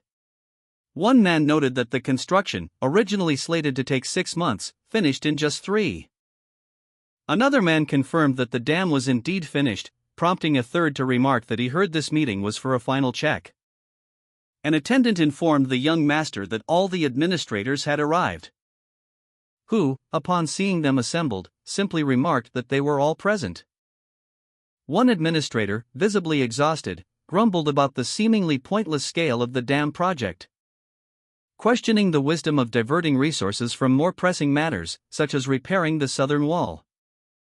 The image showed a view of the dam's construction, highlighting its immense scale and the vast amount of water it would control. Another administrator echoed the sentiment, expressing confusion over the project's excessive cost and effort. Someone asked Dwayne if he knew anything. Dwayne, appearing worried, looked on. Dwayne explained that the dam project was more than just irrigating the wasteland, it was directly connected to the underground Lutier River. He continued, explaining that a continuous water supply through the canals would have significant, unspecified consequences. A man with a beard and concerned expression mused, this vast wasteland could truly become a fertile plain. A young man with reddish-brown hair and a serious demeanor observed the scene. An older man with gray hair greeted a younger, shorter man, saying, "Oh, Mr. Mage, you're here too." "Hello." The younger man replied that everyone involved in the dam's construction, from workers to mages, and even administrators, were present. "They're all here," he stated. Someone asked Mr. Clayton if they should begin, to which he agreed. Dwayne, the young man, and the old man stood before a large dam structure, observing it. Two men discussed the dam's opening, questioning the necessity of the current method. One explained that all workers could open and close the floodgates themselves, but that the first time should be grand and memorable. Mr. Clayton, overseeing the event, explained that they were showing everyone in McLean what they had created with their own hands. The dam, a testament to the collective effort of the McLean community, stood ready for its grand unveiling. The scene shifted to show a wide shot of the dam, highlighting its scale and the surrounding landscape. 3 hulking stone golems lumbered into view, their movements slow but menacing, causing a ripple of shock among the onlookers. One man exclaimed, "That?" Another man, pointing towards the golems, whispered, "Look, a monster." A man in a waistcoat, attempting to regain composure, muttered, "Ahem, I've seen that magic quite a lot." The tension escalated as a gruff voice bellowed, "Open the gate." The command was given, the scene shifting to a close-up of the speaker's determined face. A colossal stone golem emerged from the swirling dust and mist, its massive form dwarfing the surrounding landscape. 2 more golems followed close behind, their movements surprisingly swift and fluid despite their immense size. The ground trembled with each heavy step, sending tremors through the onlookers. One golem stumbled, a large chunk of stone breaking off its leg, revealing a glimpse of the complex mechanism within. Mr. Clayton, his composure slightly shaken, observed the scene with a mixture of apprehension and forced calm. The young man and old man beside him mirrored his unease. 3 men stood before a gate, their expressions a mixture of apprehension and curiosity. An older man, his face etched with worry, voiced his confusion, "Why are they just standing there?" Beyond the gate, 3 large, golem-like figures stood motionless. Their appearance was unexpected and unsettling, causing a ripple of alarm among the onlookers. A gruff man, his face partially obscured by shadow, reacted with disbelief. "What are you doing?" "Are you kidding me?" he exclaimed, his voice laced with irritation. Mr. Clayton, attempting to maintain composure, stammered, I definitely told them to open it." "I don't know what's happening." A young man, standing nearby, watched with growing apprehension. Mr. Clayton, observing the golem's struggle, calmly stated that their strength was purely for show. Explaining to the gruff man that the gates were too heavy for the golems to lift, suggesting they simply pretend to lift them. While the young man, witnessing this unexpected turn of events, felt a growing sense of unease, he wondered what to do. The gruff man, irritated by the golem's failure, grumbled that the golems couldn't even lift the gates, despite the fact that it takes hundreds of men to open them. Mr. Clayton, caught in the middle of this escalating situation, was addressed by the young man, who was clearly growing more anxious. The young man, his frustration reaching its peak, sharply commanded Mr. Clayton to explain the situation. 2 men, one with a full beard and the other with a handlebar mustache, stood amidst the growing tension. Their expressions reflected the gravity of the situation. A young man, his face etched with frustration, demanded a solution. He declared that the gate must be broken down, and that they could rebuild it later. The older man with the handlebar mustache looked on, his worry palpable. The tension escalated as the young man's words echoed the collective frustration. The close-up on the older man's beard highlighted his grim determination. He seemed to be contemplating a difficult decision. A golem, responding to a command, prepared to act, its movements suggesting a forceful approach to the problem. One of the golems, straining with immense effort, attempted to breach the gate. But its stone fist crumbled under the strain, shattering into fragments. The impact sending tremors through the ground. A young man, witnessing the scene, voiced his disbelief. Are they really breaking the gate? Another golem, mirroring the first's failure, met a similar fate. Its attack proved futile against the imposing structure. Its stony form disintegrating as it struck the gate. The onlookers' anxiety grew palpable. The onlookers' anxiety escalated as they witnessed the golem's repeated failures. The young man's frustration grew palpable, his face a mask of disbelief. While the old man's worry deepened, his gaze fixed on the seemingly impenetrable gate. Mr. Clayton, under immense pressure, struggled to maintain composure as the crowd's skepticism intensified. The gruff man's irritation was evident, his arms crossed in a clear display of displeasure. Dwayne, observing the scene, felt a growing sense of unease. A wave of elation washed over the group as they realized they had water. It's water. We have water, they exclaimed. Their collective joy was palpable. We did it, one of them shouted. They had successfully created a river in this vast, arid land, a testament to their perseverance and ingenuity. We made a river on this vast land with our own hands, they declared. This achievement was monumental, solving their food problem during the ongoing civil war. A young man with reddish-brown hair, his face alight with a thoughtful expression, observed that they didn't need to rush the reclamation, they could start farming next spring. However, a sudden look of concern crossed his features as a new problem emerged. Overcome with emotion, a gruff man cried out, Dwayne. He then confessed, Kohuk. Young master. I was so wrong. I'm sorry. Dwayne, though touched by the apology, responded with a calm, it's okay. Why is such a big guy like you crying so much? A close-up on Dwayne's face showed a hint of concern behind his words. The older man, still emotional, worried aloud, how long will it take to rebuild the floodgate? Another man reassured him, don't worry. I'll help again. An old man, his face etched with worry, spoke of finishing mine construction and the subsequent long vacation. His words were met with disbelief, a barely audible really, escaping his lips. A young man with vibrant red hair responded with a confident of course, his smile radiating assurance. He explained that they would soon be busy again. Many farmers would soon come to reclaim the now fertile land, he stated, but it would be difficult for them to travel from the city to the plains every day. Therefore, a new village would be built near the plains to accommodate them. The young man, Hamar, smiled, his thoughts focused on creating a new village for the farmers.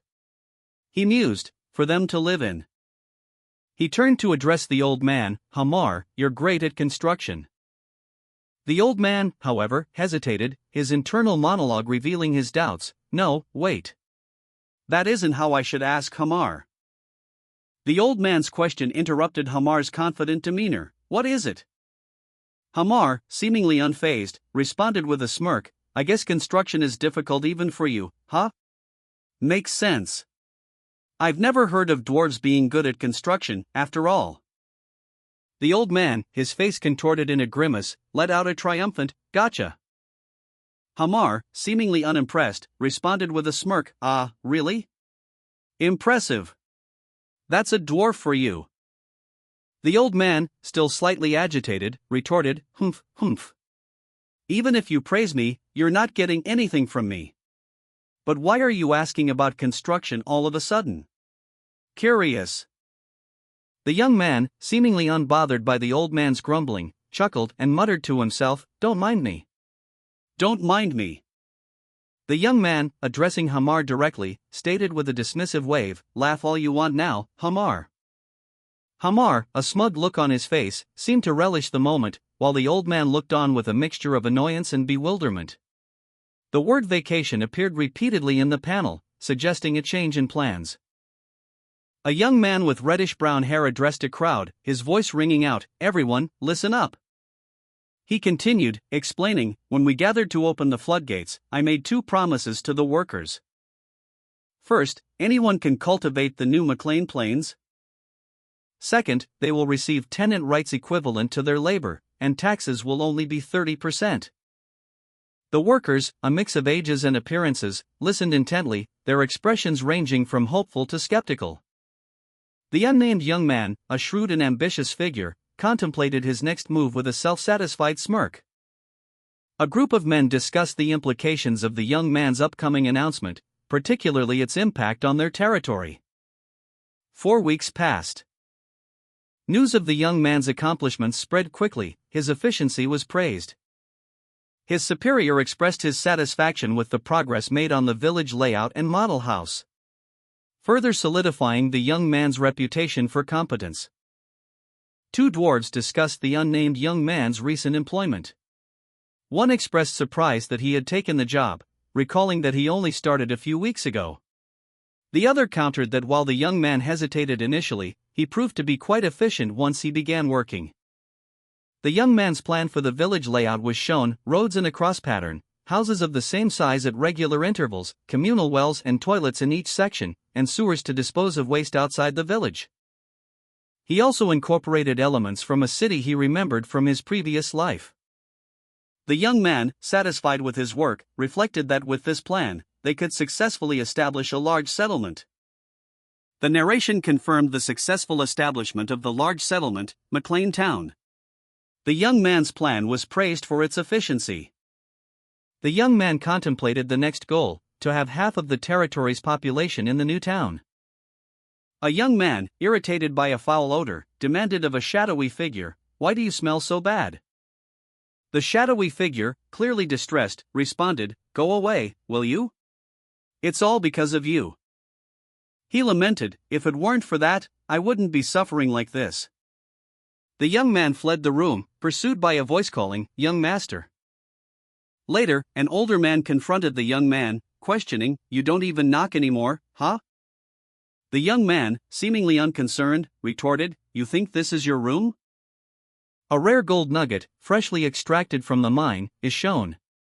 This is a significant find. Usually, gold extraction involves painstaking work to gather small amounts from minerals. But this time, a large, readily available amount of gold has been discovered, causing Hamar and the older man to express their excitement and relief. Hamar, particularly, is overjoyed. The older man kisses Hamar's cheek in gratitude, while the unnamed young man looks on with a mixture of amusement and annoyance. The sheer luck of the find is emphasized, leading to a discussion about the mine's potential yield. Hamar estimates that at least 1 ton of gold per month can be extracted, enough to last for 10 years.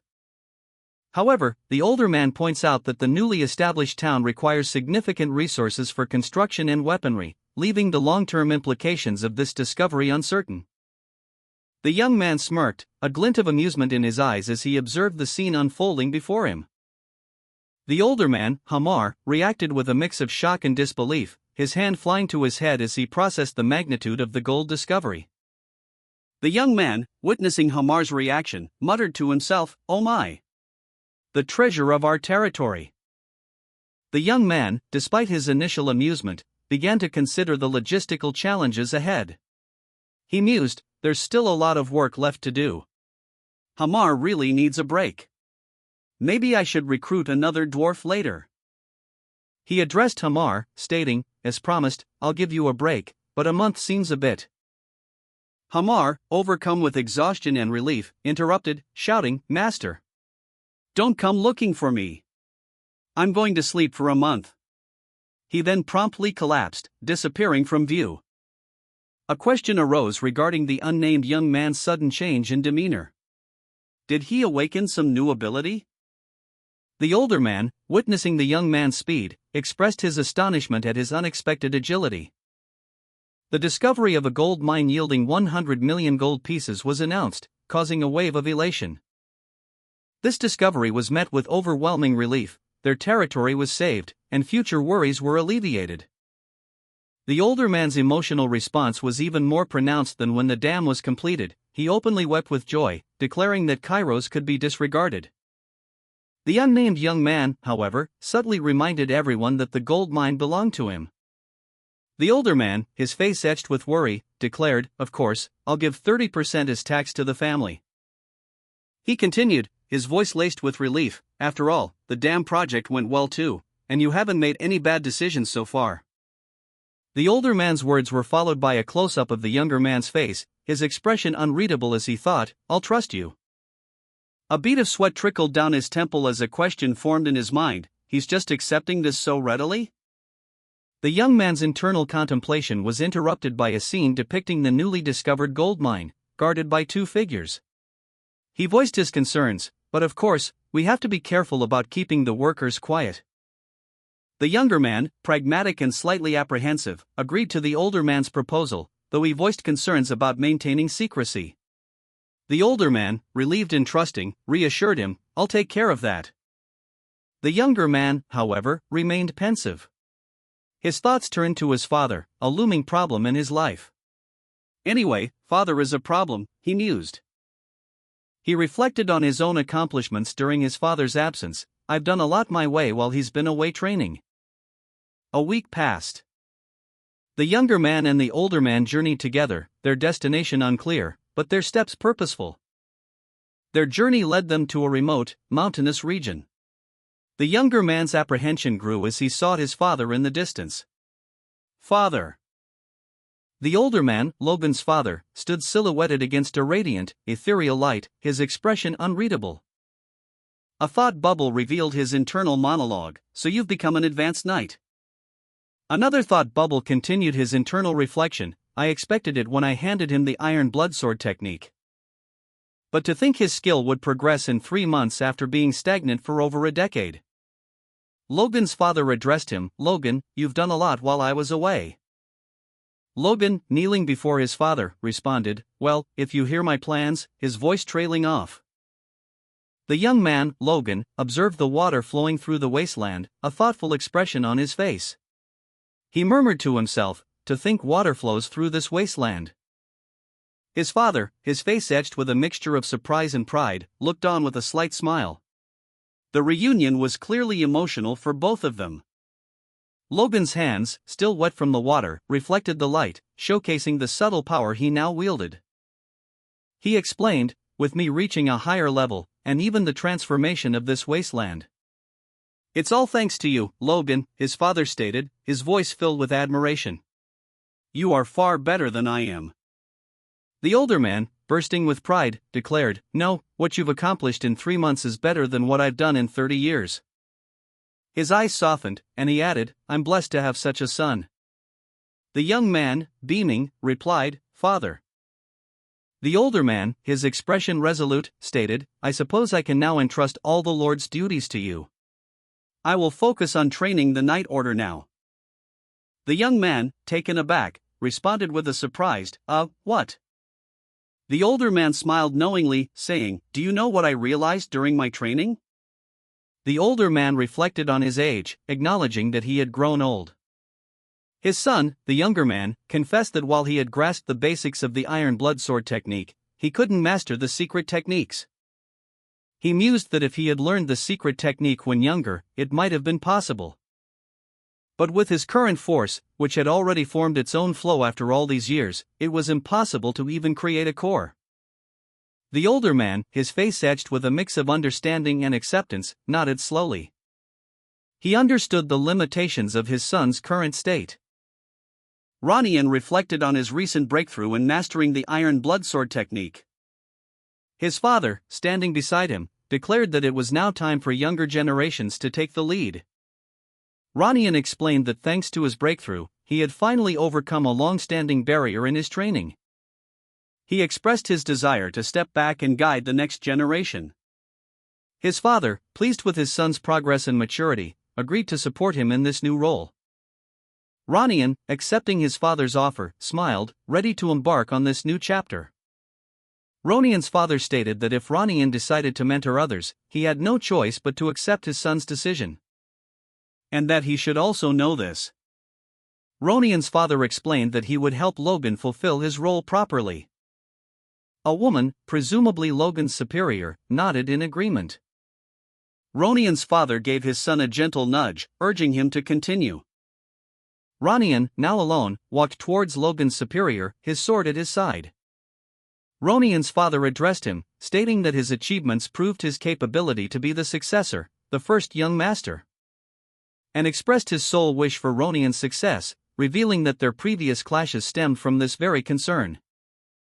Ronian's father's words prompted Ronian to respond that there was no need for apology, suggesting that if anything, he should be the one apologizing, as his father had already apologized before. Ronian's father continued, explaining that her previous narrow-mindedness was the cause of their conflict, and she hoped for understanding and generosity from Ronian. A conversation unfolds, beginning with an inquiry about Ronian's swordsmanship training.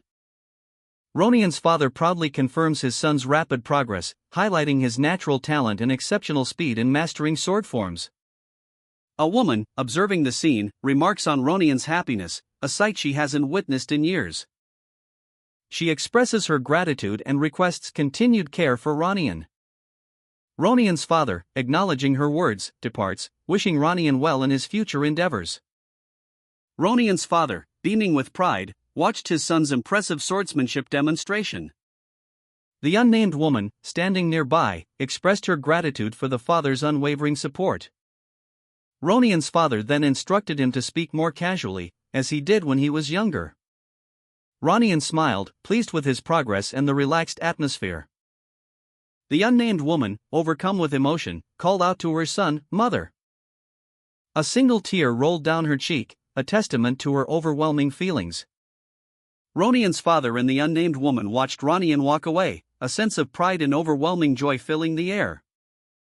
Ronian's father nodded, a proud smile gracing his lips as he observed his son's confident stride. Ronian himself mirrored his father's expression, a quiet contentment settling over him as he continued his journey. The scene shifted, showing Ronian walking away from his father and the woman, his sword sheathed at his side, a symbol of his newfound mastery. A banner depicting a stylized wheat stalk hangs on a weathered stone wall, bathed in sunlight. This marks the entrance to a newly constructed town. A scene of hope and rebuilding. A speech bubble reveals a plan: once the town is complete, the land will be cleared for farming, aiming for a greater yield than the lost McLean Plains. However, a question arises: will the displaced residents readily move their homes? The answer is affirmative. A plan is in place to prioritize reclaiming rights for those moving into the new town.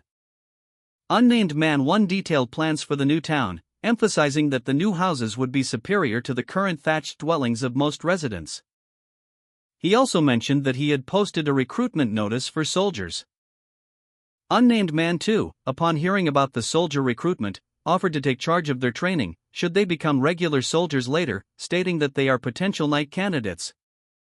However, a moment later, a look of concern crossed his face as he pondered something. A sudden, dramatic shift in tone occurred as Unnamed Man 2, now visibly furious, declared that the situation was hopeless, his words accompanied by a powerful visual display of his anger. The scene concluded with Unnamed Man 2 questioning the existence of two knight orders, highlighting a previously unknown element within the established power structure. A man with reddish-brown hair, wearing a brown coat, is shown. The narration box explains that he is among the McLean Knights and those who defected from Tesseron after losing the war between fiefs. They've been part of the same knight order for a while, yet they still act like they're on opposite sides. The panel shows several knights in armor, seemingly tense and divided. A knight with a beard speaks, stating that it's hard to get close to someone you once fought to the death with. But he thought they'd find their way, realizing what the duty of a knight is. Two knights in similar armor look weary and uncertain. Another narration box appears, stating that their lack of hunger is the reason for their continued division. The patriarch, his face etched with worry, lamented the infighting among his knights while his son tirelessly patrolled their territory. He confessed his negligence, taking full responsibility for their discord. A knight implored the captain to intervene in the ongoing conflict, while another knight called out to the patriarch. A knight expressed his improved spirits, hinting at a possible advancement in rank. The patriarch, seemingly relieved, responded with a slight cough. A knight's broken weapon lies shattered on the ground, a testament to the recent conflict. The words, "I'll straighten out those attitudes of yours first," hang in the air, a clear indication of the impending disciplinary action. As another knight, Logan, executes a swift, powerful strike, his crimson-colored energy swirling around his blade. The text above him proclaims, "Feel and learn swordsmanship firsthand." The force of the blow sends shockwaves through the ground, as a third knight watches with grim determination. The patriarch recoils, his face contorted in a grimace of pain and surprise, letting out a pained arg. Logan stands victorious, his resolve unwavering. He declares, "I'll make sure to discipline them and hand over a proper knight order to you, Logan." A hand diligently worked on a document, the quill gliding across the parchment, leaving behind a trail of ink. The man, his face etched with a contented smile, murmured, 20 years in administration." He seemed genuinely pleased with his work. "I never knew signing documents without worrying about the budget could make me this happy," he exclaimed, his joy palpable. Two other men, observing from a distance, exchanged glances. One of them spoke, "I'm sure the young master has his reasons," expressing a degree of skepticism. The first man, seemingly unfazed, continued his work, responding, "Why are you questioning him? Has the increased budget made you blind?" His tone was sharp, implying disapproval. He then dramatically tossed aside a stack of documents, emphasizing his point, "Where do you think the budget comes from?" An unnamed official, seemingly a servant, passively responded to an unseen superior, stating, "Huh? Just do as the young master says."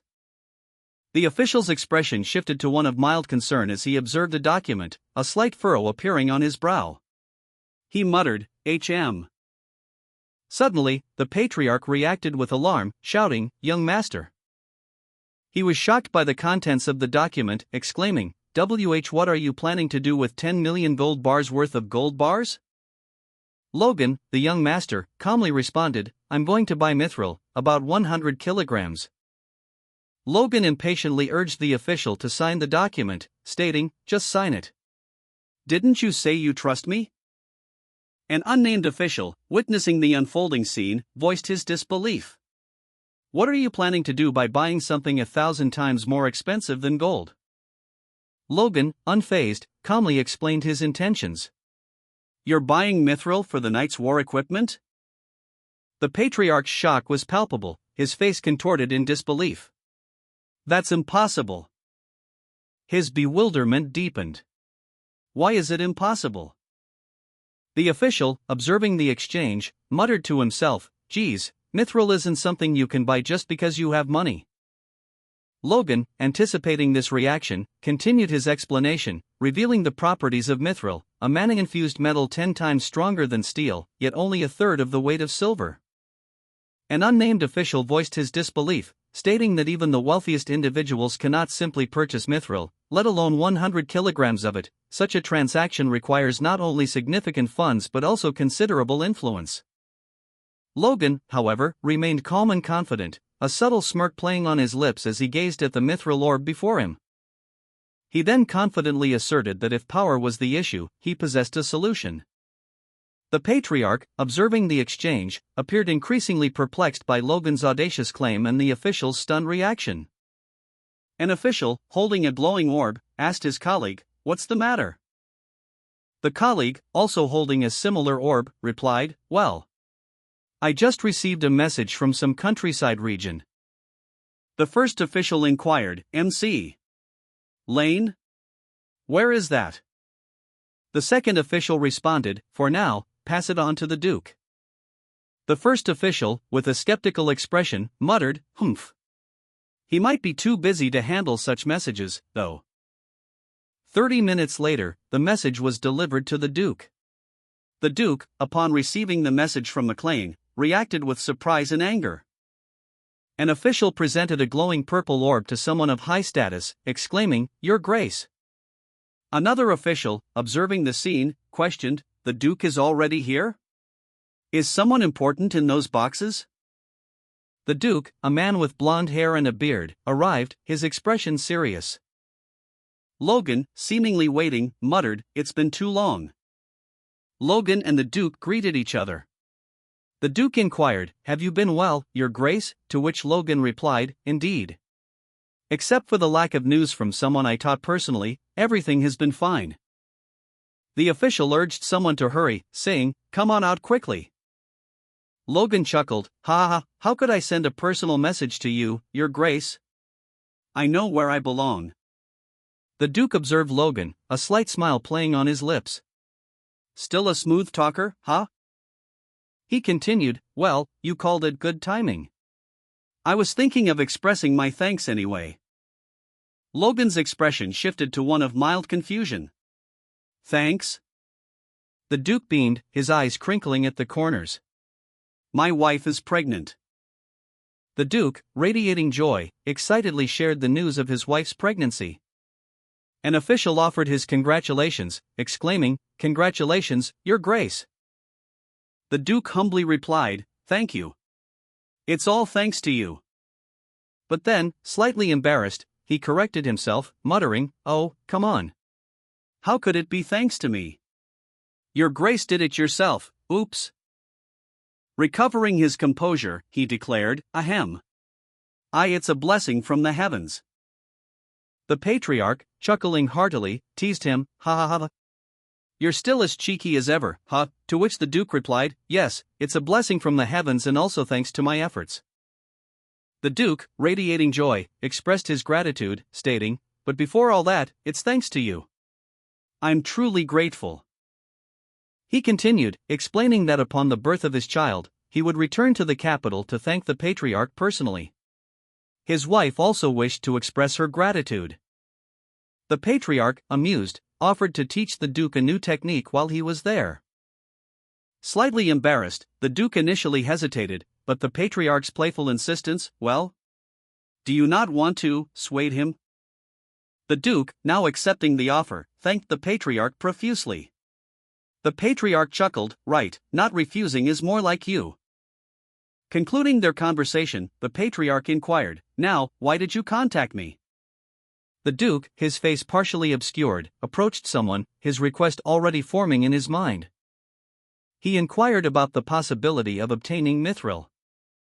He explained that he needed a substantial amount, 100 kilograms, to produce equipment for his knights. A quantity that elicited a surprised reaction from his interlocutor. The implication of the Duke's request was clear: he needed assistance from someone with considerable power. A fact the Duke implicitly acknowledged with a subtle nod. The unnamed official, eyebrows raised, questioned the Duke's seemingly extravagant spending, "But have you made that much money? That medicine must really be something." The Duke chuckled, his response highlighting the sheer scale of his investment. "I don't even invest that much in my knights." The official, initially surprised, now seemed impressed, admitting, "I underestimated your generosity." His laughter echoing, the official declared, "Ha ha ha. You are quite extraordinary." A subtle shift in his expression hinted at a growing unease. "I feel like the misunderstanding is getting bigger and bigger."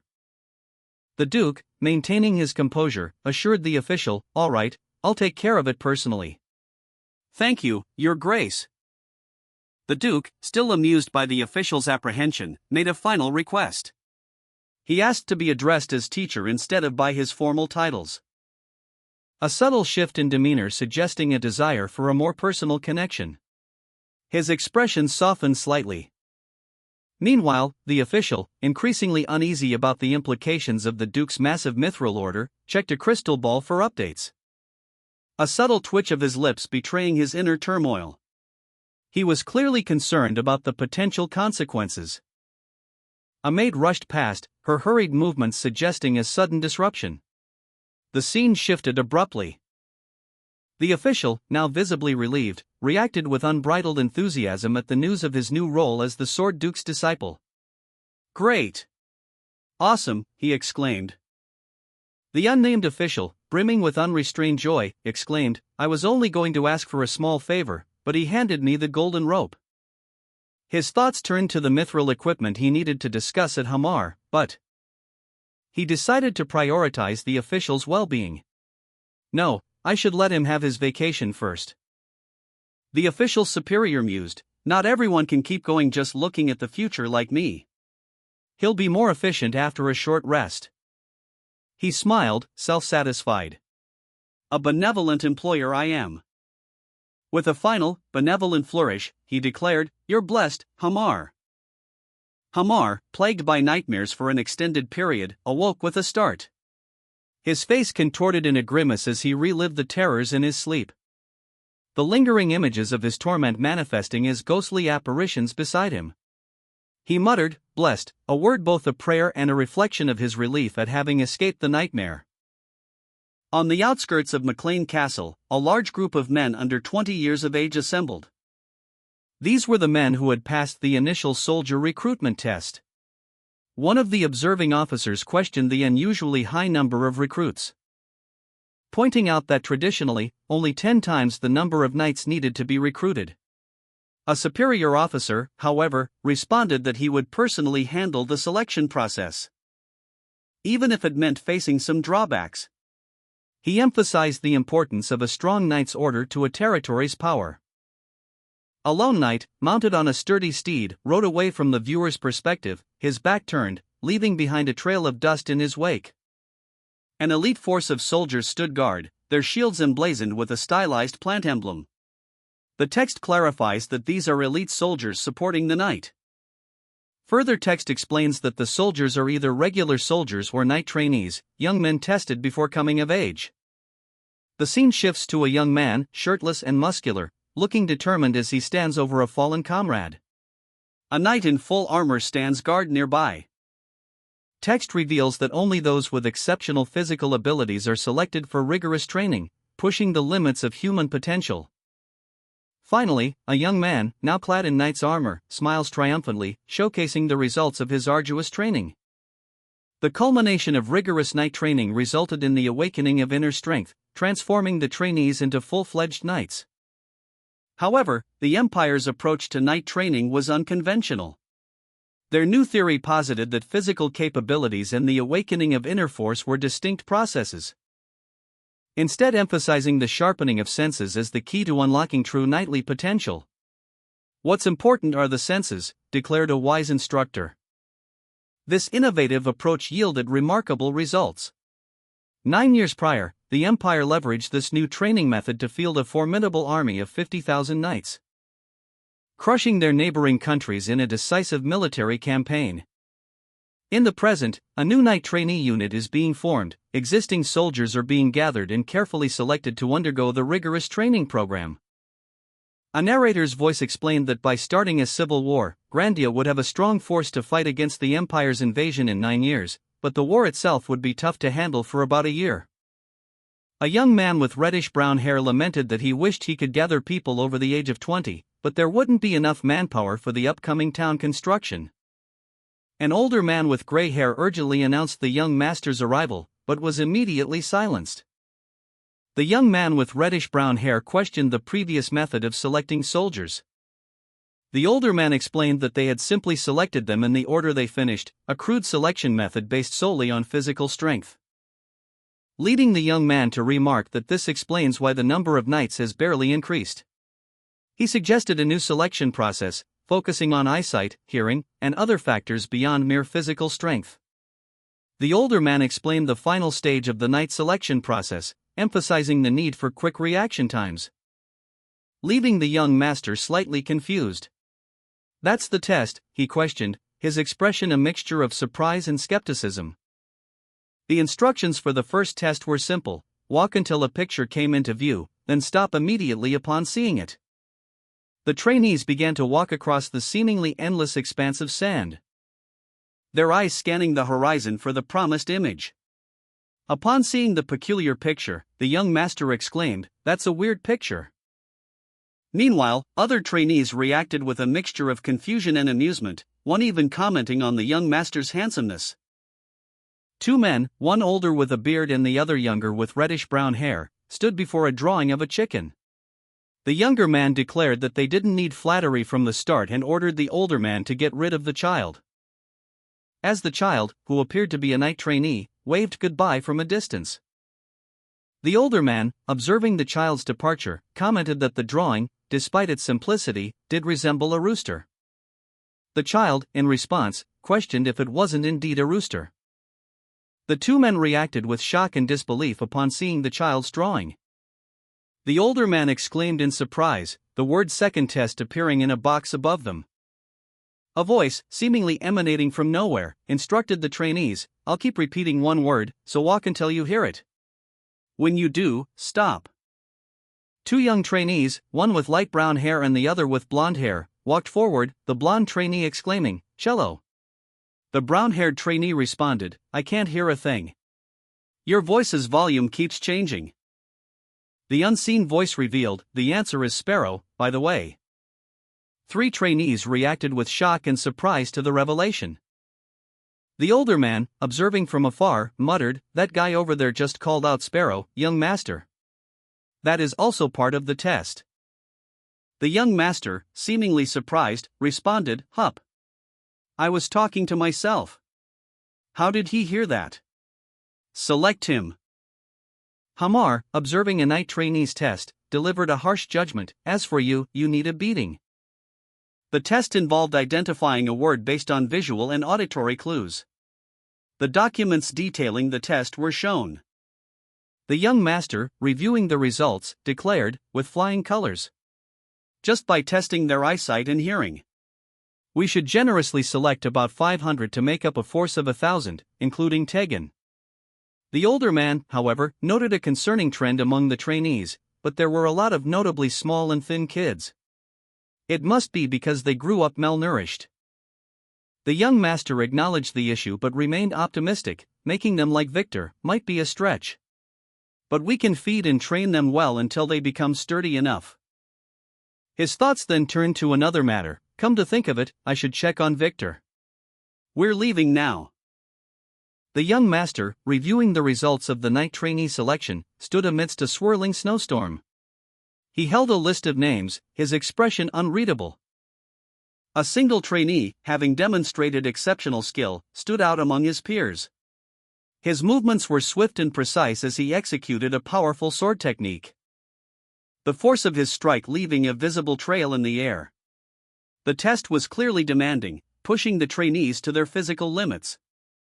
Observing the night trainee selection, the young master commented on a standout candidate's diligence, noting, however, a slightly aggressive swordsmanship. The unnamed trainee, internally reflecting, recalled Mr. Logan's words, "Flawless execution of 1,000 sword techniques is the requirement for knighthood." He continued his internal monologue, emphasizing that the awakening of his inner force was paramount. The trainee gripped his sword, the image highlighting his determination. His thoughts turned to the time constraint imposed by Mr. Logan's waiting period. The trainee, Victor, anxiously awaited, his uncertainty palpable as he stood before a superior officer. A young night trainee, visibly anxious, addressed Mr. Logan, a superior officer, with a nervous, "Mr. Logan." Mr. Logan observed the trainee, a subtle smile playing on his lips as he noted the young man's talent. He then commented on the trainee's surprising skill for someone who had only been practicing swordsmanship for a year. Despite his wild swings, the trainee maintained a proper basic stance. Mr. Logan further observed that the momentum of the trainee's wild swings was even higher than when using standard techniques. Intrigued, Mr. Logan mused on the trainee's unusual martial arts skills, noting that they seemed to match his nickname, Noble Slayer, despite his personality.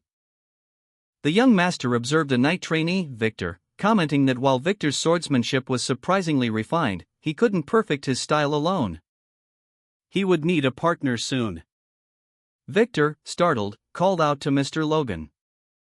Mr. Logan, a man with reddish-brown hair, informed Victor that he was planning to leave McLean Castle to train soldiers in Tehran the following day, likely during the winter. Victor, slightly confused, asked for clarification. Mr. Logan then instructed Victor, "Come with me." Victor, pensive, followed Mr. Logan. Young master, his face etched with worry, questioned whether he could bring Rhea along.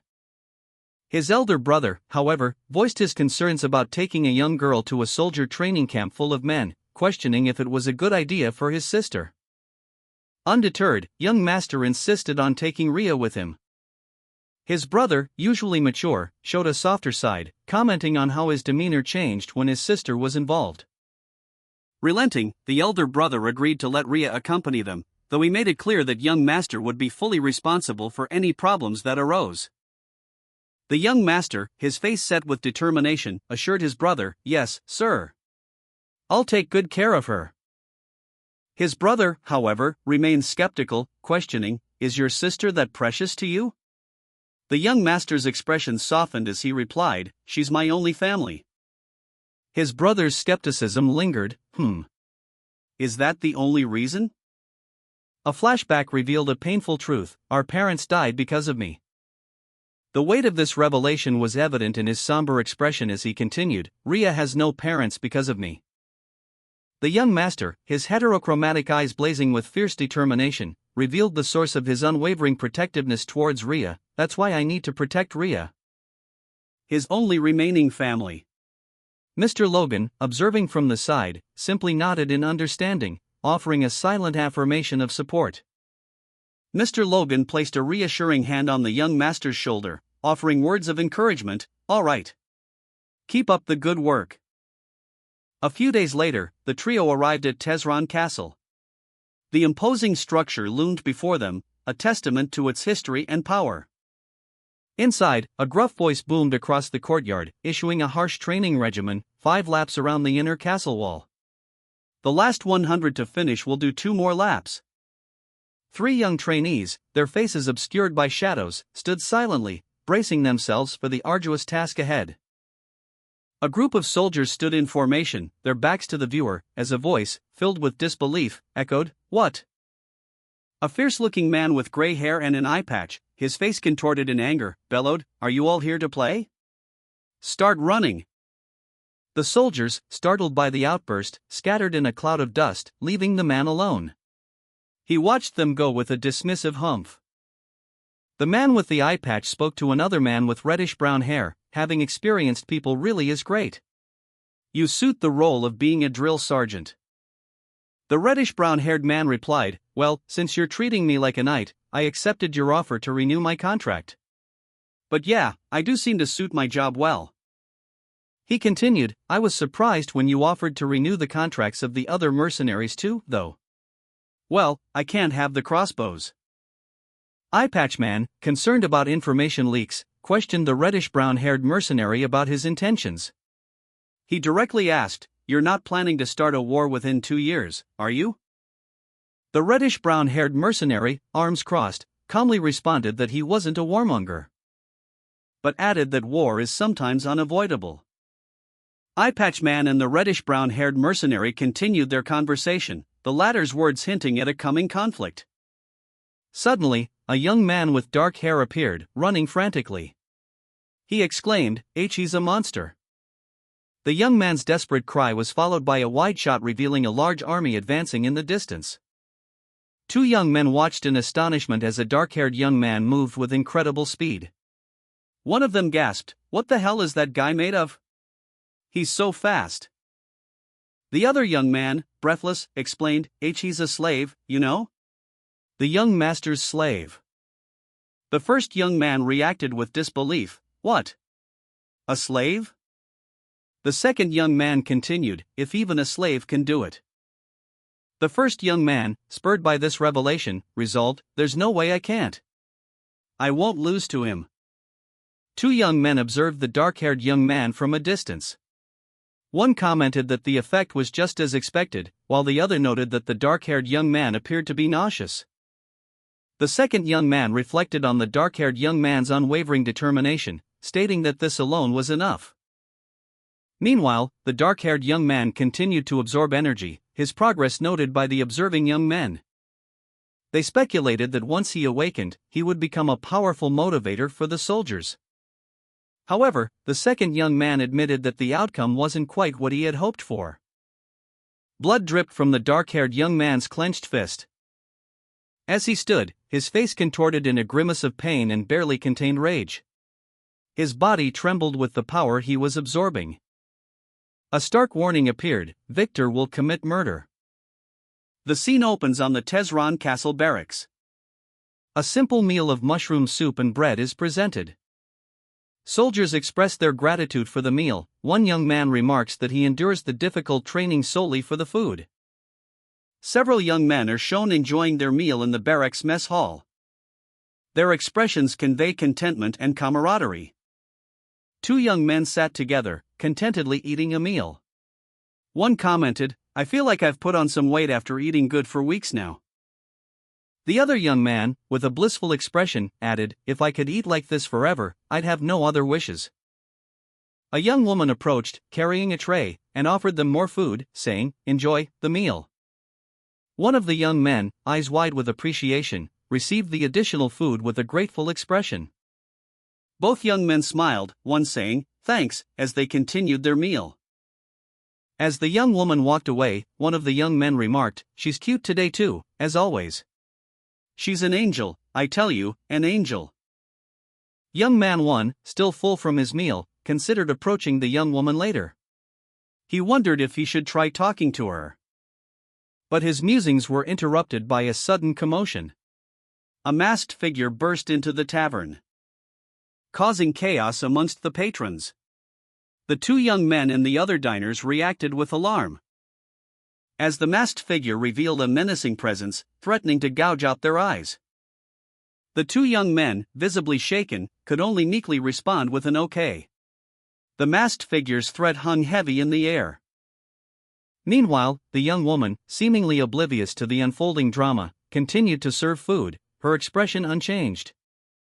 Young man 1, still shaken from the masked figure's intrusion, sat alone at a table, his gaze fixed on something unseen. His mind replaying the events, a silent question forming in his thoughts: did the young woman eat before starting her shift? The tavern, once lively, now felt heavy with an unspoken tension. Young man 2 sat nearby, equally disturbed, his eyes darting nervously around the room, mirroring the unease of his companion. The lingering threat of the masked figure hung in the air. Young man 2 licked his lips, a subtle gesture betraying his inner turmoil. Young man 1 hurried through the dimly lit alleyway, his steps quick and anxious. A sense of unease settling over him as he glanced back, his gaze lingering on the shadows that seemed to writhe and shift. Inside the tavern, young man 2 spoke with a server, Victoria. He learned that Victoria had gone outside to take out the trash.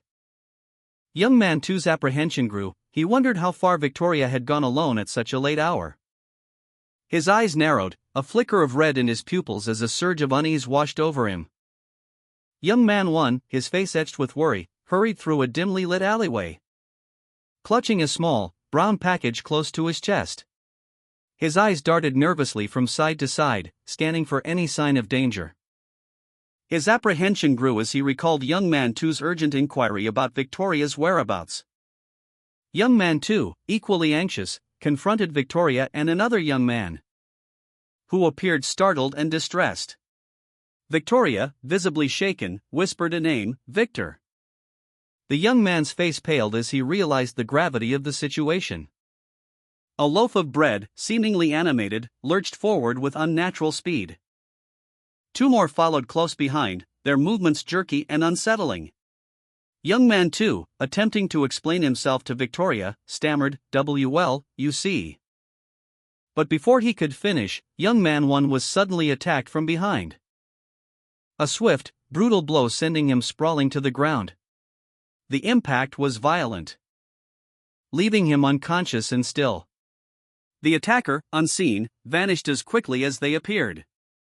A pained cough echoed in the aftermath of the attack. Victoria looked on in horror as a masked figure brutally attacked a young man, leaving him unconscious on the ground. The attacker's heavy boots thudding on the stone floor as he moved with swift, deadly precision. The second young man, witnessing the scene, cried out in pain and fear, clutching his injured nose. "My nose," he gasped, his voice filled with shock and agony. The attacker's blows had left visible wounds on the young man's body, a grim testament to the ferocity of the assault. The young man's face contorted in pain as he struggled to catch his breath, blood trickling from his nostrils and mouth. The attacker, his voice muffled by his mask, issued a chilling warning. You think you too will be safe after hitting me? Young Man One's face was contorted in pain, his nose bloodied from a brutal attack. The masked figure, a blur of motion, continued their assault, landing a swift blow that sent Young Man 2 sprawling. The masked figure's relentless attack left Young Man 2 gasping for breath. Young Man 2 coughed up blood, his body trembling from the force of the impact. Victoria watched in horror, her eyes wide with fear as the masked figure's violence unfolded before her. Young Man 1 groaned, "Ugh," as a gloved hand violently grabbed his hair. Tears streamed down Young Man 2's face as he watched the brutal attack unfold. The masked figure, eyes blazing with fury, roared, "Die," before unleashing another blow. The masked figure's grip tightened, the young man's head forced downwards. Young Man 2, terrified, watched from a nearby alleyway, his face etched with fear. Victoria, hidden behind a similar wall, also witnessed the scene, her own fear palpable. Young Man 2, his face etched with terror, fled the scene, muttering, "This is bad." He looked back, his cries of "Victor! Rhea," echoing in the bloody aftermath of the attack, desperately urging them to escape, "Run away! Go now! Leave us and go quickly!" His pleas were punctuated by more desperate cries of "Victor!" As Young Man 1 fell, seemingly lifeless, a final, pained whisper escaped his lips, "Your sister." From a distance, Young Man 2, his face streaked with tears and grime, could only watch helplessly as he shouted a final desperate plea, "Take care of Rhea." Young Man 1 lay on the ground, his body contorted in an unnatural position, blood staining his clothes. His eyes were wide open, staring blankly at the sky, his breathing shallow and ragged. Meanwhile, Young Man 2, his own clothes torn and stained with blood, stumbled back, his face a mask of terror and disbelief. He clutched his side, wincing at the pain. He desperately tried to drag the unconscious Young Man 1 away from the scene of the attack, his movements jerky and strained. In the distance, a figure appeared, their features obscured by shadow. Young Man 2, barely conscious, whispered, "Mr. Logan?" The figure, a man named Mr. Logan, approached cautiously, his expression unreadable. He calmly instructed Young Man 2, "Calm down and take a look around." Young Man 2, still shaken, obeyed, his gaze darting nervously around the area. The immediate danger seemed to have passed. Two women, their faces etched with worry, gently supported a young woman named Rhea. A man in armor stood nearby, his expression one of grave concern. "For now, let Victoria rest," one of the women stated, noting the young woman's visibly shaken state. "She seems really shocked." Meanwhile, a man gave orders regarding the disposal of a body. "As for the rest, take care of that guy's dead body." A young man, his face and clothing stained with blood, responded with a simple, "Yes, sir." 3 loaves of bread lay discarded on a wet stone floor, seemingly untouched. The injured young man, still bearing visible wounds, stood before a taller man with reddish-brown hair, who was clad in a dark cloak. Young Man 2, his face marred by blood and bruises, looked up at Mr. Logan. He mumbled an apology, "I'm sorry, Mr. Logan." Mr. Logan, his expression unreadable, questioned him, "Regret it?" Young Man 2 vehemently denied any regret, stating, "Absolutely not." Mr. Logan pressed further, "Then why are you apologizing?" Young Man 2, his voice strained, explained, "That's because I killed one of your soldiers without permission, sir." The young man, his face marred by cuts and bruises, stared blankly ahead. "Bringing your sister all the way here." The unspoken words hung heavy in the air.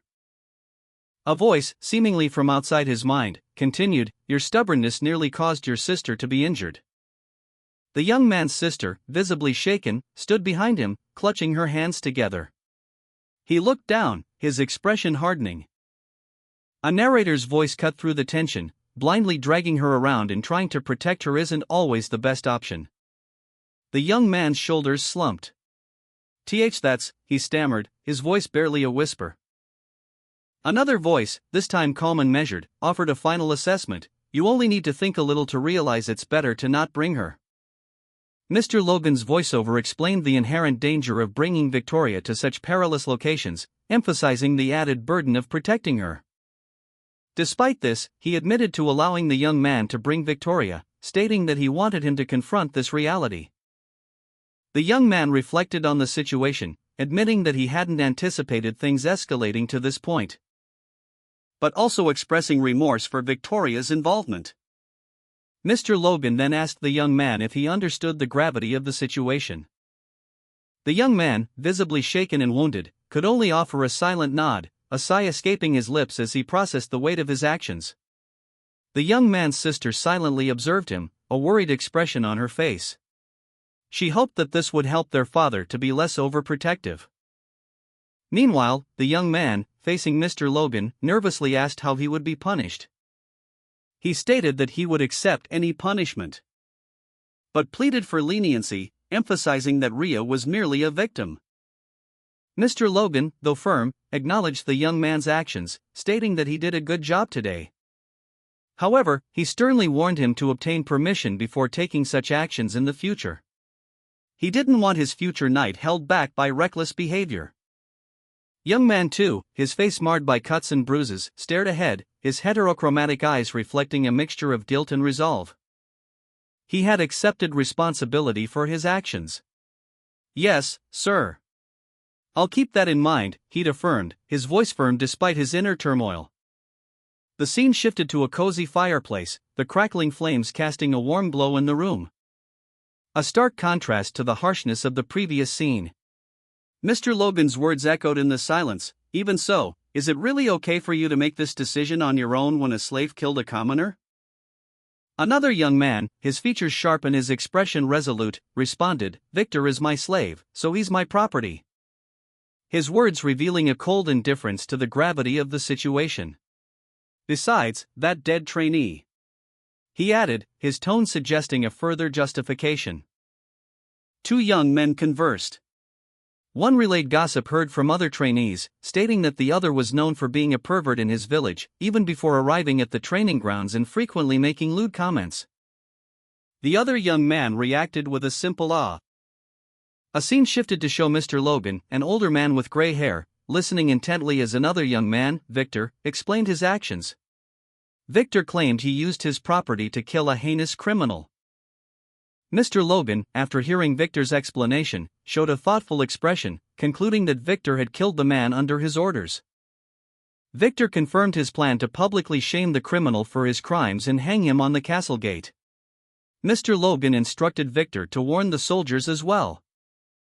Victor responded with an understood. The scene then showed Mr. Logan marking something on a map, prompting Victor to ask what he was marking. Mr. Logan, one eye hidden behind a patch, scrutinized the young man before him. He gestured sharply, questioning the presented document. The young man responded with a confident smile, his expression unwavering as he subtly revealed the true nature of his actions. News of Victor killing someone shocked the soldiers. One exclaimed, "What? He killed a soldier?" But the dead soldier's crimes were revealed, prompting another soldier to exclaim, "He did that to Victoria?" This led to outrage, with a soldier shouting, "How dare he do that to the angel of our barracks?" Meanwhile, a man observed from afar, reflecting, "I always felt something was off about that guy. I knew he'd do something like that one day." The incident concluded swiftly and simply. 3 months passed quickly. It is now the new year. A man with reddish-brown hair remarks on the passage of time to Mr. Logan, a man with gray hair and an eye patch. Observing that 2 years have passed since their first meeting. Mr. Logan agrees, noting that it has indeed been that long. The reddish-brown-haired man shouts 1. A scene depicting a training period of 90 days with 1,000 trainees is shown. The scene shows intense training, with many trainees participating. A stark display of statistics appeared. 12 trainees had perished, 1 had passed, and 987 had completed basic training. 2 men, one with reddish-brown hair and the other with gray hair and an eye patch, stood together. The reddish-brown-haired man observed, "No more trainees are falling now." The gray-haired man nodded in agreement. Only those with a certain level of stamina and perseverance remain. The reddish-brown haired man continued, the basic training is almost complete. Plus, I asked Hamar to make an extra 400 crossbows. He added, it's not enough to equip all the soldiers, but this should be enough to conduct joint combat training, right? His father, a man with long reddish-brown hair and a beard, responded, You're right. The forest at the base of the mountain range should be good enough. Mr. Logan, observing the reddish-brown haired man, remarked that it was about time for the knights to receive practical training. Prompting the reddish-brown haired man to inquire if Mr. Logan meant that the knights had already mastered the iron blood sword. The reddish-brown haired man confirmed that they had learned the basics, but emphasized that true proficiency in combat could only be achieved through real combat experience. The reddish-brown haired man, agreeing with his father's assessment, expressed his eagerness for practical training, a confident grin spreading across his face. As the two men clasped hands, a shared understanding passing between them. A man with graying hair, a weathered face, and an eye patch let out a weary sigh. Phew, he muttered, tough times ahead. A few days later, in the forest below the southern mountain range of McLean, a reddish-brown haired man addressed his troops. He commanded, everyone, draw your swords. The reddish-brown haired man's face was contorted in a grimace as he braced himself. His breath hitched in anticipation of the coming battle. As his soldiers, their faces etched with apprehension, prepared themselves for combat. A powerful force erupted from the reddish-brown haired man, a shockwave of energy that tore through the earth, leaving a deep chasm in its wake. The sheer power of the attack was evident in the scale of the destruction. The reddish-brown haired man, his face grim with determination, stood poised with his sword, surveying the scene. The impact of the attack sent tremors through the ground, causing a massive tree to split and fall. The soldiers of his army scattered and regrouping amidst the chaos. The landscape was transformed. Two soldiers, awestruck, exchanged words. It worked! One breathed, while the other exclaimed, did we just cut down that huge tree in one strike? The reddish-brown haired man, satisfied with the outcome of his attack, reflected on his months of rigorous training. All those months of exhausting training paid off, he thought, marveling at his power. He questioned the extent of his newfound abilities, wondering, is this the true power of the iron blood sword? Meanwhile, other knights observed the scene, awestruck by the sheer scale of the reddish-brown haired man's feat. Wow, the knights are on another level, one of them exclaimed, expressing their astonishment at the destruction caused.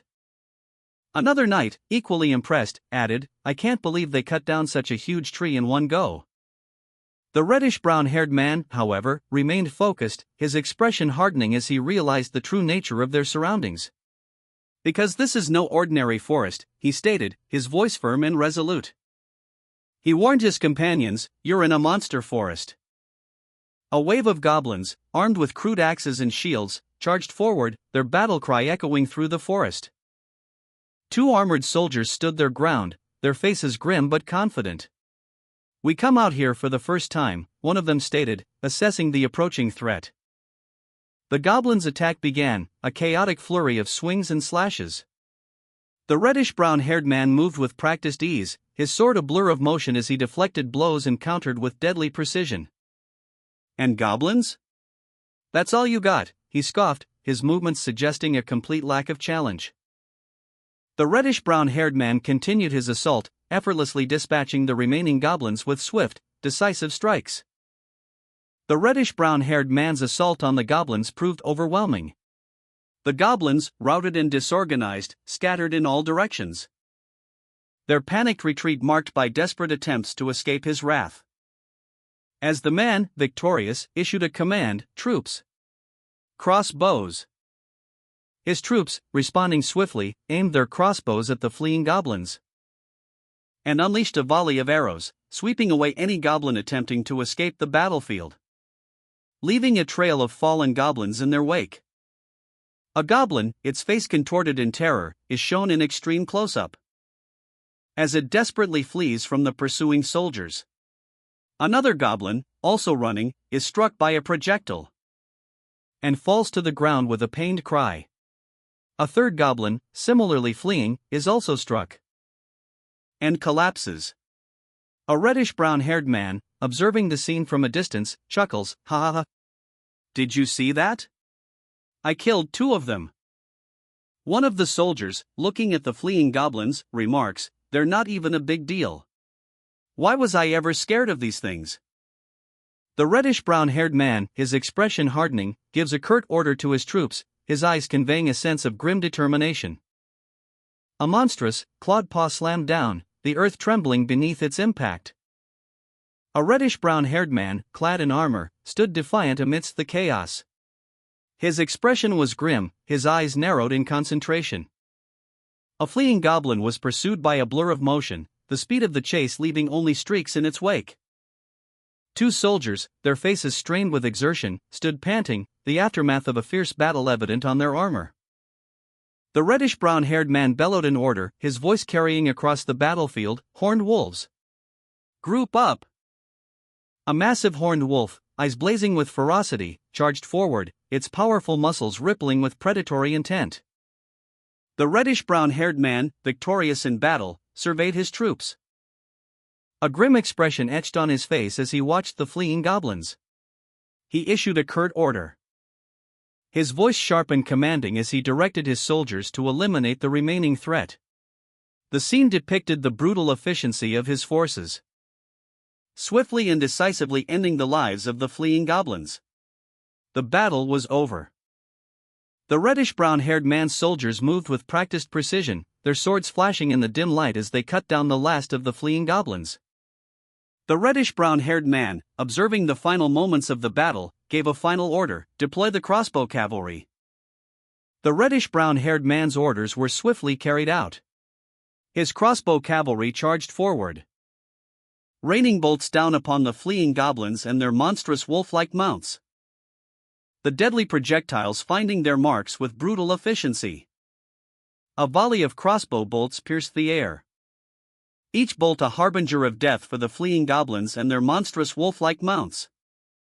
The creatures collapsing under the relentless assault. A crossbowman reported to his superior officer, "The arrows aren't working." The reddish-brown-haired man, undeterred, immediately issued a command, "Swordsman, into formation. Don't let a single one through." His swordsmen, a disciplined unit, swiftly formed a defensive line, preparing to engage the fleeing goblins, readying their swords for a brutal close-quarters engagement. One swordsman, in particular, displayed a determined expression as he moved to intercept the enemy. The clash of steel echoed across the battlefield, with the swordsman effectively cutting down the fleeing goblins. A lone wolf, however, was seen fleeing the scene. A young man with purple hair, clad in simple yet sturdy leather armor, brought his sword down in a swift, powerful arc, the blade cleaving through the air, leaving a faint trail of energy in its wake, and connecting with a fleeing goblin, sending it sprawling to the ground. Another soldier, this one with blue hair, watched as a horse stumbled and fell beneath him, a look of pained surprise on his face as he cried out, "Arg!" Elsewhere, a goblin, its leg mangled, howled in agony as a wolf-like creature lunged at it, snarling, "Orc!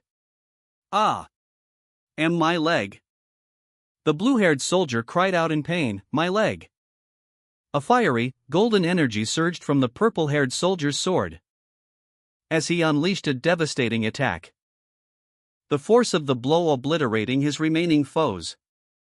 The purple-haired soldier stood over a fallen goblin, his expression grim but resolute. A fellow soldier approached, calling out, "Young master." He responded curtly, "Get a grip, will you? Take the injured right now and fall back." A red-haired soldier, his face alight with grim determination, addressed his superior officer. "Why yes, sir." Though, a flicker of doubt crossed his features as he contemplated the task ahead. The soldier, his expression hardening, observed the scene unfolding before him. The ones who ranked in the top 100 in the recent test are definitely different. And among them, 2 formidable opponents engaged in fierce combat. One, a soldier, faced a monstrous wolf-like creature with surprising agility and skill. The soldier, his face contorted in exertion, muttered to himself, "Damn it! Two of them at once?" A powerful impact rocked the ground as the battle intensified. A young soldier, his purple hair a stark contrast to the crimson battlefield, braced himself against a monstrous, wolf-like creature. His eyes, wide with determination, reflected the fierce battle raging around him. The beast's gaping maw, filled with razor-sharp teeth, inches from his face. A spray of blood hinted at the ferocity of the ongoing struggle.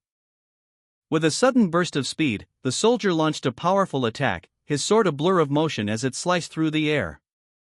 The aftermath of the battle revealed two soldiers standing amidst the carnage, their backs to the viewer, surveying the scene. The ground was littered with the bodies of monstrous wolf-like creatures. One of the soldiers, breathing heavily, wiped sweat from his brow, the exertion evident in his posture. The other soldier, his face streaked with dirt and blood, let out a triumphant grin, his eyes burning with an unnatural intensity. He clutched his sword tightly, a fierce light in his gaze. The orange-haired soldier, still visibly shaken from the recent battle, stared wide-eyed at the purple-haired soldier. His expression was one of disbelief and dawning comprehension. Meanwhile, the red-haired soldier, observing from a distance, offered a thoughtful assessment. Victor has definitely broken out of his shell. His gaze lingered on the purple-haired soldier, a hint of anticipation in his eyes. It looks like it won't be long before he steps into the realm of an aura user. A monstrous, hyena-like creature lunged forward, unleashing a wave of crimson energy. The red-haired soldier, observing the aftermath, questioned if that was the last of the monsters. The red-haired soldier and his companion confirmed their victory, noting that the battle had lasted a month and a half. They reflected on the long campaign, having discovered 3 towns overrun by thousands of monsters. The soldiers expressed relief at having found and eliminated the threat before it reached the castle. An older man with dark hair and a mustache pondered aloud, "Did the first young master predict this, too?" He continued his internal monologue, "Maybe, but rather than." The red-haired soldier shouted to his comrades, "Everyone, hang in there a bit longer. We just need to cut down these trees here." The soldiers began to fell the trees, carefully moving the felled trees to the town construction site so they don't get damaged. One of the soldiers, exhausted, muttered, "We've been cutting down monsters and trees for a month and a half. This is killing me. This isn't what I learned the iron blood sword for." The red-haired soldier, surveying the felled trees, remarked on the wasted resources, stating, "I can't believe they left these good trees unused because of monsters. What a waste for them." He saw an opportunity to use the timber for the town's construction while simultaneously training his soldiers, exclaiming, "I get to train the soldiers and acquire timber for the town. 2 birds with 1 stone." Addressing his companions, he explained that the process took longer than anticipated due to an unexpected number of monsters. Despite the delay, he noted a positive outcome: they gathered valuable information during the extended operation. He stated, "But thanks to that, we got a lot of information too." The narration then shifted to focus on the results of the cadets' sensory tests. Some cadets ranked 200 to 500 were found to possess the ability to absorb force, albeit weakly. Further analysis revealed that those who demonstrated particularly strong survival instincts were those who had desperately swung their swords to survive. The red-haired soldier mused aloud, "Perhaps Force Awakening requires a 6th sense, a survival instinct, or even fighting spirit." He continued, a smirk playing on his lips, "If we achieve the expected results in the Grandia Civil War this winter, we can rapidly increase our forces for the war with the Empire as well." The older man, observing the red-haired soldier's amusement, questioned, "Why are you laughing?" The red-haired soldier chuckled and replied dismissively, "Oh, it's nothing." The red-haired soldier then addressed the older man, "All right, now that we have enough timber, we need to complete McLean Town. There's 1 month left until spring. You can finish before the cultivation season, right?" The older man, looking doubtful, responded with a single word, "No." The red-haired soldier, confident in his assessment, stated that while completing McLean Town before spring would be difficult, it was not impossible. He explained that they had sufficient food and building similar houses would increase efficiency over time. The red-haired soldier paused, a slight look of surprise crossing his face as he processed the older man's unexpected efficiency.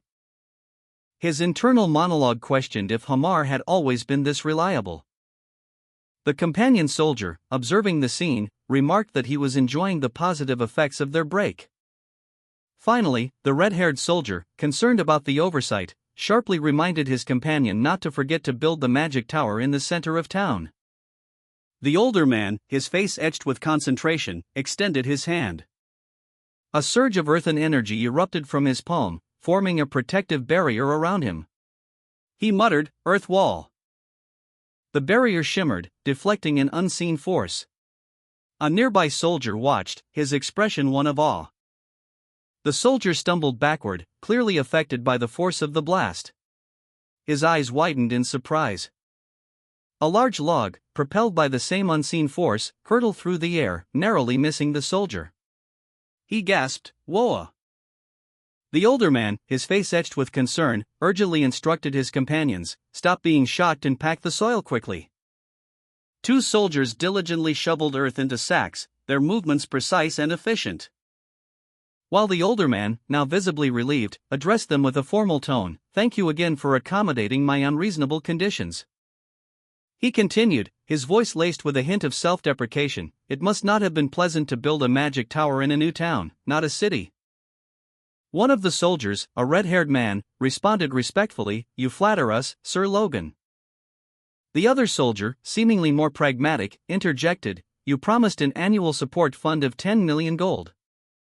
The older man, brimming with confidence, declared that if everything proceeded according to plan, the town would become the territory center, surpassing even McLean or Tehran City.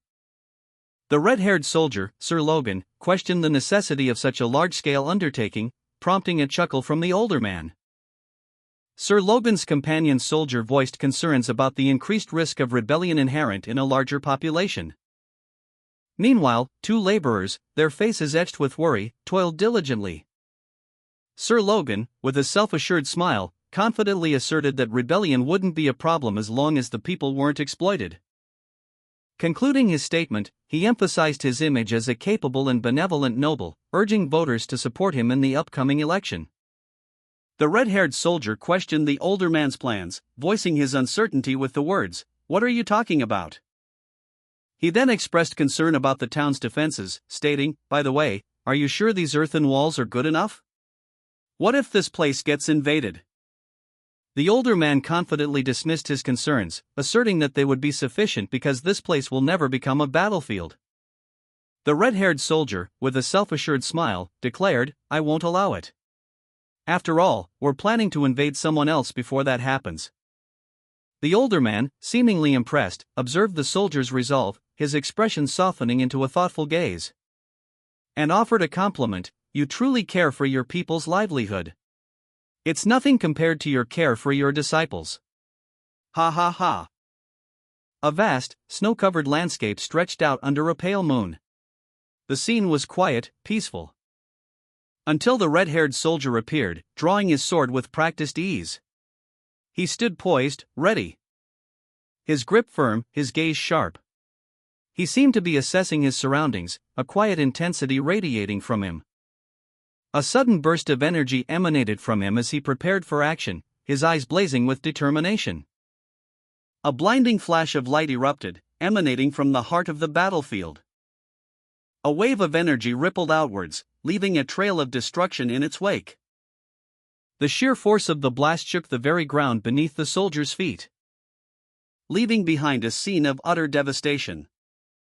The red-haired soldier stood amidst the chaos, his sword embedded in a massive boulder.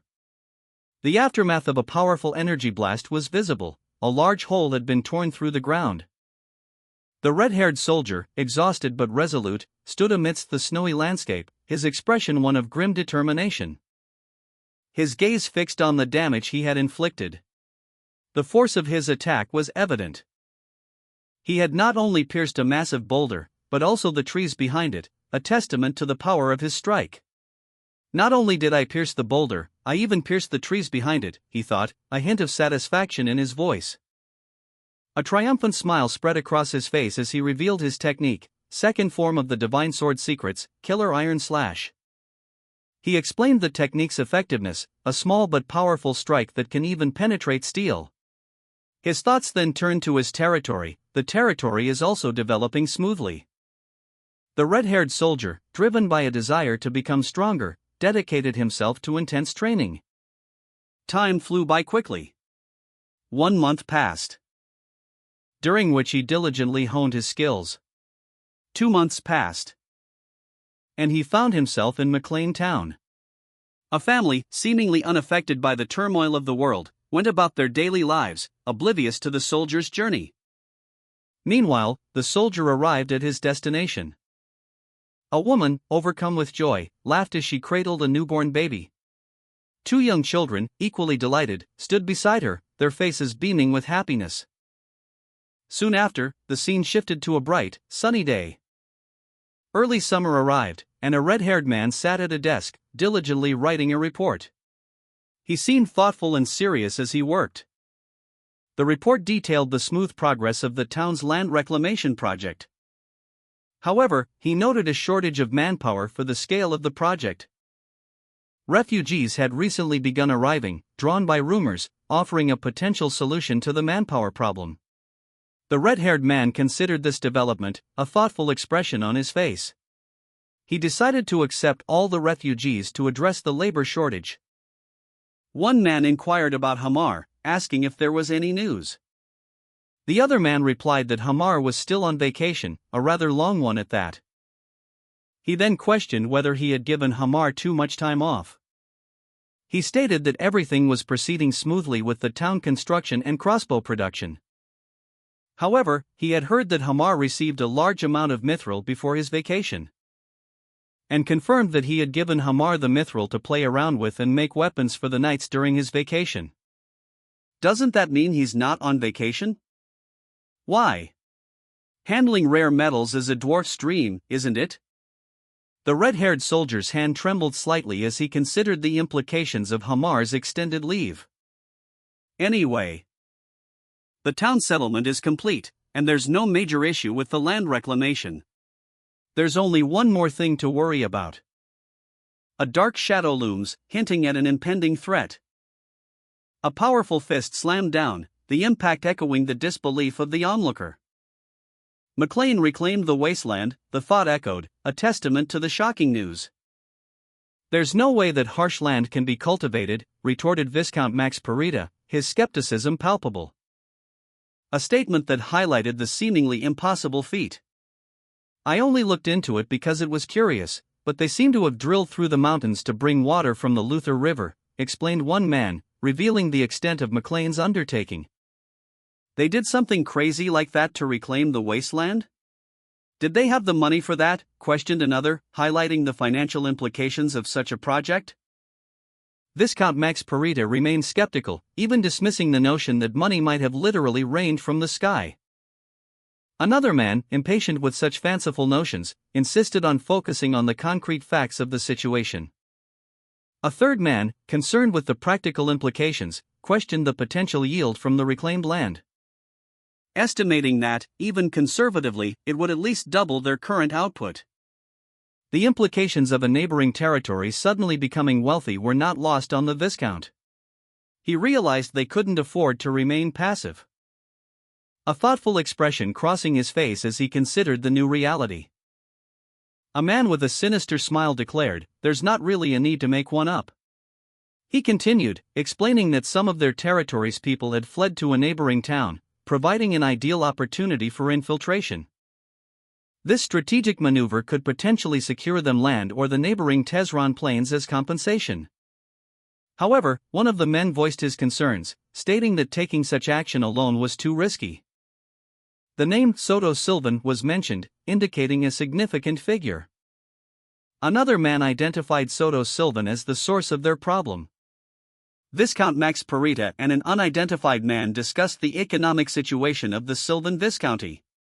The man noted that the high taxes mirrored their own, suggesting that the neighboring territory had also experienced population loss, leading to a bold proposal, a unification of the two Viscounties to conquer McLean.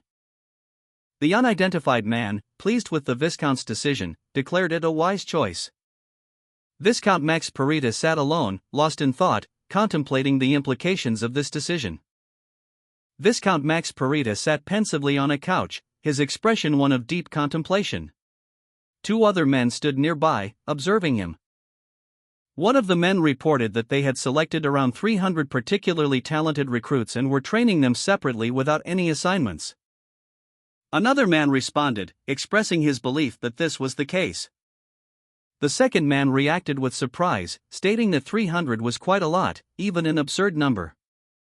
He further commented that even with 10 years of intense training, only 1 in 100 soldiers would awaken their inner force. Unidentified Man 2 voiced his apprehension regarding the proposed military expansion, exclaiming that the plan called for 10 knights out of 1,000 soldiers. A number he found insufficient compared to the 300 knights mentioned in the proposal. Unidentified Man 1 countered by explaining that the current training system would be maintained, and that additional soldiers would be periodically integrated into the ranks every year, with annual reinforcement of horses and weapons. Despite these assurances, Unidentified Man 2 remained unconvinced, questioning the wisdom of such significant military spending during a time of peace. Viscount Max Parita, however, offered a counterpoint, explaining that his family was undergoing a period of significant development and that excessive military expansion could potentially provoke their neighboring territories. Viscount Max Parita, his expression grim, reflected on the inevitable conflict. Those people, he mused, would inevitably provoke them, regardless of their intentions. A preemptive strike, therefore, was not merely a possibility, but a necessity. What? A voice interrupted his thoughts. The news arrived, McLean Town was fully operational, and the surrounding wilderness had been transformed into fertile plains. The narrator observes the tranquil scene of Sylvan and Parita's lands, a stark contrast to the impending conflict. The question hangs heavy in the air, will peace last? Parita, ever vigilant, doubted it. Do you think those greedy people will stay quiet? He questioned, his suspicion palpable. A smirk played on his lips. He knew the answer. And they would pay the price for their greed. Two men, their faces etched with worry, exchanged anxious glances. One, seemingly a nobleman, spoke, excuses. We haven't done anything to be blamed for. A sudden outburst interrupted them. Ah! Is it because of the refugees? A third man, with striking red hair and a confident smirk, entered the scene. His presence radiated an air of quiet power. He spoke calmly, think about the number of refugees we've received recently. How many of them do you think came from Parita or Sylvan? The red-haired man continued, if I were them, I'd use it as a perfect excuse. The nobleman, his face contorted in anger, retorted, if you foresaw this, you should have prevented it. One man accused the red-haired man, questioning if he had intended to start a war from the very beginning. The red-haired man responded that these were enemies they would eventually have to deal with anyway. Two other men reacted with shock and outrage to the red-haired man's words, exclaiming, young master, how could you say such things? Alone, the red-haired man reflected on his actions, questioning if he had handed over his authority too quickly. While another man, his face filled with alarm, shouted in panic. The panicked man warned of the approaching threat of Lord Sylvan and Parita. News arrived that envoys had been dispatched. And the red-haired man, along with two other men, reacted with a mix of apprehension and grim determination. Observing the situation, one of the men commented that it seemed things had already begun, prompting the red-haired man to suggest they discuss how to proceed. A close-up on the red-haired man revealed a confident, almost predatory smile. Two flags, emblazoned with different crests, fluttered in the wind, signaling the approach of a sizable military force. The flags bore the insignia of the approaching army. A wave of apprehension washed over the onlookers as the troops marched into view, their arrival heralded by a collective gasp of surprise and fear. Two young men watched from a distance, their expressions a mixture of awe and trepidation. Meanwhile, two men observed the approaching army from a different vantage point. One remarked, how fascinating, his tone betraying a mixture of curiosity and detached observation. The other nodded in agreement, adding, truly, I've never seen a city like this. Unidentified man 2, awestruck by the city's layout, observed that the houses were neatly arranged around a large crossroads. Remarking that while lacking the sophisticated charm of a large city, it possessed a unique, rugged freshness. Viscount Max Parita, ever pragmatic, noted the city's cleanliness and the well-kept appearance of its citizens, concluding that this made it a worthwhile target for conquest. Two unidentified men, their faces alight with avarice, agreed that taking over the city would be a profitable venture. Meanwhile, unidentified man 1, riding on horseback, expressed his admiration for the city's unique design, questioning the mastermind behind its planning. One man, impressed by the city's design, commented, "But it's quite a wonderful attempt." Another man, laughing, replied, "Oh, you're right. All of this is thanks to the first young master." A third man expressed surprise, questioning, "What? But the first young master is barely 20 years old, isn't he?" The second man confirmed, "Are you saying this city was the first young master's idea?" A final man, seemingly in awe, stated, "Right, our first young master. He is more advanced than any other prince of his age, always prioritizing the land and its people. He reigns the soldiers with strict but protects us with his exceptional strength in times of crisis, and he has greatly developed the land." Two men, likely officials, reacted with expressions of awe and perhaps a touch of fear. One man, eager to share a story, began, "Let me tell you an anecdote to keep you from getting bored on the way to the castle. During the last war, our young master was interrupted by another, who exclaimed, 'Stop it, you maniac!' Two young men, having arrived at their destination, were greeted with the words, 'Thank you for coming such a long way.' The two young men, visibly exhausted from their journey, responded, 'Yes, we're fine.' One of the two young men offered a polite, if somewhat curt, 'Oh, well, thank you.' He continued, stating that they couldn't keep everyone waiting, so they should get straight to the point, and proceeded to formally demand the return of the escaped refugees, as well as control over the Tehran plains and the southwestern part of the reclaimed wasteland adjacent to Parita. The two young men, having delivered their demands, stood silently before a large, imposing gate, their backs to the viewer. Two young men, their faces grim, stood within the imposing walls of a castle. One, with neatly styled dark hair, appeared thoughtful; the other, sporting a full, reddish beard, seemed more agitated. The younger man's thoughts were clearly visible. They're basically asking for war. His expression hardened. The older man sighed, muttering, "Didn't I tell you this would happen?" His tone was one of weary resignation. The two men stood in silence for a moment, the weight of their decision heavy in the air. The bearded man let out a breath, a mixture of frustration and grim determination etched on his face. "No," he thought, "this cannot end like this." A man, seemingly a high-ranking official given his attire, stood on a balcony, his gaze fixed on something in the distance. His expression reflected a mixture of surprise and apprehension. A look of deep concern etched onto his features as he considered the implications of what he saw. The question, "Does Sylvan and Parita want to go to war with McLean right now?" appeared in his speech bubble, indicating a sudden and alarming development. The man's concern deepened as he witnessed Sylvan and Parita's armies mobilizing, ready for immediate conflict. He muttered, "Those madmen," expressing his disbelief and outrage at the reckless decision. Another individual, seemingly a subordinate, reacted with alarm, shouting, "They've gone crazy, huh? Get out of here this instant. How dare you?" Two high-ranking officials stood in a dimly lit chamber, their expressions reflecting the gravity of the situation. One of them, visibly agitated, his face contorted in a grimace of apprehension.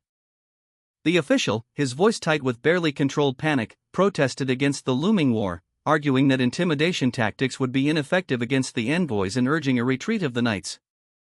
A powerful figure, his eyes blazing with defiance, retorted that they were the ones declaring war. The figure, identified as McLean, defiantly declared his lack of fear towards war. He issued a chilling warning, predicting the utter destruction of McLean's enemies, leaving them with nothing but ashes. McLean, a figure of imposing presence, sneered, his words dripping with menace, "Do you really want destruction? The subordinate, his face etched with worry, retorted, "How can refugees fleeing tyranny be a bargaining chip?" The high-ranking official, observing the scene, muttered to his father, a grizzled man with a long beard, "Father, they have forgotten their obligations as nobles." McLean, unmoved by their pleas, declared, "There's no need to negotiate." His soldiers stood ready, poised for war. The high-ranking official, his face pale with fear, stood his ground, defying McLean's threat. As soldiers advanced, their weapons glinting ominously, the high-ranking official's apprehension grew, his protest against the war becoming more open and desperate. Are you seriously going to war?" The high-ranking official, his face etched with apprehension, openly challenged McLean. "Are you crazy? Do you all have a death wish?" His words hung heavy in the air as he took a step back, fear evident in his posture. McLean, unfazed, simply smirked. "Crazy, huh? You've got some nerve." The subordinate, his eyes wide with panic, watched as McLean advanced. McLean's voice boomed, silencing the room. "How dare you point fingers and use foul language against the ruler of this land?" He gestured dismissively towards the assembled officials. "You're the ones who seem out of your mind." The high-ranking official and his subordinate stood in a grand hall, their faces etched with apprehension. The official, his voice trembling slightly, began to accuse McLean, "You're the ones who were responsible for this." His words hung in the air, unspoken but heavy with implication. The subordinate watched, his eyes darting nervously between the two men. The high-ranking official's face contorted in a mixture of anger and fear. Sweat beaded on his brow as he braced himself for McLean's response. Suddenly, the official shouted, "Guards, what are you doing? Stop him!" His desperate plea echoed through the hall as McLean remained unmoved. Several guards, clad in shining armor, charged towards McLean. But they were too late. McLean, his eyes blazing with a dangerous intensity, drew his sword. The guards were no match for his power. McLean moved with terrifying speed, his blade a blur as he effortlessly deflected the attack of the first guard. The force of the impact sending the guard sprawling backwards, his helmet clattering to the floor. The high-ranking official watched in horror as McLean's power was laid bare. 3 more guards advanced, swords drawn, but McLean met their assault with a whirlwind of motion. His blade flashing, leaving a trail of sparks and defeated men in its wake. Each strike was precise, each parry effortless. The subordinate, eyes wide with fear, could only watch as McLean's overwhelming power decimated the guards. One by one, they fell, their armor no match for McLean's skill and strength.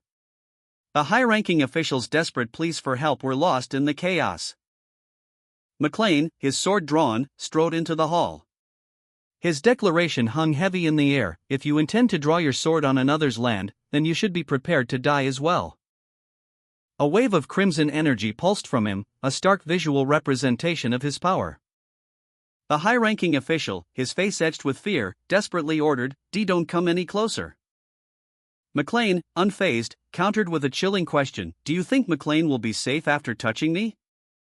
The subordinate, an envoy, could only stammer, I am an envoy." In a blur of motion, McLean effortlessly dispatched the guards, his movements a testament to his overwhelming strength. McLean's eyes, narrowed in fierce determination, reflected the chaos of the battle. Blood spattered his face, a testament to his brutal efficiency. The rain lashed down, obscuring the scene as the subordinate, wounded but resolute, stumbled through the downpour. Prostrate before McLean, the high-ranking official, defeated and bleeding, could only watch as his authority crumbled. The subordinate, despite his injuries, declared, "I will convey each and everything to my lord."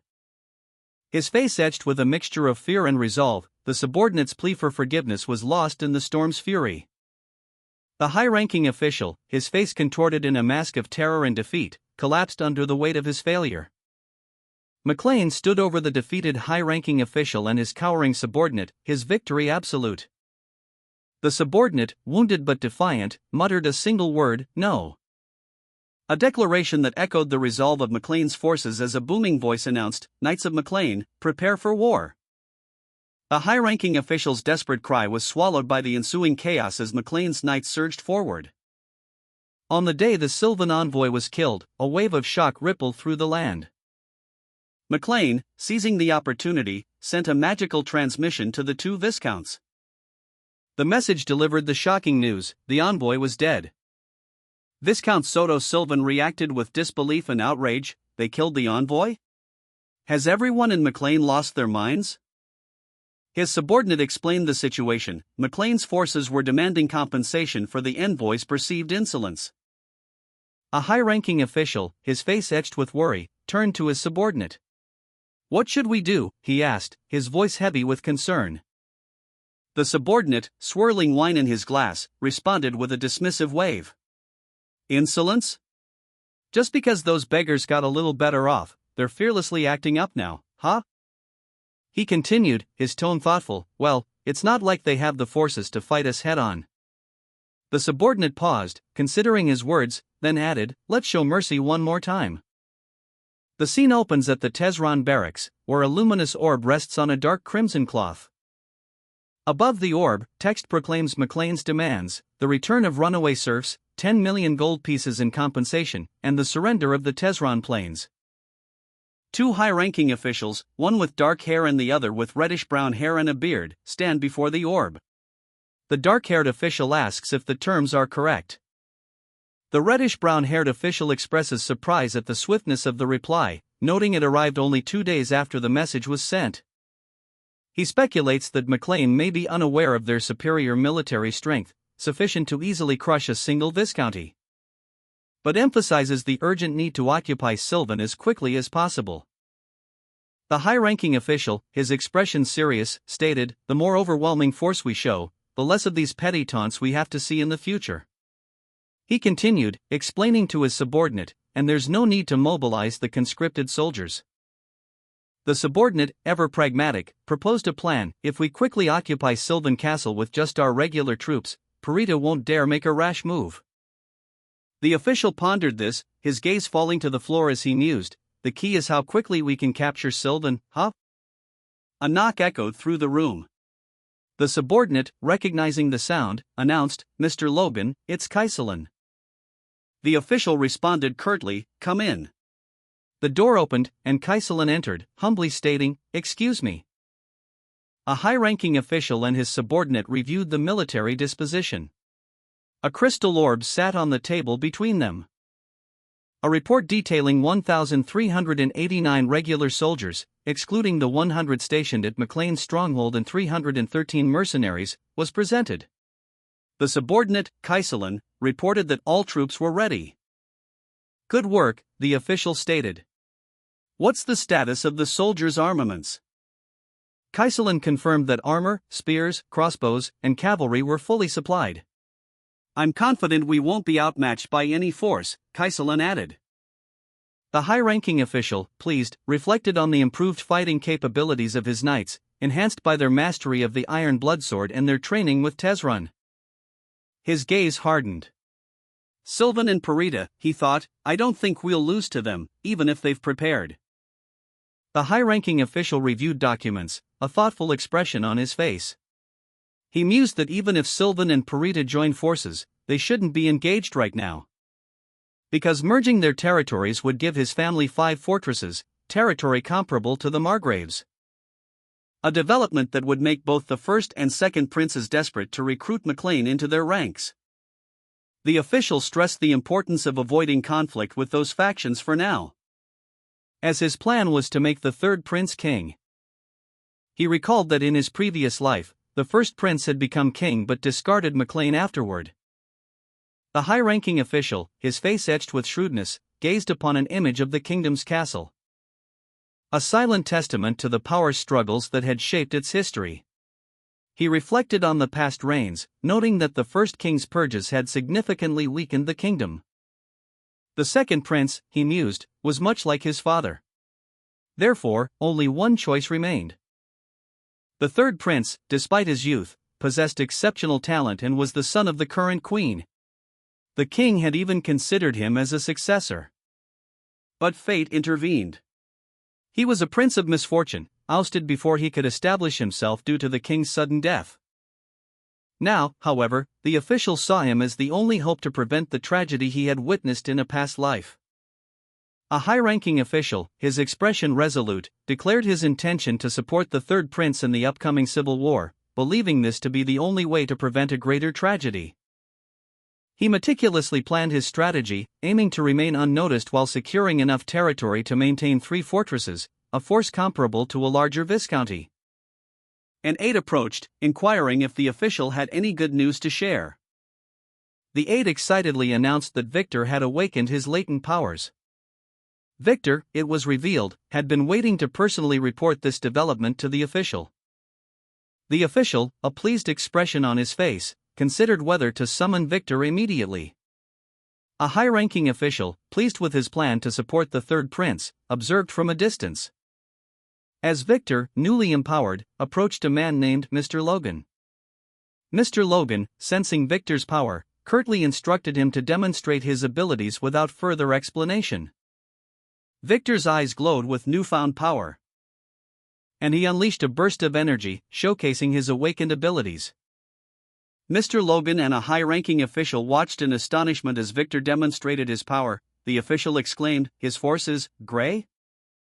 Mr. Logan, a smirk playing on his lips, observed Victor's display and mused, "Just in 2 years, your talent as an aura user is the same as your past life, huh?" Victor, his heterochromatic eyes gleaming, smiled confidently and exited the room. A high-ranking official handed Victor his slave document, stating, "Here's your slave document." The official continued, explaining, "You'll become a knight now, so you won't need it." The official's words prompted Victor to reveal that he had been carrying the document all along, explaining, "I had a feeling he might awaken soon, so just in case." However, the official then declared that Victor's promotion to knighthood would be postponed until after the war. Victor reacted with shock and confusion, questioning, "What? Why?" The official explained his reasoning, stating, "I can't have someone who just escaped his slave status clashing with other knights." The high-ranking official, holding Victor's slave documentation, calmly stated, "I'll burn your slave document immediately, so just be patient a little longer." Victor, his eyes wide with a mix of disbelief and frustration, retorted, "Do you not trust me? That's absolutely not the case." The official, a knowing smirk playing on his lips, replied, "I know, you brat. That's not what you're upset about." With a flick of his wrist, the official tossed the document into a candle flame. The paper crisped and turned to ash, consumed by the fire. He continued, "You just want to fight right now. You want to clash swords with powerful opponents." Victor's face hardened, his gaze intense as he stared into the flames, a silent confirmation of the official's assessment. The high-ranking official, confident and perceptive, addressed Victor. "I've already prepared an opponent for you to face. I'll let you fight to your heart's content when the time comes." He then turned his attention to crafting a message to Sylvan, consulting a crystal orb containing a communication device, asking Victor, "All right, what do you plan to say?" Victor, resolute in his desire for a challenge, suggested a direct approach. "Skip the formalities and get to the real point."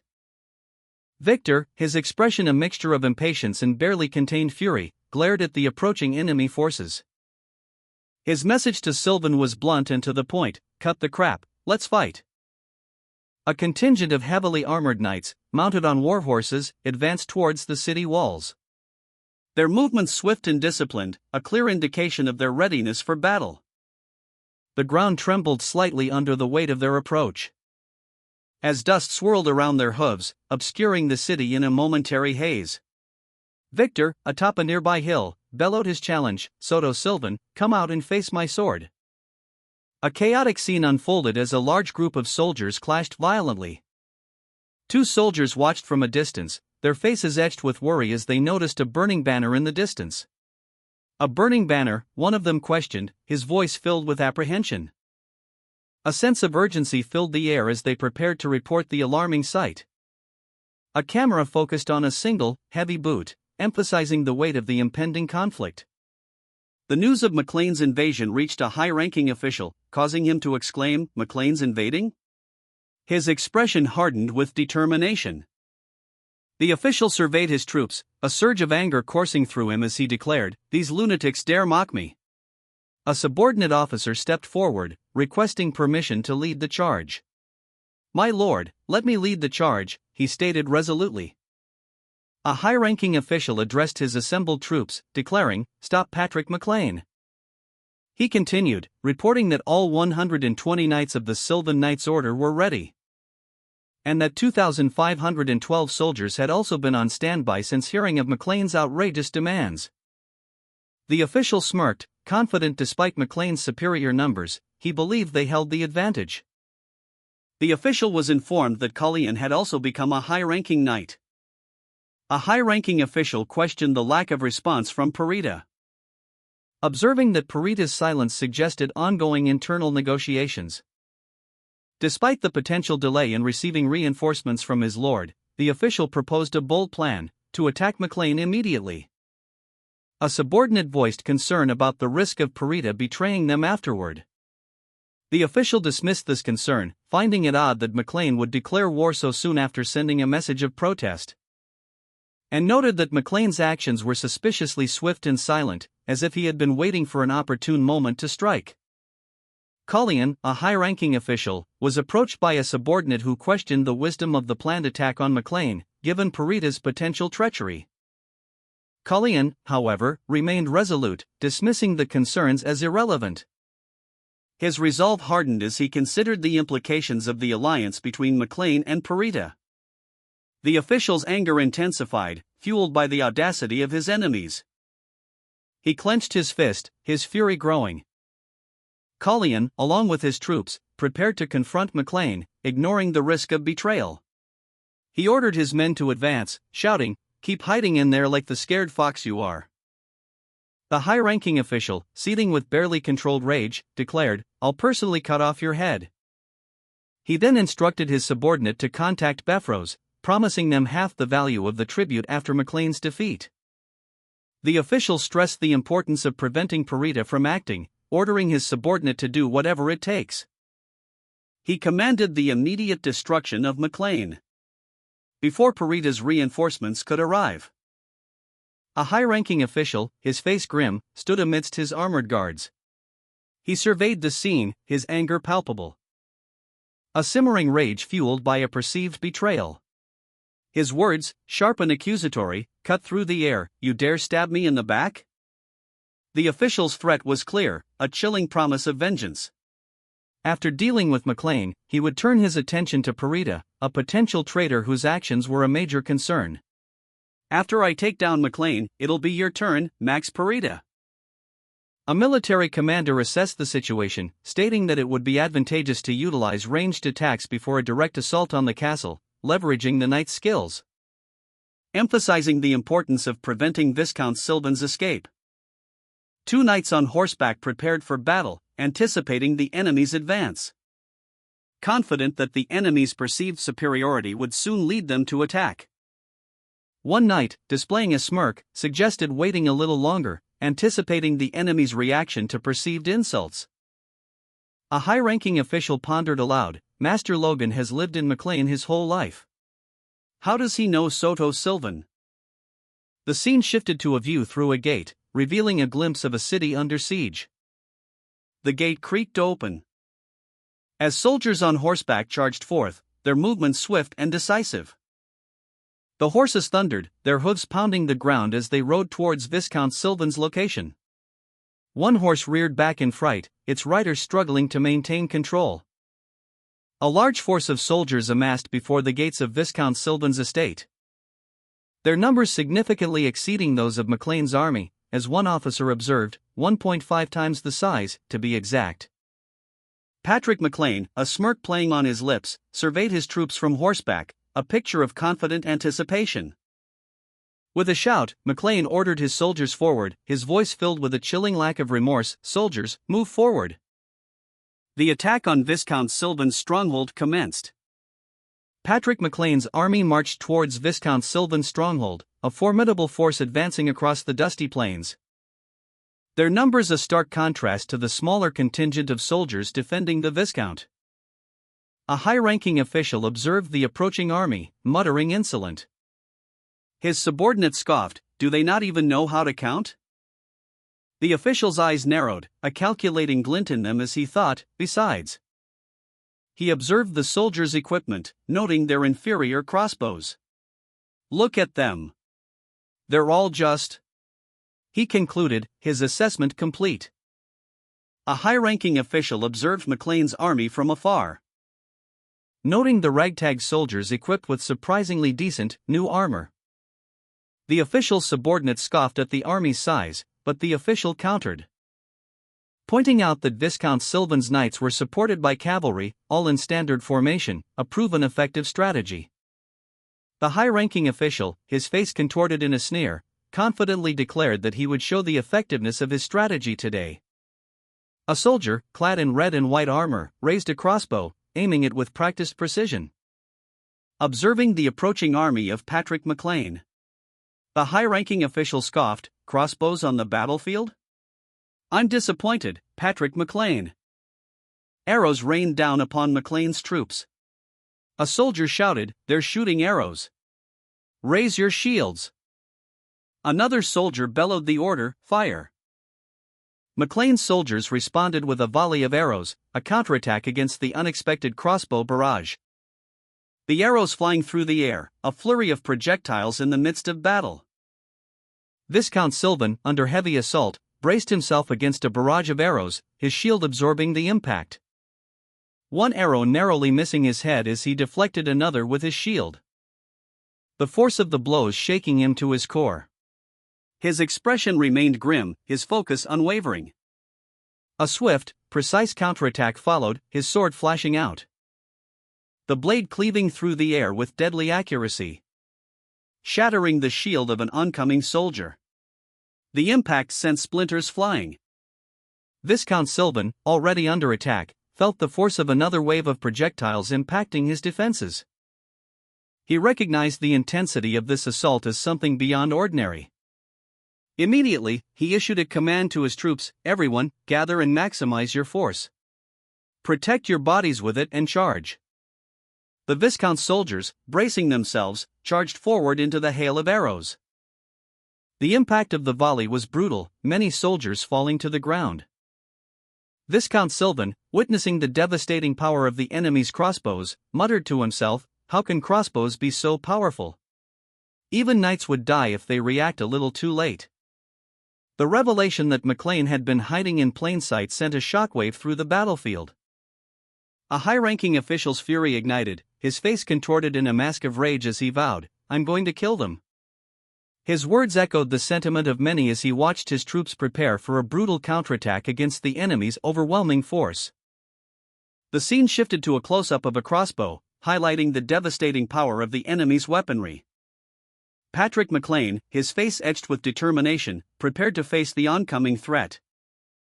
Meanwhile, a subordinate officer, his expression grim, led the charge, his resolve unwavering despite the heavy losses suffered during the initial volley of arrows.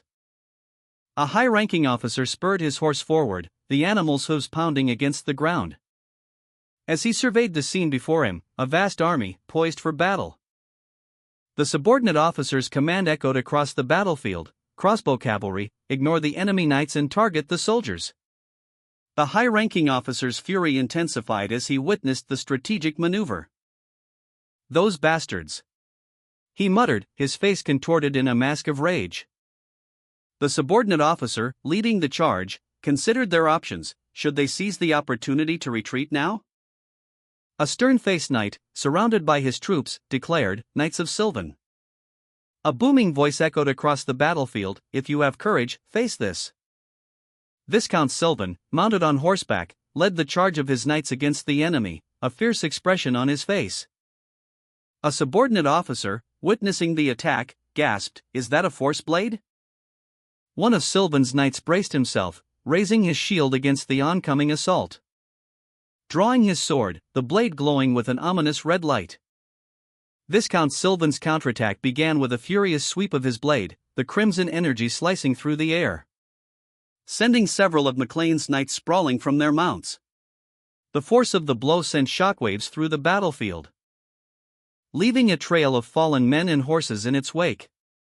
The sheer power of Sylvan's attack left his subordinate awestruck. Meanwhile, a high-ranking official observed the scene, a look of grim determination on his face.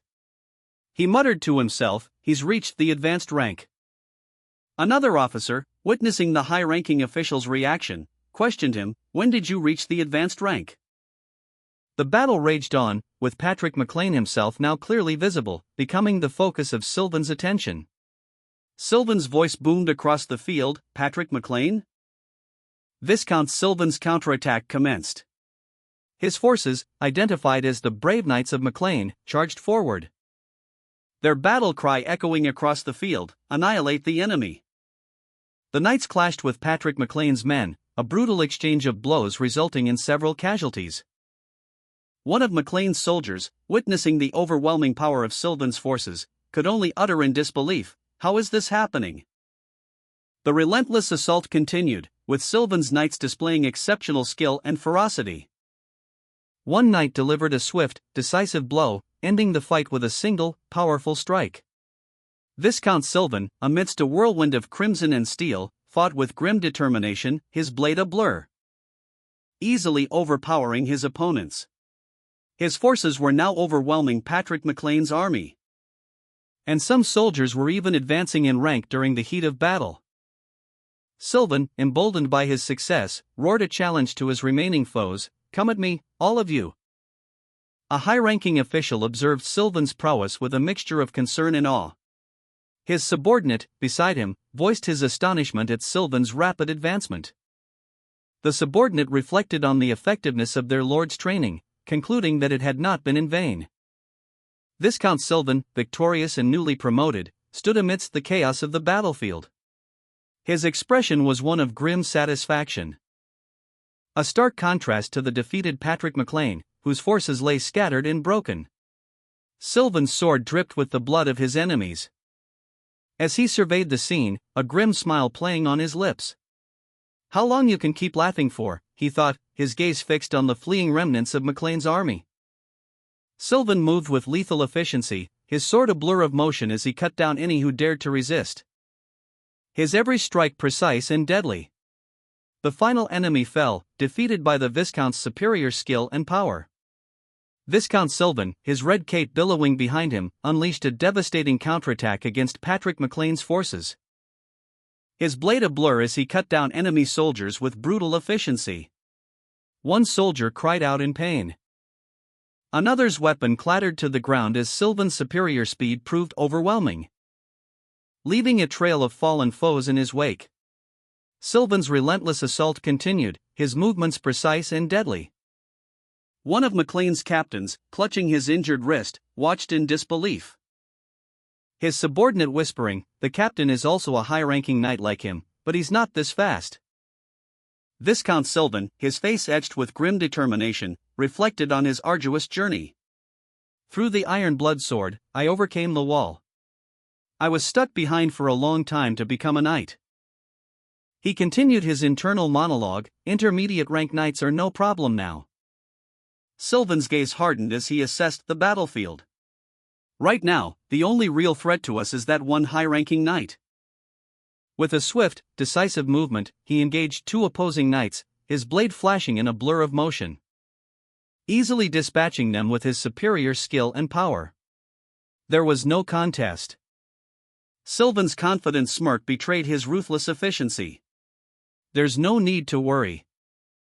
Viscount Sylvan, having mastered the second style of the divine sword secrets, tested his progress.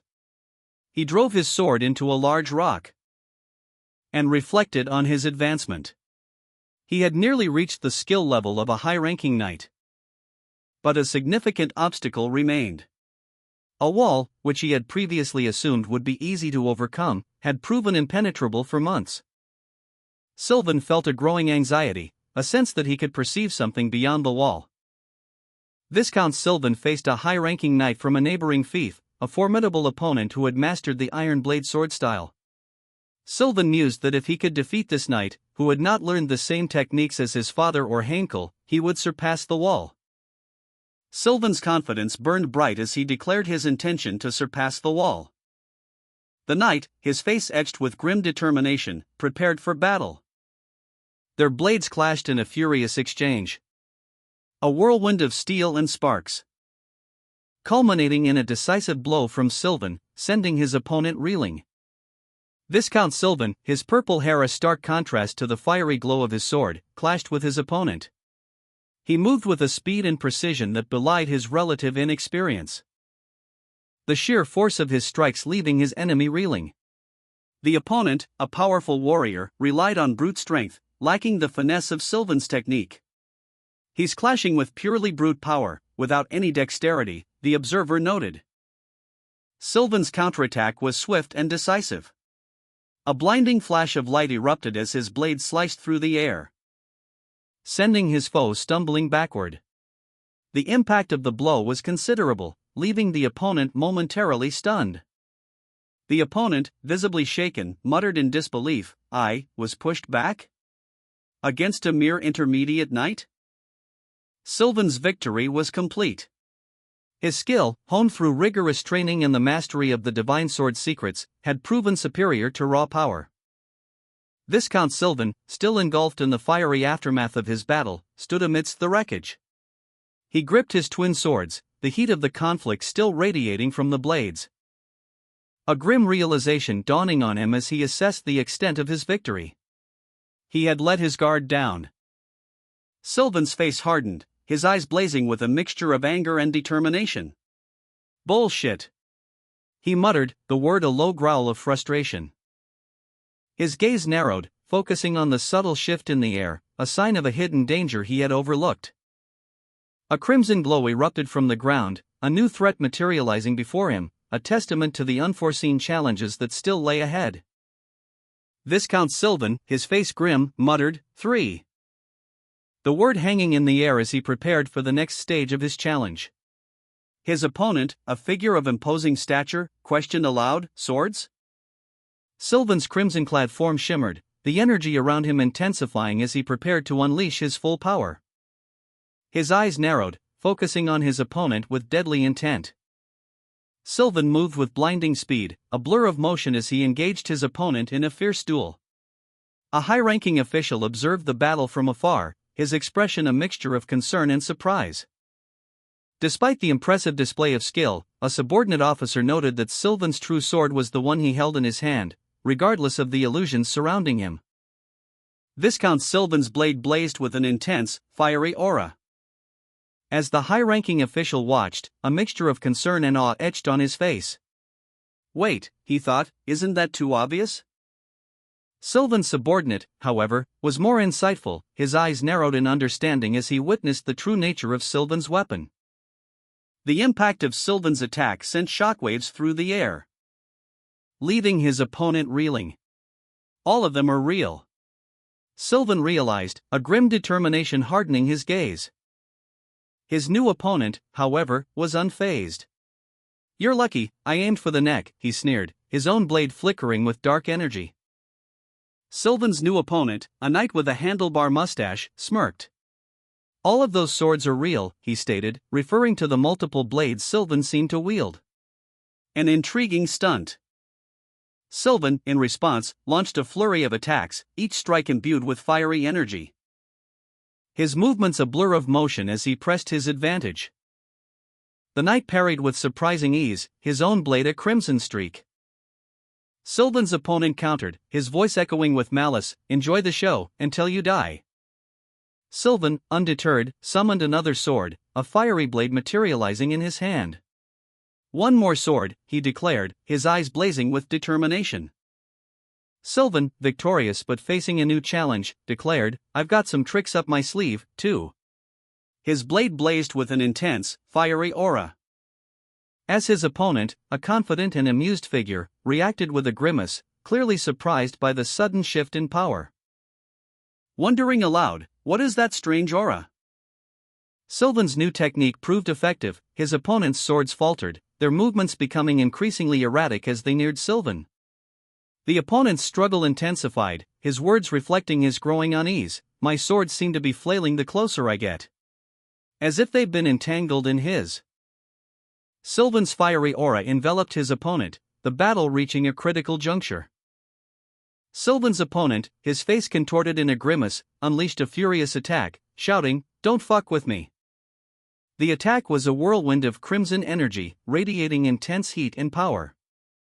Sylvan, however, met the onslaught with unwavering resolve, his form radiating a similar energy as he countered with a technique that manifested as additional swords materializing around him. The additional swords, born from the pressure of the initial attack, formed a dazzling display of power.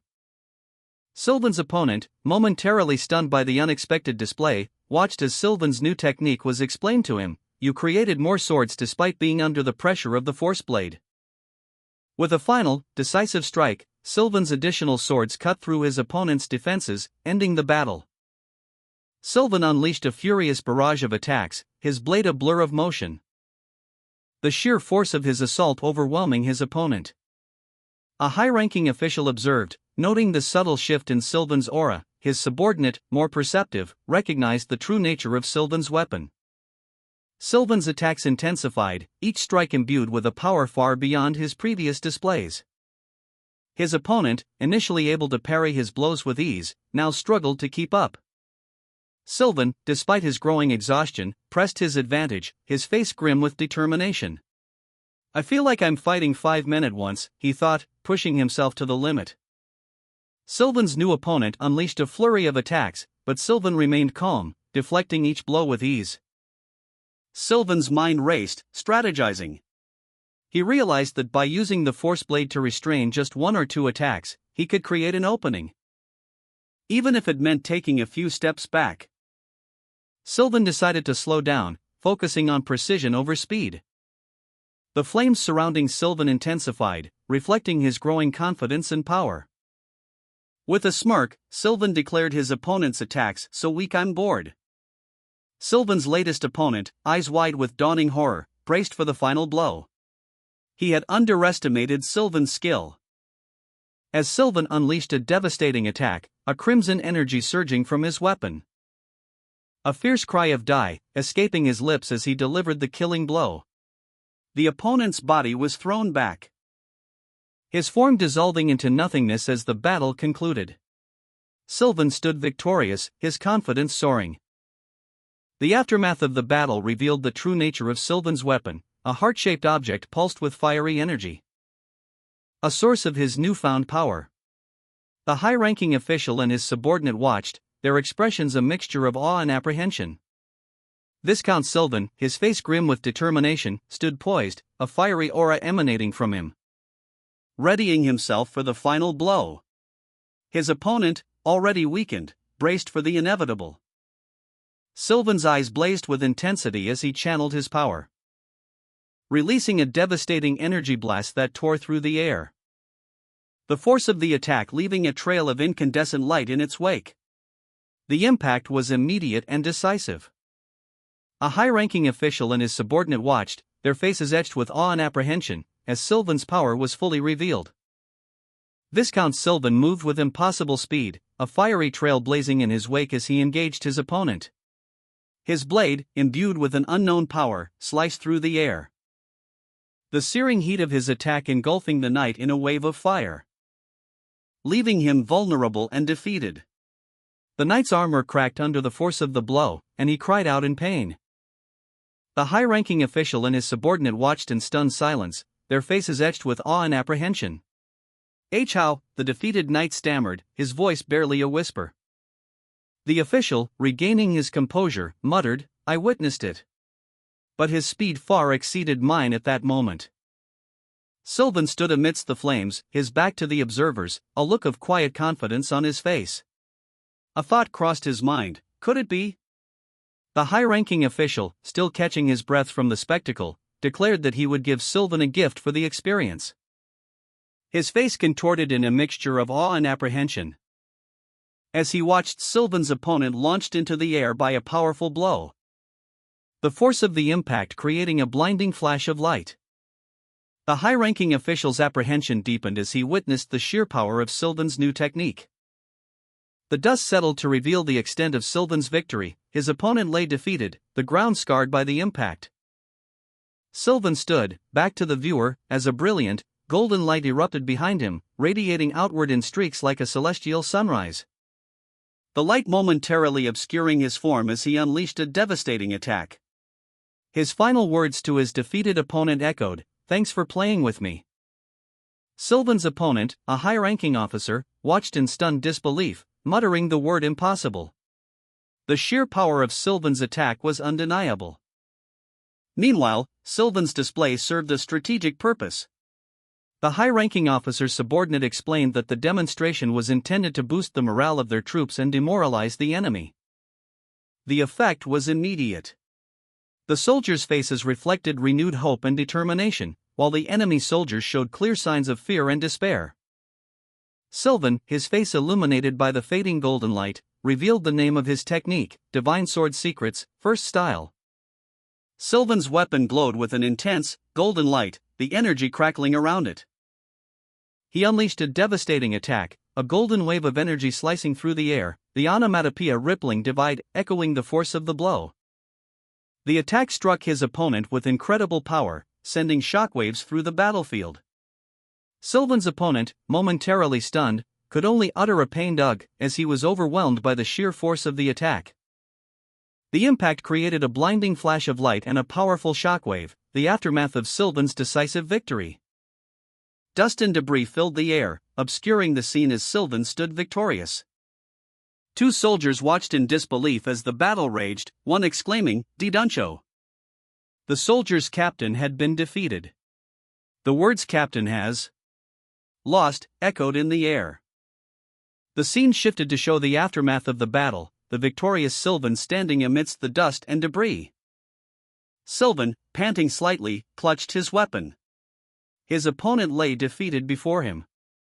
Sylvan declared, "I've slain the enemy's leader. We've captured Soto Sylvan." Sylvan looked up, surprised, as he noticed something unexpected in the distance.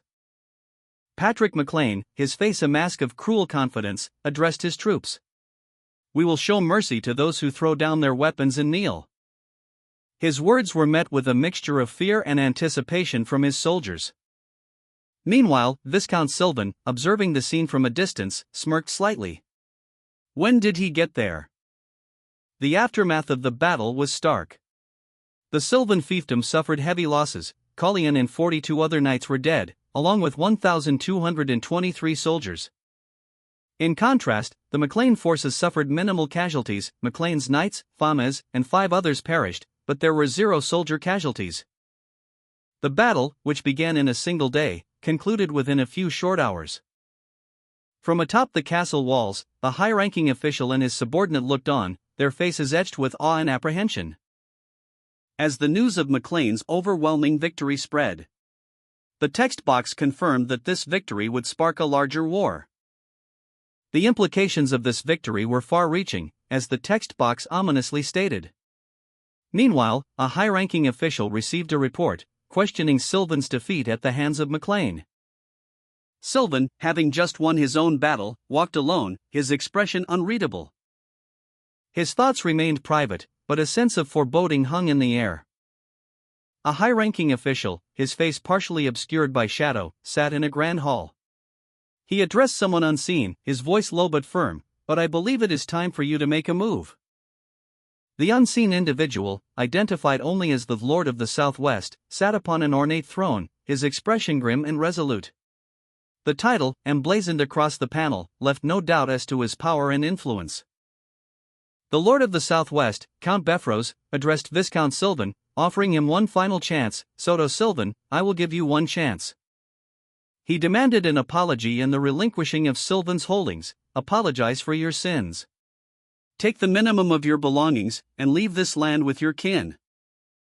Sylvan, bound and defeated, could only look down as Befros' sword was held above him. A nearby official voiced his disapproval of Sylvan's actions, stating that such a blatant power grab would not be tolerated by the royal court. "This sort of outrageous seize of control will not be tolerated by the royal, no." He further emphasized that the Lord of the Southwest would not permit it. "It will be impermissible by the Lord of the Southwest, Count Befros." Patrick McLean, his face etched with worry, voiced his concern. "That's the worst thing to say in front of Father." The narration then shifted to explain the fall of the McLeans, attributing it to the mismanagement of the Count at the time, but highlighting that Befros, one of McLean's vassals, had instigated a rebellion to profit from the ensuing chaos. McLean's former lands subsequently became known as the Befros Plains, naturally establishing Befros as the lord of the southwest region. However, due to royal intervention, Befros refrained from forcing McLean into his service. The high-ranking official reflected on Viscount Sylvan's punishment, concluding that there was little to gain from further action. It was a barren pursuit. The Lord of the Southwest, Befros, confronted Viscount Sylvan, his expression grim. He challenged Sylvan, asking if he wished to die without a chance to redeem himself. Viscount Sylvan, his face etched with fear and defeat, could only stare back, speechless. His silent response spoke volumes. He wanted to live. A swift, brutal attack unfolded. The Lord of the Southwest moved with lethal precision, swiftly subduing his opponent. The dust settled, leaving Viscount Sylvan defeated and at the mercy of his new master. The Lord of the Southwest, having swiftly dealt with Viscount Sylvan, reflected on his actions. He had respected Sylvan's wish for a swift, painless death, and ensured the execution was carried out accordingly. The act was efficient and decisive. His subordinate offered a curt, approving "well done."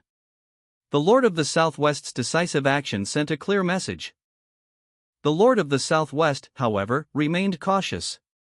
He acknowledged that by offering Viscount Sylvan a choice, they had minimized the risk of further conflict.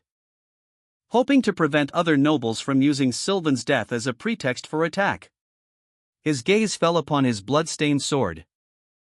A stark reminder of the power he now wielded, and the enemies he still faced. He knew that Befros, in particular, remained a significant threat, one they were not yet prepared to confront. Several weeks after Viscount Sylvan's demise, at Sylvan Castle, a high-ranking official reported to the Lord of the Southwest. He stated that they were maintaining surveillance, but Parita had yet to make any moves, prompting the Lord of the Southwest to question the potential reasons for such an action. His gaze turned thoughtful as he considered the strategic implications. He then shifted his focus to Tesron Castle, noting that Clayton's presence there should ensure its security, even in the event of unforeseen circumstances.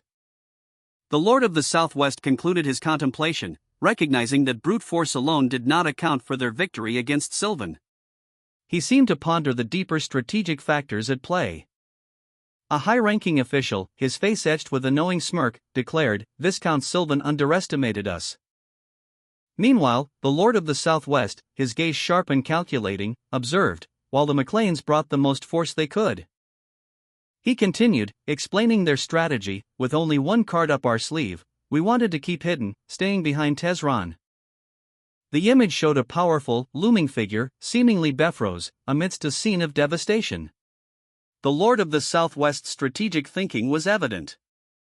The Lord of the Southwest, his expression serious, reflected, "But managing 3 castles like this won't work." He concluded, "We need to make things more efficient." A high-ranking official's son proposed a strategic shift in their land's administrative center, suggesting that establishing towns as central hubs would streamline the management of their 3 castles. The high-ranking official agreed, noting that the reduction in monster activity following the Viscount Sylvan's defeat meant that stationing a smaller force in McLean would not pose a significant risk. He further instructed that the knights stationed in McLean should remain prepared to deploy to Tesron or Sylvan as needed. The Lord of the Southwest approved the plan, deeming it a wise decision. The high-ranking official, a man of decisive action, declared, "I won't need to touch things myself now." Turning to his companion, he inquired, "Logan, you said we captured 75 knights?" Logan confirmed, "Yes, they are all in cells. There were also 8 intermediate knights." The official then proposed, "Could you try to persuade them to serve under us?" The official confidently asserted, "No man would have sworn absolute loyalty to Soto Sylvan. It shouldn't be a problem." Logan, ever pragmatic, observed, "To think a single battle earns us this many knights. It's more efficient than picking out young talent." The high-ranking official, his expression resolute, declared that they should not dwell on their recent victory. He felt the need to warn his father to remain vigilant. Even with their current forces, the threat of Befros remained fearsome. The official expressed his gratitude to Logan, crediting him for their success. Logan, however, appeared pensive, lost in thought. Deciding to let the high-ranking official enjoy his moment of triumph for the day. A high-ranking official, his face etched with a mix of triumph and apprehension, rushed into a room, a small wooden mallet clutched in his hand. His arrival announced by a sharp exclamation. The news he brought was grave, a message had arrived from Befros. The revelation sent a ripple of shock through the room, the high-ranking official's expression hardened with grim determination. An aide, his face serious, prepared to read the transcript of Befros' message aloud. The message, a formal declaration from the Lord of the Southwest, expressed deep discomfort with the yearly McLean Wars. The Lord of the Southwest's words hung heavy in the air, prompting a murmur of surprise and concern among those present. A high-ranking official presented a document containing Viscount Sylvan's request that Parita and the McLeans immediately cease their conflict. The Lord of the Southwest scoffed, internally remarking on Sylvan's lack of shame and seeking intervention after initiating the conflict. He then stated that they should finish hearing out the request. The Lord of the Southwest acknowledged that the reason for the constant conflict was his failure to properly perform his duties as a lord, and his failure to promote coexistence within the region. He then invited the heirs of each family in the Southwest to discuss future goals for the region as a whole. The Lord of the Southwest, enraged, unleashed a powerful kick, sending the high-ranking official sprawling across the room. "Bullshit," he roared, his fury palpable. The official's energy surge tore his clothes apart as he stood, revealing his powerful physique. The Lord of the Southwest scoffed, a seemingly polite way to make a threat. Patrick McLean, unwavering, declared, "No matter, the McLeans will not bow to threats." "It sounds interesting," he added, a hint of intrigue in his voice as he and the Lord of the Southwest sat down for a meeting. A high-ranking official stood before the Lord of the Southwest and his entourage, delivering a message. His words hung heavy in the air. The Lord of the Southwest listened intently, a flicker of something unreadable in his eyes. His son, Logan, observed from the side, a subtle smile playing on his lips. "It might not be bad to visit, father," he mused, his thoughts unspoken. The Lord of the Southwest's expression hardened. A sudden, violent movement. The official crumpled to the ground, the Lord's anger erupting in a physical assault. "Phew. I respect your will, Logan," he stated, his voice low and dangerous. But the Lord of the Southwest's fury was far from spent. However, he declared, his eyes blazing. The Lord of the Southwest unleashed a brutal blow, his fist connecting with the high-ranking official's body, sending the official sprawling to the ground. Despite the pain, the official declared, "No matter what, we cannot let ourselves kneel to Befros." The Lord of the Southwest, unimpressed, sneered, "Do you want a burial now?" Logan, witnessing the scene, looked on with a mixture of concern and grim determination. He held a small potted plant, while a horrified subordinate cried out, No patricide, young master." The Lord of the Southwest, seemingly unfazed by the warning, touched his forehead thoughtfully. The Lord of the Southwest, his expression unreadable, listened intently as the high-ranking official concluded his message. "I'll hear you out," he responded, his voice calm yet laced with an underlying tension. "What are you thinking?" The official, despite his injuries, pressed on, his voice firm. "No matter what we do, we cannot beat Befros yet." The Lord of the Southwest nodded slowly, a thoughtful expression crossing his face. "Correct." He then revealed his plan, outlining the sheer scale of Befros's forces: 2 advanced knights, 15 high-ranking knights, and a total of over 300 knights. And that's just a fraction of their revealed strength. Logan, observing from a distance, noted the Lord's grim determination. He seemed unfazed by the warning. The Lord of the Southwest continued, his gaze fixed on the official, he's detailed on knights. The high-ranking official, though injured, remained defiant. He cautioned, "Correct, and things may seem to be going well for us now. But we're crossing a fine line. Now that we've overtaken Tezron and Sylvan, Befros is watching us closely. The official's warning hung heavy in the air. He continued, if we try to flaunt ourselves when we're right next to them, we may end up trampled. The Lord of the Southwest, however, remained resolute. He declared, and we need time to unite the Knights of Sylvan. And have Parita serve under us. Time to reorganize our forces. And I also need to properly learn the Divine Sword Secret's third style. The Lord of the Southwest, his face etched with concern, was surrounded by flames, a visual representation of the precarious situation he found himself in. He spoke of allocating time for the other knights to train, a necessary step in bolstering their defenses against the looming threat, but emphasized that the Southwest region differed significantly from others, presenting unique challenges. Unlike lords in other regions, Befros, a powerful figure, could demand allegiance from the nobles of the Southwest. The reason for this complex situation was explained, a truth that highlighted the inherent instability of the region. Should Befros attempt to assert his authority as lord, the other nobles would undoubtedly express their discontent, potentially leading to widespread conflict. The high-ranking official, his expression grim, recounted a past event. He stated that during a previous trip to the capital, he discovered Percival and Roofman, stationed to the north of Befros, had pledged their allegiance to Befros. A revelation that shocked him to his core. His reaction was immediate and visceral, a sharp intake of breath and a stunned what? The official, visibly shaken, explained that this information came from his past life, a detail that added another layer of complexity to the situation. He muttered, when did things come to? A grim realization dawning on his face. The official's son, having received his father's permission, felt a sense of relief. He had faced shame due to his family's lack of power, but now, he had secured the necessary authorization. A high-ranking official, confident in his abilities, declared, "You know of my skills, there won't be any issue." He continued, suggesting a journey as an opportunity for observation. Let's think of it as a chance to see how the lands of our ancestors have changed. A sudden, urgent cry pierced the air, "Master!" Logan, burdened by a heavy pack, appeared to be traveling through a rugged landscape. An older man, breathless and agitated, confronted him, accusingly shouting, "Is it true you're being sold off to the enemies?" Logan, seemingly unfazed, calmly responded, "I just came back to town. What sort of rumors are going around?" A high-ranking official, clad in ornate armor, stood before an elderly elf. His expression was serious, his gaze unwavering.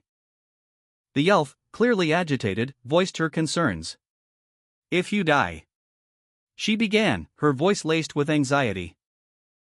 "Then what happens to my freedom?" she demanded, her fear escalating into a desperate plea.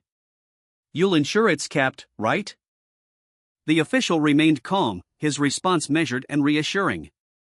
He chuckled lightly, stating, "I guess we're close enough to be worried for each other." Later, Logan, having returned to town, dismissed the rumors circulating about him. "I'm not dying, and I'm not being sold off," he declared, his tone firm. He advised the elder to ignore the gossip. However, the elder countered, revealing that most of the stupid rumors about you were real. A high-ranking official, his face etched with concern, handed the elder elf a package. "Anyways, take this, wherever you're headed," he said, his tone reassuring. The elf, initially confused, looked down at the package. Then opened it, revealing a sword that was hastily wrapped. "I didn't have time to decorate it properly, but it's for you," the official added, his voice softening. He pointed at the sword with a confident smile. "I assure you of its quality. It's a sword of pure mithril." The image focused on the sword, its radiant, ethereal glow hinting at its power. Logan, the recipient, stood in awe, the mithril sword now in his possession. Logan, accompanied by his entourage, arrived at the gates of Befros Castle. His driver informed him that they would have to wait for someone to receive them. And Logan patiently waited inside the carriage while a guard relayed the message. Logan, alone in a dimly lit room, waited, his expression one of quiet anticipation. The name Plon Parita, Parita's heir, appeared on screen. A high-ranking official, his eyes wide with a mixture of surprise and concern, stared out a window. His thoughts were clearly troubled. Meanwhile, in the city streets below, Logan, cloaked and carrying a backpack, was escorted by a soldier of Befro's castle. The soldier, clad in shining white armor, carried a spear. The soldier addressed Logan, "Are you Sir McLean?" "This way, please." As they walked, another soldier, his face obscured by a mask, called out, "McLean." Logan, his expression grim, thought to himself, "I can't believe they've really occupied Sylvan. But it seems he's here alone, without any guards." The high-ranking official, observing from afar, concluded, "I guess they took quite a bit of loss in their war with the Sylvans? That must be it." A Parita warrior reflected on the recent events, stating that if not for Befro's intervention, they would have easily defeated their opponents. The warrior continued, emphasizing the Parita's dominance and their potential to easily take their enemies' heads. Meanwhile, Logan arrived at Befro's castle, escorted by soldiers. He questioned the unusual treatment he received, wondering why he was given the same treatment as someone insignificant. One of the soldiers nervously addressed Logan as Sir, but Logan seemed unconcerned, stating that the soldier's words would not be heard. The Parita warriors' thoughts continued, suggesting that without the Count's involvement, their enemies would be begging for mercy. The warriors' monologue concluded with a sense of frustration, noting that their current opponent couldn't even communicate with them. Parita, cloaked and weary, knelt before a high-ranking official. A younger man with blonde hair and a confident smile introduced himself as Logan McLean. Logan, seemingly unimpressed, questioned Parita's reputation, referencing rumors of a massacre of 6 knights. Observing that Parita's sword hilt was clean, despite the rumors of a recent bloody battle. Casting doubt on the veracity of the reports, Logan and the official shook hands, concluding their brief encounter. Logan, upon meeting Parita, began to question the veracity of the rumors surrounding him. His initial skepticism evident in his expression. Parita, however, maintained a grim and unreadable demeanor. As they shook hands, a palpable tension filled the air. The high-ranking official observing the interaction closely. Logan's surprise at Parita's unexpected strength was evident. Parita smirked, his words dripping with disdain. "You were trying to initiate a contest of strength." Logan, his face contorted in a mixture of shock and anger, could only sputter, "This asshole." He reacted instinctively, drawing his sword in a desperate attempt to defend himself. "Impudent bastard," he roared. But he was no match for Parita's overwhelming power. Parita, backed by his guards, stood ready for a confrontation. Parita declared, "I'll teach you, a brat of the despicable McLean family, a lesson on manners." A high-ranking official, observing from a distance, intervened. "Personal fights are forbidden in the Befro's territory," he announced, his voice carrying an air of authority. Parita, unfazed, simply replied with a chilling laugh, "Ha, you keep spouting bullshit which you can't take responsibility for." A high-ranking official confronted Parita, questioning his audacity given his status as an heir to a territory. Parita, seething with anger at the implied slight, felt his rage boil over. He roared, ordering his men to attack the official. Parita's guards charged, spears aimed at the official. But before they could reach him, the official's superior power was evident. With a swift, powerful motion, he effortlessly deflected their attack. Parita, seething with barely contained rage, launched a surprise attack. His blade flashed, aimed at a high-ranking official. But the official's guards reacted instantly, their swords a blur of motion as they intercepted the blow, easily deflecting Parita's assault. The official's intervention ended the attack before it could escalate further. Parita's attack was thwarted with surprising ease. His sword shattered upon impact, leaving him stunned and humiliated.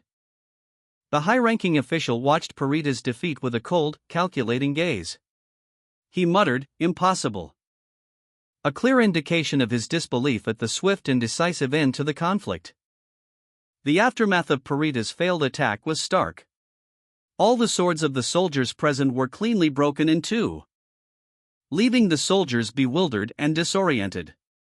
One soldier, in particular, expressed his astonishment, stating that he hadn't felt any force behind the attack.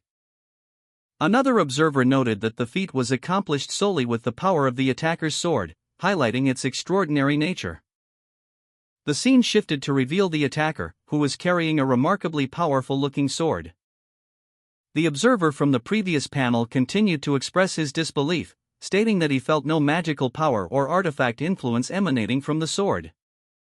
Intrigued by the sword's power, the observer politely inquired about its origin. A high-ranking official, accompanied by a guard, observed the aftermath of a recent duel. He commented on the rudeness of the display, while two other men discussed the victor's surprisingly effective sword, speculating that he must have found it by chance. The official, his face etched with concern, continued to examine the scene, his gaze lingering on the discarded weapon. The guard, seemingly unfazed, stood watch, his spear held at the ready. Meanwhile, the two men from before continued their conversation, their voices hushed but their expressions thoughtful. The high-ranking official, his curiosity piqued, turned his attention back to the young man who had won the duel. He seemed to be contemplating something. News spread through the ranks: the Knight of Moonlight, Sir Franz, has arrived. Sir Franz, a stern-faced knight with silver hair and a distinguished mustache, arrived on the scene. The scene of Viscount Sylvan's death, his presence causing a stir among the onlookers. Whispers circulated: the Knight of Moonlight came here in person? It was revealed that the high-ranking knight had come to personally receive someone. One of the two upper advanced knights of Befros. The high-ranking official observed Sir Franz, noting his striking silver hair and eyes. Just as he'd heard, the man certainly stood out. The official mused on the fact that the upper advanced knights had been sent to retrieve two young people from the countryside, leading him to conclude that either Befros genuinely cared about what they thought, or Sir Franz introduced himself to the official and the other knight, identifying himself and the other as Parita's heir, Plor. The official, observing Plor, pondered the implications if he truly was Parita's heir. A high-ranking official, his expression unreadable, questioned Sir Franz, "Are you from MacLean?" Sir Franz's companion, Logan MacLean, narrowed his eyes, instantly recognizing the implication. He muttered to himself, "He's trying to put pressure on us, huh?" Logan then formally introduced himself to the official. "Sir Franz, I am Logan MacLean." The official, surprised by this revelation, simply responded, "Ho, this makes things clear." "I'm surprised." His surprise continued as he observed Logan, commenting, "You're an intermediate knight at such a young age?" The scene shifted to reveal Logan, flanked by two armored guards, his confident demeanor suggesting a carefully planned arrival. The high-ranking official's eyes widened in surprise as he processed the information before him. Logan, a knight, and Sir Franz stood before him. He voiced his astonishment. "He's an intermediate knight?" A subtle shift in the scene revealed Logan's travel pack, suggesting a journey undertaken. And a moment later, a triumphant Logan appeared, a satisfied smirk playing on his lips as he declared, "It worked." The narration continued, explaining that Logan's plan had been successful. Starting from a high-ranking knight, there's a unique sharp energy about them, which can't be hidden and can only be detected by knights of the same rank or higher. The panel showed several high-ranking knights, their presence emphasizing the power and authority associated with their rank. Logan's internal monologue revealed that his ability to conceal his aura had only become possible after he reached the level of a high-ranking knight and achieved 3 stars in the Force Corps. Logan, concealing his aura to appear weaker than he is, explained to Sir Franz, "I'm able to control the faint energy that I have. It's better to show only this amount of strength for the current Befros to lower their wariness." The Befros guarding the entrance, witnessing Logan's display of power, whispered amongst themselves, "He's that strong? That's the reason why Logan didn't bring any guards." Logan, with a confident smile, stated, "I'm working hard so that in the far future, I can become somebody like you, Sir Franz." Sir Franz, observing Logan, responded, "You shouldn't be satisfied with becoming like me. With your talent, you ought to aim to become a superhuman at least. In any case, nice to meet you. I'll bring you into the castle now." The heavy castle doors swung open, revealing the interior. The scene transitions to Logan and Sir Franz walking through the castle. Sir Franz brought Logan to the VIP building of Befros, a grand structure where numerous guards stood in formation, and informed him that the heirs of Percival and Ruffman had already arrived, instructing Logan to rest until tomorrow night's party. After thanking Sir Franz, Logan was left alone, contemplating his current situation. Logan expressed concern to himself about the lack of proper attire for the upcoming party. A concern that was quickly noticed by a nearby individual who offered to lend him pajamas. The individual's offer, though seemingly well-intentioned, highlighted the unusual circumstances of Logan's arrival. Logan, weary from his journey, arrived at the VIP building. He appeared slightly disgruntled and immediately inquired about his room, expressing his tiredness. He was surrounded by several guards. A guard offered to show him to his quarters. Meanwhile, one of the guards observed Logan, noting his apparent naivete regarding his precarious situation, and speculated that subduing him and his knights wouldn't be difficult. Two guards exchanged a concerned glance. Logan, weary from his journey, silently affirmed his resolve, "And I don't intend to take off my armor in this place to begin with." The imposing structure of the VIP building loomed before him, its architecture hinting at a history of power and prestige. A prominent rose emblem was visible on the building's tower. Logan, his back to the viewer, approached the building, his luggage slung over his shoulder. He was surrounded by other individuals, their faces obscured. He continued his approach, his gaze fixed on something in the distance, a thoughtful expression on his face. A flag with a stylized rose emblem fluttered in the wind, a symbol that held deep significance for him. This was the land his ancestors had lost. The image of the chandelier and the dark interior of the building served as a stark reminder. Logan's inner voice warned him, "I must not let my guard down." The camera sweeps across a lavishly decorated room, the glittering chandelier casting a warm glow on the opulent surroundings, revealing a lone figure seated on a throne-like chair, shrouded in shadow, his presence commanding the space. Logan McLean, arriving at the VIP building, is greeted by a high-ranking official. The official, with a knowing smile, addresses Logan directly, "Logan McLean, unsheath your sword immediately." Logan, his face grim, obeys the command, drawing his sword.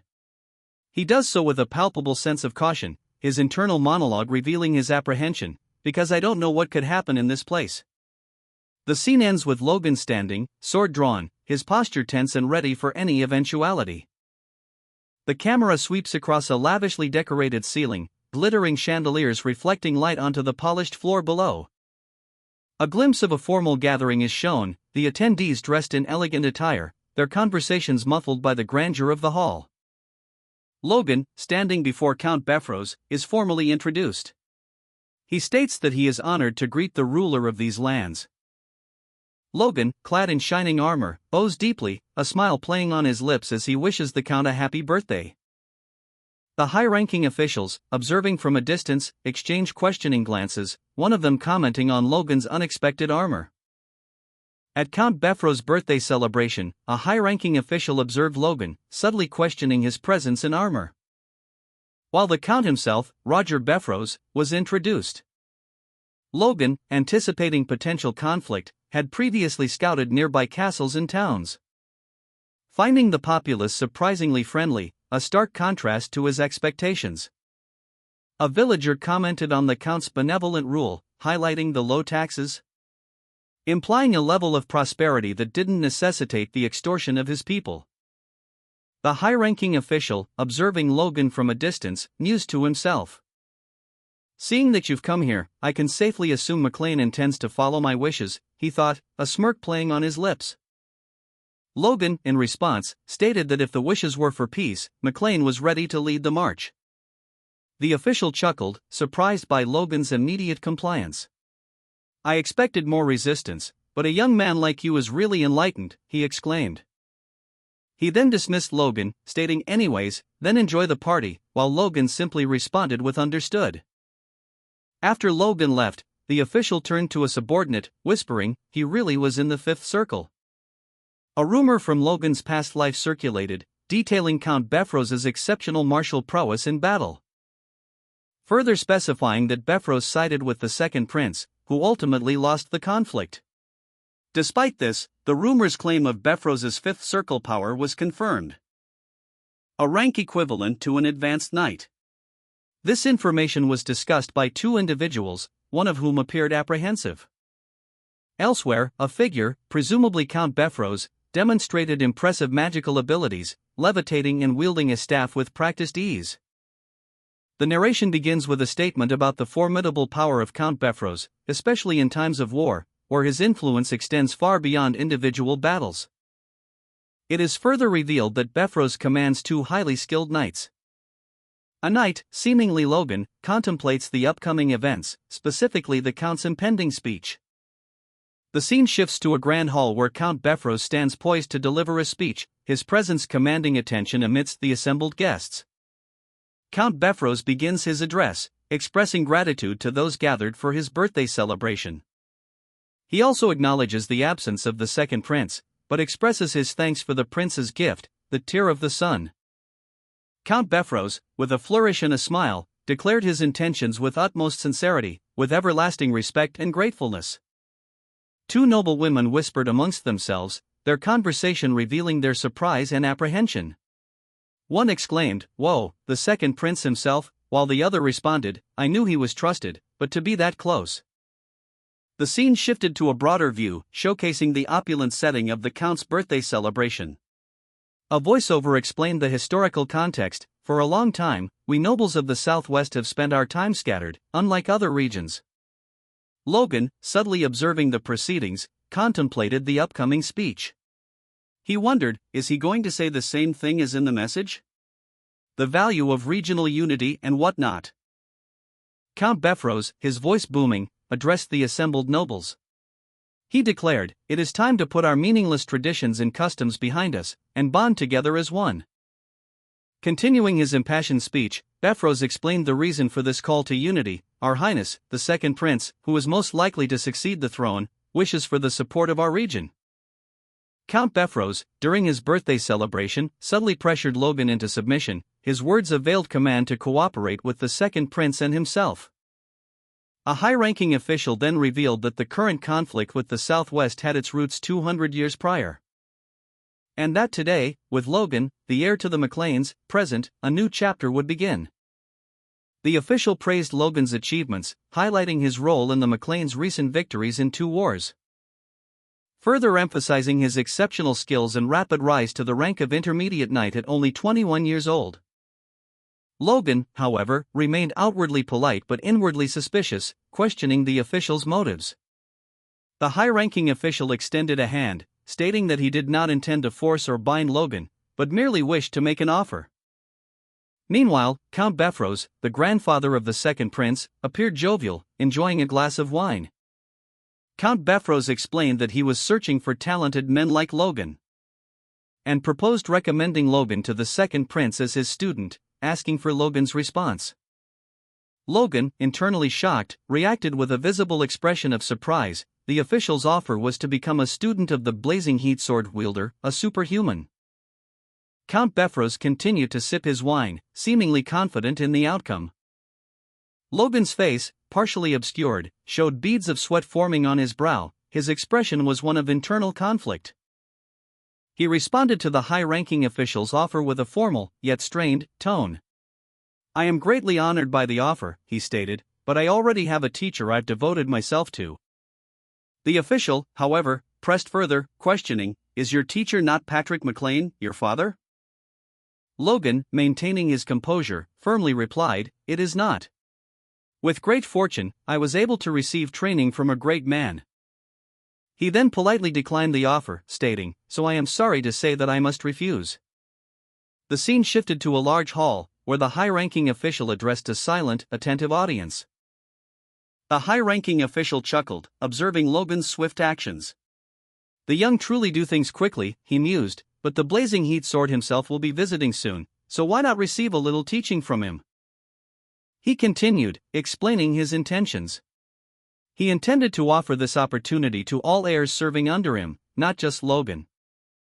Logan, internally stewing, thought to himself that the official could even call the blazing heat sword wielder teacher. Logan's thoughts turned to the official's manipulative tactics. he was trying to subtly force Logan into his service. Logan, while outwardly calm, saw through the official's scheme, recognizing his true goal, to rope in the powerful McLeans. Despite the pressure, Logan remained composed. He had made preparations beforehand, and politely thanked the official for his compliments. Logan, his back to the viewer, held a wineglass, seemingly lost in thought as he listened to the high-ranking official's proposal. He politely but firmly declined the offer to study under the blazing heat sword-wielder, stating that he would keep himself unanticipated. The official, seemingly pleased with Logan's response, thanked him for accepting the offer, subtly revealing his manipulative intentions. The official then revealed his plans. The McLean's choice would be the first step towards the reunification of the Southwest. Further explaining that his old friends, Percival and Roofman, had agreed to unite under the flag of Befros. Finally, the official stated his intention to personally gift something to the heirs, hinting at a larger, more complex scheme. A high-ranking official, pleased with Logan's earlier response, presented a display case containing a sword and a hammer. The official noted that the hue of the artifacts indicated they were at least third class, adding that Count Befros, as a treasure collector, would expect a gift worth at least 12 million gold, considering his status. The narration then shifted to explain artifacts, magical tools imbued with magic power, made by mages from the Department of Wizards, more versatile than circle mages. These artifacts are classified based on the magic they contain. The official continued, explaining that artifacts are classified based on the magic they are imbued with. The high-ranking official continued his explanation, stating that while the artifacts were exquisite, their prices were absurd. Even the cheapest materials used were mithril. And to avoid wasting materials, at least third-class magic was typically enchanted into them. To create a third-class artifact, fifth-class magic and 2 mages of higher class were needed. This explained the high prices. Observing the display, a subordinate expressed disbelief that such valuable artifacts were being given away as gifts. The official, unfazed, called out for Ramon, Percival, and Eric Roofman to enter the room. Count Roger Befros, a high-ranking official, stood before 2 men, demanding their loyalty. Receiving their pledges of allegiance. Percival Ramon, representing the Percival family, and Eric Roofman, representing the Roofmans, swore fealty to Befros. Befros, pleased, accepted their oaths. Befros announced his intention to reward their loyalty, bestowing upon Ramon the sword of Lambton, and upon Roofman, the hammer of Charkson. Overwhelmed with gratitude, Ramon and Roofman expressed their honor at receiving such prestigious artifacts. The high-ranking official, Count Befros, addressed the assembled crowd, his voice resonating with authority. Those that serve under me will be granted appropriate gratitudes. Percival Ramon, newly pledged to the Count, observed the scene, a thoughtful expression on his face as he sipped his wine. He was quietly assessing the situation, his mind sharp and calculating. A murmur rippled through the room. Someone questioned the fairness of the rewards, suggesting that Logan's sword was superior to the artifacts being distributed. Percival Ramon, startled by the comment, looked up, concern etched on his face. The man who spoke was identified as the idiot of Ferretta, his words laced with a mocking tone. His laughter echoed through the hall. Count Befros, seemingly unfazed, addressed the room again, his voice calm but firm. I feel like you're blowing things up, Count. Don't you think so, everyone? The idiot of Ferretta, his face a mask of discontent, grumbled under his breath. His words were barely audible, but his displeasure was palpable. Considering the recent events, he felt the rewards were unfairly distributed. His companion, attempting to quiet him, covered his mouth, whispering that he was too drunk to continue his complaints. The idiot, however, remained unconvinced, his thoughts turning to the newly bestowed power and the apparent disparity in its allocation. He wondered if the Count had intentionally overlooked his own contributions. A majestic sword, bathed in the golden light of the setting sun, was revealed. The inscription, "The sword made by Hamar," appeared. Further details emerged, identifying it as Lux, a name signifying twilight hope in ancient tongues. Its power was described as rivaling most other artifacts. A master dwarven craftsman, his face a picture of pride, explained that he had personally crafted the sword of Lambton to fit Percival Ramon perfectly, calling it a masterpiece filled with soul. Meanwhile, unseen by the others, Logan observed the proceedings, his thoughts turning to the ease with which the Count obtained powerful items from dwarves, contrasting it with the greed of nobles who seemed unable to secure such artifacts. The sword of Lambton, a gleaming weapon of exquisite craftsmanship, was presented to Percival Ramon. Count Beffrose, however, was growing increasingly frustrated. His carefully laid plans were disrupted by the idiot of Feretta's impulsive actions. He had intended to use the situation to negotiate or buy time, but the idiot's interference had ruined everything. The idiot of Ferretta, oblivious to the Count's turmoil, openly wondered aloud if Logan's sword was truly as exceptional as the others. Count Beffrose, examining Percival Ramon's sword, remarked, "Oh-ho? A dwarven craft." He continued, impressed, "If it really is a well-made dwarven craft, that rarity alone makes it match artifacts." Count Beffrose, his eyes gleaming with avarice, requested, "Could I inspect your sword?" Percival Ramon, clutching his sword tightly, responded with apprehension, "I can bet my hand that I'm not getting this back." Percival, displaying loyalty and protectiveness, explained, "I may be young, but as a knight, I find it hard to hand over my partner to others." Count Beffrose chuckled, dismissing Percival's concerns with a wave of his hand. "A sword, your partner. Old words from such a young man. All right, how about you display your might like a knight, then?" Count Beffrose, a shrewd and calculating nobleman, observed the high-ranking official's interest in Percival Ramon's dwarven sword. He mused that a comparison between the sword and other artifacts would be insightful. And then turned his attention to Percival, confirming his identity as an intermediate knight. Percival, though humble, acknowledged his status, admitting his skills were still developing. Count Beffrose, however, proposed a more engaging contest than a simple inspection. He suggested a duel, adding a significant wager to raise the stakes. If Percival won, he would receive a valuable artifact, but if he lost, the dwarven sword would become Beffrose's possession. Percival Ramon, his expression one of stunned surprise, stared at Count Beffrose. As the Count, a confident smirk playing on his lips, inquired, "How does that sound?"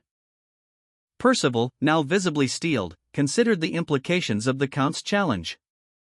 Beffrose's words, "Draw your sword now, if you agree," hung heavy in the air. Percival's internal monologue revealed his internal conflict. This was unexpected, yet he saw no reason to refuse. The high-ranking official observed the scene from afar, remaining uninvolved in the escalating tension between the two men. Percival Ramon, his back to the viewer, stood poised, a fiery aura emanating from the blade he held. He prepared to accept Count Beffrose's challenge. His solemn vow echoing in the silent hall, "I shall follow your command." Count Beffrose and Percival Ramon stood opposite each other on a richly decorated floor, swords drawn, ready for their duel. Count Beffrose, the elder, offered Percival the first strike, a gesture of supposed courtesy. But Percival, confident in his abilities, declined the advantage, stating that he wished for a fair fight. Percival's unwavering resolve was evident as he gripped his sword, prepared to face whatever Count Beffrose might bring. Count Beffrose, his expression a mask of cold confidence, addressed Percival Ramon. "Being called a genius has made you arrogant," he stated, his voice laced with disdain. He continued, "I'll show you that there are skies above the heavens, for your own benefit." A surge of power emanated from him, a faint blue glow surrounding his form as he drew a sword. The Count's movements were swift and precise as he prepared for battle. Two women, onlookers to the impending duel, whispered amongst themselves. One commented on the artifact's beautiful glow. Percival Ramon, observing Count Beffrose from afar, contemplated the situation. His internal monologue revealed his suspicion that Beffrose had given him an artifact more focused on show than practical use. He considered this a deliberate attempt to make him a more appealing target. A high-ranking official, present but uninvolved, shared Percival's assessment of Count Beffrose's actions, muttering, "That's just like him." Percival examined his sword, noting its unassuming appearance in contrast to the more ornate weapons he'd seen. He mused that a sword's beauty lay in its effectiveness, not its embellishments. Count Befros, smirking, challenged Percival, questioning whether his seemingly plain sword could withstand an artifact's power. Befros, internally, dismissed Percival as a fool, even less intelligent than the idiot of Ferretta. A sudden burst of energy erupted as Befros launched a swift attack. Percival reacted, his sword moving in a blur as he countered Befros's attack. From the shadows, a high-ranking official observed the duel, the Knight of Mzonik amongst the audience. Count Befros, outwardly confident, inwardly strategized, I can hide my full strength from him, but I need to be careful to hide my confidence even more so. I need to match him somewhat. He gripped his sword, preparing for the next phase of the duel. Percival Ramon, anticipating Befros's move, met his attack head-on with a powerful counter. The clash of steel echoing through the arena. The force of the impact sending Percival stumbling back, a slight grimace on his face as he braced himself for the next attack. A blinding flash of light erupted as Count Befros's attack hurtled toward Percival. Percival, with a grim determination etched on his face, deflected the blow with a counterattack of his own. The clash of steel echoing through the arena as sparks flew and the ground trembled beneath their feet. He managed to land a counterattack, but was also impacted by Befros's attack.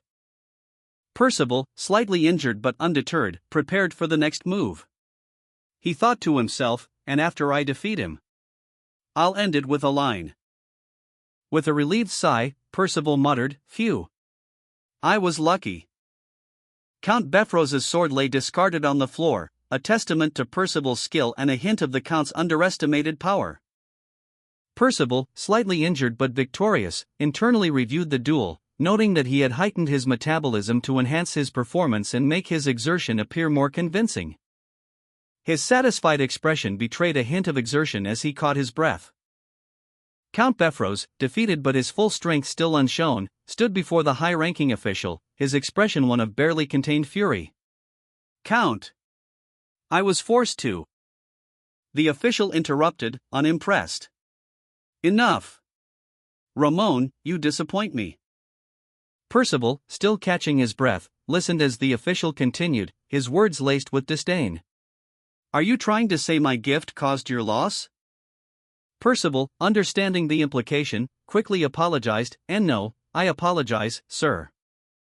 Percival, slightly injured but victorious, addressed Logan from a grand throne room. "I apologize for making you see such a sorry sight, Logan," he stated, his tone laced with remorse. Continuing, Percival announced, "My men have wronged you, so I will specially open up my treasury and allow you to pick any artifact you wish." The onlookers gasped in awe at Percival's generous offer, their expressions a mixture of surprise and admiration. However, Logan, perceptive and wary, thought to himself, he's planning to keep me here at any cost? He's confident that no matter what I take, he'll be able to retrieve it. Logan's suspicion solidified into resolve. "I won't let you do as you wish," he declared, his voice firm and unwavering. A nearby attendant, startled by Logan's defiance, exclaimed, "Yes, sir." A high-ranking official announced, "The Sword Duke has contacted you for your birthday." The recipient reacted with a surprised, "What?" The Sword Duke appeared on a screen, extending birthday greetings. He stated that he deeply congratulated the birthday of one of the kingdom's most reliable pillars, but apologized for not being able to make it in person, adding that those who arrived were deeply appreciating the Count's kindness. The Count, overcome with joy, exclaimed, "Ah! Thank you, Duke."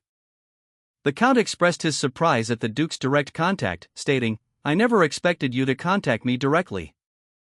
A high-ranking official, observing the scene, commented on Count Befros's enthusiastic reaction to the Sword Duke's message, noting that he seemed overly eager to please. Count Befros, his expression one of pleasant surprise, appeared genuinely pleased by the birthday greeting. Meanwhile, another individual noticed Logan standing in the distance among the crowd. A sudden, intense reaction from someone in the crowd indicated a significant event had just occurred, though the specifics remained unclear. Logan, seemingly pleased with the timing, felt it was the perfect moment to make his move. The Sword Duke's student, a figure of imposing stature, stood before a high-ranking official, his sword held at his side. He addressed the official simply, "Teacher." The official's reaction was one of stunned surprise, mirrored by the expressions of those around him. A murmur of disbelief rippled through the onlookers. Did he just? The student's appearance caused a stir among a larger group of people, their exclamations of "Say, teacher," echoing through the hall. A dramatic whoosh of movement filled the scene as the student's presence commanded attention, leaving the official momentarily speechless. Among the observers, a woman's thoughts were revealed. That country bumpkin is the Sword Duke's student? So that's why he refused the count. The count himself, Count Befros, chuckled, his internal monologue expressing his astonishment. I'm at a loss of words to suddenly see the face of my student who never contacts me. A high-ranking official invited Logan to a banquet in the capital. But Logan explained that due to family troubles, he needed to remain at Befros' castle. The count, hearing this, questioned the truth of Logan's statement. And Logan revealed that he had asked the Sword Duke for assistance, and that the Duke's request took precedence. The narrator observes that despite being a neutral party unaffiliated with either prince, Logan's influence is such that even the count cannot refuse his orders. The Sword Duke, with a wink, informed Logan, "Then Logan, I'll see you in the capital soon." Logan responded with a grateful, "Yes, sir, thank you, teacher." The Sword Duke added sincerely. The next day began with Logan's departure. Logan arrived at Count Befros' treasury, his eyes widening in awe. A guard informed him that he had 1 hour to choose a single treasure from the Count's vast collection. Logan surveyed the rows upon rows of priceless artifacts, his gaze lingering on a particularly ornate book. He mused that there were approximately 30 treasures in total. Logan surmised that Count Befros had removed the most valuable items, leaving behind only those of lesser worth, though still immensely valuable. Despite this, he resolved to select the best item he could find, knowing that even the least valuable treasure was worth at least 10 million gold pieces. Logan, awestruck by the sheer volume of treasures before him, smirked, a glint of cunning in his eyes. His enhanced senses, honed by his connection to the Force Core, allowed him to perceive the subtle differences in the energy signatures of the various artifacts. This ability enabled him to judge their power at a glance. Dismissing the weapons as inferior, he declared that only the Lux armor was sufficient, even surpassing the quality of those he'd seen at the previous banquet. However, upon closer inspection, he noted that while most of the armors were mediocre, one stood out. A powerful force was converging somewhere.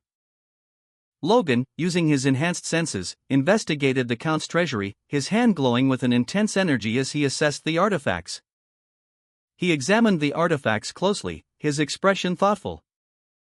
Logan's keen senses detected no magical energy emanating from the items. He questioned whether they were even true artifacts. Logan pondered the mystery, his head tilted in contemplation. Logan, concerned about the potential consequences of his actions, mused, "If I continue to supply them with my force." He channeled his magical energy, a golden light emanating from his hands. The intensity of the light growing as he continued to pour his power into the process. But suddenly, a wave of exhaustion washed over him as he exclaimed, "Ugh! My force is being sucked in like a wave." The golden light now receding as his magical energy was rapidly depleted. Logan stumbled backward, his body weakened by the sudden loss of magical power. Logan, his face etched with strain, realized the perilous state of his magical reserves. "I'll suffer from damage at this rate," he thought, his body already beginning to show the effects of overexertion. His eyes widened, reflecting the intensity of his struggle as the magical energy continued to drain away. A defiant thought flashed through his mind, "Let's see who wins." Despite the pain, Logan gritted his teeth, pushing himself to his limits, his resolve hardening. A surge of magical energy erupted from him, a desperate attempt to counter the draining force. But the unseen force proved too strong, and the energy dissipated, leaving Logan weakened and vulnerable. Logan's eyes widened in alarm as an unexpected force pulled at his magical energy, causing a surge of searing pain as his body was racked with the sudden loss of power. He stumbled back, the intense energy leaving him weakened and vulnerable. A wordless exclamation escaped his lips as he braced himself against the impact. Then, as quickly as it began, the draining stopped. Logan felt a surge of his magical energy returning. He looked down, noticing something peculiar. My force returned, those boots, he thought, a dawning realization in his eyes. His expression shifted from relief to confusion and concern. A silent question hung in the air as he stared ahead. News of Logan McLean's departure spread quickly, leaving a high-ranking official feeling betrayed. He really intended to screw me over, the official thought, his face grim. The official clenched his fist, a surge of anger coursing through him. The order was given, follow him and retrieve the artifact and that sword of his. A subordinate, his face contorted in a grimace of determination, received the command. Under the watchful gaze of the moon, another figure emerged, his expression resolute. You can do anything as long as he survives, he mused, setting off on his pursuit. Logan sat by a campfire in the woods, his sword resting beside him. A horse grazed nearby, the flames casting dancing shadows. He appeared to be deep in thought. Suddenly, Logan's eyes widened in alarm. He sensed something. A palpable sense of malice. He reacted instantly, drawing his sword and turning to face the perceived threat. The feeling intensified, confirming his suspicion. It was a killing intent, and he recognized it as belonging to someone sent by Count Befros. Logan, keenly aware of a nearby threat, sensed a killing intent and swiftly drew his sword. A distorted voice reached him, whispering, "You've got keen senses." He pondered the identity of the speaker. As he saw a group of cloaked figures emerge from the shadows, led by a sinister figure in a dark cloak. The leader's imposing figure loomed over Logan, who stood his ground, sword at the ready. The leader questioned, "Isn't it stuffy going around like that?" The leader continued, reflecting on the difficulty of reaching this location from Befros. A final instruction was given, "Just don't kill him." Logan, sensing imminent danger, swiftly drew his sword, preparing to face the assassins who had surrounded him. A confident smirk playing on his lips as he sized up his opponents. He shifted his weight, readying himself for action. With a blur of motion, Logan lunged forward, his blade arcing in a swift, precise strike. The force of his attack sending one assassin sprawling to the ground, while others stumbled back, momentarily stunned by his speed and power. A flurry of motion erupted as Logan engaged his attackers. His speed was astonishing, surprising even the assassins who underestimated him as merely an intermediate knight. One by one, Logan swiftly dispatched his opponents with precise strikes, his movements a blur. "Be this fast," one of the assassins exclaimed in disbelief. The final assassin fell, defeated. Logan stood victorious, his breath coming in ragged gasps. Logan reflected on his victory, a satisfied smirk playing on his lips. "It's a good thing I chose these boots," he mused, pleased with their unexpected effectiveness. His thoughts drifted to the enhanced capabilities of his boots. "When the boots expelled the force I pushed into them, I thought it might have been a fluke," he recalled, now certain of their power. Logan, victorious in his recent battle, examined his boots. "But putting them on, I see their value," he mused, appreciating their enhanced reaction time. A triple jump in the air, climbing, revealed their self-mending and adjustable size. This was at least an artifact above the 4th rank. Boots of the Wind God would be a good name, Logan declared, impressed by his new acquisition. Meanwhile, an assassin, moving with lethal speed, prepared to strike. Another assassin urged his comrade, "Please allow us to aim for his vitals. Otherwise we can't suppress him on our own," they realized, highlighting the danger Logan posed. An assassin, cloaked and hooded, muttered to himself, "How embarrassing." He moved with surprising speed, leaving a trail of dust and debris in his wake. His blade a blur as he launched a swift attack. A nearby soldier, Count Befros' subordinate, watched in shock as the assassin's blade flashed. Uttering in disbelief, "A silver force blade?" The assassin's attack leaving a trail of shimmering energy. The assassin lunged, his silver force blade aimed at Logan's heart. But Logan reacted instantly, a burst of energy deflecting the blow. sending the assassin sprawling. He landed hard, the impact jarring. Logan, enraged, glared at the fallen assassin. I never knew the title of Moonlight was earned through sneak tactics, Franz. Franz, the assassin leader, remained hidden within the shadows, his expression unreadable. The high-ranking official, observing Logan's actions from a distance, remarked that not only had Logan hidden his true strength, but he had far exceeded it, possessing an amazing artifact he had kept hidden.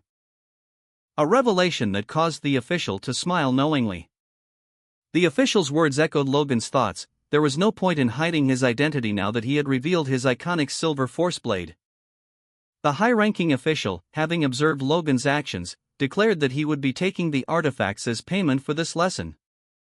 The high-ranking official, amused, questioned Logan's title, referring to him as Mr. Moonlight Knight.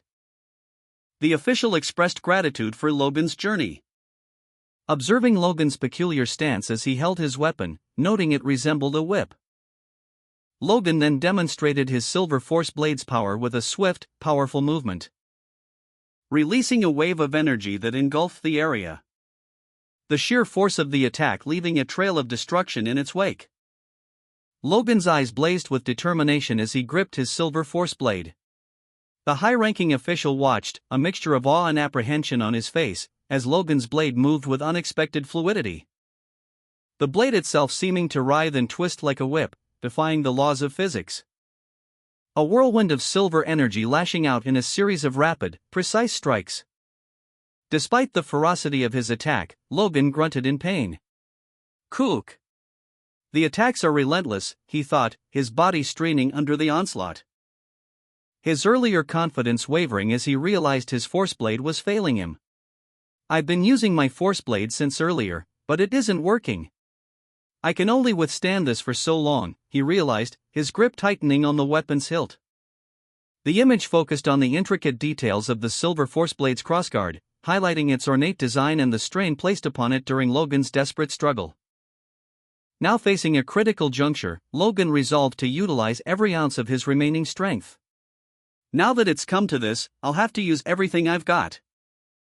He channeled his power, unleashing a devastating attack with the silver force blade. The force of the blow creating a shockwave that ripped through the air. But the impact was surprisingly underwhelming. A nearby subordinate gasped, "WH what? Wait, Sir Franz's force is as sturdy as ever." Logan himself was taken aback. His internal monologue revealed his frustration. Shit. I didn't feel any impact even though I used the first and second forms. Logan struggled, his body visibly straining under the exertion. Logan, his brow furrowed in concentration, prepared for a final, desperate strike with the silver force blade. The air crackled with anticipation as he channeled the remaining power within him. But the attack, weaker than expected, sent him hurtling backwards, a cry of help escaping his lips. A high-ranking official watched, noting the diminishing effectiveness of Logan's power. The resulting impact created a cloud of dust and debris, obscuring the immediate aftermath. As the dust settled, a high-ranking official reflected, that was close. I would have died if I had let my guard down. A high-ranking official observed Logan's attack, his expression a mixture of relief and wariness. He mused, how did you do that? That couldn't also be the artifact's doing. Were those the secret arts of the Sword Duke? Logan, weakened from his failed attack, reflected, he's still standing. My attacks really didn't connect. He continued his internal monologue, if it weren't for my amplified abilities thanks to the boots of the Wind God, I would have taken that attack head-on.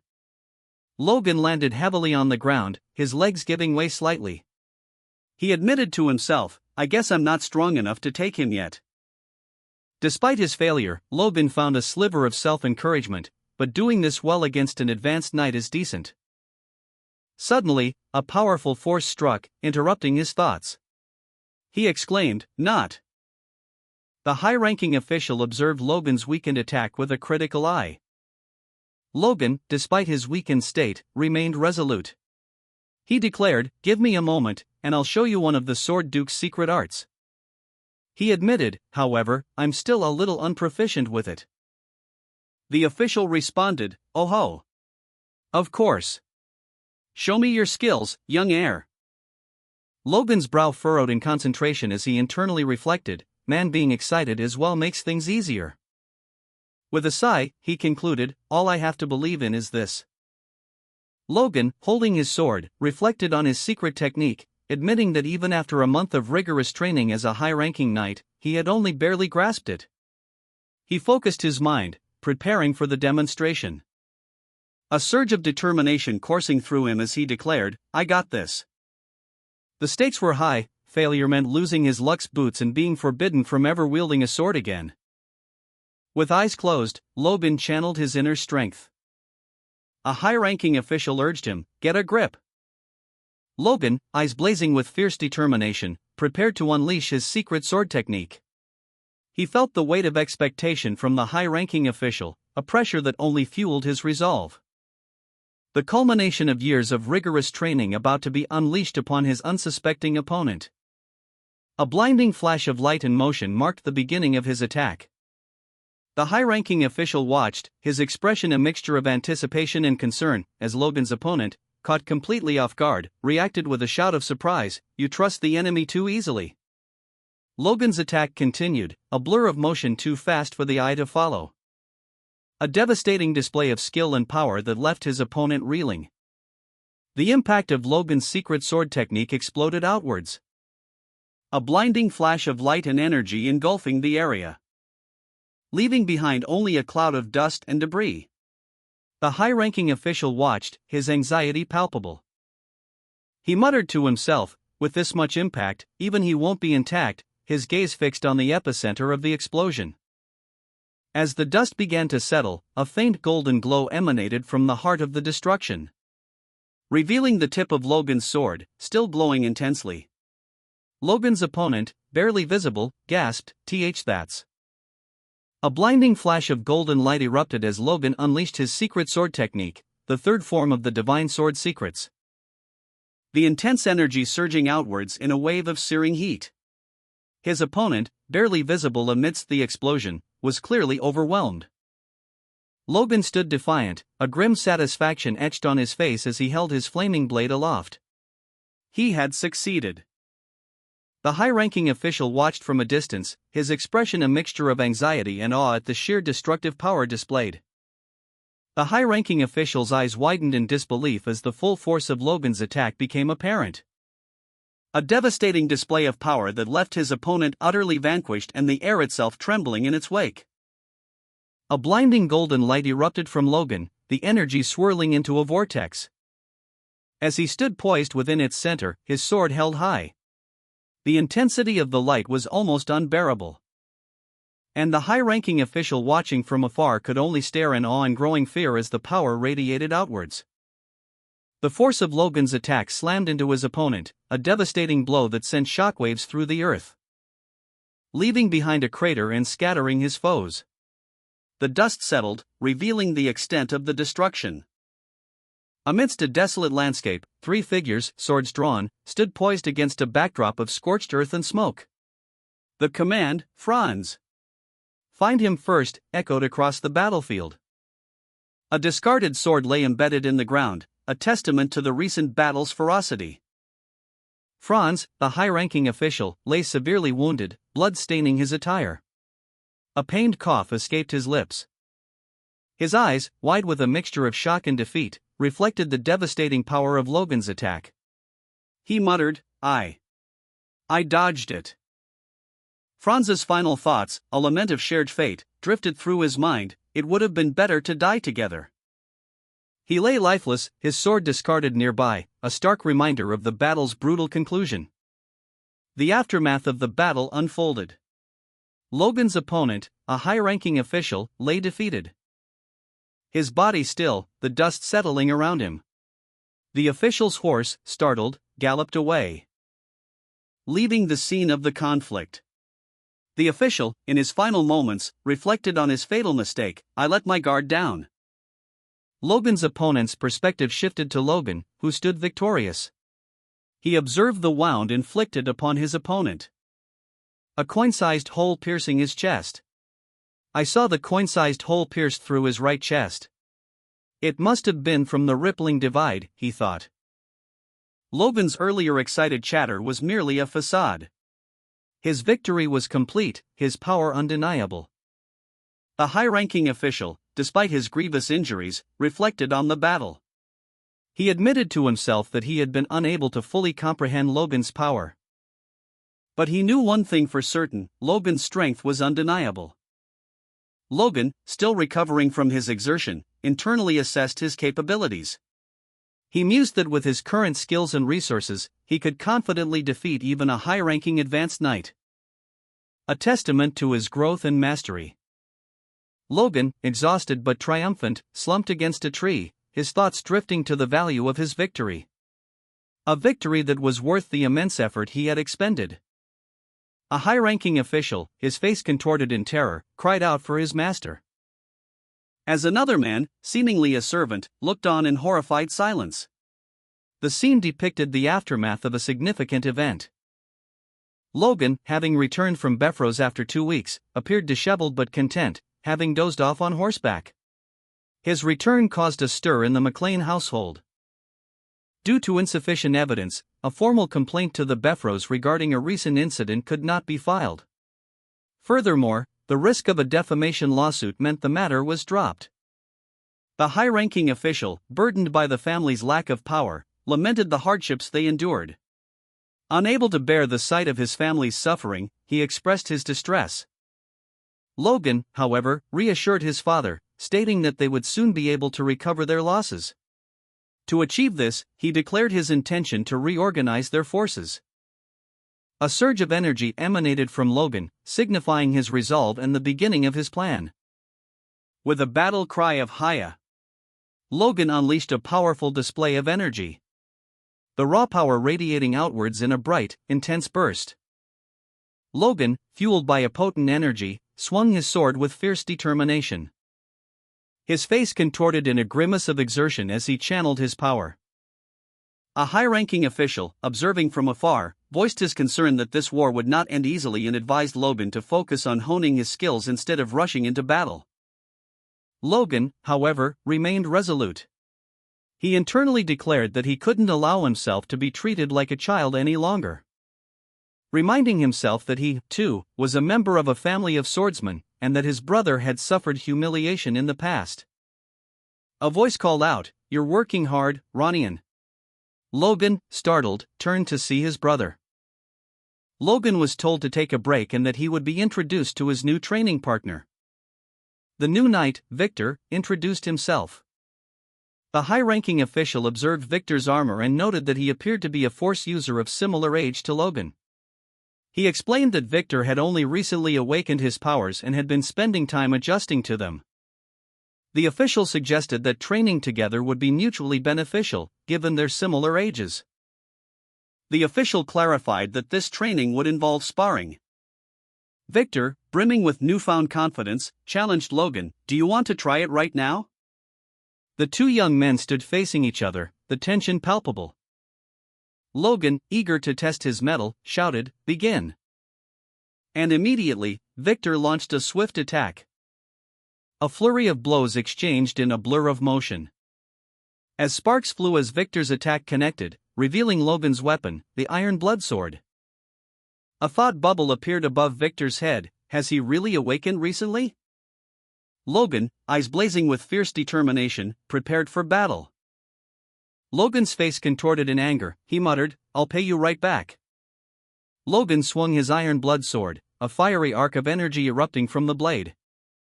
The force of the blow sending a shockwave through the air. As attack narrowly missed Victor. Victor, confident and aggressive, initiated a sparring match with Logan. He launched a swift attack. But Logan, already angered and determined, countered with surprising speed and power. He revealed his iron blood sword. The blade erupting in fiery energy as he deflected Victor's blow.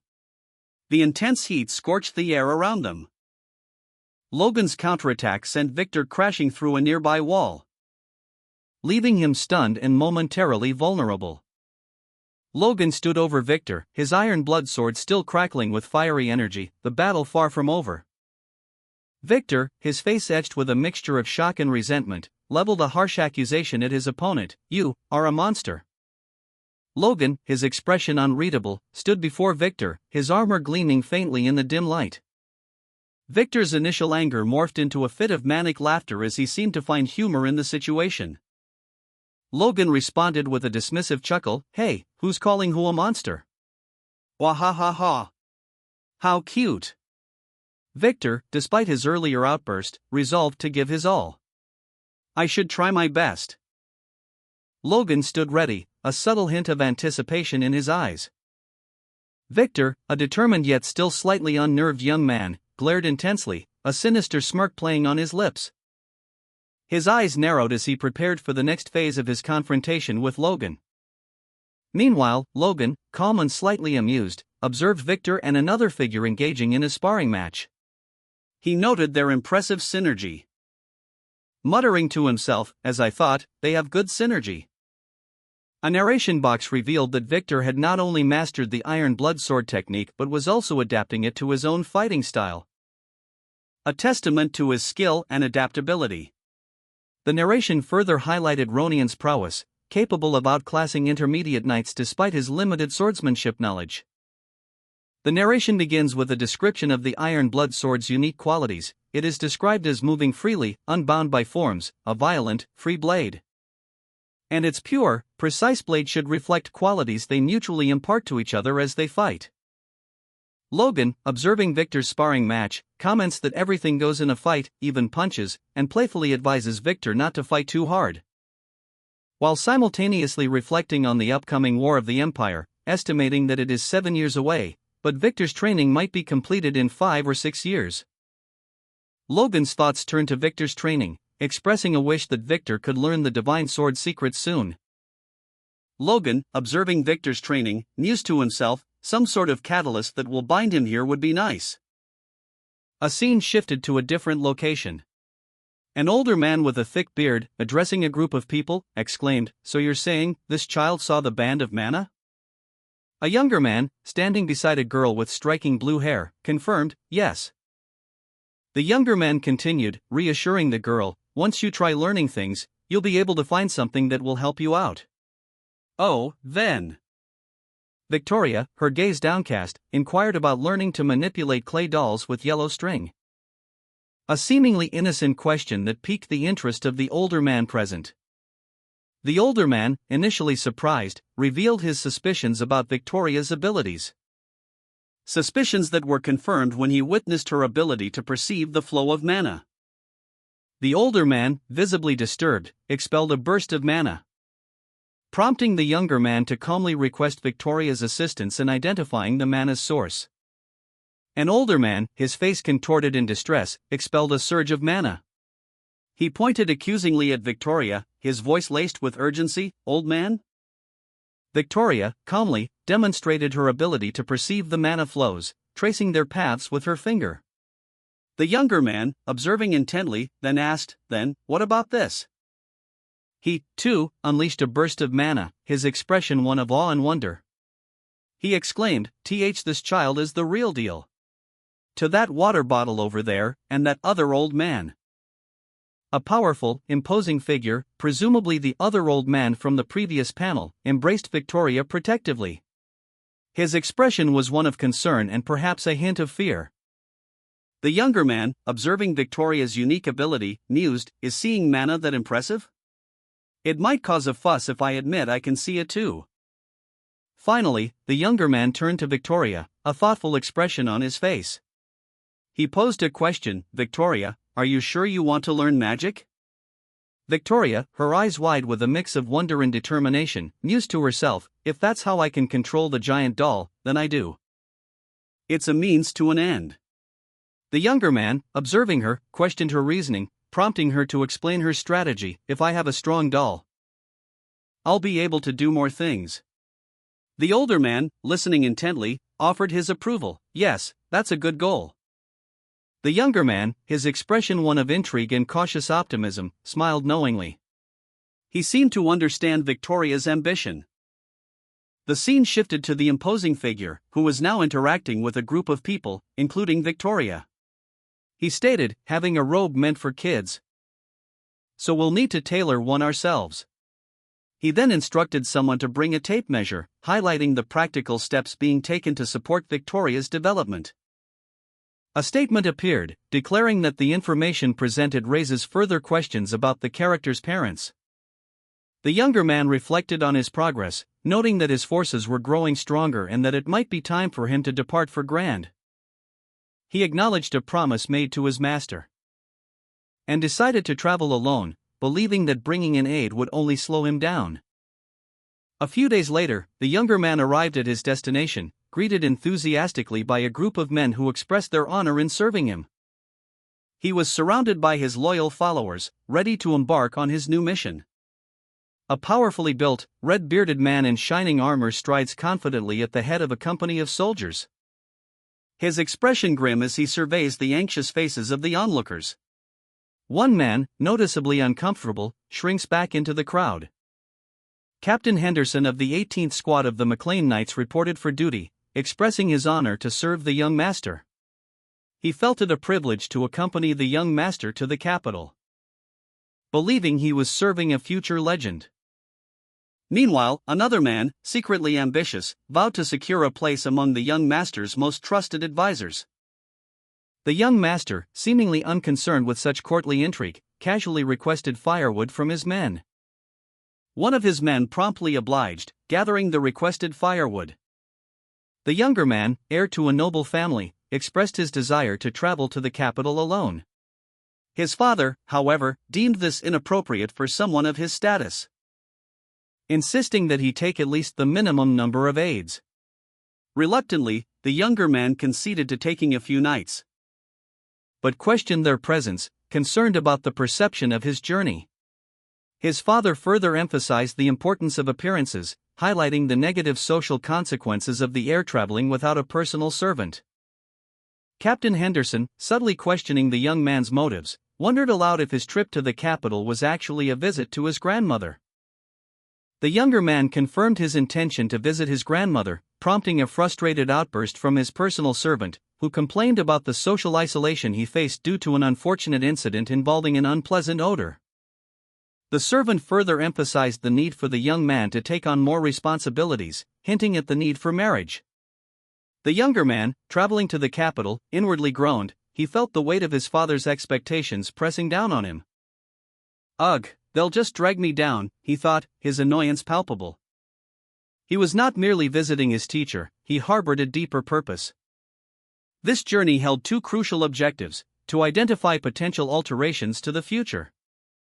The narration begins with a flashback, revealing that the king had no heir until the age of 40. So he took 2 concubines from powerful duke families and had 2 sons. But after 10 years, the queen gave birth to a 3rd prince. This 3rd prince, possessing innate talent for swordsmanship and a commendable attitude, surpassed his troublesome older brothers, becoming the next king in line. The king held him in high regard. However, the families of the 2 older princes worked to undermine the 3rd prince's influence. The younger man, his face grim, began to recount events leading to a future conflict. He spoke of a winter, just before the 3rd prince's coming of age, when the civil war erupted following the king's sudden death. The scene depicted a field of swords, symbols of the impending conflict. The narration shifted to the political landscape. Prince Juan Douglas, a powerful 6th Circle mage, secured the support of his grandfather, and also gained the backing of Prince Jordan Voltermine, a superhuman. The 3rd prince, lacking the political clout to counter these powerful alliances, faced a grim fate. He was to be executed. The final panel showed the 3rd prince kneeling, his life hanging in the balance, as a figure's foot descended, a clear indication of the king's will. A powerful figure, clad in ornate armor, is shown. His stern gaze and determined expression convey a sense of authority. The words "I shall be the newfound king's blade" appear in a speech bubble, revealing the man's ambition and loyalty to the new ruler. The narration explains that with this statement, the 3rd prince was able to save his life, highlighting the political maneuvering at play. The scene shifts to a younger man, his face etched with determination. He recounts how the 1st prince gained the upper hand after the previous king's death, but his rule led to ruin within 5 years. He reveals that the previous king used Ranian as bait during the war with the empire, a strategic sacrifice that underscores the harsh realities of the conflict. The young man's resolute expression and the words "I will never allow him to become king" show his unwavering opposition to the first prince's ascension. The image focuses on a man's chest and neck, clad in a brown suit and tie, suggesting a figure of authority or high social standing. Meanwhile, a young man, possibly a knight, reflects on the situation. He declares that the second prince is cut from the same cloth as his brother and expresses his need to personally assess the third prince's suitability for kingship. The young man's identity is verified, and he is instructed to proceed inside. The third prince, accompanied by his loyal guards, approaches a grand manner. He marvels at the impressive manner of the Sword Duke. His awe is palpable as he takes in the grandeur of the surroundings. A man, his face contorted in a mixture of shock and outrage, confronted a maid. He sputtered incoherently. The maid calmly responded, suggesting that a closer relationship with the Duke's household would benefit his family. Overhearing this exchange, a red-haired man approached, requesting assistance in getting closer to the maid. The scene then shifted to show a man lying unconscious on the ground, a ghostly image of a face floating above him. Two figures in formal attire and a heavily armored guard walked past him. A man, presumably Logan, was approached by another man who invited him to follow. Logan, surprised, complied. The other man then instructed the remaining individuals to follow Sir Erman. The unidentified younger man, observing from a distance, felt a surge of curiosity. That person is? He mused, his gaze fixed on the approaching figures. Meanwhile, the red-haired man, still seeking the Duke's maid, approached another man and asked, "Can I get your name?" The other man, seemingly unfazed, responded calmly. "Oh, I must have forgotten to introduce myself. I'm Luis Hayan, Duke Felix's overseer." The red-haired man's eyes widened in recognition, as he thought. The title Captain Luis of the Grandia Liberation Front flashed across the scene, confirming his identity. The younger man's observation continued, his thoughts turning to the red-haired man's past. Unlike me, who was burning with vengeance, he was a man with ideals. A scarred man in shining armor, his face etched with grim determination, declared, "I still remember the last time we met clearly." He continued, explaining his urgent need, "I need your help. You are the only one who can interpret it. Memorize everything." The armored man emphasized the gravity of the situation, instructing, "Even if you must burn the book, remember everything. And pass it on to someone with talent." His expression darkened as he revealed a hidden detail. "There was something else the captain gave me along with the secret text." A sudden, sharp sound echoed, followed by a pained expression. The implication of failure hung heavy in the air. A younger man, his face contorted in frustration, groaned, "Ugh." The younger man stumbled, his face pale. "Ha! It should be an important memory," he muttered, his voice strained. The older man, concerned, placed a hand on his shoulder. "Are you all right?" he asked. The younger man, regaining his composure, replied, "Thank you, Cap. I mean, Overseer. I must not have rested well last night." The older man offered a reassuring smile. "You need to take good care of your body while you're still young. Even if it feels all right, when you age it all comes back to you. Take care." Later, alone, the younger man reflected, "He said that often in my past life too." Must be his saying. A determined expression crossed his face. "Thankfully, I've got my grip now. Regardless of what that memory was, it's now in the past. I just need to ensure it doesn't happen in this life." He then followed the older man, who had instructed him to do so. "The Duke is waiting." This message appeared before Logan, prompting him to approach a grand, imposing manner. The entrance a testament to wealth and power. He approached with a determined stride. Inside, Logan politely thanked an attendant, who impatiently urged him forward. "What are you waiting for?" the attendant demanded. Logan, unfazed, smiled confidently as he proceeded further into the Duke's residence. He was greeted by a maid and the Duke himself. "It's nice to see you again," Logan remarked, to which the maid replied, "I'm overjoyed that you seem as well as ever." The Duke, observing the scene, simply stated, "You must be Logan." The Duchess, her expression composed, addressed Logan. "I've heard a lot about you from my husband." Logan, smiling politely, replied, "It's nice to meet you, Duchess. I congratulate you on the birth of your heir. We owe you immensely." The Duchess, after a brief pause, continued, "On that note, there's something I want to ask of you." She gestured for Logan to sit, and he complied, taking a seat at the table. The Duchess's gaze was intense as she spoke, her words carrying a weight of unspoken significance. "Could you choose it, Logan?" Logan's face registered shock and confusion as he uttered a single word, "What?" The Duchess, her expression serious, explained to Logan, "She and I have been discussing it for quite some time now.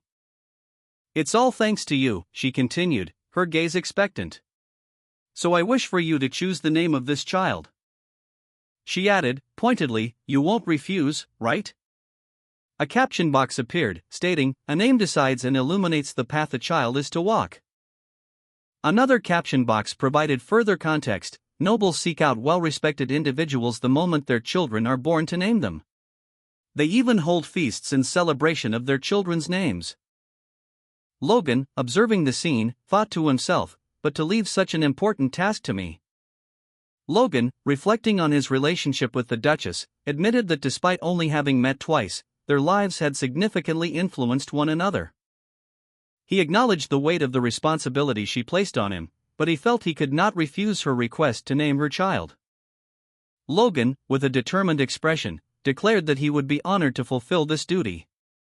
The Duchess and her husband expressed their gratitude for Logan's acceptance. The Duchess's husband gently urged Logan to rest, reminding him of the strain of carrying a child. But Logan insisted on maintaining proper manners, emphasizing that it was a request, not a command. The Duchess's husband suggested a title for Logan, the one who named the Sword Duke's child, a title Logan found fitting. He then urged Logan to get some rest. Logan, acknowledging his own limitations, admitted he wasn't good with words.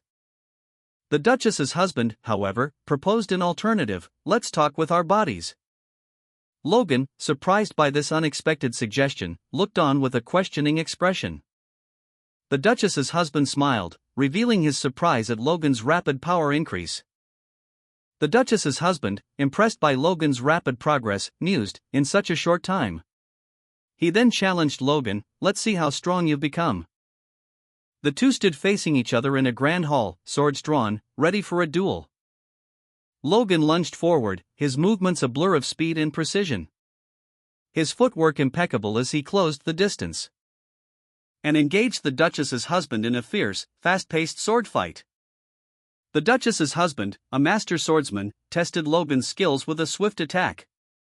Logan parried with ease, the clash of steel echoing through the chamber as sparks flew.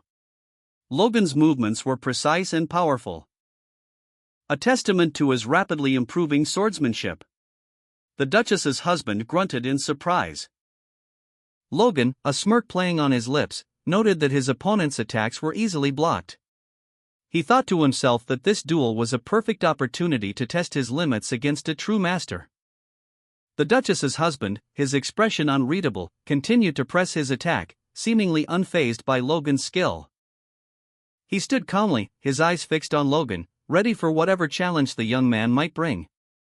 The Duchess's husband, his expression unreadable, commanded Logan to stop. He questioned Logan's actions, his voice laced with suspicion.